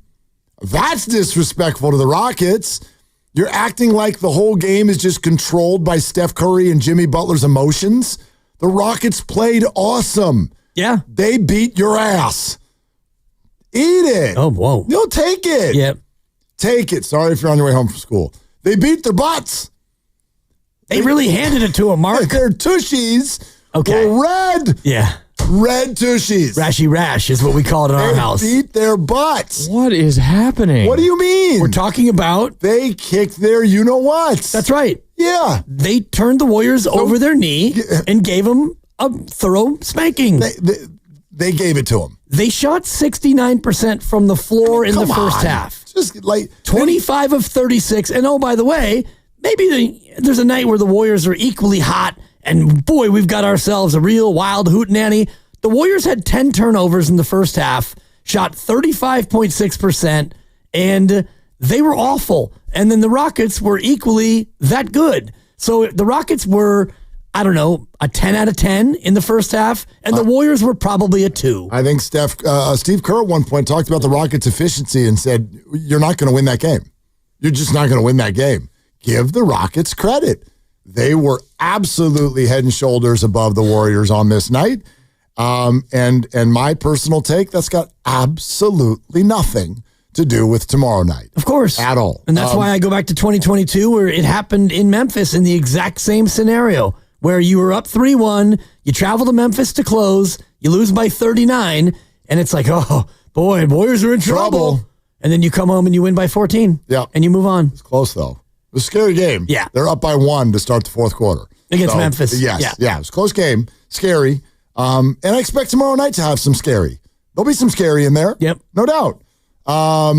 We're coming to you live from the Laughing Monk Studios. Laughing Monk, righteously brewed in San Francisco. So thrilled to have Laughing Monk along for the ride. They threw a great watch party last night in Sunnyvale. I hope a lot of you got to go down there and get your cheap beers, your $5 beers. And I hope you got there early. In fact, I would imagine $5 beers were probably the highlight of the night. Seriously. Went to a Warrior watch party last night. Give me about 10 of those babies by the halftime. Exactly. You know? Great. Let's drink. Let's drink. Yeah. 888-957-9570. We're taking your calls until Steve Kerr joins us in 2 hours. Tony in Oakland. Hi, Tony. Thanks for calling. Hey, what's up, fellas? How we doing? Yo. All right. So I don't think it was a big deal that we lost yesterday, and I actually don't mind the altercation sensation. So actually, what I have a problem with, thank you. What I have a problem with is Pat Spencer. Man, you know what you do? You keep your composure. You rally up the second unit, and you tell them, you know what, guys? Let's win this. Why not, man? A couple more shots go in. We can bring it down to single digits, and now we have their first unit on their heels. They don't know what's going on. Now imagine how much national coverage that would have got if our second unit wins us the series with the game that we thought we were going to lose. I mean, that would have been insane. People would have been talking about that. Like they probably would be. The national coverage would probably be, let's fire the coach of the Rockets because the second unit of the Warriors just beat them. All right, guys, have a good one. All right, thanks, Tony. I just don't think that was actually ever really in danger of happening. I'm not going to come after Pat Spencer for anything. It's Pat Spencer. Pat Spencer has shown that when he gets into basketball games, he's not scared. He's a great athlete. He goes after things. Is he refined as a basketball player? No. Does he do some good things out there? Absolutely. And he committed a foul, and then they got into one, and he got thrown out of the basketball game.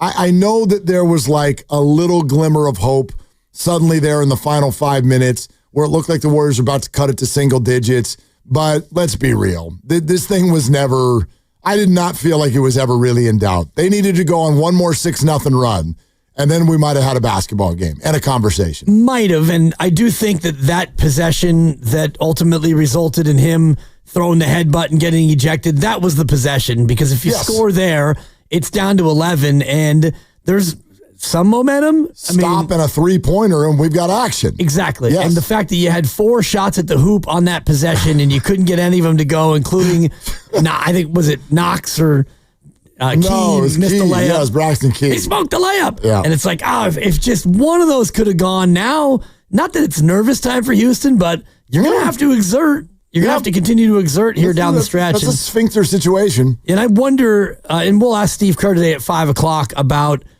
was there a point, or would there be a point where you look at it and you say, all right, Draymond, Jimmy, and Steph, they got it down to 7 with 3 minutes to go. Get back in there? We'll go into depth with him on it. He did get asked a similar question last night. Can't do that. When you make a move like that, and then the starters are on the bench, you can't go back to them. It's just not the right thing to do. And I wonder, to me, there's a follow-up there of why? Why is it not the right thing to do? I wonder if what he's saying is it's not physically safe to go sit down for 45 minutes and then get him back up and put him in the game. Are you putting muscles in doubt, or is there, I don't know, is there something else in play there with regard to the idea that, hey, the bench guys are the ones that brought him back, so they deserve to stay out there? I don't know. We'll explore that a little further. And it's a little different for Houston because with 8 minutes to go, they pulled all those guys, or actually earlier than that, they pulled a lot of their starters, but A, they're all a lot younger. Their whole team is 22, as you said, and B, they didn't sit out nearly as long as the Warriors starters did. Correct, yeah. How about Rock Ridge Baller in the town? What's up, Baller? What are you doing? What is up, my Bay Area brothers? How are you? We're good, man. We're rolling. We're fine. God, what a day. I feel like you guys sitting there yucking it up remind me of me and my homies back in high school sitting on the back deck drinking Mickey's grenades and debating whether we got in a bar fight. Who do we want to back us up, Tom Rathman or Sarunas Marciulionis? Oh, I want you to answer that question before I give you my point on Sengun. It's definitely Tom Rathman for me. Oh, it's Sarunas for me. Oh, really? That Eastern European toughness, and he quietly was a little bit muscly, super muscly. No, he was thick, but you just got through ripping Europeans about 15 minutes ago saying they're soft. This is a deep, deep Eastern European from the 80s, a guy who had to suffer through the Iron Curtain. I'm not talking about, Rudy Gobert from Paris, or the Goon who comes in at 22 and can't even stand up to a nosy nuzzle. I do love about Sarunas. I love that the last name is Goon for Alperen Şengün. I do like that. But anyway, I'm going to take the beef stick in the Niner backfield, Tom Rathman. Baller. I think that is a smart pick, but it's not the sneaky pick. He would not see Sarunas coming. He thinks it's going to be a Euro step 1, 2, 3. But really, Sarunas went to the hole like Tom Rathman. He comes hard. No doubt. Look, I don't think either one of them are bad picks. This is some badass dudes. All right, so here's my chime in on your Sengun Pat Spencer debate. Yep. I have to agree with both of you, actually. Number one, Sengun should be absolutely ashamed. What a ridiculous mistake to even let that notion go through his head. He has even watched lacrosse. Number one, he would not stand 3 minutes in a cage with Pat Spencer. He got off so lucky. it looked like TJD was coming in to protect Pat Spencer. No. He came in and saved Sengun from getting the real headbutt. I agree with Dibbs here. He got the nosy nuzzle. He barely came away with a little rashy rash. He could have lost a tooth going tooth to head with Big Daddy Pat. So I think you guys are both right. And then, Dibbs, I really agree. Let's put some respect on my guy, Pat. He is a baller. He is your nightmare at the YMCA, no matter how big you are, how fast you are. He's got post-camp game. He can shoot the three. You do not see him coming. White boy can jump, okay? It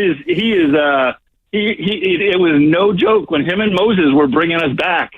And Udoka had to straight bring the starters back in. Let's talk best case scenario, okay? Because, look, we get game 6. This is the time of year when I really start to cry a little bit on the inside because the Warriors, the whole NBA season is almost over. We get another game, fellas.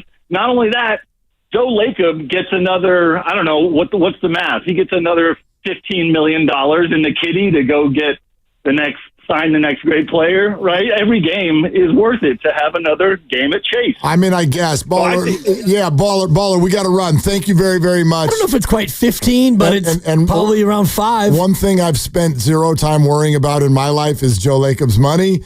But if you want to look at it that way, you can.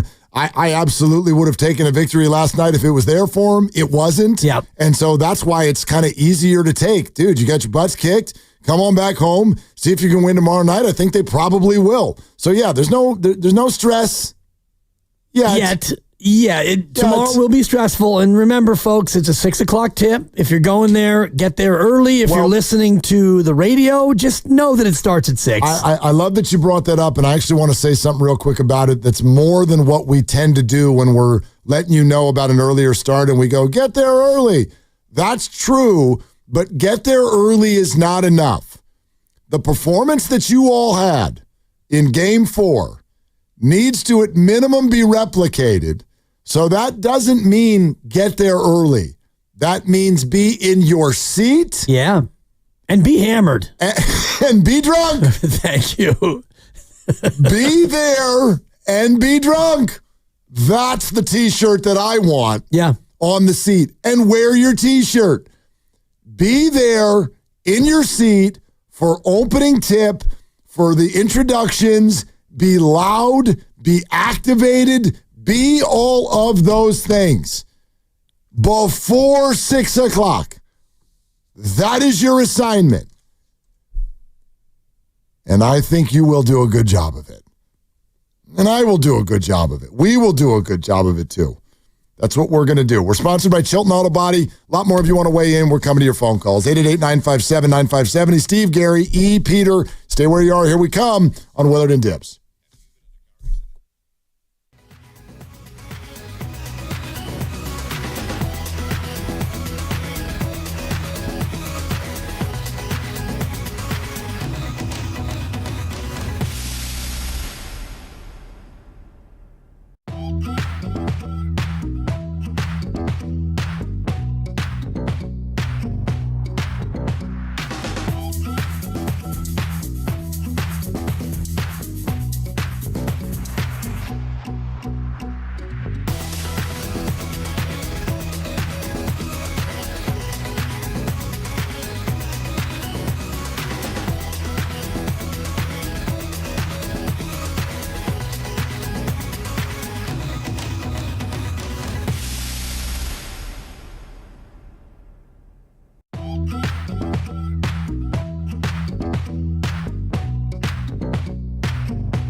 You're listening to Willard and Dibbs on 95.7 The Game.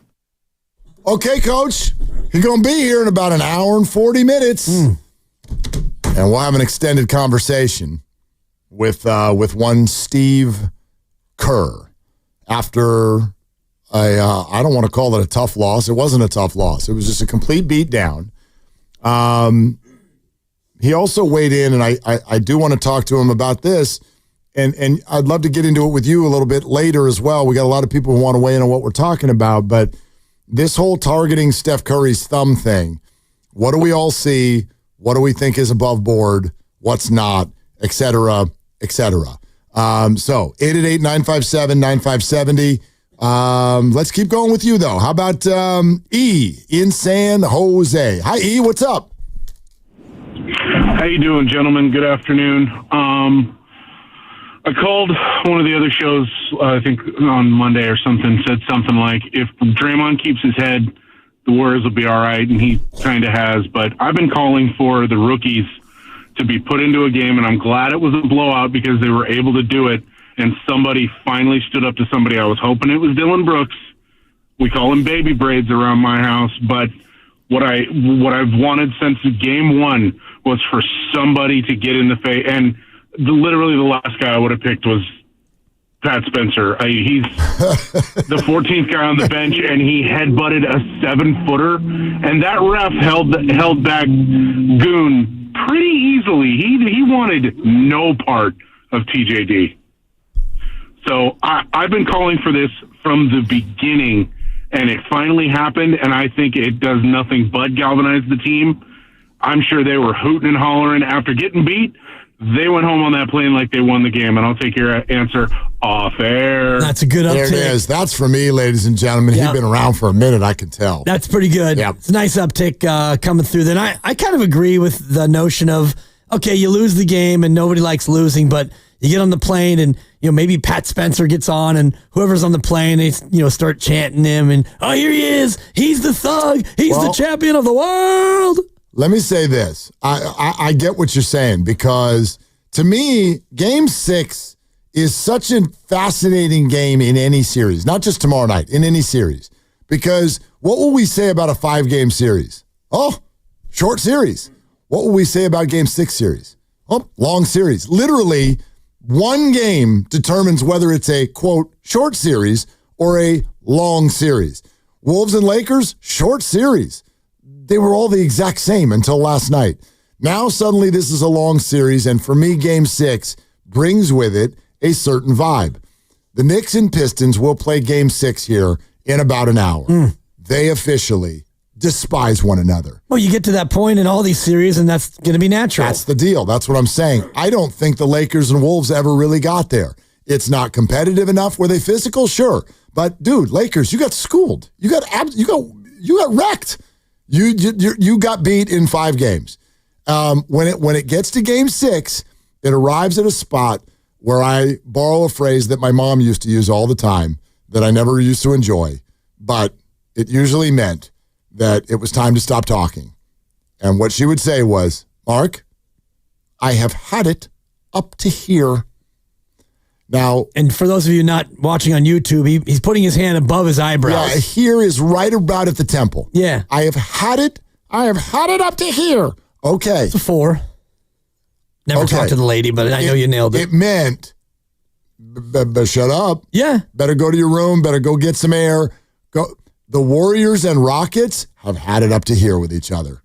And so it's actually why I love the Warriors tomorrow night. It's actually why I didn't get too triggered by the final score last night. We have arrived at, I've had it up to here. We got Şengün has officially become a hated person in Warrior fan circles. The Steph Curry thumb injury has now become center stage national info. Isn't it interesting? That thumb's been injured the whole time. The whole time. Yeah. Now it's a story. That, to me, is brilliantly played by the Warriors. Oh, you save it for when you need it. Well, you don't burn that card in Game 1. You wait until now where you're coming home for pivotal Game 6, and it's been a thing, and he's had the rap on it. But now Now it's a thing because you needed to play that card. Well, it's interesting because they got led to making it a thing. Like, they didn't bring it up, but reporters suddenly started bringing it up. Do you think that are they purposefully going after his thumb? Draymond's like, it's obvious. Yeah, it's obvious. It's completely obvious. Well, it's been obvious, right? Like, it's not the first game where this you and came I talked about it on Monday. Exactly. And, we talked about what the strategy was, and I called it brilliant. I'm not happy that they're doing it. I'm not happy that he's hurt. But if you're the Rockets and you want to limit the best player maybe on the planet and he's got a bum thumb, that's what you do. You try to get the thumb and you try to do what you can to try to win the game. That's just pro sports. You and I vehemently disagree on that. Yep. I actually have some quotes from Jalen Rose. We can get into this in a little bit. From Jalen Rose, who purposefully hurt Kobe Bryant years ago in the finals, admitted it later. But to me, and I'll just leave this here and then we can get back to these calls. If you do that and you call it brilliant and you say that's pro sports, I don't buy that actually, because if you do that, if you go after an injury purposefully, not like Steiny said, oh, we're going to target that guy because he's a weak point. No. If you're targeting the body part, you are literally trying to knock somebody out of the game by going after their injury. You are fully admitting that you can't beat that person straight up. You're admitting that you're a worse player. You're admitting that you're a worse team. And so I do not believe that all teams in pro sports would do this. No, all teams would not. They would not. If Dylan Brooks had an injured ankle, as he threw out yesterday, I don't think the Warriors would go after his ankle in a desperate attempt to get him off of the floor and out of the series. And he's not Steph Curry. Exactly. So if you're going up against Steph Curry, who is the greatest warrior in history, and he's one of the best players in the league right now, and he's giving you the business, well then, if you realize that you can't stop him, and maybe that's part of the admission, then the only way to maybe contain him is by clutching him, holding him, grabbing him, and going for the thumb. I think that's out of line. And again, I think it's an admission of weakness. But we can get into that in a little bit. I think actually it's part of what Peter, who's on 101, wants to talk about. Hi, Peter. Thanks for calling. Hey, how are you guys? I enjoy you all the time. You keep me company. I'm always on the road. Thank you, Peter. But you bet. But as far as the whole targeting thing, you kind of took the words out of my mouth. To borrow from another league, the NFL, they actually specifically have a targeting rule. And I think this is a pretty easy fix from the rules. You have like a basketball play and you have a targeting play. And, there's those in-between things that are kind of hard to tell, but it's almost like the same thing of flopping that they kind of slacked up on after they put that rule in. But, when it's obvious, and they watch the monitor, just like when they call a timeout, hey, that was not a basketball play, it wasn't just inadvertent hands part of the ball thing. They were doing it on purpose. They look at the play. Does it constitute targeting? And if it does, foul, and free shots and all that. So that's, and then I just have one little PS to that, which has nothing to do with this, just pet peeve, just for fun throwing this in. The Beard Harden made this whole Euro step, jumping up in the air, landing, taking another step. It's up and down, traveling, whatever you call it. And how many more steps are we going to have in the league before it's like sprinting the whole court before it's not traveling anymore? But that's what I have to say. Forget the PS, but the main thing I talked about, I'll listen to your comment. Yeah, Peter, thanks very much. Well, first of all, the comparison to, as he called it, targeting in football is not about targeting a specific injury. It's about targeting the head. Always. Targeting is about the head. Right. Right. So I don't know if there's an immediate, spillover to the same kind of thing we're talking about with Steph Curry. I'll meet you halfway. I'm not saying that what you're saying doesn't happen. Right. It absolutely does. I don't believe that it should, number one. But number two, none of us are going to come out here and say that and stop it. But I do think it's a weakness. I think it's an admission that you're not good enough to beat somebody straight up. And, right. And by the way, I'll allow that to be the case. And if you're a 2 seed, that's weak. Well, that's weak. I won't dwell on the seeds because the difference between a 2 and a 7 is more narrow than ever before in the Western Conference in the history. If you're a good team, why don't you think you can just beat the Warriors? Because you're not as good as the Warriors, and you're not as skilled as the Warriors. And that's our opinion, though. I don't think that's theirs. Whatever their opinion is, you're down 3-2, and last night you were down 3-1. So the results so far are indicative of the fact that they've beaten you 3 of the 4. Yep. They beat you 3 of the 5 in the regular year. So you've played them, what would that be, 9 times going into last night, and the Warriors are 6-3. So the proof is in the pudding. And the head coach, Ime Udoka, is a very tough customer. He was as a player, and this is the way he approaches it. And the whole idea of targeting and cheap or not cheap, the rules are pretty clear, but the interpretation is a little vague, because if the contact to the shooter's hand is incidental after the release, it's not a foul. And if it is excessive or hostile, or if it interferes with the follow-through, then it is a foul. So the referees have to, in real time, determine, okay, did he finish his follow-through?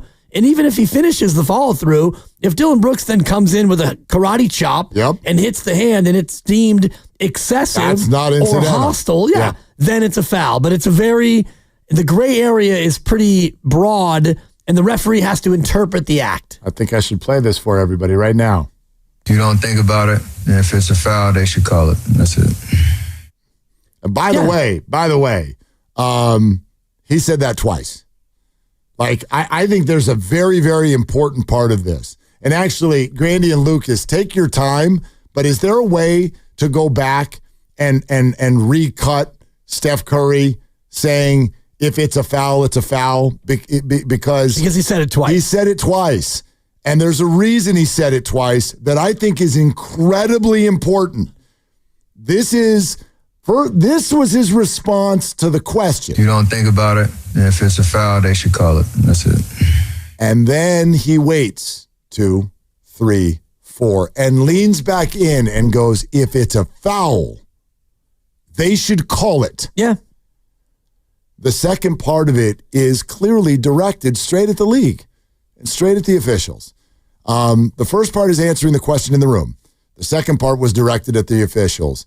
And that's the kind of subtle stuff that I think really plays in a playoff series, because you better believe when the face of the league does something like that, it lands. It lands, they listen, and I think it's going to be in the room tomorrow night. Agreed, and I think a lot of it is determined by who the crew is, but, the seed has been planted, and what did we talk about before? Well, they're holding Steph and they're restricting the freedom of movement. And he didn't necessarily complain about it, but the coach had mentioned it and we all talked about it. And then you get back to the game 3, I think, and there was a couple of quick ones where he was being held off the ball. And now we're going to call it because attention was drawn to it. And I do think this one is a point of emphasis that they have to look at, not only because it's Steph, but because it's a rule. And if it's a foul, then call it. And he's right. Yeah.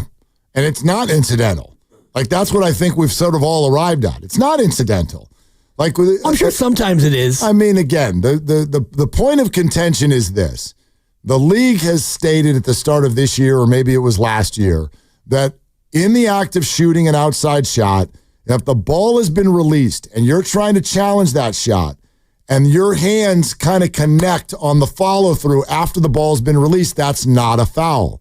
But as Steve Kerr detailed last night, what that has led to is players being smart and going, oh, so I can whack the hand after the ball leaves. Well, no, that's technically outside the rules because it's not incidental, it's purposeful. But that's very, very difficult to notice at full speed and within the game. So players are smart and they take advantage of a rule and move it a little bit further down the road. Steve says they're going to probably look at it and change it next year, but that doesn't do anything for anybody right now. What I think is going to happen tomorrow night is the officials are clearly going to have eyes now on whether or not this is truly incidental contact after the release, or do they feel like teams are going after teams. The Rockets are going after Steph's hand after the release of the shot, which everybody with the Warriors believes they clearly are. And if that's the case, I think you're going to get some calls on that tomorrow night. And by the way, if you do, holy hell, that's 3 points. Pretty much. Because those are going to be threes. Odds are it's going to be 2.8 out of 3. He makes 90% or so. And I don't think that they're going to change the rule. I was texting with a couple of officials, friends of mine, and the league did some work to scale this back because too much of the 3-point shooting was any contact before they changed the rule. It was always a foul. To your point, I'm looking at all of the shots that Steph Curry took last night, and his second 3 of the game, Warriors are down 13-8. He pump fakes Şengün. He gets an open 3. Guess who's coming to close out?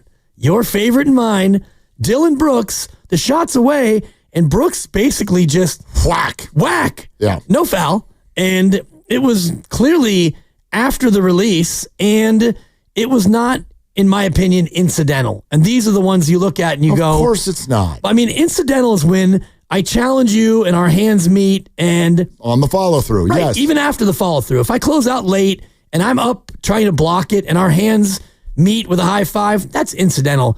This man comes out and he's swinging. Yeah, it's a full on clatter into the wrist and into the hand. Dylan was asked about it. Here's his answer. No, I've been playing the game. Shoot. If you're gonna come play the game injured or whenever you guys, so all about the game. You know, if I had an injured ankle, I would attack that ankle every single time. Okay. This is a fascinating answer because what Dylan Brooks, to me, just said, now Steiny very much disagreed.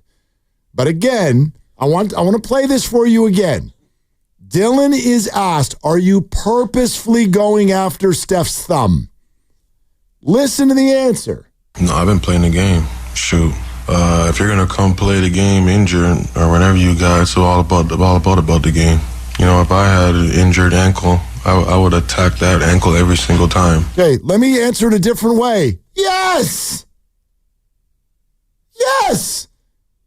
He flat out looked into the media's faces and said, yes, I'm going after his thumb on purpose.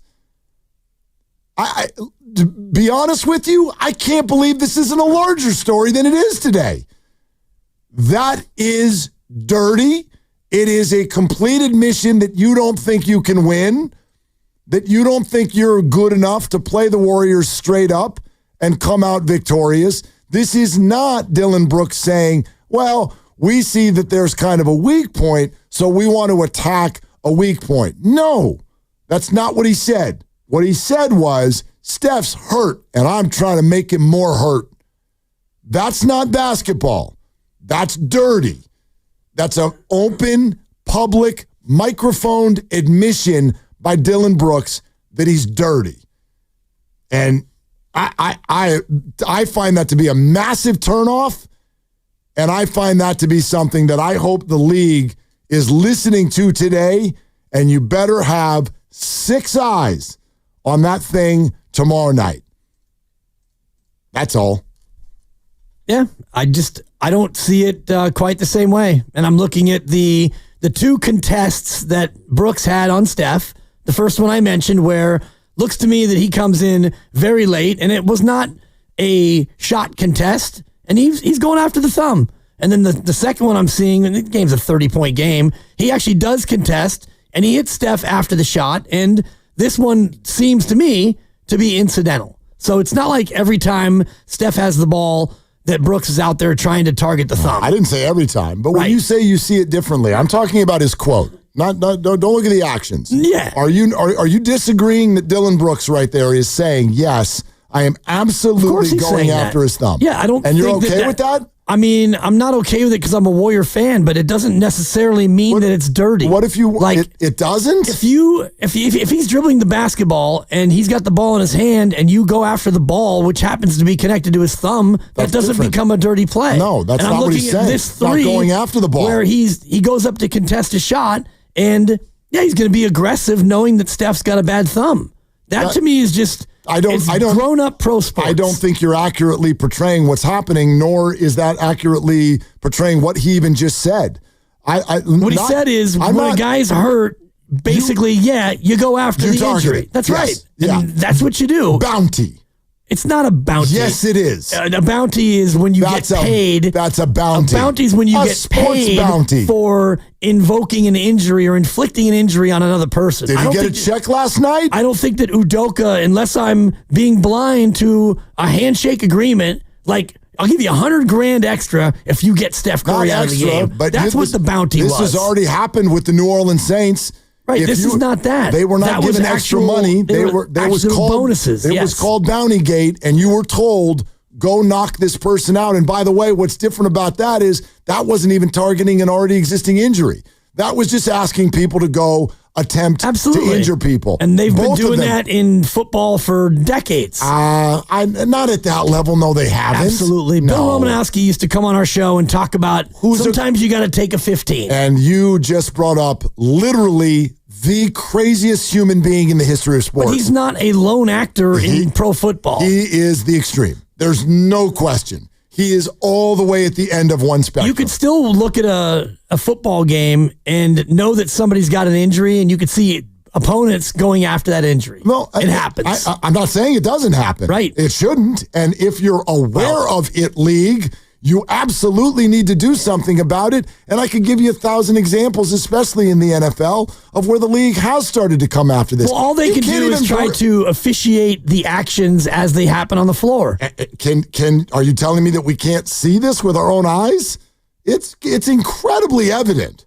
Well, you can see it. You just said it with looking at the replay. Right. One of the 3-pointers that he took where Brooks was guarding him, it looked to me like he committed a foul. And it looked to me like he was overly aggressive and, violence probably too strong of a word, and whether or not he did that to try to hurt the thumb or not, I don't have his intent, but just hearing his soundbite, he knows that Steph is hurt. Yeah, and that's only last night that you're watching. Right. This has been happening in the whole week and a half. Exactly. So they've made it known, and you may not like it. It may be distasteful, and I get that. But completely distasteful. It's the reality of pro sports. Always. Not always. Give me an example. It's a reality of pro sports. Give me it is right, and it needs to be legislated out. And if a player is absolutely openly admitting it in open court, that's also another level of this that's totally out of line. Like, I think it's crazy. A coach gets fined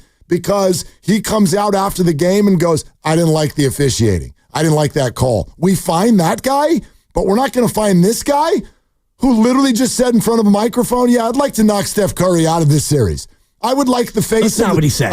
Yes, it is. He said, I'd like to knock him out of the series. No question. He's got an injured thumb. You brought your injury onto the court. I'm going to try to make it worse and get you off of the court. The face of the league. You can't have that. You can't have that. I'm meeting you halfway that I know that there are wackadoodle brains who do this. Right. This is the playoffs. It is not. You're making it sound like it's everyone, and it's not. It's not. This is very rare that you would have a player. I mean, Jalen Rose has literally had to do documentaries because he did this in the NBA Finals. This is not something that happens every game at all and to every player. He has talked at length about what he tried to do to Kobe Bryant. Right. And admitted it. And admitted that it's wrong. And admitted that he only did it because he knew he couldn't win. Yeah. I mean, I don't know how. It just happens. No, it doesn't just happen. It happens more than premeditated. You think. Right. And it's not a player. okay. Well, you're right. It's not okay. But it's not okay. You know what? Tomorrow night, when Steph Curry goes to shoot a shot and Dylan Brooks is on him, he's going to try to hit the thumb. Well, then he should actually be teed up. Right. It's not how it works. It is how it works. I mean, it might be an incidental contact. Why is that not a He's flagrant? not supposed to challenge a Steph Curry shot because he can't possibly contact Steph Curry's thumb. You can challenge a shot. You cannot purposefully go after any part of his body. That's on the referees to make that determination. So do it, refs. Right. I know you love them. Right. But do it. Do it. Do it. It's that easy. You don't think about it. If it's a foul, they should call it. That's it. If it's a foul, they should call it. If it's a foul, they should call it. Right. Okay, so do your job. And they don't call every foul that occurs. So they haven't called any of these yet. Yeah. Not any of them. We're brought to you by Fremont Bank, here for you, here for good. Let's get to your calls. A lot of people want to weigh in. Steve Kerr, a little over an hour on Willard and Dibs.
Spencer.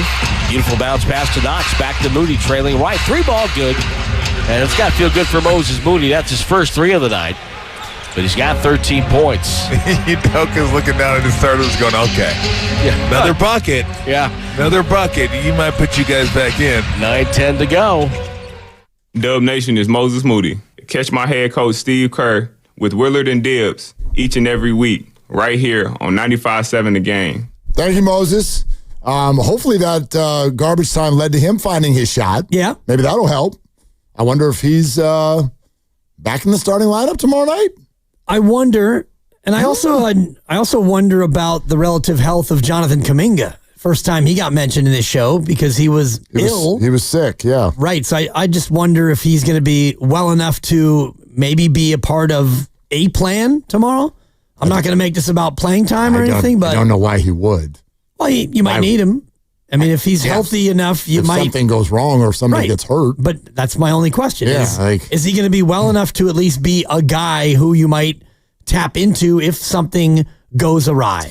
888-957-9570. A lot of you want to weigh in. I want to read this to you and do whatever you want with it. But here's Jalen Rose talking about the 2000 NBA Finals in Game 1 where he purposefully went underneath Kobe Bryant's landing area and injured his ankle and purposely tried to knock him out of the series to give the Indiana Pacers a chance. Quote, one of the things that happened in my career, I don't think it's cute, or am I proud of it? I came from an era where you did whatever it takes to win. We also realized very quickly we couldn't guard him. This dude is something different. So I acted like I was contesting the jump shot and purposely made him come down on my foot. In my mind, I didn't want him to break his ankle, but I wouldn't mind if he missed the next few games because we would have a better chance to win. In true Kobe fashion, the dude only missed 1 game. Lakers win the series, and Jalen Rose says, again, I don't think it's cute, not proud of it. It was from a different era. We realized we couldn't guard him. To me, that's what these things all say from Dylan Brooks. That's what, when you ask him, are you purposely going after Steph's thumb? And he says this. No, I've been playing the game. Shoot. If you're going to come play the game injured or whenever you got, it's all about the game. You know, if I had an injured ankle, I would attack that ankle every single time. So that's my take. You should not think that that's cute. You should not be proud of it. You're not from a different era. You're from this one. You are admitting that you are not good enough to win on your own accord, and the officials need to be much more aware of this, especially now that he's openly admitted it in front of a microphone. Well, and I don't hear anything in there of him saying that I'll do anything that I possibly can that's dirty to try to target the thumb. He's just saying that you come into a series hurt, then we're going to go at you. And he's going to go at the thumb, and he's going to do it as much close to within the lines as he can. It's not like he's... I think that is dirty. That is dirty. It's physical basketball. I don't think it's dirty. Physical basketball is not picking out one certain body part. Physical basketball is just playing physical ball. What about when you intentionally land underneath a guy and he already has a bad ankle? Dirty. And you're down 21 and you close out when Zaza did that to Kawhi. Who has ever argued that? I'm just saying that these things happen. Yeah, like it's not like happen. This is not a lone actor. You make it sound like that Dylan is this horrendously dirty person. He is. Well, that's your opinion. And yes, it is my opinion. And I'm not seeing him like run over and grab his thumb and like during a stoppage of play. What's wild to me is that when you say these things happen, it's as if it just, well, then that excuses all of it. Like the guy literally just said, I will go purposefully after the thumb. That's the definition of dirty. It's the definition of dirty. It's not the definition of dirty. It's not physical basketball. If he's dribbling the ball and you go in and you try to steal it and you happen to hit his thumb. That's not what's happening. He's going after an injury. Not the ball, not physical ball. I'm trying to make your injury worse. That's not basketball. Well, it's basketball if it happens in the course of a play. But it's like if you go not if you're targeting it. Absolutely. No. I mean, you've got a guy who's hurt and trying to play the game, not hurt the thumb. Right. You're trying to play the game and he's playing the game hard. And when Steph Curry is going to shoot a 3 and you're going to contest it, you're going to contest it hard, and you're going to go after the thumb. If he's got a bad thumb, you're going to contest it in that way. It's the playoffs. Yeah, if you're dirty. This is not, again, quote, this is not a preseason game. I don't think it's cute, and I'm not proud Jalen of it. Rose. Yes. That's not Dylan Brooks. Yes, So- no, it's not. And Jalen was from an era where this was much more accepted than it is now. Well, and that's, what he says about his, quote, era. And if you want to go back to other eras, you had a lot of physical play. And this would be par for the course. And just because it's 2025 now, Dylan Brooks is not supposed to be a certain way because you decide that? No, the league has. The league hasn't decided it because he's not getting fouls called and he's not being suspended. He's nothing's happening to Dylan Brooks. So the league hasn't decided anything. The league has made tons of rule changes over the last 30 years to get this crap out of the game. Well, in fact, the rule literally change done that they made allows contact to the shooter's hand. So the rule that they changed actually made this play your much more spotlight. allowable. They've made so many rule changes over the last 30 Of course years. they have. Hand checking and beyond. They have tried to get this ugly 81-80 basketball from the Detroit Pistons out of the game. They've worked their butts off to get this out of the game. So, it's not nostalgic to me. I don't care how many of you want to call me soft. Like, this is the same stuff that we talk about in so many sports. They won't let you breathe on the quarterback. They won't let you run over a catcher. They won't let you do this stuff anymore because knocking the greats out of the game on purpose is not cool. No matter how rough and tough y'all think it makes someone, it's not cool. Here's what Steve Kerr had to say about it. The rule, the NBA is once the shot has been released, you're allowed to hit the guy's arm. And so what's happened in the league this year is players always they're going to outsmart, the rules. They know what they're doing. So players all over the league are just taking shots at guys' shooting hands after release because they know it's not going to be a foul. And I'm very confident that next year the league will fix it because it's only a matter of time before somebody, breaks a thumb or breaks a hand or whatever. But these are the rules. I do believe they're allowed to call a flagrant if they want. The refs could call a flagrant if the guy winds up and takes a shot. But no, it's been happening across the league all year long. It's the dumbest thing I've ever heard. But we have to take it through the league process to get that changed, and that'll probably happen this summer, I would guess. What a perfect way to get the message out without getting fined. I mean, a brilliant answer. A brilliant answer to bring attention to it, to bring the word flagrant up, to call it the dumbest thing you've ever heard, but do it in a way where you're kind of 6 feet away from the actual topic that's being asked, because he was asked if he thought players were targeting the thumb. It's typical Steve Kerr. Yeah. Very, very well played. He answers it in the correct fashion, which is, he thinks the league will take a look at it and change the rule. I'm not sure if they will, but the one thing that he's trying to get across is that they should be enforcing the current rule, which is if it's excessive or hostile, then it's a foul. And maybe it could be a flagrant if it's determined to be that excessive and that hostile. If it's unnecessary in nature, then yeah, you could call that. But the seed's been planted for the refs, whoever the crew is for tomorrow, to certainly watch this. And we're already watching the off-the-ball movement, and it feels like Steph Curry was given a couple of those calls in Game 3. So this is all part of the posturing in an NBA series. Let's hear from some people on this. Daniel in the city wants to weigh in. Hi, Daniel. Thanks for the call. Hey, guys. Thanks for having me. Yeah, I mean, I'll say this. This thing with Dylan Brooks, nothing about it is new. I feel like this guy's been in my life for, 10, 12 years.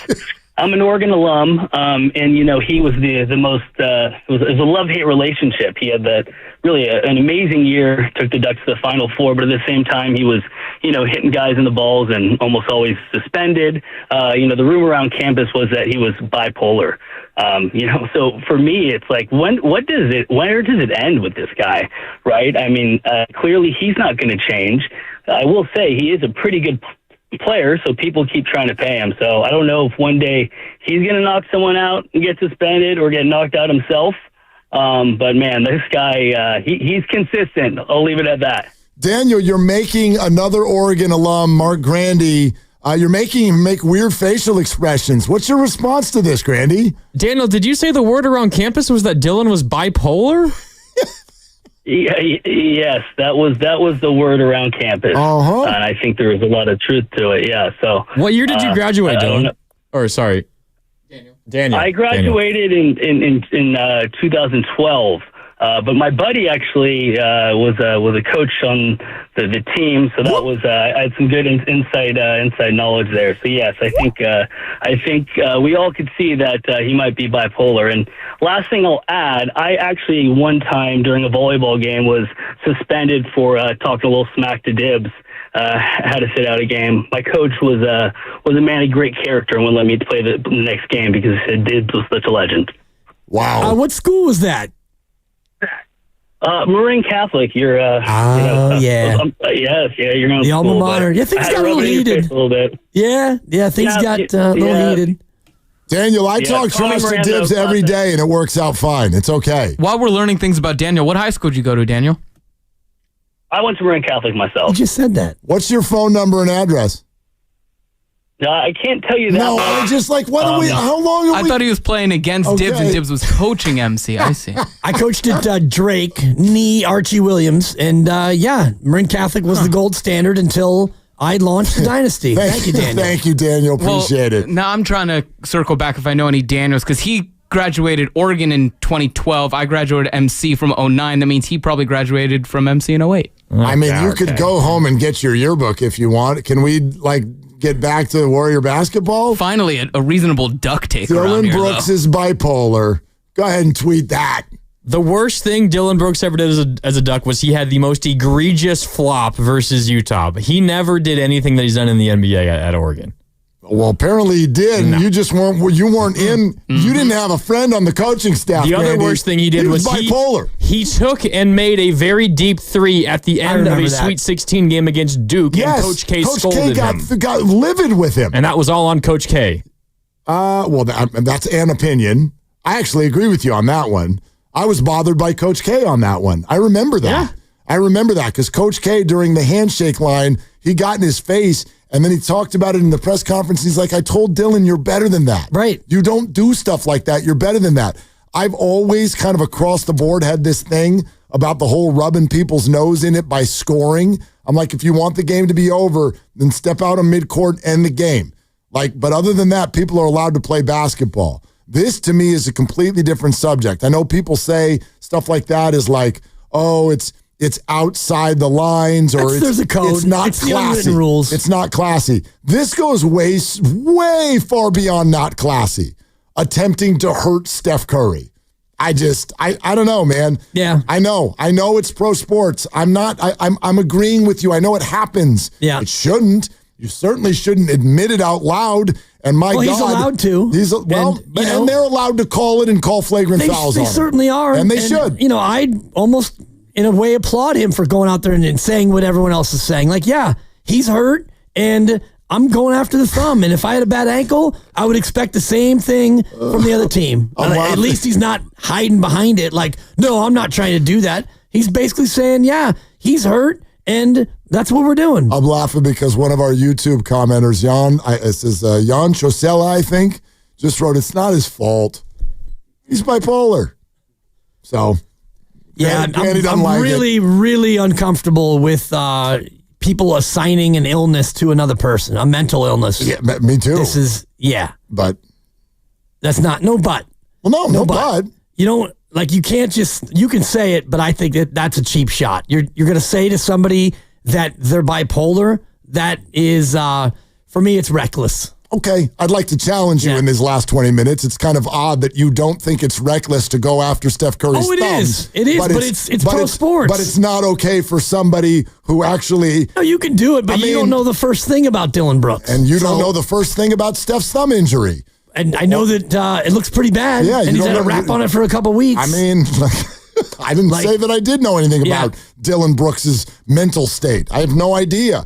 I know that I disagree with the way he plays basketball and have for years, and just about 98% of this fan base does. Yeah. Because this ain't our first rodeo with him. It doesn't mean that you can assign bipolar to the guy. No, and I didn't. One of our listeners just did. He's got history. I have no idea what it is. Right.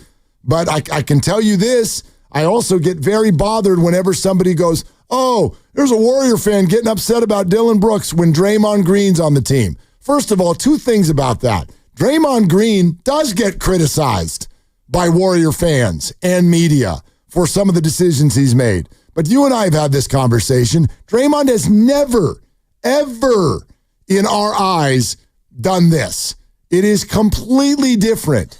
It is completely different to be over the line with your aggression versus intentional injury. Okay. I mean, I totally different. There are things that he's done that I would characterize as intention to injure. I don't. When you kicking Steven Adams in the groin twice, are you not trying to hurt a guy by kicking him in the balls? You're going to compare that to going after a wrap thumb or hitting Gary Payton 6 feet in the air? That was one of the cheapest things I've ever seen. Completely different. I'm not. All I'm saying is that that's what I'm comparing it to. I would not exonerate Draymond Green and say that he's never tried to intentionally injure another player because I believe he has. I don't exonerate him for doing that. It was out of line, but it wasn't to the level of what Dylan does. Not even close. Okay. Not even close. I would disagree with that. That's fine. When you pick up Michael Beasley with 2 seconds to go in a game and you body slam him at half court, that to me is you're intending to hurt him. I don't see it that way at all.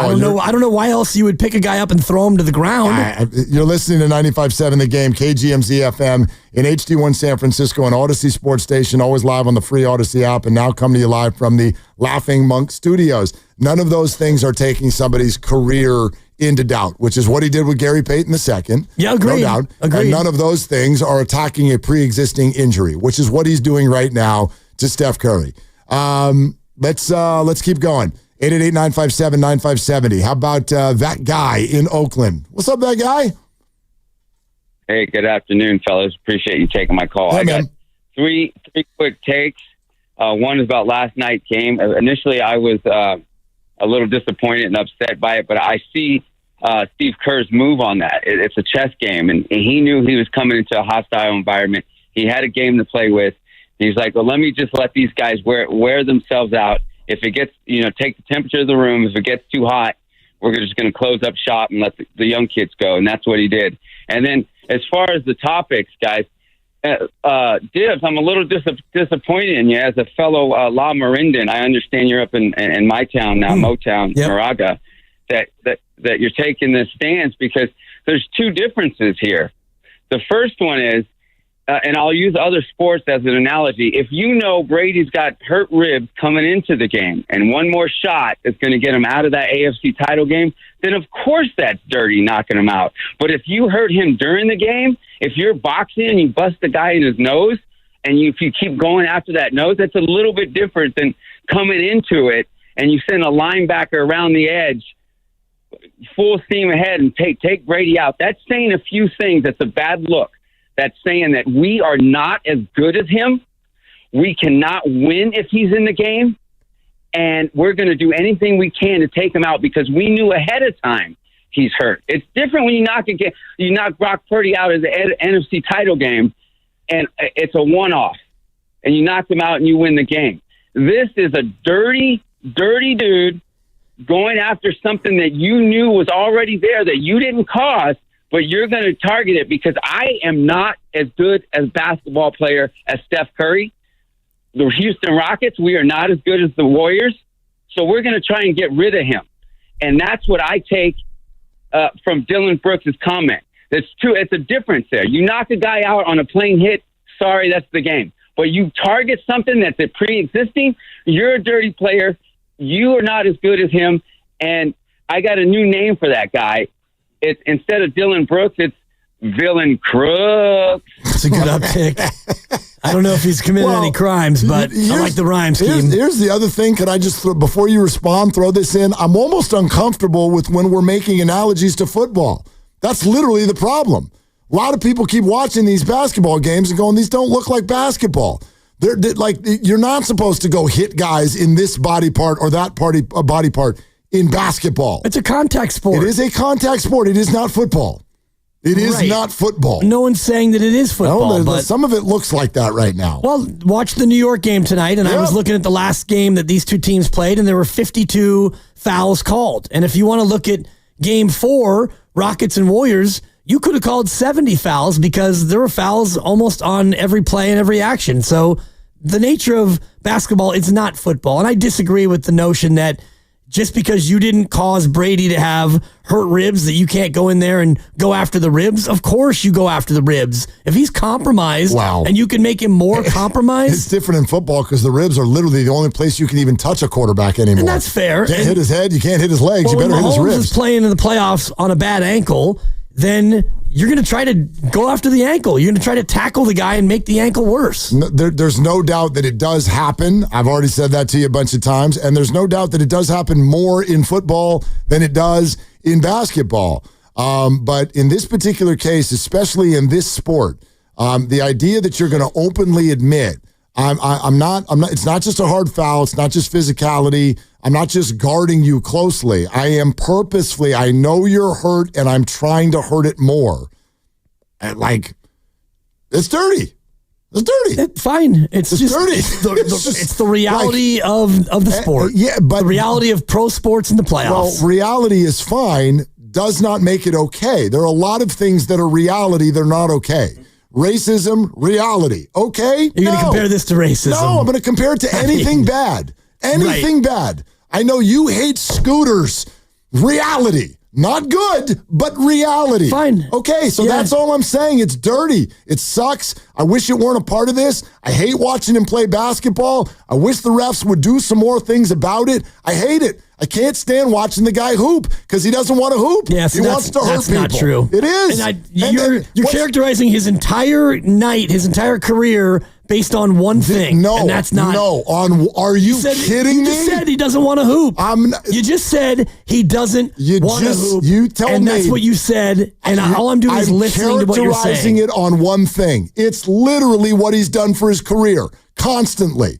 We just had a caller say he's doing this stuff at Oregon. No matter what our technical director thinks. Yeah. The guy has literally made a career out of this crap, and it sucks because you don't want to know what gets tucked under the covers? He's actually good. And he's playing around well. He's a good player. Why don't you just play, dude? Just play. You're a good player. Well, he is playing. No, he's not. And this not. is part of him He's over playing. the line. Well, he's over the line. If he's over the line, then the refs should enforce it, and they haven't done that enough. Correct. In your eyes and in the eyes of many people. So to just say that he doesn't want to hoop, I think is inaccurate. He doesn't. He wants to do more. He wants to be Mr. Tough Guy, and he wants to get in everyone's faces, and he wants to laugh when he gets Jimmy Butler to call him a B. This is who he is. He's way more interested in this stuff than he is just knocking down threes. And you know what? Good for him. He's made a bunch of money doing it because he's a bigger name now, and he's a tough guy, and the Rockets are paying him to do that because all they've got is babies on the team, and they need someone to be like Ime Udoka, who didn't have nearly as much talent as a basketball player. All of it. Yeah, that's who he is.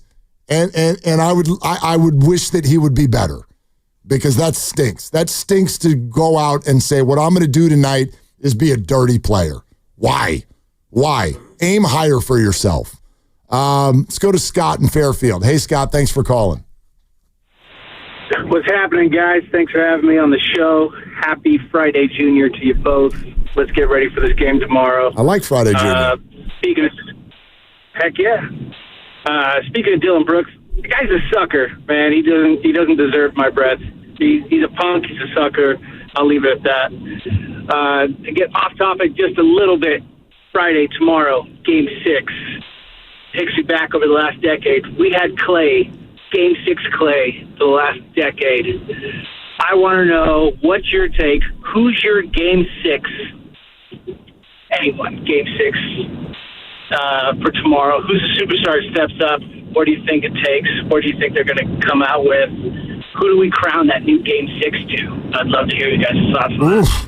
That's a high bar. Thanks, Scott. I don't know if we're going to be I mean, like, that nickname was earned with some pretty generational stuff. Yeah, and I'm looking at the Memphis series in 2022 where they were down by 50 at the end of 3 in Game 5, and they lost, and then they came home, and Clay had 30 in that Game 6. 11 of 22, Steph had 29, and they knocked Memphis out. A Memphis team, by the way, that had Dylan Brooks and Steven Adams on it. And Forever Warrior, DeAnthony Melton was on that team as well. He was? Yeah, D-Melt. If I remember correctly, in that Game 6, Dylan Brooks had like 30 points. He had an amazing game. 11 of 28. Good basketball player. I wish he would highlight it more. a good player. He should lean into his gifts and play basketball. Isn't this on the NBA for allowing that loophole in the rules? No doubt. What loophole? About contacting the shooter? After they release the basketball. You can hit their hand and there's no foul. It's what Steve Kerr said. What Steve said, called the dumbest thing Isn't ever. it just normal for teams to try to take advantage of that? For sure. Why not? Like, if it's not a foul, and if you shoot and your follow-through has been completed and your hand is up there, as long as it's not egregious or violent, in which, as I mentioned earlier, one of the two where Dylan Brooks challenged, I thought was over the line. That's what I'm saying. I think that's the key word when you bring that up is incidental. What's legal is incidental. A lot of this is not. Yep. It's just not incidental. Incidental is like, there's nothing incidental about Dylan Brooks' physicality. All right. Steve Kerr in 45 minutes. A lot of you want to weigh in, so we're going nowhere. We're going to continue with all of you. All guests on 95.7 The Game appear on the River Islands guest line. Isn't it time for you to discover the islands, River Islands in Lathrop? This is Willard and Dibbs.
Spencer, corner three, up, no good. And the rebound to Knox on the offensive end. He turns a fadeaway over Thompson, bounces up, no good. Rebound deflected, Key gets it, layup, he missed it. He smoked the layup, and now Brooks is fouled in the backcourt, and Brooks gets up like somebody threw him down. And now Jackson Davis and Şengün. Jackson Davis just shoved Şengün. Şengün was mouthing off to Jackson Davis. Bay Area, it's Trace Jackson Davis. Catch my head coach Steve Kerr with Willard and Dibs each and every week right here on 95.7 The Game. Signature moment of TJD's Warriors career so far, probably. It's up there. You know? That's a good one. Pat Spencer's probably for sure. For sure. Getting in the mix like that. For sure. Steve Kerr in 40 minutes. More of your phone calls until then, 888-957-9570. I guess I'm just surprised because there's no debating whether or not this happens in sports, but I don't know that like, just because something happens a lot, I don't understand why that makes it okay. I know you pretty well. You call for integrity in a lot of places in life. Sure. Right? Yeah. Like, you have integrity. That's kind of what I like. Why don't we sometimes call for it in sports? Like, we do that where we'll see something that's out of line. It's not okay. It's not productive, by the way, for the league, larger league as a whole. It's why football won't let you touch a quarterback anywhere. It's because they want their quarterbacks on the field. They don't want them in hospitals. So, like, it's not productive. It's not helpful. And it's totally out of line. But we do that. We'll shrug and we'll go, that's sports.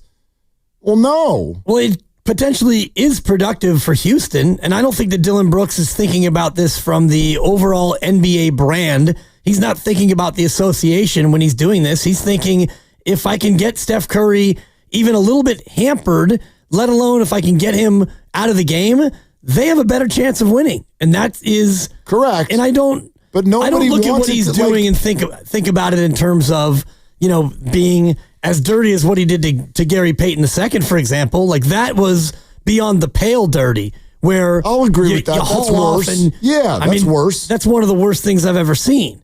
And like the Amen Thompson hit on Jimmy Butler, whether or not it was dirty, you could say that, he lost his balance, and it's debatable. I didn't like the look of it, but it's not one where, you've got a guy with a pre-existing injury, and now you're going to try to chip away at that, and you're trying to hit the thumb. I think that that's pretty standard. And whether or not that's integrity, I think that that's just what you get when you're dealing with pro sports. Yeah, but I mean, like I could compare this to so many things that are out there in our world where, it's explainable. It's explainable. If somebody's desperate and doesn't have a lot of money, are they allowed to rob a bank? Well, that's what poor's like. Like, wait a minute. Like, no, you have to stay within the rules, and you have to. I would like to at least call for people to have integrity with what you're doing. This is completely lacking integrity. And he said it. That's what's crazy to me. He's literally admitting it. No, I've been playing the game. Shoot. If you're gonna come play the game injured or whenever you guys, so all about the game. If I had an injured ankle, I would attack that ankle every single time. The question is, are you swiping purposefully at his thumb? And he says, no, I'm just playing. He said, no, I'm just playing the game. For all the context, he was asked actually by Ron Kroichik of the Chronicle. Bob Fitzgerald on Warriors TV said multiple times that it looks like you're purposely swiping at Steph Curry's thumb. What are your thoughts on that? That was the question. Right. And he starts with, no, I'm just playing the game. That's the first thing he said. And then he defines the game inaccurately by saying this is what you do in the game, when I know 80% at minimum of the league would be like, no, that's not the game. The game is not searching for someone's injured body part and attacking it completely outside. See, I don't think that it's completely of course outside. It is. And that's your opinion. And yes, the league does not share that opinion. Draymond and Steph and Steve do. Of course, because they're his teammates. And you don't know that the league doesn't share that opinion. You have no idea what the league thinks. Has the league spoken to, fined, suspended, or taken any action? Wouldn't. Well, if they wouldn't. They did when he took out Gary Payton. Yes, they did. And I've already admitted to you that that's worse. Of course. That's worse. So I don't think that this is so far outside the lines to where, and he's actually, what he said in his answer is, nah, I'm just playing the game. Right. And then he goes on to explain. Based on his definition of the game, which is a wackadoodle definition. According to you. Yes. I don't think that I he can only or sit here and host Ime this show Udoka as me. or anybody else in Houston. I wonder what Houston Rockets fans think about this exact same topic. Of course. So you're citing Steph and Draymond and Steve. Warriors, fair. If you asked Amen and Ime and Şengün. Well, of course. Right. So, I mean, what are we doing? We're going to use... What are we doing? I mean, his teammates, of course, are going to cape up for Steph, and the Rockets are going to say no. I'm not talking about the rest of them. Dylan Brooks, this is not something that's new. No, of course this not. Has traveled to different uniforms, different cities, is very well known. Is very, very well known. What is furthering this for me, is that here we are again with Dylan Brooks' behavior taking over a series, number one. And number two is this guy openly, after the game, being like, yeah, that's what you do in these situations. And I'm like, no, most people don't. You do, and certain others do, but most don't. Ask Jaylen Brown and Jason Tatum and Kristaps Porzingis if they think this is normal. If they think that Kentavious Caldwell-Pope is totally fine throwing Jason Tatum on the ground, going after his wrist purposefully after he had already missed a game with a wrist injury. Ask them. They don't. It's not okay. Right. But there's another example, though, of it happening in these playoffs. I've never denied that it happens, but it shouldn't. Well, and it does, and it always will. And more fouls should be called, and flagrants and suspensions when it's this clear. Well, I don't think that this is that clear. You've got a guy who's challenging a three-point shooter, and is he being overly aggressive in his challenge at the point of release? Probably. And the one that I looked at from last night should have been called. The second one, he made contact with Steph. It looked incidental. Probably shouldn't have been called. So this is not KCP throwing a guy to the ground with a bad ankle. This is somebody who is trying to play hard basketball. And I'm not going to sit here and defend him as a good guy, but I don't see this as so beyond the pale that the league needs to take drastic action. Well, they can't. They can't, unfortunately, because he has not been successful enough with his efforts yet. That's the only reason. Well, they could. They certainly but nobody finds people for, like, if he went after Gary in the air and he whiffed, you're not suspended. Well, you can issue a flagrant after the fact if you see not something. If you whiff. No, if you make contact on Steph like he did in the first quarter, you can look at that and say, whoa, not only should that have been a foul, that should be a flagrant. Well, and you could do that. And I'm working my ass off for 4 hours right now to make sure that's exactly what happens tomorrow night if he connects, because that's what should happen. Well, and that's why they're talking about it, and that's why we're talking about it, because it's completely out of line. It's completely out of line. Boxer and Gerson work injury, attorney's text line. 510's got a question for you. If I'm playing dibs in match play, should I accidentally shake a driver right into his head to win? Is that the way we do it? That is a horrific analogy. Doesn't matter. The point stands.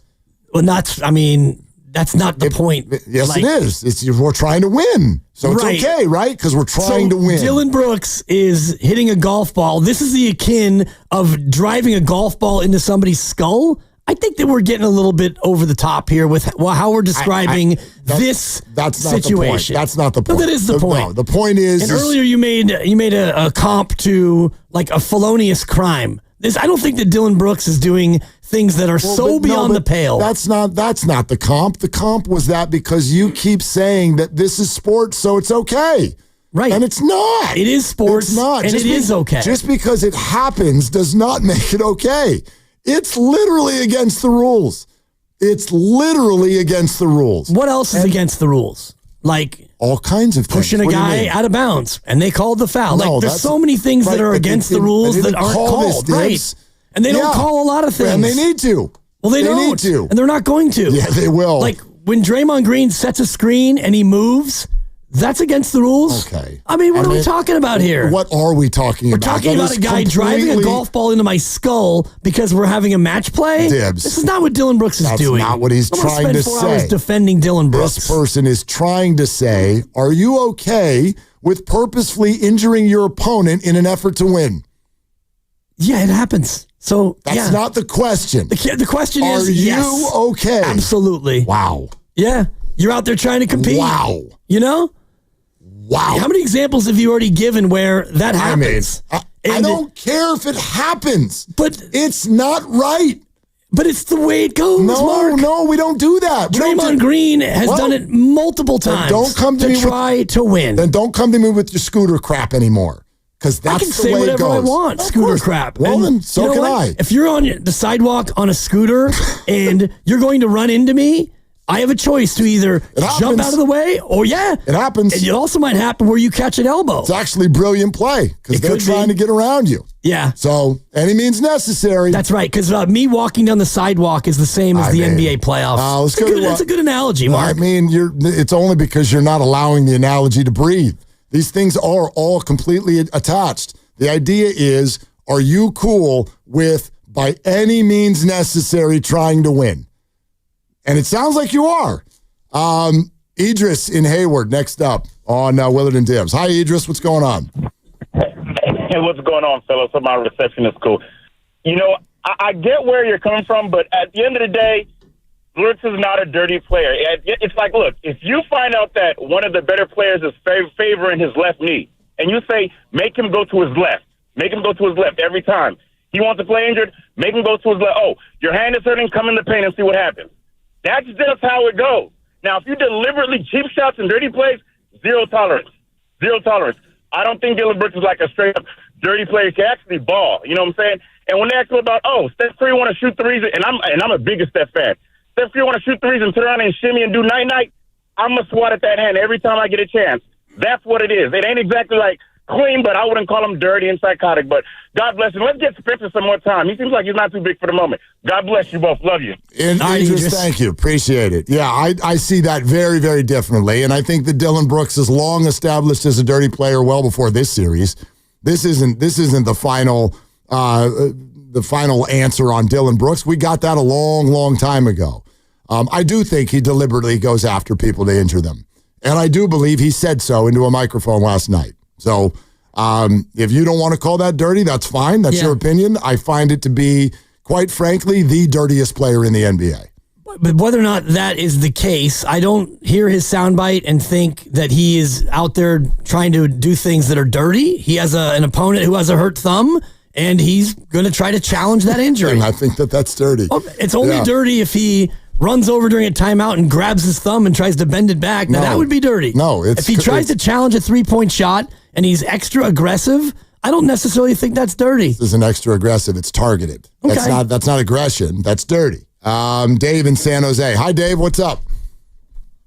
Hey, guys. 50-plus year listener of Bay Area sports. First time I've ever called in. This conversation really inspired me to do it. Thanks, Dave. What's up? What's on your mind? And you guys are the best afternoon show around, so that's why I'm calling. Anyway, long story short, two reasons. I mean, Dillon Brooks, I'm going to defend him because you have to have an intimidator, right? I played college football, high school basketball. You know, you throw that for him. Sure, you're sending a message. Brooks is sending a message to Curry saying, I got you. I don't think he's ever been suspended or kicked out. Well, he's been suspended, but not kicked out for injuring another player. And number two, the NBA loves it because it's drama. We all love drama. You guys love it because it's drama. So two reasons. You got to have an intimidator on every team. Dre does it. And we all love it to talk about it because it creates excitement, and that's why people watch the NBA and listen to you guys. So, well, yeah, Dave, thanks. Actually, he has been thrown out. If you remember correctly, he was thrown out of the game when he hit GP2 in the air. You have some very fair points. It creates drama. Does the league love that? Sure. I'll tell you what the league will not love. Let's say you get to Game 7 and Steph can't play. The league's going to hate that. And they're especially going to hate their Minnesota versus Houston second round because their ratings are going to go into the toilet. Now, that should not necessarily be on the mind of the refs. I'm not calling for the Warriors or the Lakers or anyone to get an advantage over somebody else. That's not what I'm saying. But I do believe that leagues are absolutely in the right to protect their players and especially protect their stars, because that is actually the drama. That's actually the draw that people want to see. But I'm not saying I would be defending this if he was going after a role player's thumb. If Buddy Hield had a hurt thumb, I would feel the exact same way about this. I understand where you're coming from on the drama. There's no debating that. But an enforcer that you talk about does not need to play this way. There's all kinds of enforcers in sports. And there's people that can enforce that physicality without doing it outside the lines of integrity. And that's what I find this to be. That's all. I don't find it to be, I think it's in the gray area of the lines. I don't think that this is so beyond the pale that it's so obvious that this has to be absolutely stopped in its tracks. And, you know, what he said is he's just playing the game, and this is the way he plays, which is why he got suspended a few years ago. Right, because it's illegal. He got suspended a game for the foul on GP2, which it was a foul, and it was a flagrant 2, and then he got suspended for the following game as well. So if he does something that's that egregious, then you can talk about punishments that fit the crime. Steve Kerr in 25 minutes here on Willard and Dibs. Thank you for all the interaction. Let's keep it going. Brian in Fremont. Hi, Brian. Thanks for the call. Hey, gentlemen. I use that term loosely, but I appreciate this. Couple of comments. So would you equate what Brooks is doing to Johnny sweeping the leg? Karate Kid you're talking about, yeah. Man, that was a hell of a reference, Brian. I'm actually old enough for that, but that one flew right over my head. I don't even know if the sweeping of the leg is allowable, and if it is, I'm not sure about a karate tournament if you're allowed to sweep the leg, but he clearly, the guy from the Cobra Kai says sweep the leg, and Johnny sweeps the leg. And Brian, yes, I would. Yes, I would. Yeah, it's technically he got warned for it, but he didn't get kicked out, didn't lose the match. Well, as a movie. I mean, yeah, and Brian, like if you want, listen, I get it. If y'all want to be if you want to be old school about this, be old school about it. Go ahead, be old school about it. I'm not old school. That's not the way my brain works. It's not the way I like to watch sports. It's not the way I like to watch anything. You know, I don't spank my children. I don't like and by the way, make all kinds of mistakes on those types of fronts. But I'm not old school. I'm not from the rough and tough, this, that, and the other. Got to deal with it. Oh, well, too bad. Sorry, so sad. My brain doesn't work that way. And I don't think that just because we see this in sports, that somehow makes it normal or okay or the way all athletes think. I think this is a very large minority, especially in basketball. I know Larry Fitzgerald one time. I remember getting to interview him at the Super Bowl, and he talked about, go ahead. So he talked about how he would go around to defending players on the other team before the game and tell them where to hit him. Think about that. The other team, hey, hit me high. Even if I might end up getting concussed, hit me high or get me in the shoulder or get me in the ribs, because that's not taking my career into your own hands. But if you hit me low, you're taking my career into your own hands, and I've got a family, and I'd really appreciate it if you didn't do that. And these are conversations that athletes have with one another. What bothers me about Dylan is that I think sports comes from a place where inherently at the base of all of it, the same reason that they all shake hands afterward is there has to be a respect for your opponent. And Dylan lacks that at a very, very high level. And yes, for those of you who want this answer, yes, Draymond does too sometimes. Yes, he does. Not at the same level, but yes, he does. And it's not my favorite part of Draymond. Absolutely. So if that helps y'all see it a certain way, we can do that. There has to be, I believe in sports, a respect for your opponent. And Dylan lacks that. Okay. And I don't know where the respect line would be drawn, because you're out there trying to compete and you're trying to win games. And, there are a number of plays over the course of a game that are excessive and happen outside the lines. And, we don't ever bat a second eye, whether it's a screen 35 feet from the basket where the offensive player just steps in and throws a shoulder and just buries a guy, illegal screen, and, the defensive player crumples to the floor. Those are things that happen all the time, but we don't really pay much attention to it because it's not Dylan Brooks. Well, no, we don't pay much attention to it because that's not targeting a pre-existing injury, which is totally different. And I'm not sure why your comps keep leaving that out. I understand exactly what you're saying. It's totally different. You and I have a difference of opinion over the relative morality of this, because you're a pro athlete playing pro sports and you're trying to win the game. And you've got somebody who is hampered. So are they supposed to just, by any means necessary, stay away from the thumb because Steph Curry is the face of the league and he's got a bad thumb? I didn't say that. I'm just asking you what you're supposed to do. No, you're supposed to not by any means necessary go after the thumb. Because basically, if we were to go by your rules, you would be cool with the idea of Dillon Brooks purposefully knocking Steph Curry out of the series, even if it meant he got thrown out of a game, because what are you going to do about it? Who cares? Rockets win if that happens. And you'd be cool with that. Well, this is what happens in pro sports. Yeah. I mean, it is. It just happens. And not often. You've got, number one, not often. Pro football players who will take a 15-yard penalty, even if it results in them getting ejected, to try to take another player who's really good out of the game. I just don't understand the "that happens" response. Everything happens. Right. It's just the reality of pro sports. It doesn't make it okay. It doesn't make it, I think, that much out of the norm. And you made a reference to KCP, that something that happened a week ago. And it's the exact same thing. Injured player gets targeted by an opponent. Yes. To try to hurt him. Yes. And it's totally out of line. It's totally out of line. And I would say that incident is a lot worse than what Dillon Brooks is doing. Dillon Brooks is the exact same thing. Well, he's trying to play basketball. He's trying to make basketball plays with a little bit of extra in there to try to see if he can't get a piece of Steph Curry. I think your description of what Dillon is doing is off, in my opinion. I think your description of him and how he's acting is also off. Okay, that's fine. I mean, again, those who are experiencing this game have been pretty definitive about it. And then when given the opportunity, he did nothing to dissuade the opinion against him last night. Why would he? Why would he? I don't know. I don't know. Because he's feeling like, the Warriors are coming down on him for the way he's playing. No, he's admitting. It's pretty clear he doesn't care. Yeah. No, that is evident. Yes. It is very, very clear that he does not care. And it's also very clear that he does not believe that he's good enough at basketball to actually win this series by playing basketball. All right. 888-957-9570 is the number. Steve Kerr in 20 minutes. We can also, in anticipation of Steve, get back to the idea of whether or not last night brings any concern to you.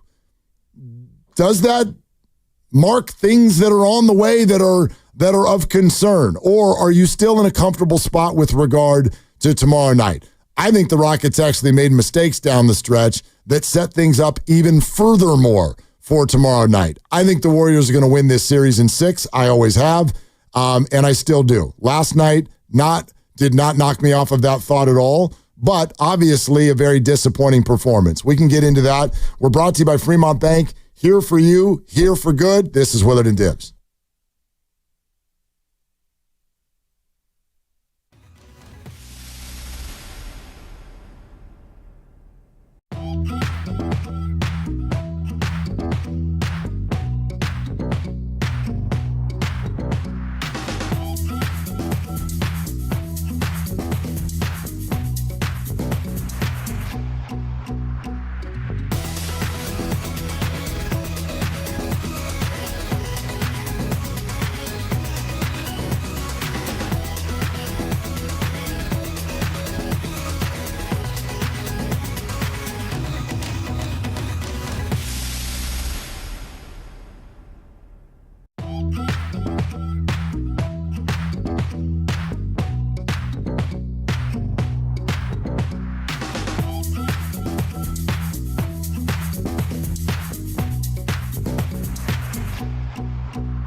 Spencer with the rebound. Here come the Warriors. Spencer shoveled to Moody.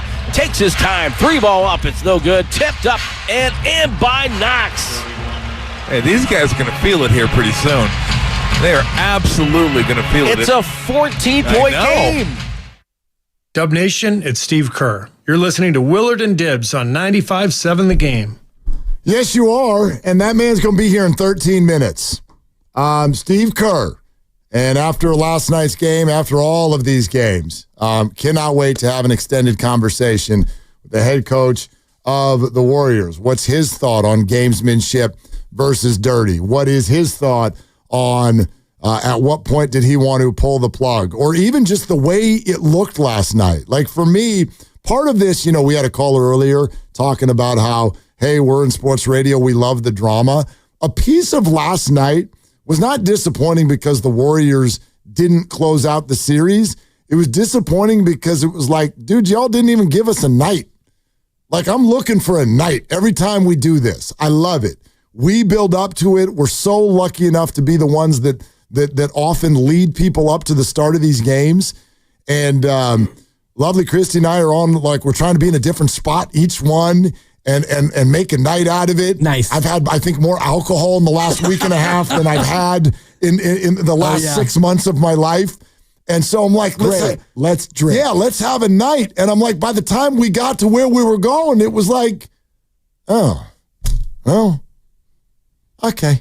Yeah. Like that's what them being up 3-2, I just don't find disappointing at all. Not at all. Or surprising either. I'm not surprised. You and I both thought they'd win it in 6. And when you win it in 6, that means you have game 6 at home and you're up 3-2. So here we are. You said Warriors in 6. I said the same. And even going into last night, the more I thought about it, Warriors in 5, I didn't feel it. That's it's a hefty tough one. ask, yeah. It is, and it's a travel. I know both teams travel, but role players play better at home, and the Rockets came out and straight lambasted them early and often, and it got worse. And I'm kind of with you where I was home with the sick kid yesterday, and so I'm just marking my whole day around that game, that tip. And, I'm doing all the things with a whiny 2.5-year-old who's, 102-degree fever, and it's brutal. A long day gets longer. Yep. And I was listening to you and Grandy when I could during the nap, and I'm like, God, I wish I was there for this. And then the game started. It was like, oh, I waited all day for this. Yeah.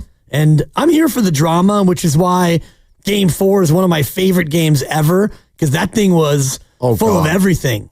Full of everything. It's like a night and a half, that whole thing. Yeah, and I do think that tomorrow is going to be more like Game 4 than, even if it's the reverse of Game 5, I don't see the Warriors just straight blowing Houston out. No, I don't either. They're allowed to. I don't either. You're still dealing. I think we got to remember this. It comes back home, and so you go, okay, we can relax a little bit. You're still dealing with desperation.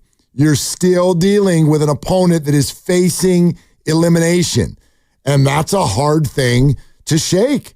The Rockets proved last night that they are not one of those teams that's going to just sort of go, okay, we made the playoffs. We're only 22. This was a great experience. And, if we can extend it, great. But if not, they didn't do that. They came out and played a phenomenal basketball game. Give them credit. They deserved it. They ended it early. They took everybody out. Awesome. Now, tomorrow for them is harder. It's harder because now you're on the road and you're facing a Warrior team that now needs to react. Every action gets the reaction, and the Warrior energy is going to be much higher tomorrow. So tomorrow's harder, but the Rockets are going to give every single sweat gland a workout tomorrow. So I'm with you. I do not see tomorrow as being stress-free. That'd be great if it was. I don't see that. I see something that, could be a clutch game, is at least going to be, in shouting distance in the fourth quarter. And you're going to have to handle that. But I also like the Warriors personnel in that situation tomorrow night. Yeah, I'm normally here for all the drama, and I love the close games, and I like the nail biter and whatnot. But tomorrow, I would not be adverse to Warriors being up 15 early and winning by 15 or 20 and taking some of the stress out of it. I do like the high-stress games, but in this case, with a 3-2 lead, if it's a nail biter, if they're down 6 with 6 minutes to go, that might be a little too much for me. Oh, I don't want down 6 with 6. I can see them being up 6 with 6. That's okay. I mean, that's not running away with it. That's I close. Agree. I do think that this will be close. Yeah, the Rockets look, all of these teams right now, they're too good to not go on runs. They're all going to. Did you hear the other night, there was a moment, and this was game 4. Oh, no, you were there. Yeah. I wonder if you didn't hear it. There was a moment, the Warriors get off to that good start in the first quarter, and then TNT has Steve mic'd up over on the bench. Yeah, I didn't hear this. Okay, and Steve looks at the guys, and he goes, listen, because things were going well, but he goes, listen, guys, stay on the game plan. Please, no matter what, stay on the game plan. They're going to make their run. This is going, and I'm not quoting, but paraphrasing. He's like, this is going to be challenging at times. They're going to make their runs. I want you to trust the game plan and stay with it. He knew, these are the playoffs. There are a few moments. Miami stopped making a run after game 2 in the fourth quarter. Right. There are moments where it goes away, but even watch Orlando play Boston or watch any Knicks Pistons game. Watch the way the Clippers are playing the Nuggets. All of these, they're going to make a run. The Warriors are not. I do not see a scenario where they go up by 25 and kick their feet up and laugh through the second half tomorrow night. Houston's not built that way. They're too good. Yeah, and they've got too much to give and too much to lose. I'm thinking about 2022 where the Warriors had that game in Game 5 where they lost by 39, but they were down by 50 plus, and the minutes, Clay and Steph played 25 minutes and Draymond played 22. And that allowed them to turn around in Game 6 and come out and win. And then last night, of the Warriors, you had similar minute totals from the big three. Jimmy played 25, Steph played 23, Draymond played 18. So it was a similar game to 2022 when Memphis motorboated you, and you pulled the plug in that one early, and you're able to come home a couple days later, regroup, and advance to the next round. Steve Kerr in 5 minutes. Let's get a couple more calls in before then. Let's go to Mike in San Jose. Hi, Mike. Thanks for calling. Hey, how's it going, fellas? Yo. How's it going, fellas? What's up? Hey. So, pretty much, I have to agree with what you guys were saying right now on this last part with the Grizzlies, that situation is kind of how I feel like as a Warriors fan for a long time and kind of seen where we've seen this team be. That's more than likely to happen. You get beat up like this, then you take them back home and you motorboat them and you show everybody what it is. We all know that Steve Kerr packed it in early, but we've seen this movie before, so it really is not that surprising. Now, with Dillon Brooks, I get what you're saying, he is like their Draymond Green, and he's always been that type of player, and I give him all the credit in the world for playing like that. I do not like him at all. I personally, I would punch him in the face if I seen him, I would if I had the chance, because he is that dirty type of dude. Now, I only feel that way because he doesn't do things while the play is happening. He's doing things after the ball is already gone. And we're talking about a good 2 or 3 seconds after, and he's taking major swipes at dude's hand. Now, there was a thing called Bountygate years back with the Saints and the 49ers. Yep. And we found out about that. So what is so different from the Saints situation and Dillon Brooks' situation when we know he's specifically doing that? It'd be different if he's blending it in to where you can't see it, but then there's the obvious ones. Now, his track record is not that well in the NBA. So why is he getting that leeway in that room with this? Because if this is Draymond doing any of it, we're not having this conversation. He's suspended for the series. So maybe you could explain to me the difference between that situation, and from what we're seeing right here. I tell you what, and there's kind of two situations that you compared. Mike, thank you. I think it's an interesting question. Now, the difference between Bountygate and Dillon Brooks is that one is football, and as you pointed out, one of them had actual bonus money attached to it, highly illegal, led to major lengthy suspensions. Oh, yeah. That's at a different level. But if you're asking the question, if Draymond were doing this, would the league be reacting differently? It's funny because Dillon's got plenty of a reputation too. Didn't he lead the league in technical fouls? Yeah, this year. I think he did. Yeah, he got suspended because he got over 16. Yeah, even though Draymond's got more technicals in this series. Look, they all push the line. They all cross the line. For me, I see Dillon Brooks as somebody who is purposely trying to injure people. I don't see Draymond that way. You want to call me a homer for that? Go right ahead. But I'll buy the question, if you will, that that Draymond Green, and part of this is because of the Warriors' success. Dillon Brooks has never had that. That there are certain players who are not able to pull stuff off like this, and Draymond is one of them. And why Dillon Brooks does not have the level of eyeballs on him so far in this series, I don't know. I can't answer that. I can tell you this. I think whatever in whatever way he's been hiding, it's over. It's over. I think the eyeballs will be on tomorrow. Well, that's one of the reasons I think the Warriors will win. I do think the eyeballs are on him, and it's hard to look at what he does and say that it's clear-cut dirty from the referee's standpoint. And, what he did to GP2, GP2 is going up for a dunk. He comes in from behind, does not make a basketball play, hatchets Gary. Gary goes down and hurts his elbow, and Gary's out. That was an easy one to see, plain as the nose in your face. What he's doing with Steph, he's taking additional swipes at the thumb, whether it's on the dribble or on the closeout. It's not as easy to identify as a super dirty play. Draymond Green was asked last night on the podium. He got into this a little bit. Steve will join us in just a couple minutes. He was asked if he noticed, and by the way, we're probably doing a disservice by saying Dillon's the only one doing this. He's not. Draymond was asked just in general, because remember, Amen Thompson is guarding Steph a lot. A lot. Are players on the Rockets going after Steph's thumb?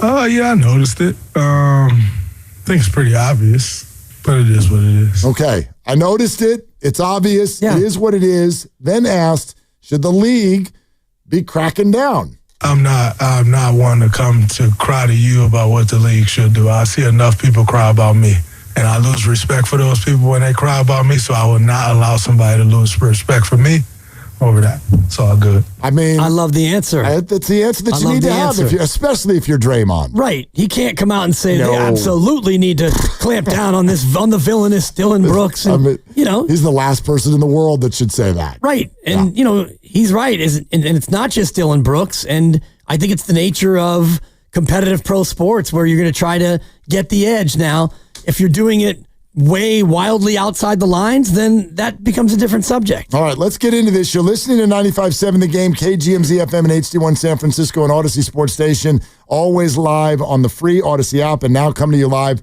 from the Laughing Monk Studios. Here we go. Let's go out to the River Islands guest line. It is time for Coach Kerr, presented by Great Clips. In sports, success is about team effort, and the same is true for your hair. Great Clips, it's going to be great. And brought to you by Rafael Lumber and Building Supply, serving contractors, homeowners, and the community in Marin for over 50 years. Visit their showroom today. Hello, Coach. How you doing? I'm good, thanks. How are you guys? We're doing all right. We're glad to have you. I wonder, how quickly did you sort of feel like the two teams were not, kind of vibrating at the same level in the first quarter of that game last night? 3 fouls in, which was approximately a minute and a half. And, it was that was an indication that we were not locked in mentally. All 3 fouls were, just not fouls that we would normally make. I mean, I heard you say, and I know coaches do this, I didn't have them ready to play tonight. So it's one thing for you to kind of take that responsibility. Sometimes I wonder if that's even possible, though. These are adults, they're veterans. To what level is it on you or them to be ready emotionally? It's always on us. That's the whole point of being a team. It's the whole point of coaching. You're a group. You're together, and you succeed together. You fail together, and so there's no blame. It's just we have to do it together as a team, and it's my job to help them prepare for that. So I'm very confident that we will be ready to go tomorrow night. Do you do that purposefully, Coach, just to kind of take the pressure off the players? Because you mentioned it, it's on them, it's on you, it's on the collective. But when you come out and you say that, is that your way of kind of directing the responsibility and the burden on yourself?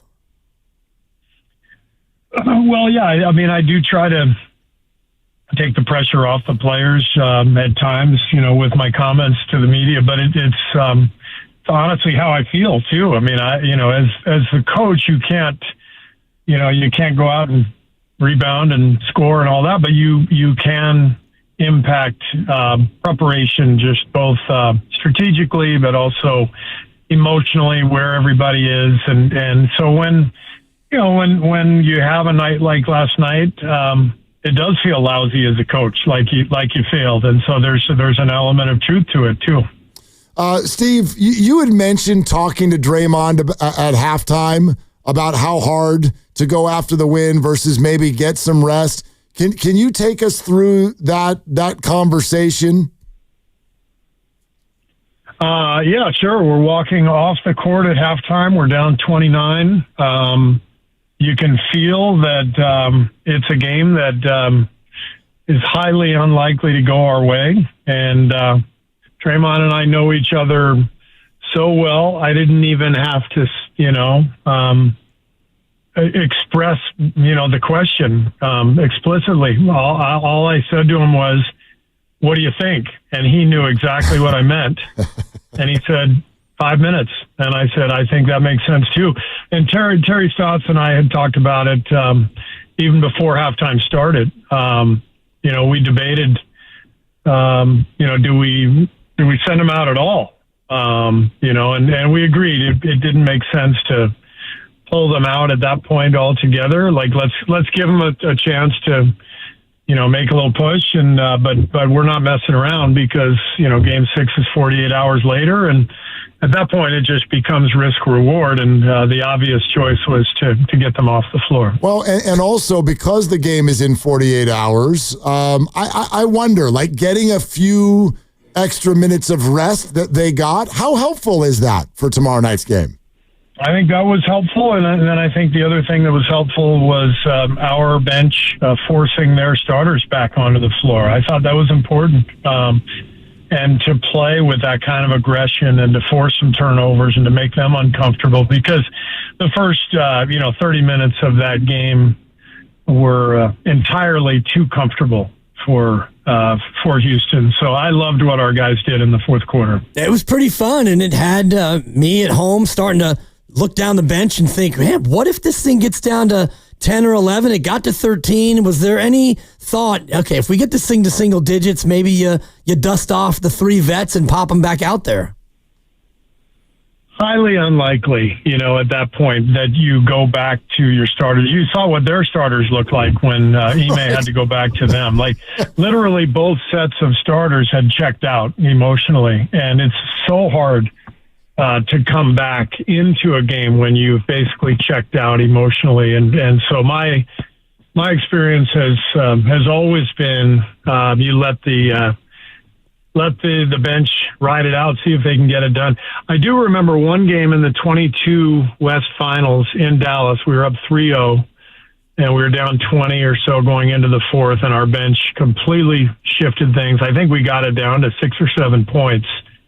And I believe I did bring Steph back for a couple of possessions. And Dallas pulled away. It wasn't meant to be, but those are very difficult situations to be in as a coach, because you worry about bringing guys back onto the floor after they've already checked out.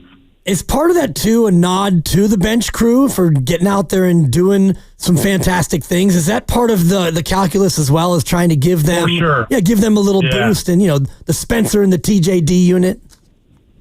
Yeah, for sure. They've earned it. And they were playing great, and you let them ride. In the regular season, it's a no-brainer. You let them finish the game no matter what. But in the playoffs, you do have to kind of think briefly, does it make sense to bring, Steph and Dre and Jimmy back here? But we never got it down far enough to seriously think about that. Steve Kerr with us, Willard and Dibbs, 95.7 The Game. Do you think that the 3-pointers that Moses Moody hit during that stretch might kind of get something going, since he's been struggling with that shot? I do. I loved his aggressiveness in the second half, and the way they're guarding him with their centers, it's changed the nature of the series.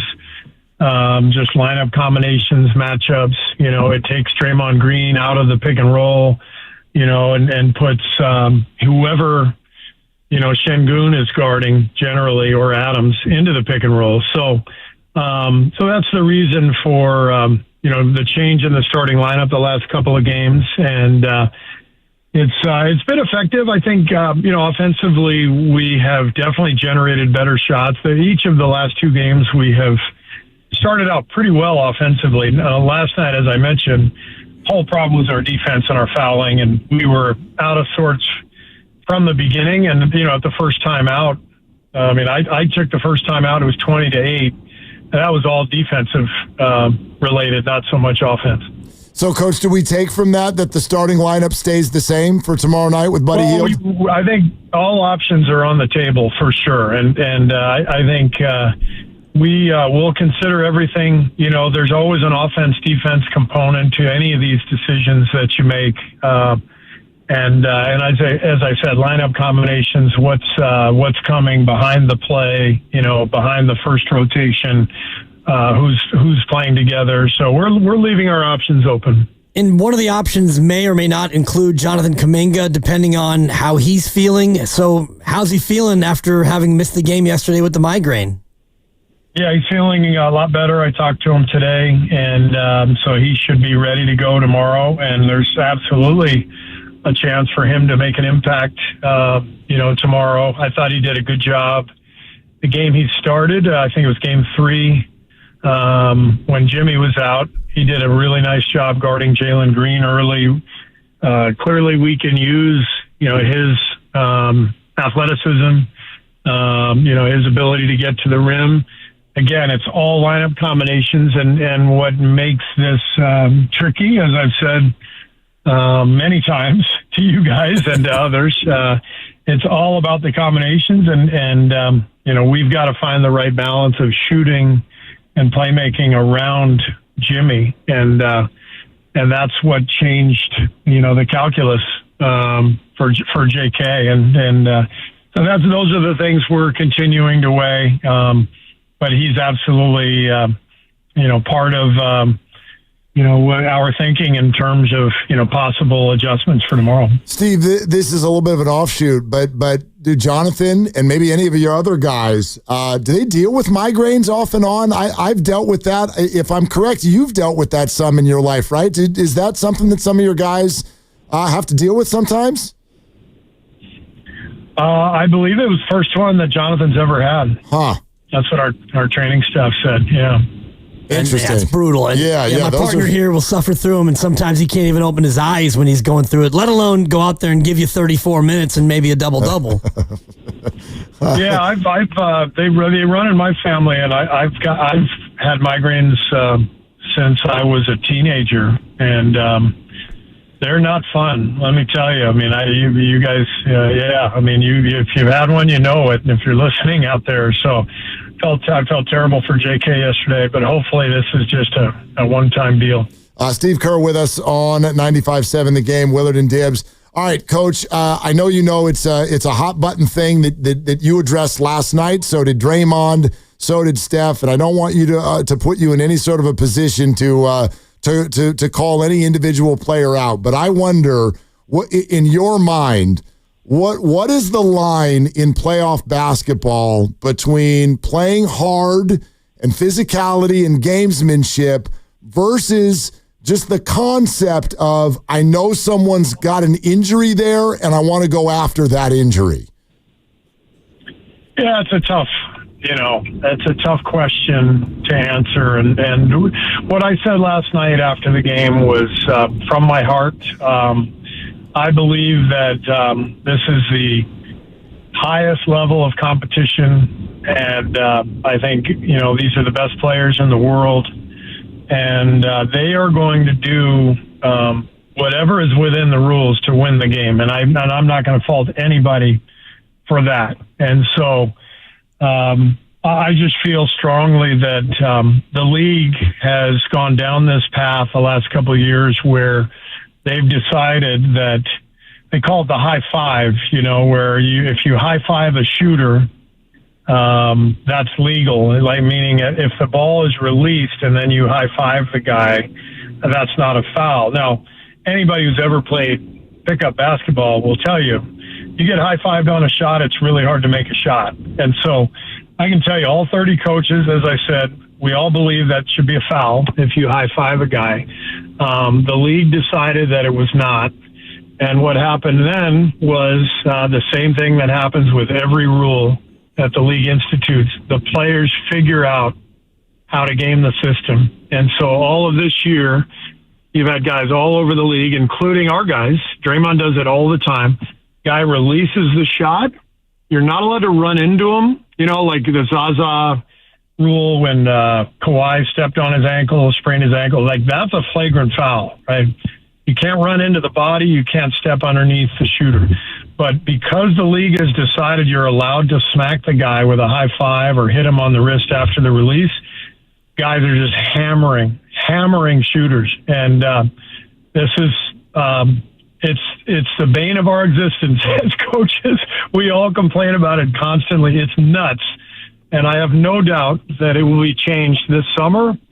But it has to go through this whole, rigmarole, this red tape and competition committee, and we got to vote on it, and it'll get changed. But in the meantime, you're going to have guys just taking shots at shooters constantly and trying to whack them on the arm. And it's got all of us combing the rule book for the nuance in there, and it's tough for the refs to really figure it out because incidental contact is allowed, but egregious or excessive is not allowed. So you as a coach, what can you do to plant that seed with the crews in the league in the meantime while you're waiting for the rule to be changed?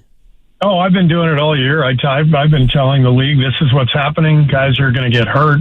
They're getting hit on the arm, and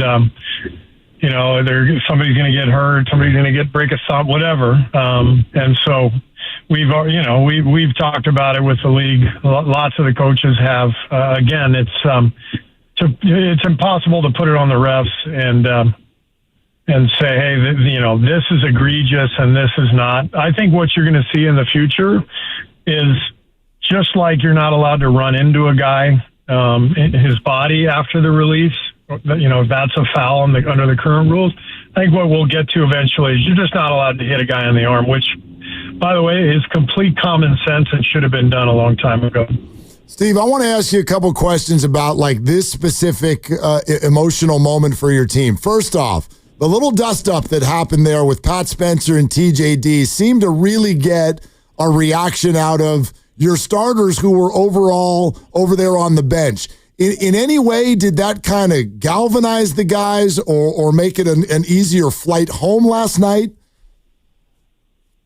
I just think the starters, the guys on the bench, loved what the reserves showed. The competitive desire, the not backing down.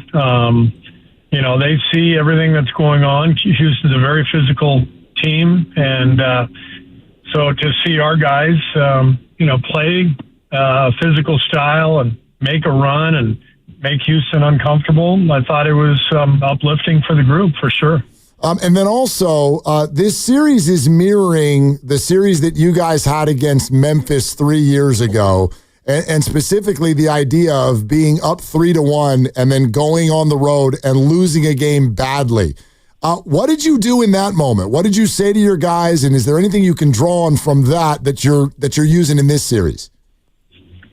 Not really. I didn't reference that series. I just know that over the course of our time, our current run, my 11 years, and I imagine even going back a couple more years when Mark Jackson was coaching, I think we've had a lot of situations just like this where you go up 3-1, you come home and you've got a game and, you want to win, you want to take care of business.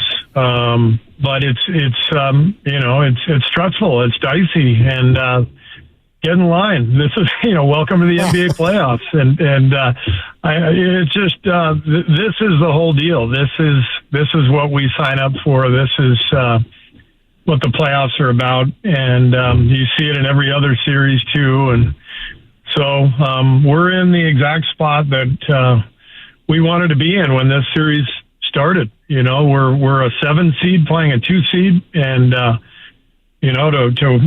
to be up 3-2 going into game 6 is where we want to be. But now it's up to us to finish it, and we know we're going to have to play at a high level to get that done. And it's also up to us, Steve, to do exactly what we did in game 4. I was in the press row, so there wasn't much cheering from your guy, the Dibber, but how much was that home crowd a factor in what turned out to be an unbelievable atmosphere and a huge win for you guys in game 4? Yeah, our crowd, it was awesome. Just an amazing crowd that night. And it's such a big part of the playoffs. You see it, around the league, just the momentum, the force that comes from playing at home and the crowd. And it's exciting. And I can't wait. I think it's going to be a really, really competitive, feisty game. And again, this is kind of what we're all here for. We love what we do, and is what it's about. Yeah, Raymond Ritter wanted me to remind you that it's a 6:00 game, just to make sure that you get there in enough time to be ready to go. Okay, thank you. Thanks for the reminder. I didn't know. Yeah. That's what I do, Steve. Make sure you're in your seat, Steve, on time and ready to go. How's Jimmy doing physically? He's good. Yeah, he's ready to go. He was in our walkthrough today and film session and moving around well, and I think he's feeling a lot better. I wondered, does the healing process continue with these days, or does it get slowed because he goes out there and starts banging around again? He's as tough as they come. I haven't even talked to him about it, frankly. I talked to him yesterday during the day before the game. But I haven't talked to him since about any of that. Training staff monitors all that. Jimmy will be ready to go tomorrow. And I'm just thinking about, last night and the way the starters were able to just rest and relax. And that's kind of what happened in 2022 against Memphis as well. How much of that do you think really plays when you only play 20 minutes as opposed to playing full minutes? Do you really get that much of a rest benefit? Yes. Yeah. It's a big difference for sure, especially, given the age of Steph, Dre, Jimmy. Playing 25 instead of 40 is a huge difference. Coach, any reaction? I know you're focused solely on tomorrow night, but we always talk a little bit around the league. Are you a little eyebrows up that the Lakers were ousted in 5? I'm eyebrows up on everything. I mean, I love watching this stuff, and I just think, especially in the West, every first-round series was so intriguing. Just knowing how good the whole conference is. Obviously, OKC, had a pretty quick one with Memphis, but the other 3 series have all just been so highly competitive, and Minnesota is loaded. I mean, they made the conference finals last year. They are really, really talented. Played a great series, and it's they've earned it. So we're hoping we can join them. Yeah, and Denver Clippers tonight, Game 6. What's for dinner, and where are you going to watch the game? That's a good question. I'm driving home right now from our walkthrough, and I will be on my couch with my dog, and the game will be on.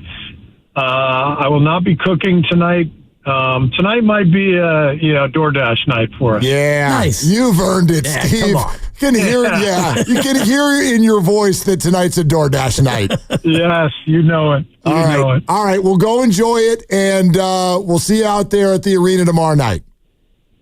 Thanks, guys. Have a great rest of your week, and we'll talk to you next week. Okay. Yeah, all right. You too. There it is. That right there.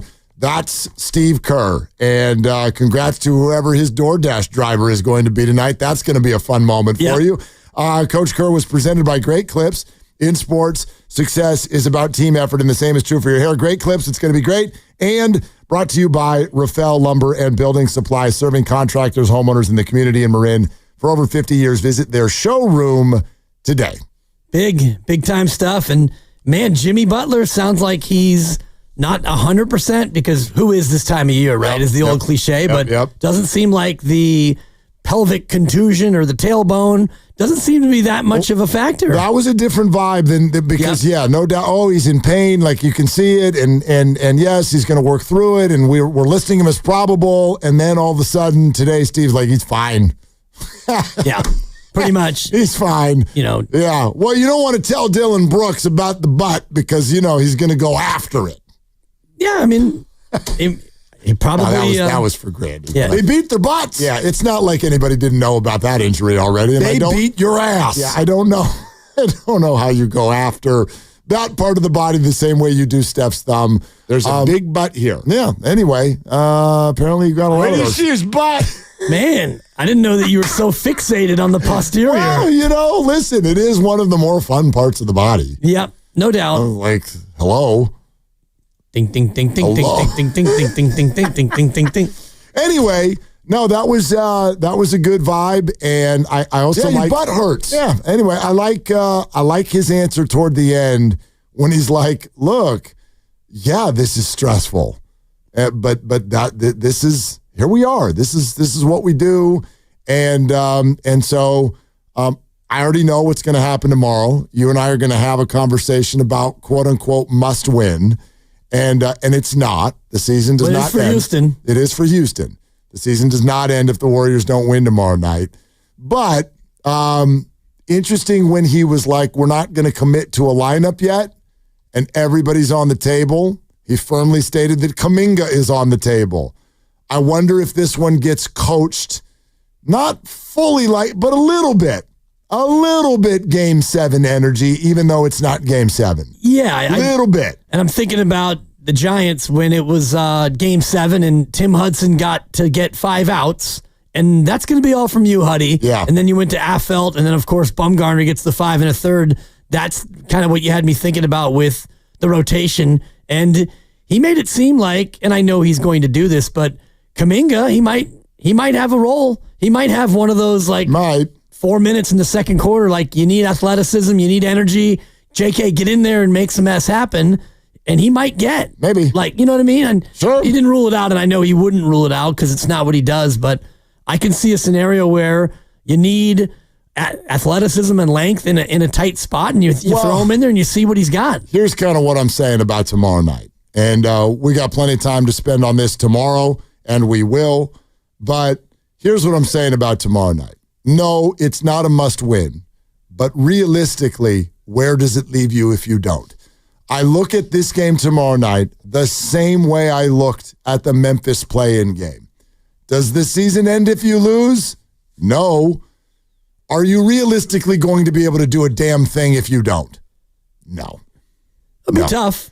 No. So, and that doesn't, I'm not saying that they then automatically would lose Game 7. What I am saying is it puts you in a situation that is clearly not set up for success. So what you're saying is, if you lose tomorrow night, now we're going to get back on a plane for Houston and another one-day turnaround and play a Sunday game. And, oh, by the way, you better pack your Johnnies for Minnesota too, because if you're lucky enough to win that game, you jump a plane for Minnesota, and with no practice in prep time, you're going to play that game on Tuesday and turn around and play Game 2 on Thursday.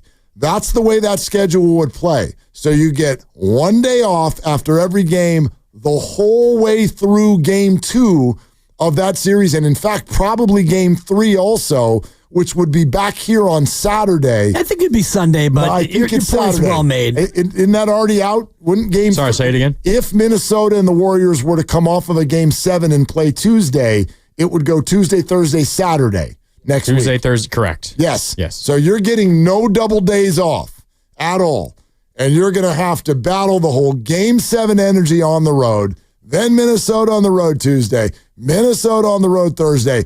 I'm sorry, that's not, the Warriors are not going to do well with that. No matter when the series starts, the first 4 games are just game day, one day off, game day, one day off, game day, one day off. Interesting. So I think if you lose tomorrow night, you're up a creek.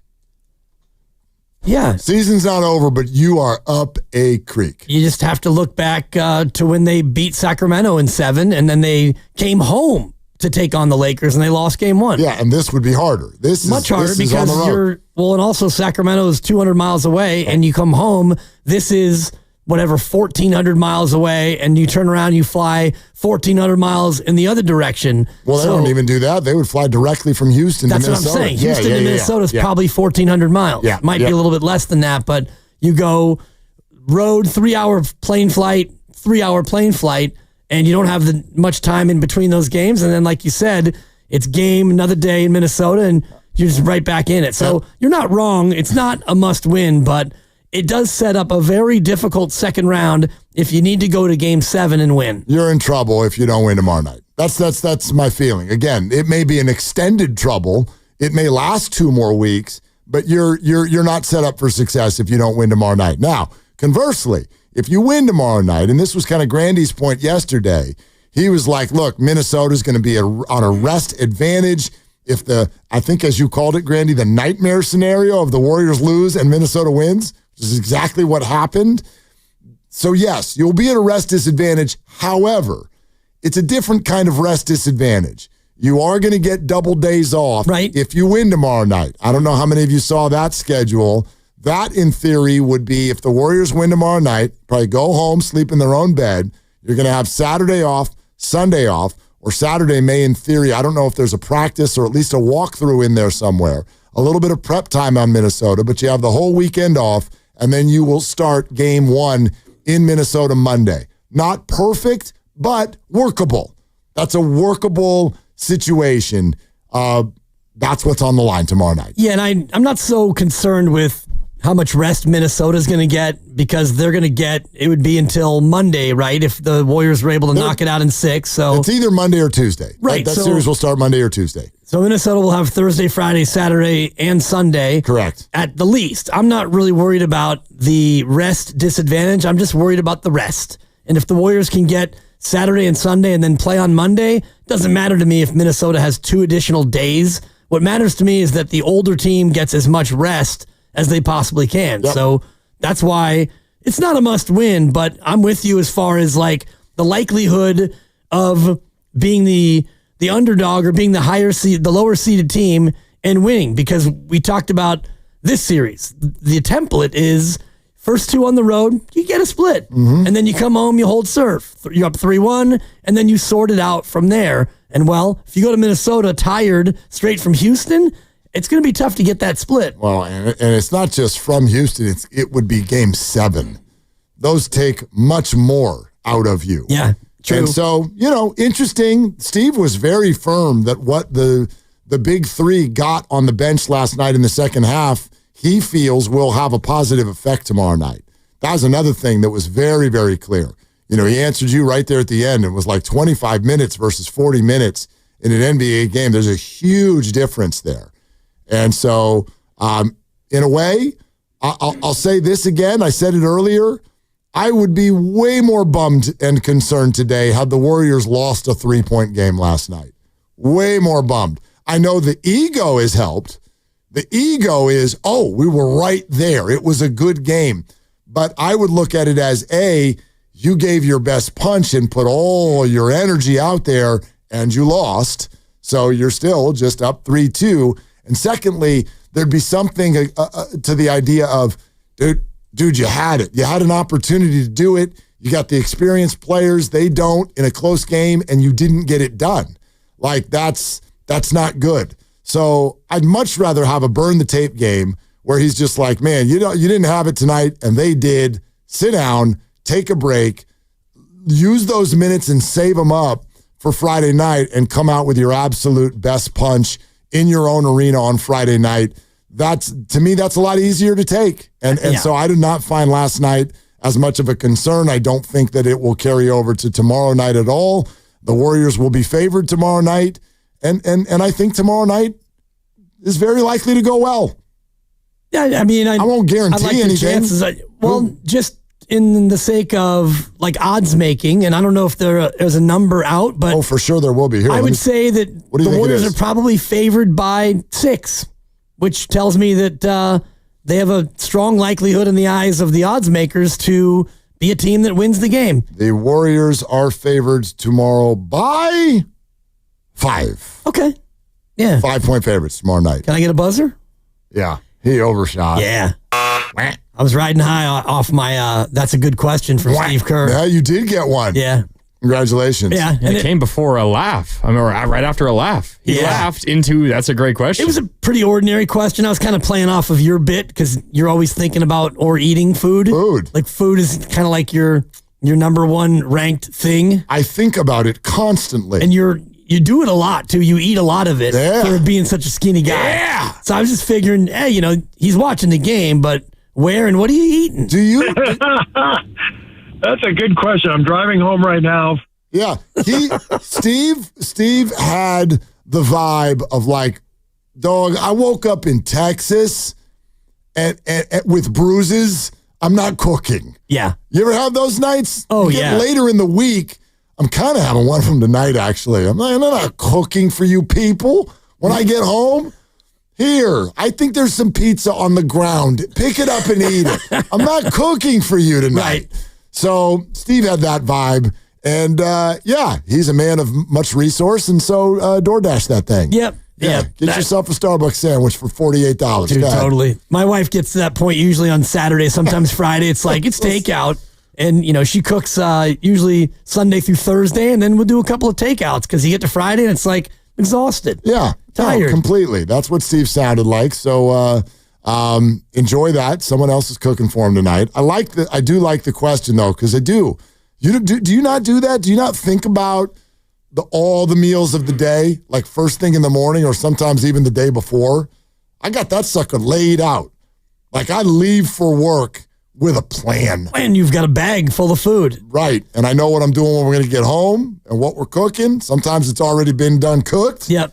I am always thinking about the next meal. You and my wife should hang out on a Sunday because she will meal plan the entire week. Ooh. And she'll just... That's a lot. Well, yeah, because she wants to know to go grocery shop and to know what to get. And so we spend... See you in the aisles. We spend a long time on a Sunday. Like, no, we just had that. I don't want to make that. We can't have that. Let's do this. And I'm just throwing out ideas, and it's just pew, pew, getting picked out of the sky. Sometimes you actually cook them all on Sunday. Like, actually cook them so they're just ready for the week. For the reheat. Yeah. Especially you being here till 5:57 and getting home at 6:30. It's hard to go home and like, all right, what am I making? Yeah. You got to have that But I do it. Yeah, no doubt. 888-957-9570. Let's circle back to your calls. Let's go to Trevor in Roanoke Park. Hi, Trevor. What's up? Hey, what's up, guys? How's it going? Yo. I've been on the line for an hour, so I'm thinking about all these different things I was really going to say. But the original thing I was going to say about Dylan Brooks is I think he's a dirty player. I really do. But there's a line in the sand that everybody draws where they have an idea of what they think is dirty and isn't dirty. And I'm right on the line there with Dylan Brooks. I don't think that what he's doing right now is playing dirty. So it's. I mean, I know he's targeting Steph Curry's hand, but even Steve Kerr said it's like right now the rules say you can do that. So that's what he's going to do to win. And so I'm kind of on the side of Dibs when he's saying that and I don't think that Dylan Brooks is doing what you guys are saying, like win at all costs. He's not out there. I don't think he's out there potentially trying to do career-ending injuries here or anything. He's just playing with the rules. And I don't like Dylan Brooks, and I hate to say that because I don't like the player, but I just don't think he's playing. I don't think he's playing that dirty right now. I think he's right there, but it's not dirty enough for me to say. Fair enough, Trevor. I do want to point some things out, though. Thank you for the call. I don't think that he's dancing around in the career-ending injury area either, but I do want to point out something that Steve Kerr did in his answer there that's very subtle, and I hope you caught it. So when Steve says, yes, they're doing what's called the high five, and they're going after, and he even said Draymond does it all the time too. They're like, hit the hand after the shot is released. Understand that is what Steve can say publicly right now. Steve cannot or would not say that Dylan Brooks is doing something that's beyond that. I believe that he is. Others also believe that he is. If you don't, that's fine. You have your opinion. But I don't, the play that Steve is describing is happening all over the league. I think what Brooks is doing is a step beyond that, which is not the high five at the top of the release arc. It's actually, as what you see Steph keep doing to the ref, he's showing them he's slapping down. There is a downward motion. It's not the high five. It's the after the release slap down on the hand that is much more aggressive and, to me, much dirtier. So I get what Steve's describing. I see what Dylan is doing as something different. Yeah, I'm just going through and looking at every shot Steph has attempted in the series so far, going backwards. You've watched every shot that Steph has attempted? I'm back to game 3 right now. Because you go to NBA.com and you click on the box score and it brings up a video menu of every single shot. Of every play, right. And I've seen Amen Thompson make pretty excessive contact a couple times. Yep. Green did it one time. And Dylan Brooks I've seen 3 of them that should be fouls, including one here in game 3 where he just straight ran through Steph. And this was a game that Steph was on a heater and he was unbelievable, but I don't know why some of these plays, like forget the targeting of the thumb. On one of these, he goes up, he tries to challenge it, and he lands, and he just basically runs through Steph. Yep. A river runs through him. Yep. And no call, and it's the playoffs, and so physicality is, I think, allowed a little bit more in some ways, but some of these are not Dylan Brooks. I think the Rockets. Oh, there's no doubt. Steven Adams on one. He drives to the hoop. He does his little underhand scoop, and Adams, instead of putting the hand up to block it, he goes down to try to swat it out of his hand. But while you're down there, listen, I don't want to accuse people Udoka. of something. Yeah, but would it surprise me if this has clearly been discussed in the Rockets locker room? It would surprise me if it hadn't. Right. It would surprise me if it hadn't. Especially knowing the personality of the team and the personality of the coach. And Absolutely. They clearly are coached in this manner, not only on Steph, but you look at throughout the course of the year, they're a tough, physical, defensive team. Well, and this is kind of what the discussion that we had about physicality in the playoffs about a week ago was kind of centered on this, which is I don't mind physical basketball in the playoffs. I don't think there's any way around it, quite frankly. There's too much on the line, so much urgency. Guys are playing hard. These are big, huge, incredible athletes. It's going to get very rough out there. There's no way around that. But when I see things on a floor that appear to me like a group is specifically acting out a directed plan that is against the rules, and whether that is slapping down on Steph's thumb or doing the away from the ball little waist hug thing that so many of them keep doing to stop him from going where he's supposed to go or where he's trying to go, when I see that, that's when I have a harder time with it. And so I don't see that as physicality. I see that as targeted, in a basketball sense, illegal activity. Yeah. And that's what I would love more focus on. And I'm looking at one from game 3. Jabari Smith Jr. comes out, and it's clear that they are being coached to challenge the hand on the shot from Steph Curry. And here's one where it's a high five, but he hasn't even finished his release. No call. And so it's illegal, but if they don't call it, then then you got to keep doing it. All guests on 95.7 The Game appear on the River Islands guest line. Isn't it time for you to discover the islands? River Islands in Lathrop. I think that whistle is going to take a turn tomorrow night. That'd be my guess, based on a lot of years of watching the NBA. More of your phone calls next. Rich, Matt, stay where you are. It's Willard and Dibs.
it's stressful, it's dicey, and get in line. This is, welcome to the NBA playoffs, and it's just this is the whole deal. This is what we sign up for. This is what the playoffs are about, and you see it in every other series too. And so we're in the exact spot that we wanted to be in when this series started.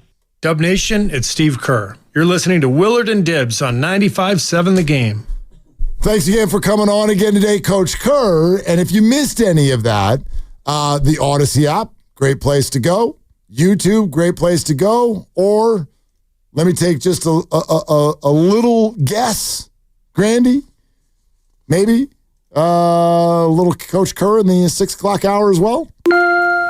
That's a ding. Yeah. That's a ding. So, best of the game with Grandy is coming up in the 6 o'clock hour, and you'll hear Coach Kerr there if you missed any of it. And if you're just starting with your commute home and there's traffic out there or whatever, just buckle up and get a good solid 20, 25 minutes of Coach Kerr the day after that loss. That stress he's talking about, I got another example, not that we need many more, but I got another one of them right here.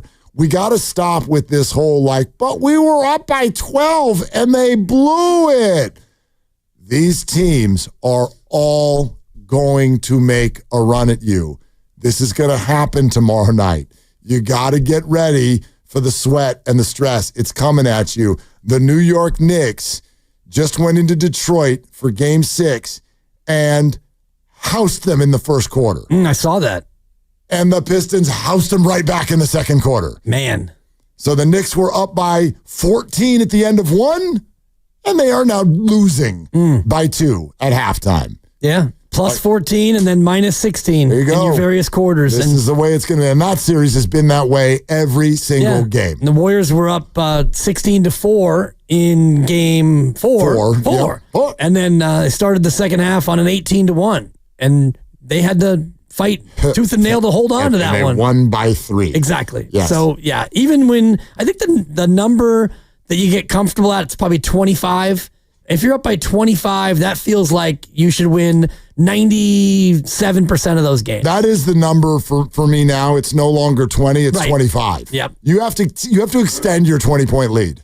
Or else, it's not a blown lead anymore. It's just the NBA in the 3-ball. Yeah, and remember the first time that these two teams faced off in the regular season, the Warriors were up by 31, and it went to overtime.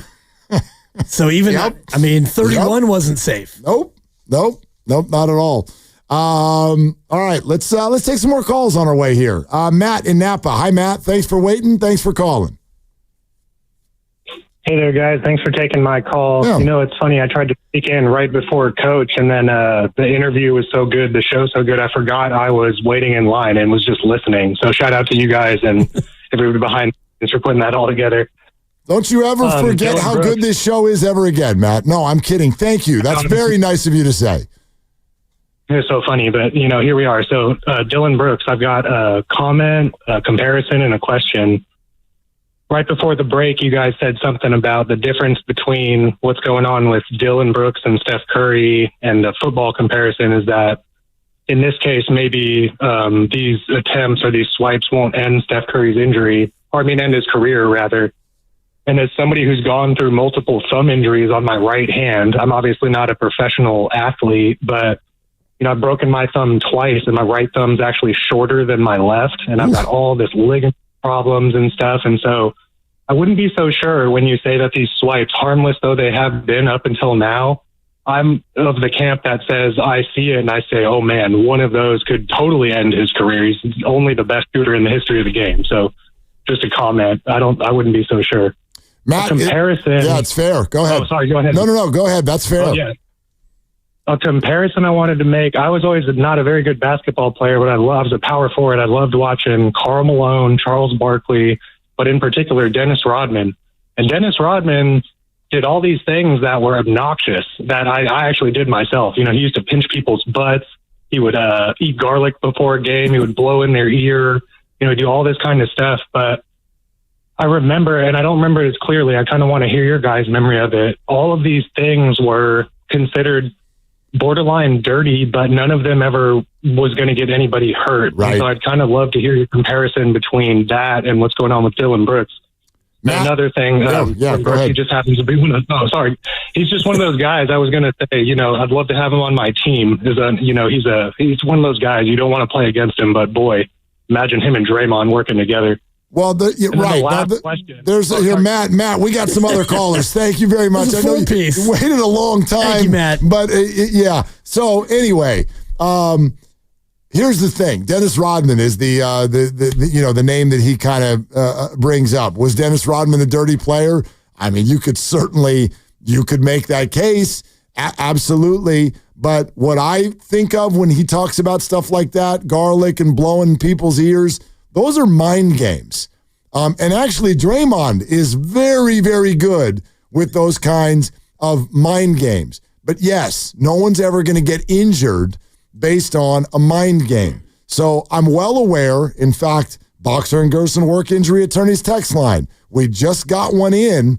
832. I feel it's really rich to call all of this stuff dirty on the Rockets when Draymond has been injuring players on the path to the finals for years. No, he hasn't. Name one. Name one. It's never happened. Has he been out of line? Sure. But this is, and for some of you it's subtle, and that's fine. But to me, the difference between Dillon Brooks and just about anybody else in the league who pushes the line, even that dude Isaiah Stewart in Detroit, even him, I don't see people taking liberties with other people's careers and specific injuries at the level that Dillon Brooks unapologetically does.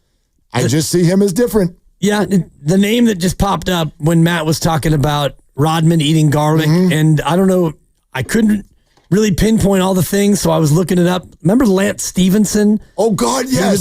He would come up to you and blow in your ear. He did it to LeBron, didn't he? And so that guy was a weirdo. And kind of a dirty player. And I just Googled Lance Stevenson dirty plays, and here's a hit on LeBron. Here's one on John Henson. There's a full list of, a lot of it was on LeBron. Apparently he punched him in the groin, so Draymond wasn't the first to do it.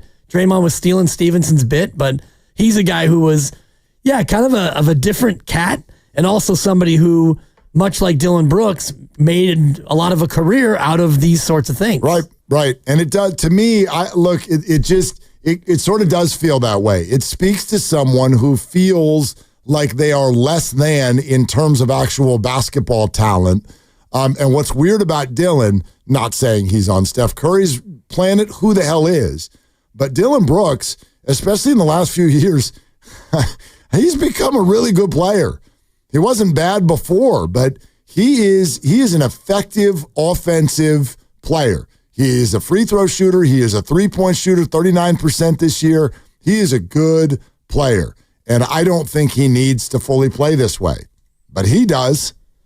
Well, that's the way he feels, obviously. Different athletes are wired in different ways. And Dennis Rodman's a great example of somebody who approached the game of basketball in a certain way. He would try to get under your skin. He would play relentlessly and physically on both ends of the floor. And that's just the way that he kind of came up in the game. And Dillon Brooks, I don't think, has always, had that in his repertoire, but certainly in the league, you can go back over the course of his career, and he's made his way by playing this way. And you're right. Now, this year, he actually showed a lot of skill. He shot nearly 40% from three, averaging 14 a night. He had a good year. Let's do one more. Rich in Fremont. Hey, Rich, thanks for calling. Hey,